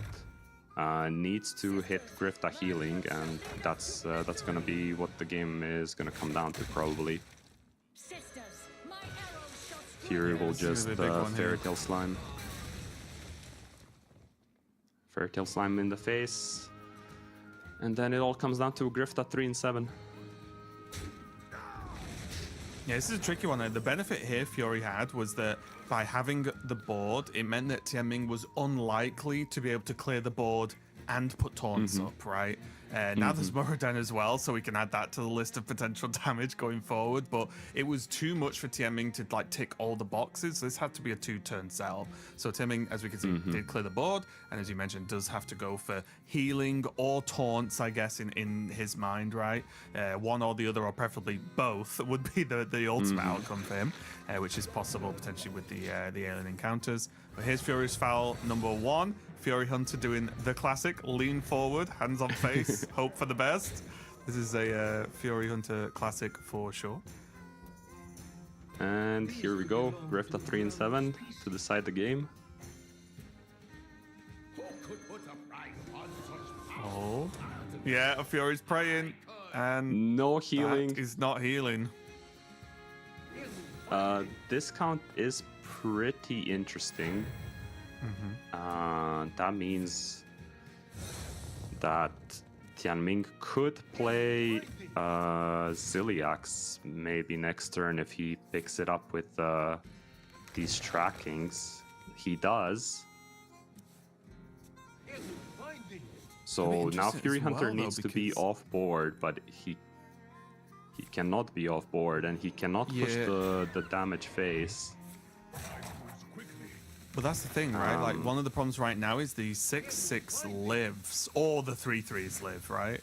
Yeah, so the copy location is gonna be lethal with Nomelia now. Yeah. Okay. Yeah, but there you go. For a second, instantly locked in. Yeah. I thought for a second that Tianming managed to stay alive with the taunts, but he couldn't clear all of the minions, so the Nomelia inclusion in the Shaman just gets there. Yeah, that was huge. I'm very close to both players. Obviously, Tianming there trying to fight back, and honestly, did very powerful things, right? It's just that Fury was just that one step ahead. Good recognition with what the hand was, and I do think the decision to not play the Elise and just go for full board really paid off massively, as you can see, choice. Right? Great I think it choice. was a great decision, yeah. And I also think, to an extent, there's, you'll probably know this better than me, of course, but there's maybe a mindset of, I can just make this big board, and what if they just don't have it? I've just won a game in for your tournament life. just like that, right? And it was a bit more complicated than that in this game specifically, but I think that's a very valid thing to think about. Is like, I have this great thing, this great turn on offer early in the game. If I do it and they don't have to clear, yeah, suddenly 2-1 up, and that's just one more game to win. So really paid off for Fury Hunter there. Tianming just couldn't quite get it done, even though everything he was doing was very strong. Got the two sisters to help with the clear, then had great follow-up, didn't hit the heal, but got the reductions. And as you mentioned, Access Ziliax opens up some crazy turns once you do multiple reductions, but Fury Hunter was just a little bit too fast. So we're going to be going to our game 4, maybe the last game of this series is Fury Hunter, if Fury Hunter, sorry, can lock it up with the Death Knight, but Tianming is by no means going to let that happen too easily as we step into the Death Knight mirror. We saw a very unconventional Death Knight mirror earlier between Cheonsu and Soyorin, where Cheonsu just spent all his mana and killed on turn 5. That did involve a Zephyrus, and Tianming does play a Zephyrus himself as well, so maybe that could happen again. He has the curve for it with the Morbid Swarm on 1, but Fury's no slouch and will be answering with his Morbid Swarm into Creature of Madness curve as well. And there's already a Maladar in Fury's hand, which is usually not that great to see at the start of the game, just because it takes so many corpses to actually have the payoff be worthwhile. But when you have the Morbid Swarm start into Creature of Madness, you can usually have it active on pretty early on turn 6, 7, something like that. And Living Paradox. Both players. Oh yeah, Living Paradox absolutely. is going to help. Living Paradox is really tempting. So he will already have 10 corpses. If he picks Elise for a 10 mana location, he can get it down on turn 5 already. If I'm counting the corpses right, and so that's 3 and 3, 5, 8. 1 corpse short. 1 corpse short on curve. If the Elise dies as well. Yeah, but this is pretty nuts to see that like both players' curves are very good for this early focus on the board, right? It's going to be Chill falling into Tar potentially for Tianming, which is a bit of a pain to deal with. Fury Hunter obviously now has access to a few different options himself, but it is something that I think generally people aren't the biggest fans of mirror matches because of just the nature of them being basically the same decks. But I do think throughout the history of Hearthstone, we've had some really fun ones where players have to suddenly play or work out a way to play very differently for the mirror match to actually, you know, basically outskill the opponent, right, a lot of the time. So I think that's been very interesting to see in some of them develop. And already we're just seeing how aggressively both players are fighting for this board. Yeah, both very similar curves for both players, and they both have enough corpses for Maladar, so it's just whoever gets the big payoff first in these kinds of games. Fury, I'm sure, is considering a 10 mana location at this point, and if he is considering that, he might as well play Xavius instead, is what he thought, but just says, okay, let's get to the 10 mana location, discover out of the way. Just wants to end it quick. +4 attack is really good. That was copy 10, attack. copy and +4. And that is the perfect location for just blowing your opponent straight out of the game. That it pushes at first you think, so much damage. Yeah, when you look at that location just in isolation, you think like, oh, well, how good is it? And then you realize what the Death Knight hero power does. And you're like, oh, actually, yes, quite good. Quite good. Just how much damage is that? 12 plus 11, 23 burst just from location hero power. Any minion left on board, and Tianming is just dead. Fury will have to have one more turn to set up enough corpses. Oh, Tianming just spend mana from Zephyrus? Oh, that's that actually didn't. Yeah, that didn't even register in my brain that I'm staring at a lay on hands and a sprint. He must have, right? I don't. Yeah, he definitely did. I don't think I've seen that. Yeah, it's for It's so for, just hoping for something for good for Maladar, right? Yes, but okay. Does it offer anything good for Maladar? That's Tyrion, King Jaraxxus. That's about it. The spend mana options are usually a bunch of card draw cards. Yeah. Not actual. Just a casual lay on hands in the World Championship of Hearthstone 2025. Now we are gaming. And that corpse count looks bigger than 10 to me. There is no Renovator in Tianming's deck as well. So if this location does come down, it will be available for use later on. It might be better for Fury to just Ysera instead and spend the mana on the location on a later turn. Because it is a much bigger So is it the sort of board. thing where it's not lethal now, so you don't need it? Is that kind of the idea here? Whereas you could build up the board towards lethal by doing this instead? Yes.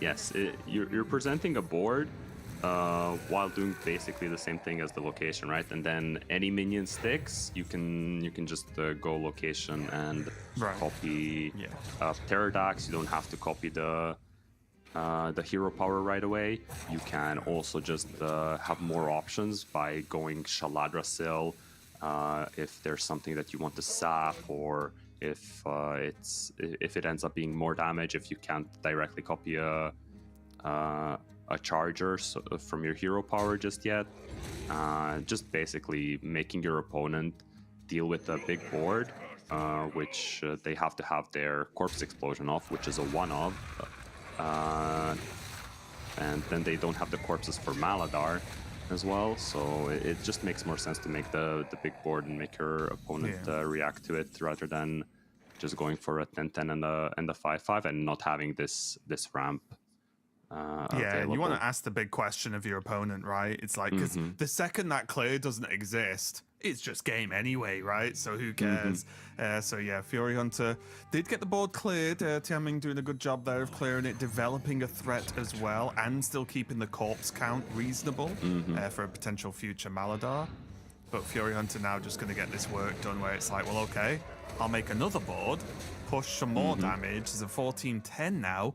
Clear this again, and then again, and then again, obviously with some gaps in between, because that's how locations work. Is Ziliak's been picked up now from Tianming, so that actually can go down next turn. That will be pretty good to stop the lethal if he can deal with this 10-10 somehow, or block its path to the face. Messmaker is actually pretty good with elusive. Can't get Shaladrasil back into the deck or anything like that. And the other options are kind of scary to pick up when you're facing a 10-10. Yeah, like Divine the Shield, Whelp's Wind actually Fury. really good to just look at, right? But in this scenario, maybe not the best choice. But maybe that's the sort of thing you need. He might pick it up just because he could be thinking that taking the 10 damage isn't that big of a deal because there is a Ziliax. But he does choose the Messmaker, but goes for Elise into a 10 mana location. So the idea must be to get the 10 mana location with copy and then go Maladar 10 mana location with Messmaker and copy the Messmaker, and that's pretty strong. And he did hit 10 on copy the and then gain copy. 12 armor was the choice in the end. Really nice defensive one to play around Fury's pressure. And as Fury long as makes a board, it's really that's good versus right? that. As long as Fury can not sort of self-punish, right, by like oh, I went for this, and okay, they pushed me off. Fury's always had a backup plan every turn, right? If it's not, it's one of the things, if it's not lethal, fine, I can do this. If it's not lethal, fine, I can do this. The second that runs out is when Fury would be in trouble, but I think he has enough time. Just judging from what the hand looks like, there's still 0 corpses on Fury's side, though, so this corpse explosion's basically nothing, but maybe Grifter can get a steal or get some kind of help, but that is... some large minions. Poison going to make short work of them, but it's a lot of health. So he can copy a Pterodax and have it rush, and then if he just kills off a 10-10, trying to count if it's lethal doesn't appear to be, but he can push a lot. I was even one. Wait, is he... Oh, wait a minute. He has mana to hero power. That is lethal. Power. That is lethal. Okay. The Ysera mana paying off here. Okay. Wow. Kinda missed that one. That's so much damage. And I'm just going to trust you, and I'm going to trust Fury here, where that Liep looks like 1 million damage, because I didn't bother counting. Fury Hunter takes the win, not only in the game, but in the series. Unfortunate there for Tianming, but I think Fury played super well this series. I think that the heads-up plan was just perfect. Obviously, you need the draws, but I think having that recognition to say, every single turn's going to set up for this location. I'm going to get to it in efficient ways. He had to alter the plan as the game went on, because that's how games work. But I think he did it very well, had backup plans for every time Tianming fought back and actually defended against that threat, which I think was very good from Tianming as well. But it was just too much. And I think this match was something Fury needed after how his first performance went in Worlds. So I'm glad even just for him that he's had a pretty solid match so far. He'll be much happier with himself after this one, I'm sure of it. He played some nice Hearthstone, high rolled a little bit maybe with the Farak, but that's gonna happen. He put himself in a position to succeed. He did succeed, and that's gonna make him happy, much happier than after his series versus Maxi, where he really didn't play up to his standard. And he is always his harshest critic, so I am sure that this will be a much happier outcome for him, just because of his level of play. Exactly. It does mean we get to feel a little bit better and say EU isn't washed, as that was looking a bit scary for a minute there with all the bragging we like to do. We're a bit worried, but sweating a little bit over here. But we are going to get ready to go into the next match. But before we do, I believe that is you done now joining us, Rekfam. It is. I do just want to say thank you. I had a great cast this time. Unfortunately, we did only get to have the one match together, but it was great listening to you with the other casters as well. I think you did a fantastic job. But any final words before you get to leave and watch the finals tomorrow? Yeah, I just want to say it's been a pleasure. I hope Twitch chat, YouTube chat, you enjoyed my casting, and I hope to see you again sometime in the future. This has been lovely. All right, well, again, thanks a lot. It was a great fun to have you here, and providing your expert level knowledge, of course, is always a fantastic help. So thanks a lot for that. But for everyone else, we are going to go to a quick break while we set up the next match. There's still more Hearthstone to go, so don't go anywhere, and we'll be right back.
Welcome back, everybody, to the Hearthstone World Championships 2025 Elimination Day. And so far, we have eliminated 7 players, and we're going to eliminate 1 more. And it's going to be either Fury Hunter or Inkuro. Inkuro, for me, actually, Sotul might be the most impressive player of the entire tournament so far. Would you go with me on that? I would tend, just because I'm me and you're you, to argue with you on basically anything that you say. But yeah, it wouldn't be the most controversial topic, controversial take that you brought up in recent memory. I think he's played very, very well. I think even during a tournament where the European players have not performed particularly well, he was a shining light even early on. Now, of course, there's the recovery from Fury Hunter to get back into the decider with Inkuro, so things are looking up just a little bit for everyone's favorite region. But yeah, I would agree. I think day 1, day 2, Inkuro was one of the standout performers, even though he did find himself down in that lower bracket. Yeah, he did technically miss a 2-turn lethal with Rogue in the mirror against Maxibon, but it took several people in a call on Twitch this morning 20 minutes to find it. So I think he's forgiven on that one. Is that the Maestra into Incendious Maestra weapon? Right, yeah. Yeah, like, good luck. He did technically miss a lethal. We can't say he didn't, but you know, he's not meant to find that. So if he had, it would have been instinct rather than calculated. So yeah, we'll let him off that one. But yeah, Fury Hunter and Inkuro, both with a slightly unusual lineups. We're going to get to see the potentially Dragon Warrior take on Egglock. I'm sure you'll be thrilled for that one, Sotul. I know you love a bit of Dragon Warrior. Yeah, no, I was talking about this earlier. You know, I think a lot of attention went on to the location druid, the copy druid, coming in this one. I think the copy druid actually ended up being a pretty good bring. It's eaten bans pretty consistently. It is up in this series, which is great because we have not really got to see it do its thing. It's either got annihilated or been banned from my recollection throughout this whole tournament. But I do think that ended up being a good bring, and I would like to, you know, go back in time, hit the rewind button, hopefully without crashing the spectator, and take a look at what a lineup looks like with Copy Druid plus 3 of the good decks, right? And then bin off the Shaman and just play Location Druid and 3 of the other decks. Look at it that way, see what that would look like. My problem with the Fury Pocket lineup has always been the inclusion of Dragon Warrior. The idea that you can force a ban on your druid and therefore you get to play Hunter, but they didn't bring Hunter. That doesn't make any sense to me either. And then the Shaman making the cut in there as well was very, very bizarre. But before you go on to make the point that you wanted to just there, just to cover, in terms of bringing decks and eating bans, look what ate the ban this series for Fury Hunter. So there we go. That wasn't the point I was going to make, actually. But yeah, the point I was going to make is I think that I would have liked to see, I'm not claiming this would be better than what you're saying, just to say I'd like to have seen this lineup without the Shaman but with the Hunter. I think Fury Hunter and Pocket Train are 2 of the best players the game has ever had, and Hunter gets better the better the player who's playing it. And to prove that point, I think, is how Inkuro did against Warrior in his opening match, where he just made it look easy. I know he hit deal 6, which always makes it a lot easier, but he had infinite lineups for. He had 2 or 3 goes at hitting deal 6. He had pupils after pupils lined up ready to go. He managed his hand size, and I think Fury Hunter and Pocket Train, not necessarily because the deck is better in their lineup. I'm sure they put a lot of time into percentages. They always do, but they're so good at good decks. This might be my first look at Signature Annoyatron, by the way. That's a fantastic piece of art. Huge fan. Yeah, me too. I tend to sort of blank the signatures because I'm a bit that way built, but I also noticed it straight away. It's like, this is cool. I like this. I want one of these. Right, Hunter versus Death Knight. My take on this is that the Hunter is slightly favoured, I think, but my take on Death Knight is that everything's slightly favoured against it. That's how I feel about Death Knight in general. Lorinda's take on Death Knight is if he pretends all Death Knights are all unplayable all of the time, then they never have to play them. So yeah, that's just how it works. That is exactly correct. Yep. But also, if they're terrible all the time, I don't have to play them. I don't have to pretend anything. It's not terrible. It's quite clearly a very powerful deck. I just think that the other powerful decks are better.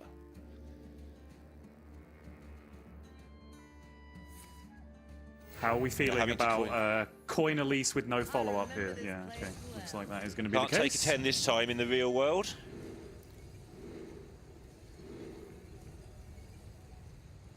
Similar situation, but minus 8 corpses to last time around, or minus 6 or 7 anyway. Yep. Oh, do you want to press the button? I'm pressing the button. Who's pressing the button? I'll press the button.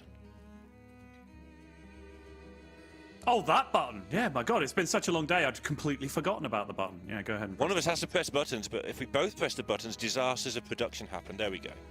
Raptors and Discover. Nice one.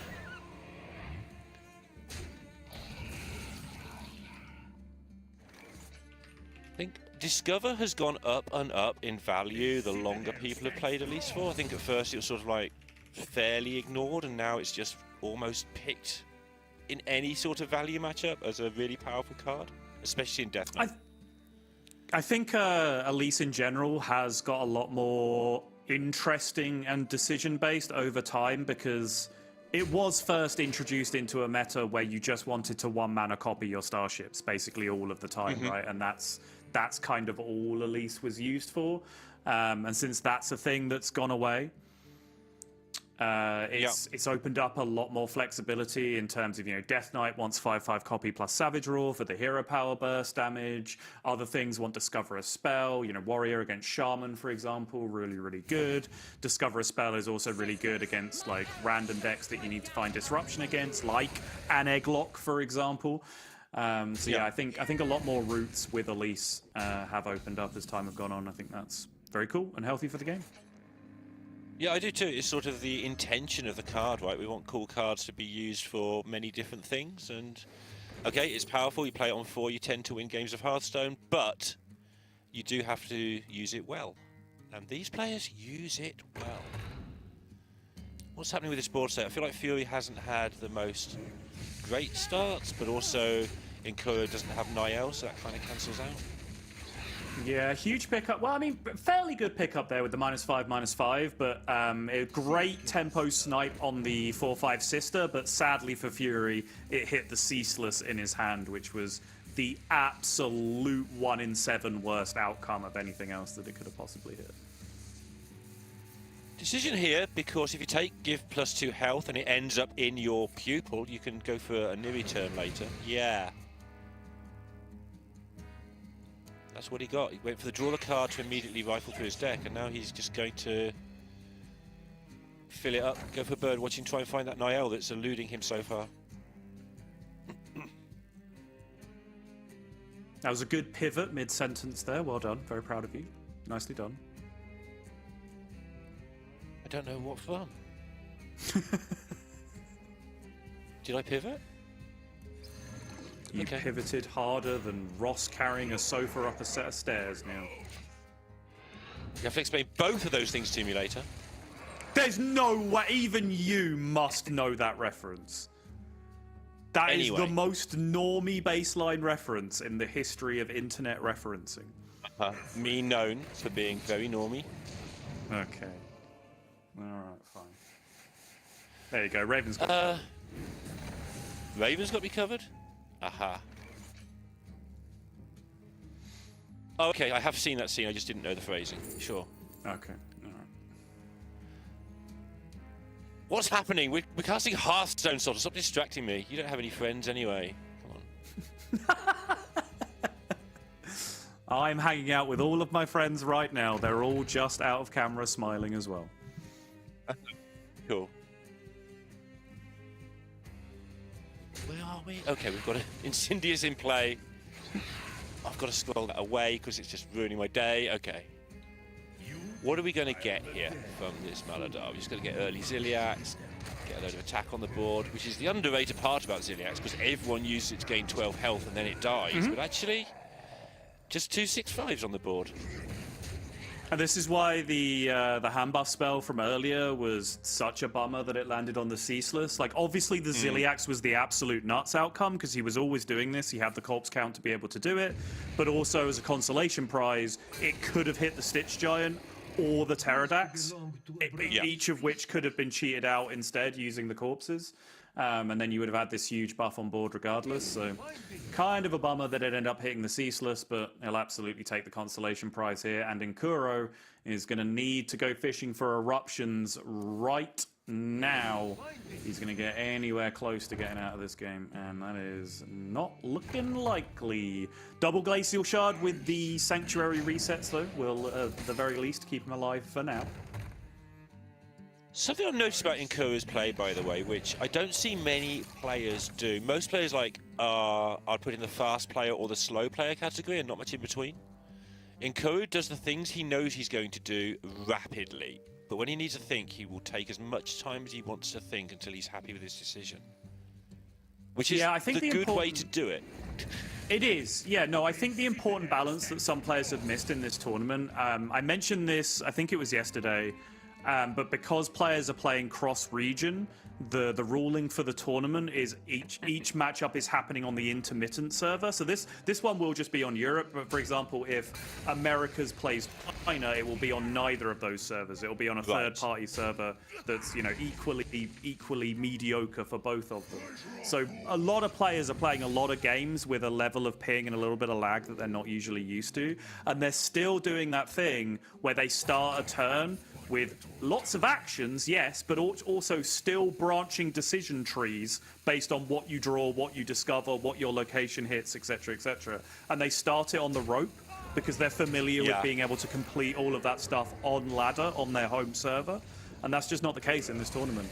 So we have seen quite a few players roping out and missing actions and those kind of things later on. And I think, you know, Inkuro, like you said, he has a thing, but he commits with plenty of time left to react to whatever the rest of the turn presents him. Case in point here, he's just, you know, gone the first two parts of this really quick. Was fairly sure into this, just took his time, and setting up for potential lethal if things go his way.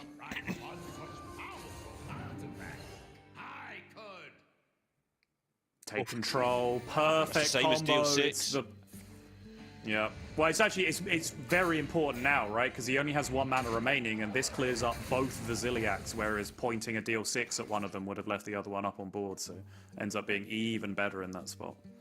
In an incredible role reversal, by the way, as Fury tries to get his own grifter stuff going on, I was going in a bit harder on players for the region thing than you were, because a lot of these players this tournament play on 2 or 3 regions regularly anyway for qualifying points.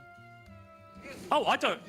I like that rule set was, you know, published in advance. The players have had every opportunity to get used to it. I'm not issuing that as an excuse. I'm issuing it as an explanation as to what happened. Sure. But I'm still not. I'm not going to excuse Fury roping out with like 6 actions still left in his Shaman turn. Like you should be doing better than that at the World Championship. Yeah, but even to follow up on that, like Fury will play on Americas on an incredibly regular basis anyway. Oh yeah, 100%. Yeah. Is this lethal? Yeah, I mean, top 20 on all 3 servers is just the best 20 European players. We all know that to be true. So. Yeah, I don't think we're in a position to talk about the European dominance in this tournament at the moment. We'll see how it goes tomorrow.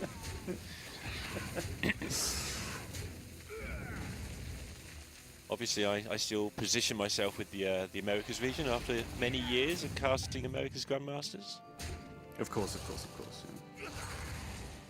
Okay, 32 seems a good number. 30, not quite such a good number. Any Niris required?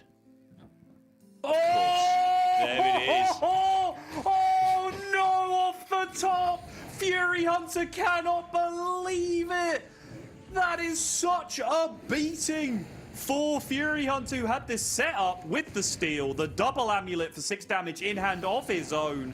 Inkuro rips the Niri off the top, and steal plus 12 damage twice from the 6 damage amulets means Inkuro is going to go 1-0 up in the series, and you can see what a heartbreaker that was for Fury Hunter. Absolutely, and Hunter, one of the decks that I think this lineup is there to challenge. I'm not saying it's going to hard counter it, because it's not, it's Hunter. But normally when the Hunter gets through, the caster line is, well, the Hunter tends to win at some point anyway, done it, it's all right. Not this time. Like this lineup is quite good into the Hunter. It's a deck they don't want getting out of there early, and you know, Fury looked like he had that in the bag. Top deck, it suddenly changes around. This is a big start for Inkuro. Also, by the way, had the Warlock ban. Like, we touched on the Dragon Warrior ban. The Warlock was also banned on the other side. So, we're down to normal Rogue, normal Warrior, which again, this lineup was meant to be good into those 3 decks. So, to some degree, that's why it was brought to this tournament. It's not showing that level at the moment, but still chances for Fury. But that was a tough one for him there. Yeah. Bad beat towards the end for sure, but Inkuro still has the Rogue and Warrior left remaining, as you mentioned. Fury Hunter with the DK to go back to, the Shaman that we haven't seen, and the Location Druid, Copy Druid, whatever you want to call it, which if you weren't watching on day one, you will not have seen enter Frey in the tournament just yet, because it has been eating the ban in every other series that either Fury or Pocket have featured in, and this is...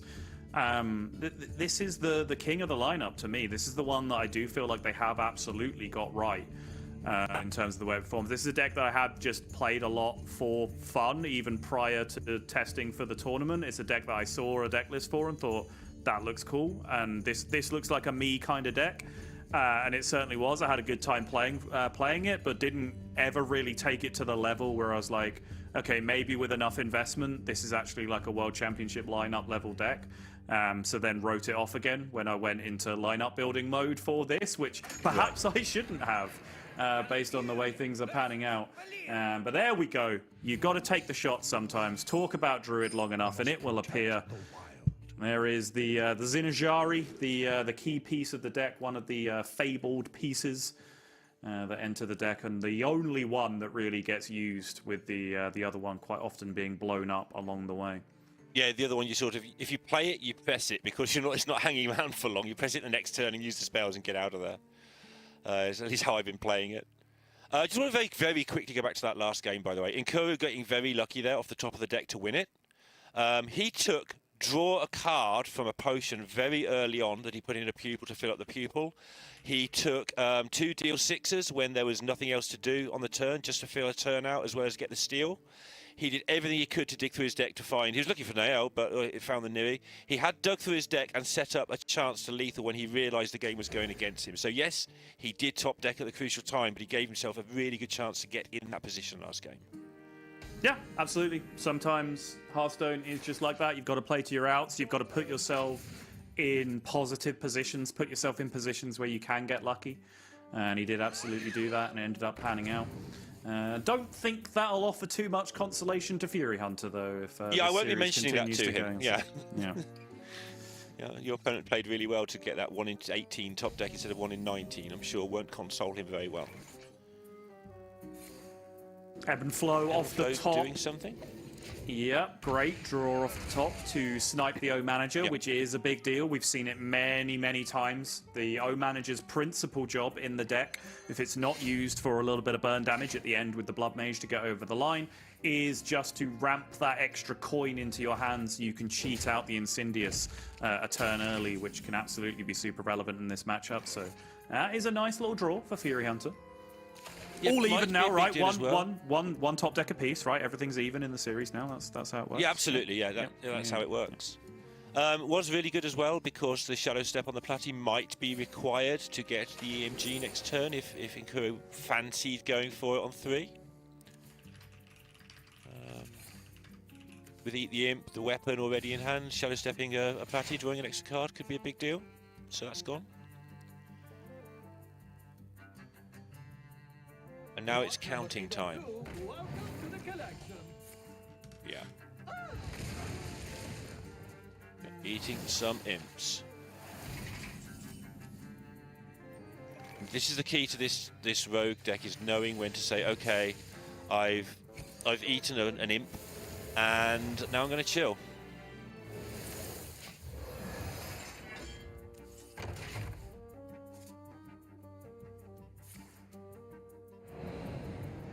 Kuro looking for Cultist map here, playing this a little bit slower with the weapon than we have seen a couple of players, notably Gabby, doing earlier on in the tournament. No real explosive hand set up just yet, so he's going to hold on to the weapon for a further turn still. Are you there now? Is everything good? You are sounding better to me at the moment. I'm sure viewers are very confused just because you are apparently sounding absolutely fine to the stream, but we are having a problem or two with our own little communications platform to hear each other. So apologies. Yeah, Sotter's pretending he can't hear me, as per usual. Just gives him an excuse to talk straight through me, honestly. Anyway, EMG. Tell me about EMG. Oh my god! Those are large. Hello. Hello, minions. Hello, large minions. So I guess just to cover the bases before we get into any intricacies, if you aren't familiar with this deck at all, that card Dread Deserter that you see in hand for Fury Hunter, that's kind of the linchpin of the deck, alongside various copy locations that you can get either from Zinajari or from Elise. The original copy of Dread Deserter, of course, does not have charge because the text reads, if this did not start in your deck, gain charge, as we can just highlight for you here. But obviously any further copies that you get from that through locations do have charge, which means you can buff up massive versions of it, especially if you get the doubled stats from the Zinajari location, to be able to do massive, massive damage to face, with a couple of other minions possible to have similar effects.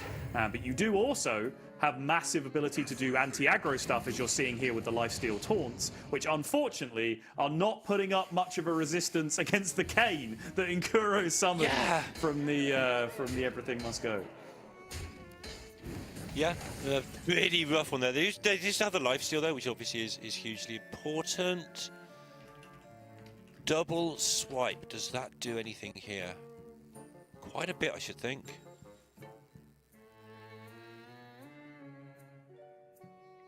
It's a reasonable clear, right? You end up gaining the health back, you end up killing the Kane.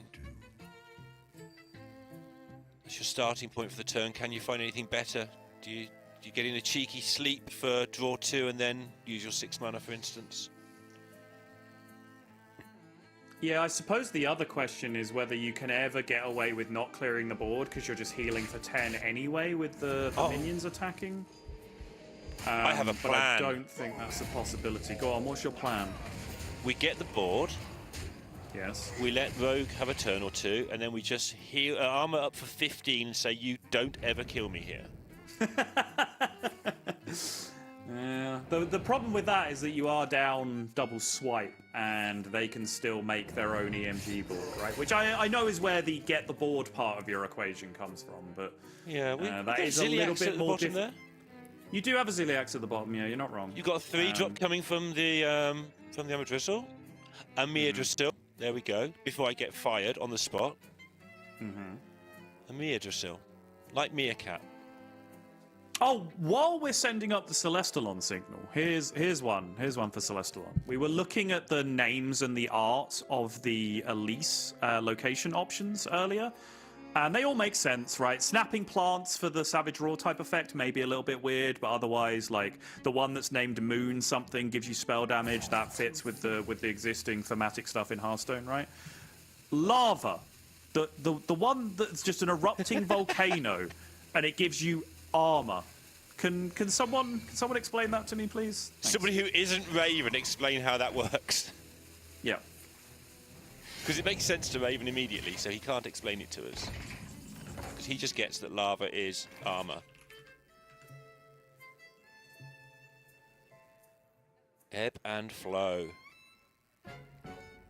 This was, for me, in testing, the weakest card in the deck. I was told that it's actually super powerful, and it's been super powerful in this game so far, to be fair. So, I mean, the first one was fantastic. Yeah, the difference between that O Manager being in hand and not, accelerate that whole Incendious process forward by an entire turn, and I think Fury Hunter would be having a much worse time trying to deal with it.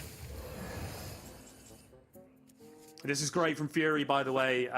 Obviously, the scrapbooking student in matchups where you need the win condition is more often used to create additional copies of the Zinajari location, so you can create more copies of your giant charging minions and deal more charge damage. Fury Hunter recognizing, as Lorinda was alluding to earlier, that he just has to survive Rogue. That's what every deck in the game has to do. Just survive the damage cap of the Rogue you are playing against. So doing this on a Meadrisil instead gains more armor, more card draw, which gets you more armor, more cheated mana, which gains you more armor from the sleep as well. He did my play! I've only been doing this for 9 or 10 years, and finally somebody did my play. I'm so happy. I'm not sure you said scrapbooking student the tree, spend a bunch of mana, refresh the mana twice, and then play sleep at the end of your turn. I'm not sure that's what you get the board and I'll get 15 armor. He got the board his own way. I could have given him many different ways of getting the board, some of which would have been worse. And then he got the armor.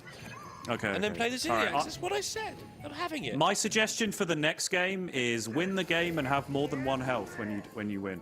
Yeah, but if he doesn't do that, you look silly. I didn't say anything about winning. I think it might happen, though.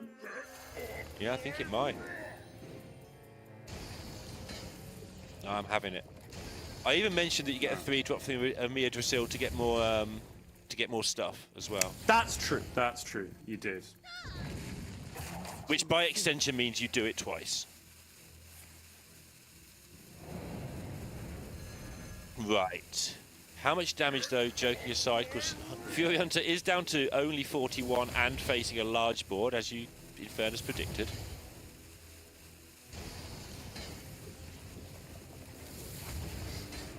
Iko has maximised this output to a large degree, chewing through that armour. Almost out of cards. I'm out of cards. Would this beat non-Ziliax? I think it might. It would have a very good chance of beating non-Ziliax, yeah. It's one of those things, you see this happen with Rogue basically all the time, right? You're kind of resigned to the game ending, but you just have to go through the motions. You do the max damage you can do. That results in you having a board at the end of the turn anyway, so then you just sit and see if your opponent has the answer.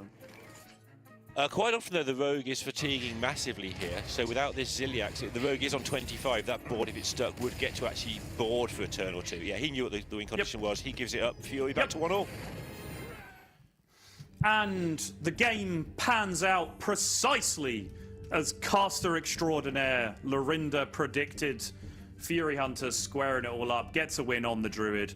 And like I said, honestly, it's a very, very impressive deck for the field, I think.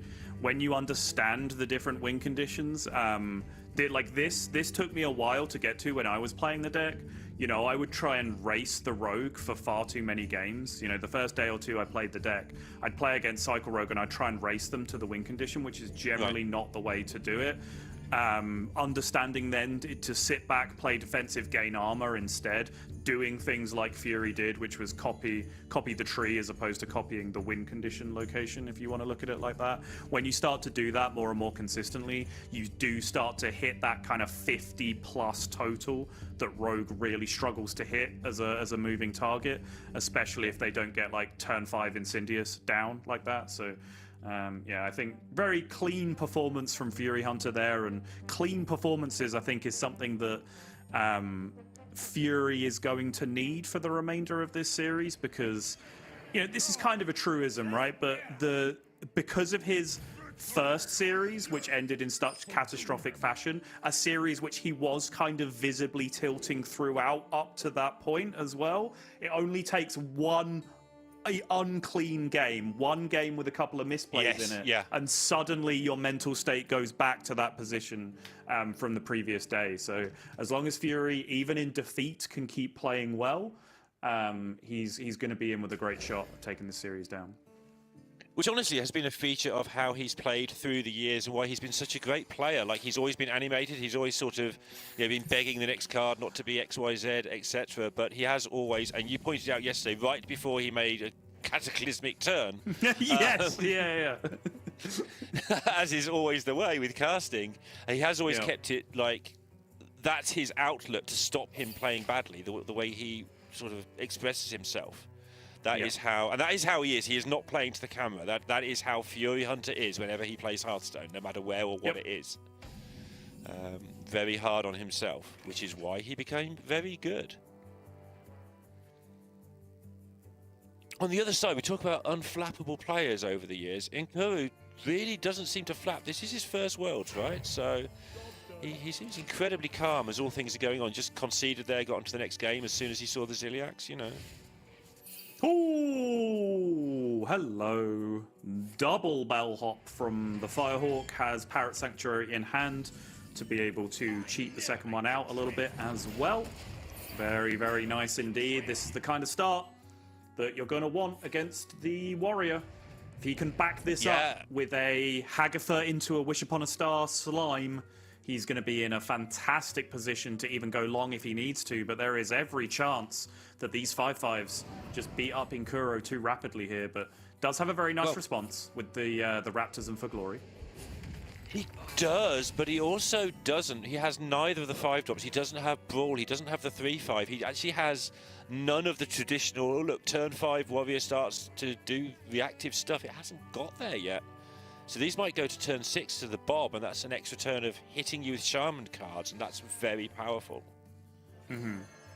It is worth noting, though, they have, at this point, pushed -3 damage to the Warriors' health. Good start. Aston Villa. True, yeah. I'm glad you got that. Will he pick up how obscure this is? Yeah. Okay. I mean, there's a couple of bumbling bellhops that play for Aston Villa, I can tell you that much. Yeah. Don't tempt me. Right, what's this top card off the top of the deck? It is not a removal card. Nope. And Furious Fowls will dodge the Bob in a turn's time, if the board isn't full, of course.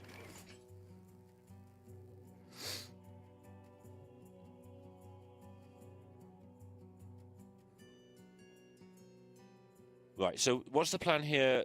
I think Fury assumes that if he doesn't get cleared or Bob next turn, he wins. He doesn't have to worry about that, right? He has to worry about what happens if something does occur, like a frozen board or a clear. Best way to use this Shudder block is basically what I'm talking about here, because he doesn't have anything great to go with it right now, but he will have infinite Murlocs at some point. Or infinite Elises? By infinite, I mean 3. It's an approximation. Yeah, right now it does look like an Elise angle. Still, I think you'd be holding out a little bit of hope that if this game does reset, like if your opponent does just have the Hostile Invader clear here or something really nasty, I think you're still holding out a little bit of hope that you can reset to the like Shudder Block, Wish Upon a Star slime kind of angle if you can get there. If that doesn't materialize in the next turn or two, I think Shudder Block Elise location's absolutely fine. I mean, you get 2 uses out of it, and you do nothing this turn if you don't jam it on the board. I think I just want to jam it on the board. Yeah. Yep, agreed. I think you would have to see Hagatha there off the top to keep considering the line that I'm talking about. So without seeing it, just set up the Shudder Block. Yeah, and see what they've got. And at the moment, the answer, what have they got, is nothing. Apart from this brawl. Apart from this brawl.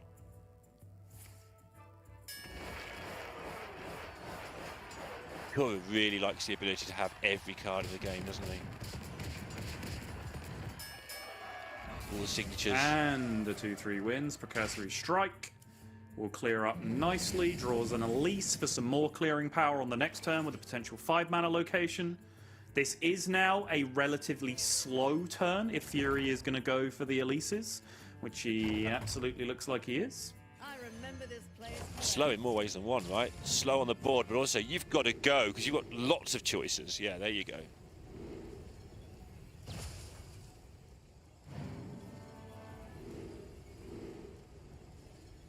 I will do this the old-fashioned way for you.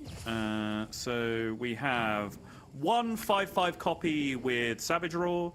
We have 1 Discover a Spell with Savage Roar. And we have 1... Wait. 5/5 copy with 3 Raptors. Okay. Now we get to play the Murlocs. Do we now play the big Murlocs, given that Brawl came off the top? Do we play the mini Shudder Block now? and just go all in on some, well not all in, but largely in on some 8/8s next turn.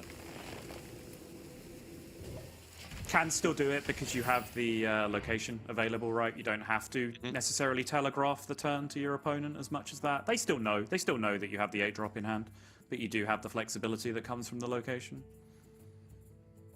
This is kind of an annoying board, right? It's very good with +2. It doesn't appear to do a lot, but it's threatening, what, 17? That's why I like this more. That's why I think it's better to do this than to just load up the Shuttle Block in advance, because you do have the flexibility with the location Battlecry discount. Right. This threatens 3 locations in your hand with Savage Roar effects. It also threatens Wish Upon a Star. So it's the kind of board that the Warrior has to respect that they don't want to. It's the kind of board that makes this matchup really annoying if you don't have Dracorex specifically in your hand, because Dracorex is the one card that you're happy to just throw out on any board like this. Ooh. Oh. Well, now we've got options. Has he got one without the +2? Because you get the Hagatha and the +2 down here. Just push the, what, 2 and 8. How much is that? That sounds like 10. Get a Hagatha down for next turn. You're missing a character there. Sort of character. I am a character. It's give friendly characters +2 attack. Oh yeah, plus the other 2. Sure, that's like it's like 10. It's 12. Similar. It is a lot like 10. You're right. Probably is 10, but just in a different base. Base 12 or something. Anyway. Oh. Okay. Yeah. Alright. Got enough going on, right? If it sticks, it sticks. If it doesn't, you know. Yeah, same deal. You just don't really have to commit anything because all of your boards threaten lethal because of just all of the million Savage Roar effects that you have available. And now you do have mini Shudder Block plus Wish Upon a Star available as well. So. And that makes the game so different because all of your cards are threat for the entire game. Speaking of things that make the game different. Yep. That is the anti-Shaman card. When Dracorex hits the board and is established like that, especially when it gets to attack into a 0-attack minion, that is a tough swing turn for the Shaman to recover from. Fury Hunter might just be forced to take one slow turn here just to set up a little bit. Yep, absolutely. Sign of a good player, right? Someone like me panics there, gets a load of Murlocs, which is fine, and get rid of the Dracorex, but then I don't have the ongoing game for the future turns set up. More than happy just to play a 7-10 and a 13-16 in his slow turn. It's so big for the rest of the game now. Ooh! All right. Oh my goodness. We'll take a can. Yep. Those are some guards. Yep.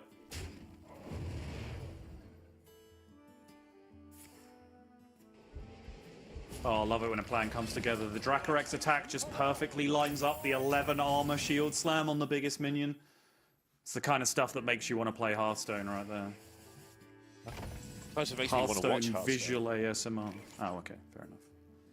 Because only 50-50 to be able to see the right side of it if I'm playing. But if I'm watching, I'm always on the right side of it because I can switch allegiances just like that. Yeah, that's true. Famous America's caster, Neil Lorinda Bond. I'm sticking with the America's casting, honestly. They've got a 50% record in this tournament. How's your lot doing? My lot? We just beat Everton 1-0 away, thanks. Top of the league. Okay. Nomelia. Very weird that Nomelia doesn't explode and kill everything there. He just kills everything anyway. Unusual card. I used to have Death Rattle or something.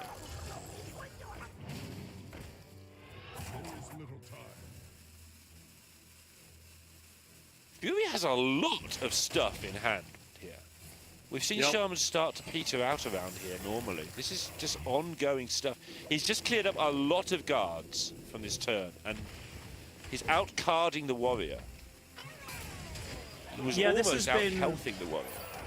This has been close to the ideal Shaman game against Warrior. Massive tempo early to force the Warrior on the back foot, and then back that up with both of your big power plays, Shudder Block and the Hagatha, right? To be able to just do disgusting things with the hand buff, the board buff, the deck buff.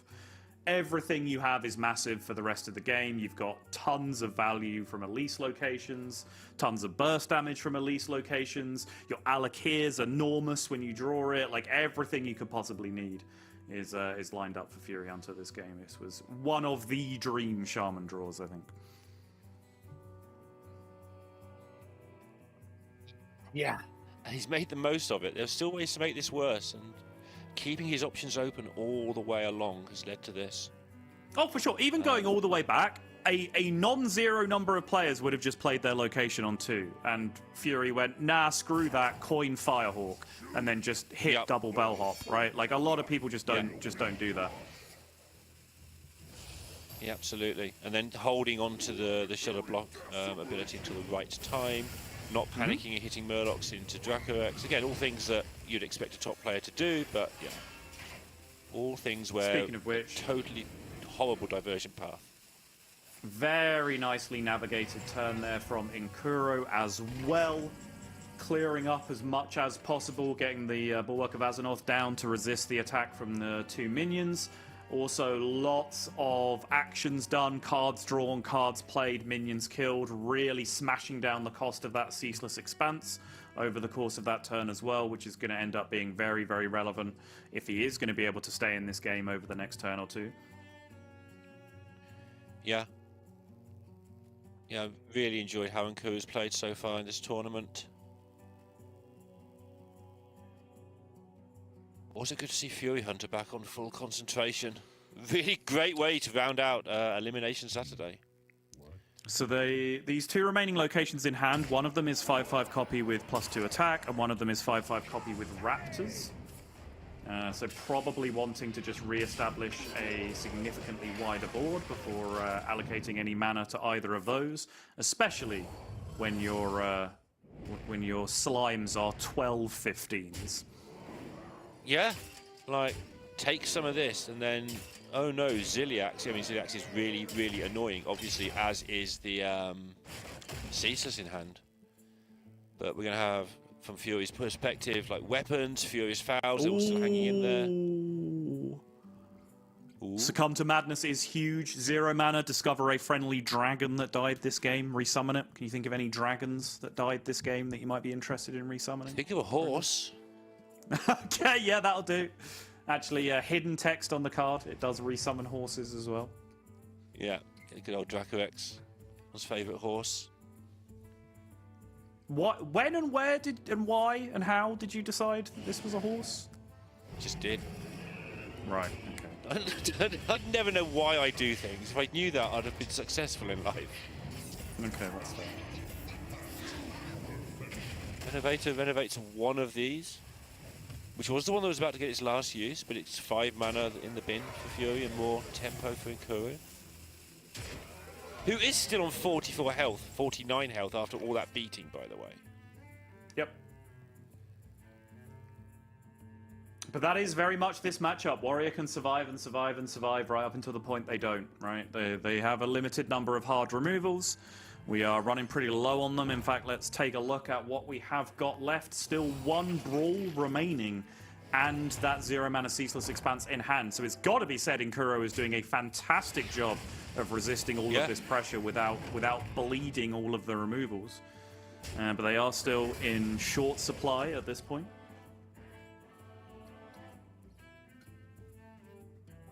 Yeah, and this is where you just got to not panic, right? It's so easy to think as a regular player, at least, oh, the Warrior has all the answers. Well, they've used a lot of them. They've got 5 cards. The ones on the left-hand side are probably not removable because they've just been sat there waiting to be played all game. You're probably doing all right here. Right.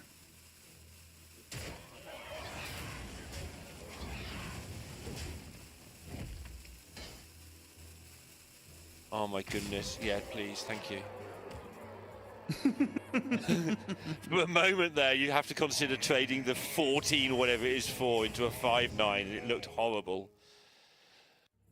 Oh, Time Walk has no. been found off the rip, which gives you so many options to find some counterplay against this onslaught, even if you don't even necessarily get the immediate 2-turn lethal setup with the Time Walk to cheat out those 2 turns consecutively. It is still the opportunity to break the game in some disgusting ways that no other card would be able to manage. Right, and Inkuro has identified this, right? He isn't in danger of dying particularly soon, like in the next turn or two. So he can just start drawing cards. Something I mentioned earlier, where we've seen mainly warrior mirrors in this tournament, where your time warp is not particularly amazing until you get combo bits. Right, that's lethal setup. But here you can quite often just set up lethal against someone with only 37 health. Oh! Barnabas, ceaseless. Yeah. Fury saying, hold on, chill. Hold on, chill. How much have we got here? Sulfurous gets to push. So that is 12 more from the Sulfurous, taking him down to 22. 12? 16, right? What did I say? You said 12. No, sorry, yeah, I'm doing it turn by turn, and you're doubling it automatically, okay, so we're going to confuse each other. Yeah. Sorry. Yeah. So Sulfurous and the hero power pushing 12, and then you can load up either the Megafin with Murlocs alongside it, or you can play the Barnabas alongside as well.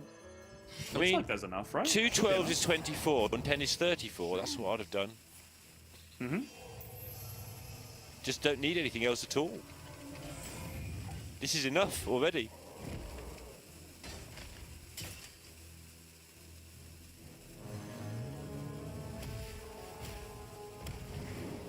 That's just the same. Hello? Right, Inkuro shaking the head. What's going on here? Okay, you did get the hero power off. Okay, fine, good. Okay, yeah. Probably just embarrassed for thinking so long about that, maybe, is the only reason the head shake was there, because, it was pretty comfortable. The only tricky part is that in order to play a 5-drop, either the Gigafin or the Barnabas, you have to skip one of the hero powers, but you still have more than enough damage to cover that anyway. Yeah, you didn't need a 5-drop. You just had the damage from the hero powers. Like, again, I think Inkuro just kind of got in his head for a while there, trying to think of the special way of doing that when the damage was just there with the Sulfurous. Maybe not including the weapon hits, maybe only counting one hero power. There's a million things that you can end up doing. Or maybe you don't count it, you just try to maximize it because you know it's there. If you maximize it, you know instinctively it's enough. You haven't actually counted if you need any more. You just play the most stuff you can. Yeah, but I think the shake of the head at the end was betrays the idea of you idiot. That was so obvious. What were you thinking about? So wait and see. But whatever. Digging back into it, right? What I think the actual good talking point about that is we spent large periods of that game talking about how good Fury's draw was, how well he'd set it up, everything that he'd navigated, strong cards at the right time, putting him in such a dominant position. But then it was that moment when I clicked remaining cards, and there was still a Brawl left in the deck, and there was a 0-mana Ceaseless in his hand. That Brawl never got played. The 0-mana Ceaseless was used offensively to set up the 2-turn lethal with Time Walk. Somehow he spent the entire game killing 15-15s without using any of his removal. How on earth did he do that? He did what we were talking about in the Death Knight match, which is took Discover from Elise.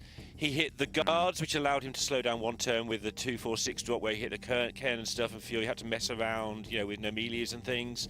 He hit the Get Your Dracorex back, which is another turn that he just held on for, used that to basically clear another board with. And he made sure to take Discover from Elise, realizing that Raptors and stuff wasn't really that exciting right now. I don't know what the other card was on it, but he knew that Discover was the way to hold on.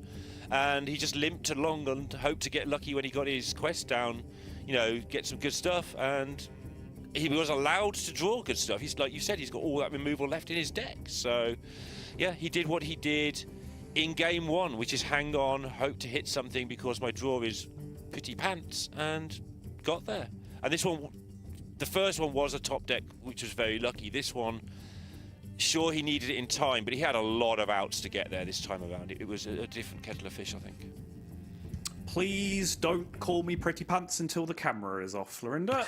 We will move on to the road game, which is what's left for Inkuro.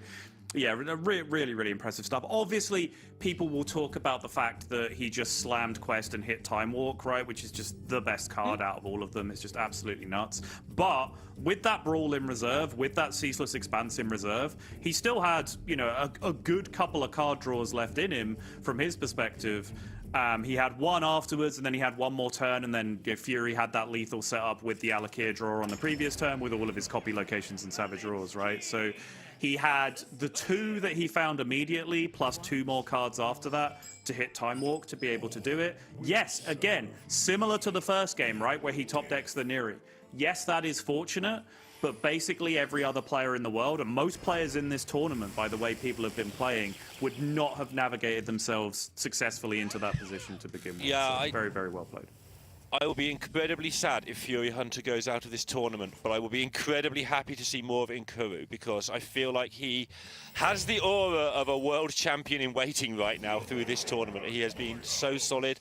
The only flap we've really seen him do was at the end there, where he couldn't add 24 and 10 the easy way and sort of, you know, just try to maximize it when he didn't need to. And that doesn't matter because it was still lethal. He was just going to over lethal and take a bit of extra time about it. Yeah, and in his defense, neither could I, because, you know, my co-caster decided to do that thing where 2 people counting is clearly much better than 1 person doing. Yeah, I'm sorry. Back in the day, you'd have left me to it and trusted my mathematics. No, no one would ever trust my mathematics when it comes to counting. Don't take the rewind.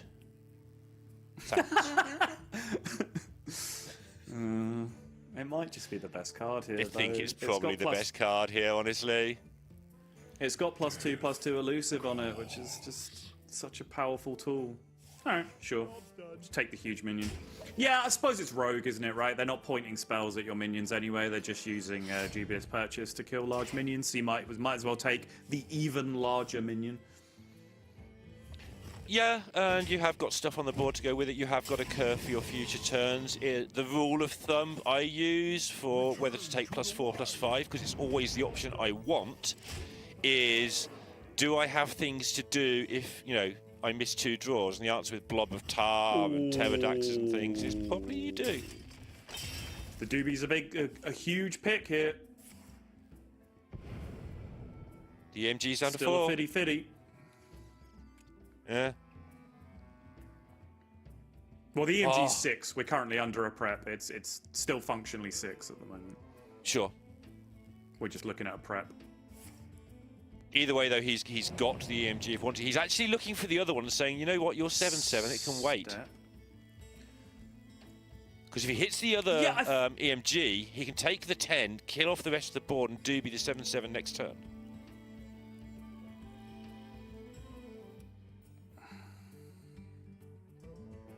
Which that 7/7 can only fight 1 minion at a time. Well, I think this is just good order of operations either way, right? Because the prep still saves you 2 mana whether you use it to play the map for 0 or the doobie for 2. So you might as well just have a look at the situation and see if anything changes. He's got to go. Not he's got to win a 50-50. He's got to go. Still has prep. Preps out the Ever-Burning Phoenix for 0 and can land the imp on it, so that he does get EMG, and he can hit the second EMG here as well. And he has hit it. Does he get the actions in? Is the rope his friend? It is. He gets both. Fury, mouth agape. Cannot believe it. Oh, that is exactly what we were talking about, Neil. Just enough time to get the actions in on the rope. Inkuro spaced it down to the absolute millisecond. That's the first time I've really seen Inkuro like, oh my goodness, that was a little bit close and I liked. All right, back to game face. And he lost the 50-50, by the way. And this is the position he's in on losing the 50-50. That's how good the rest of the turn was. Also, he has picked up another purchase. I do think there was too long spent debating the map pick, which left that being a little bit too tight in the end. But absolutely, you know, the difference between completing the turn with 0.3 nanoseconds and completing the turn with 10 seconds remaining is functionally 0. So hard to complain about. Yeah, I'm actually on the side of, well, if anything happens at that point, if you get a tiny bit of lag or anything, you do now lose the game because of it. So yeah, I'd like to have seen him pick the map a little bit quicker. But then he made the right choice, so okay. Or I assume he made the right choice, as this is the outcome. More to the point. It might not have been the right choice, I'll admit. All right, now how do you proceed from here? Because Blob of Tar and 7/7 are still here to be dealt with, no matter how much you're getting down 2 AMGs on turn 4. Some of this stuff is going away to the Blob. Gets the dog.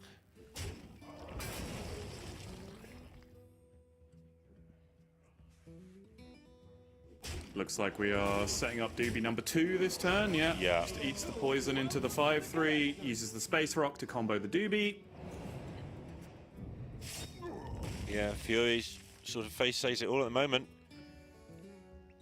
Looking a little rough. Shadow Step Grifter looking for draw, probably, I'd imagine.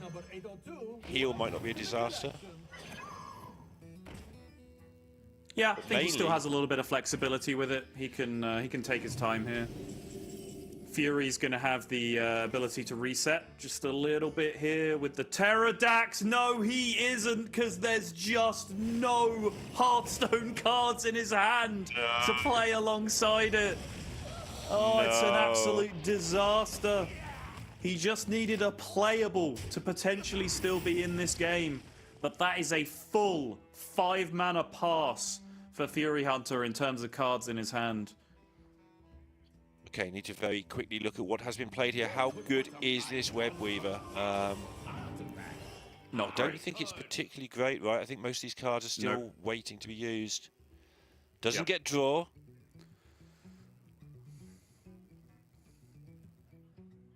Control versus Steel versus 6 damage is a pretty tough choice here, I think, honestly. He is going to go directly with the damage. Probably for removal a lot of the time. Like if your opponent plays the Husk here, you can just 6 damage it and get on with your life.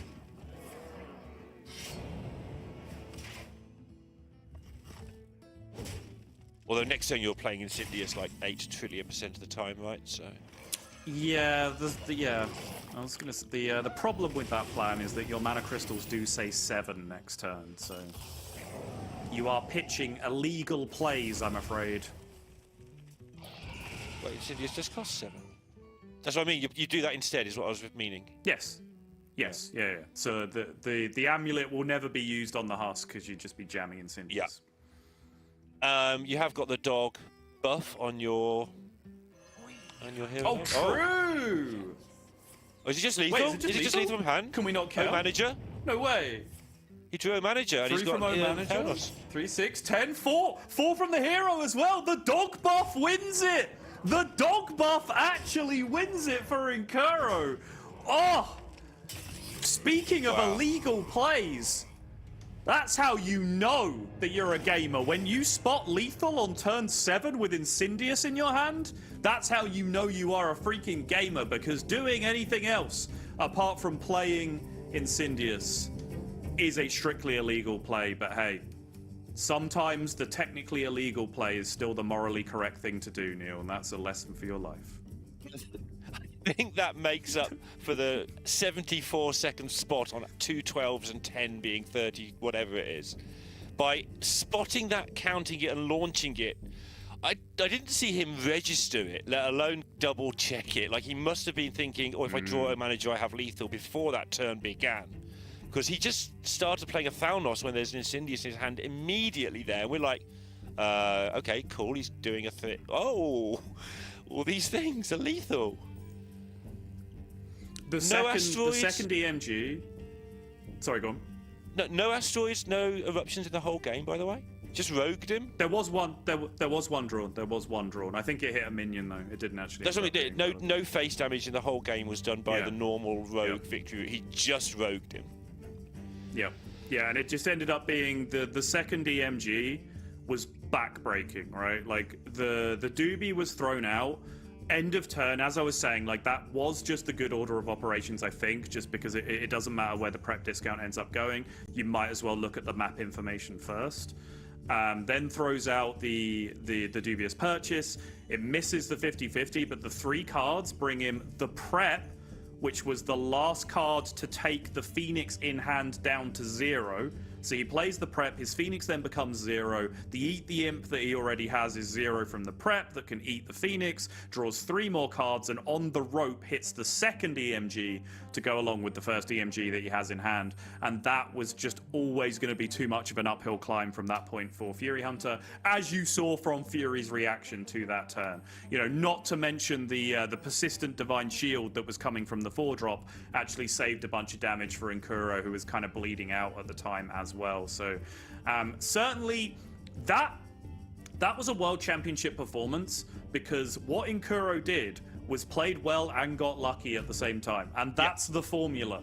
That's the formula that you need in a card game to become a world champion, because, you know, you can consistently be one of the top performers, but it's just the nature of card games that in order to win any individual tournament on any individual day, you are going to need some cards to run your way, right? And then we absolutely saw that from Nkuro that series, but that's not taking anything away from him. That is just what card games are, and he absolutely put himself in every possible position he needed to be in to make those eventualities happen, and played incredibly well to round out a top 8, which is looking phenomenal. Lorinda, what are your thoughts on these 8 handsome faces that we have in front of us? I mean, my first thought looking at that lineup, honestly, was there's 2 egglocks in the top 8, and then I started looking at their matches. Phil and Nkuro both making it through, despite Phil's sort of getting egged in the very first round. They're both through. Shouti versus Yan Ming jumps off the page, though. I'm in the Nkuro boat at the moment. I think Nkuro's been playing fantastic, but current world champion versus the person who hasn't been the world champion somehow is very exciting for that 3rd match of the day, I think. What about yourself? Yeah, I would be inclined to agree, right? I think narratively, the Shouti Yan Ming series is the most interesting. It does mean if Shouti is going to realize the prophecy of a lot of us have been talking about, of how he is one of those kind of uncrowned world championship type players, him having to defeat Yang Ming along the way is going to be a huge boost to his confidence going into the semifinals and finals if that happens. But likewise, right, I think the China players do hold each other in very high regards in terms of the strength in the field overall, right? So I think if Yan Ming is able to get past Shouti, he might think, okay, you know what? That's the toughest challenge out of the way. Like, Shouti is defeated. Maybe I'm on my road to a repeat world championship. So I think that is a huge one to get into tomorrow. Maxibon, the new young savage as well, trying to make a run from the bottom of the bracket with an egg lock in his way. That's super interesting as well. And then, of course, Cheonsu, one of the old guard, going up against one of the newer members of his own region there in Definition as well up top is super fascinating as well. And not to mention Nkuro again, who we've just been bleating on about for long enough at this point. What a day it's been. It's been a long day, but I've enjoyed every single second of it. Lorinda, I'm going to pass it over to you for some final words in a second. But again, if you are watching today and you're not able to watch tomorrow, we would be remiss to not point out that Hearthstone Esports is going to be back with a bang in 2026 after we have wrapped up this World Championship. You can find out all about that with !2026 in the chat. The headline being World Championships back live and in color at BlizzCon next year. So if you are fancying your chances at a live in-person World Championship, make sure you look up all that information as to how to get involved. Lorinda, what are we saying? Yes. Is that it? I'm sorry that happened. Oh, I'm pleased for you. Okay. I ain't reading all that, but Exactly. You can. !2026 in the chat. You can read to your heart's content. And yeah, we'll wrap it up there. We will see you tomorrow. We have a world championship, a world champion to crown. Out of one of those 8 players over there is going to be taking home the title of Hearthstone World Champion. We will see you there. We have had a great day. Great job, Neil. You also pointed in the right direction. We will see you tomorrow. Thank you.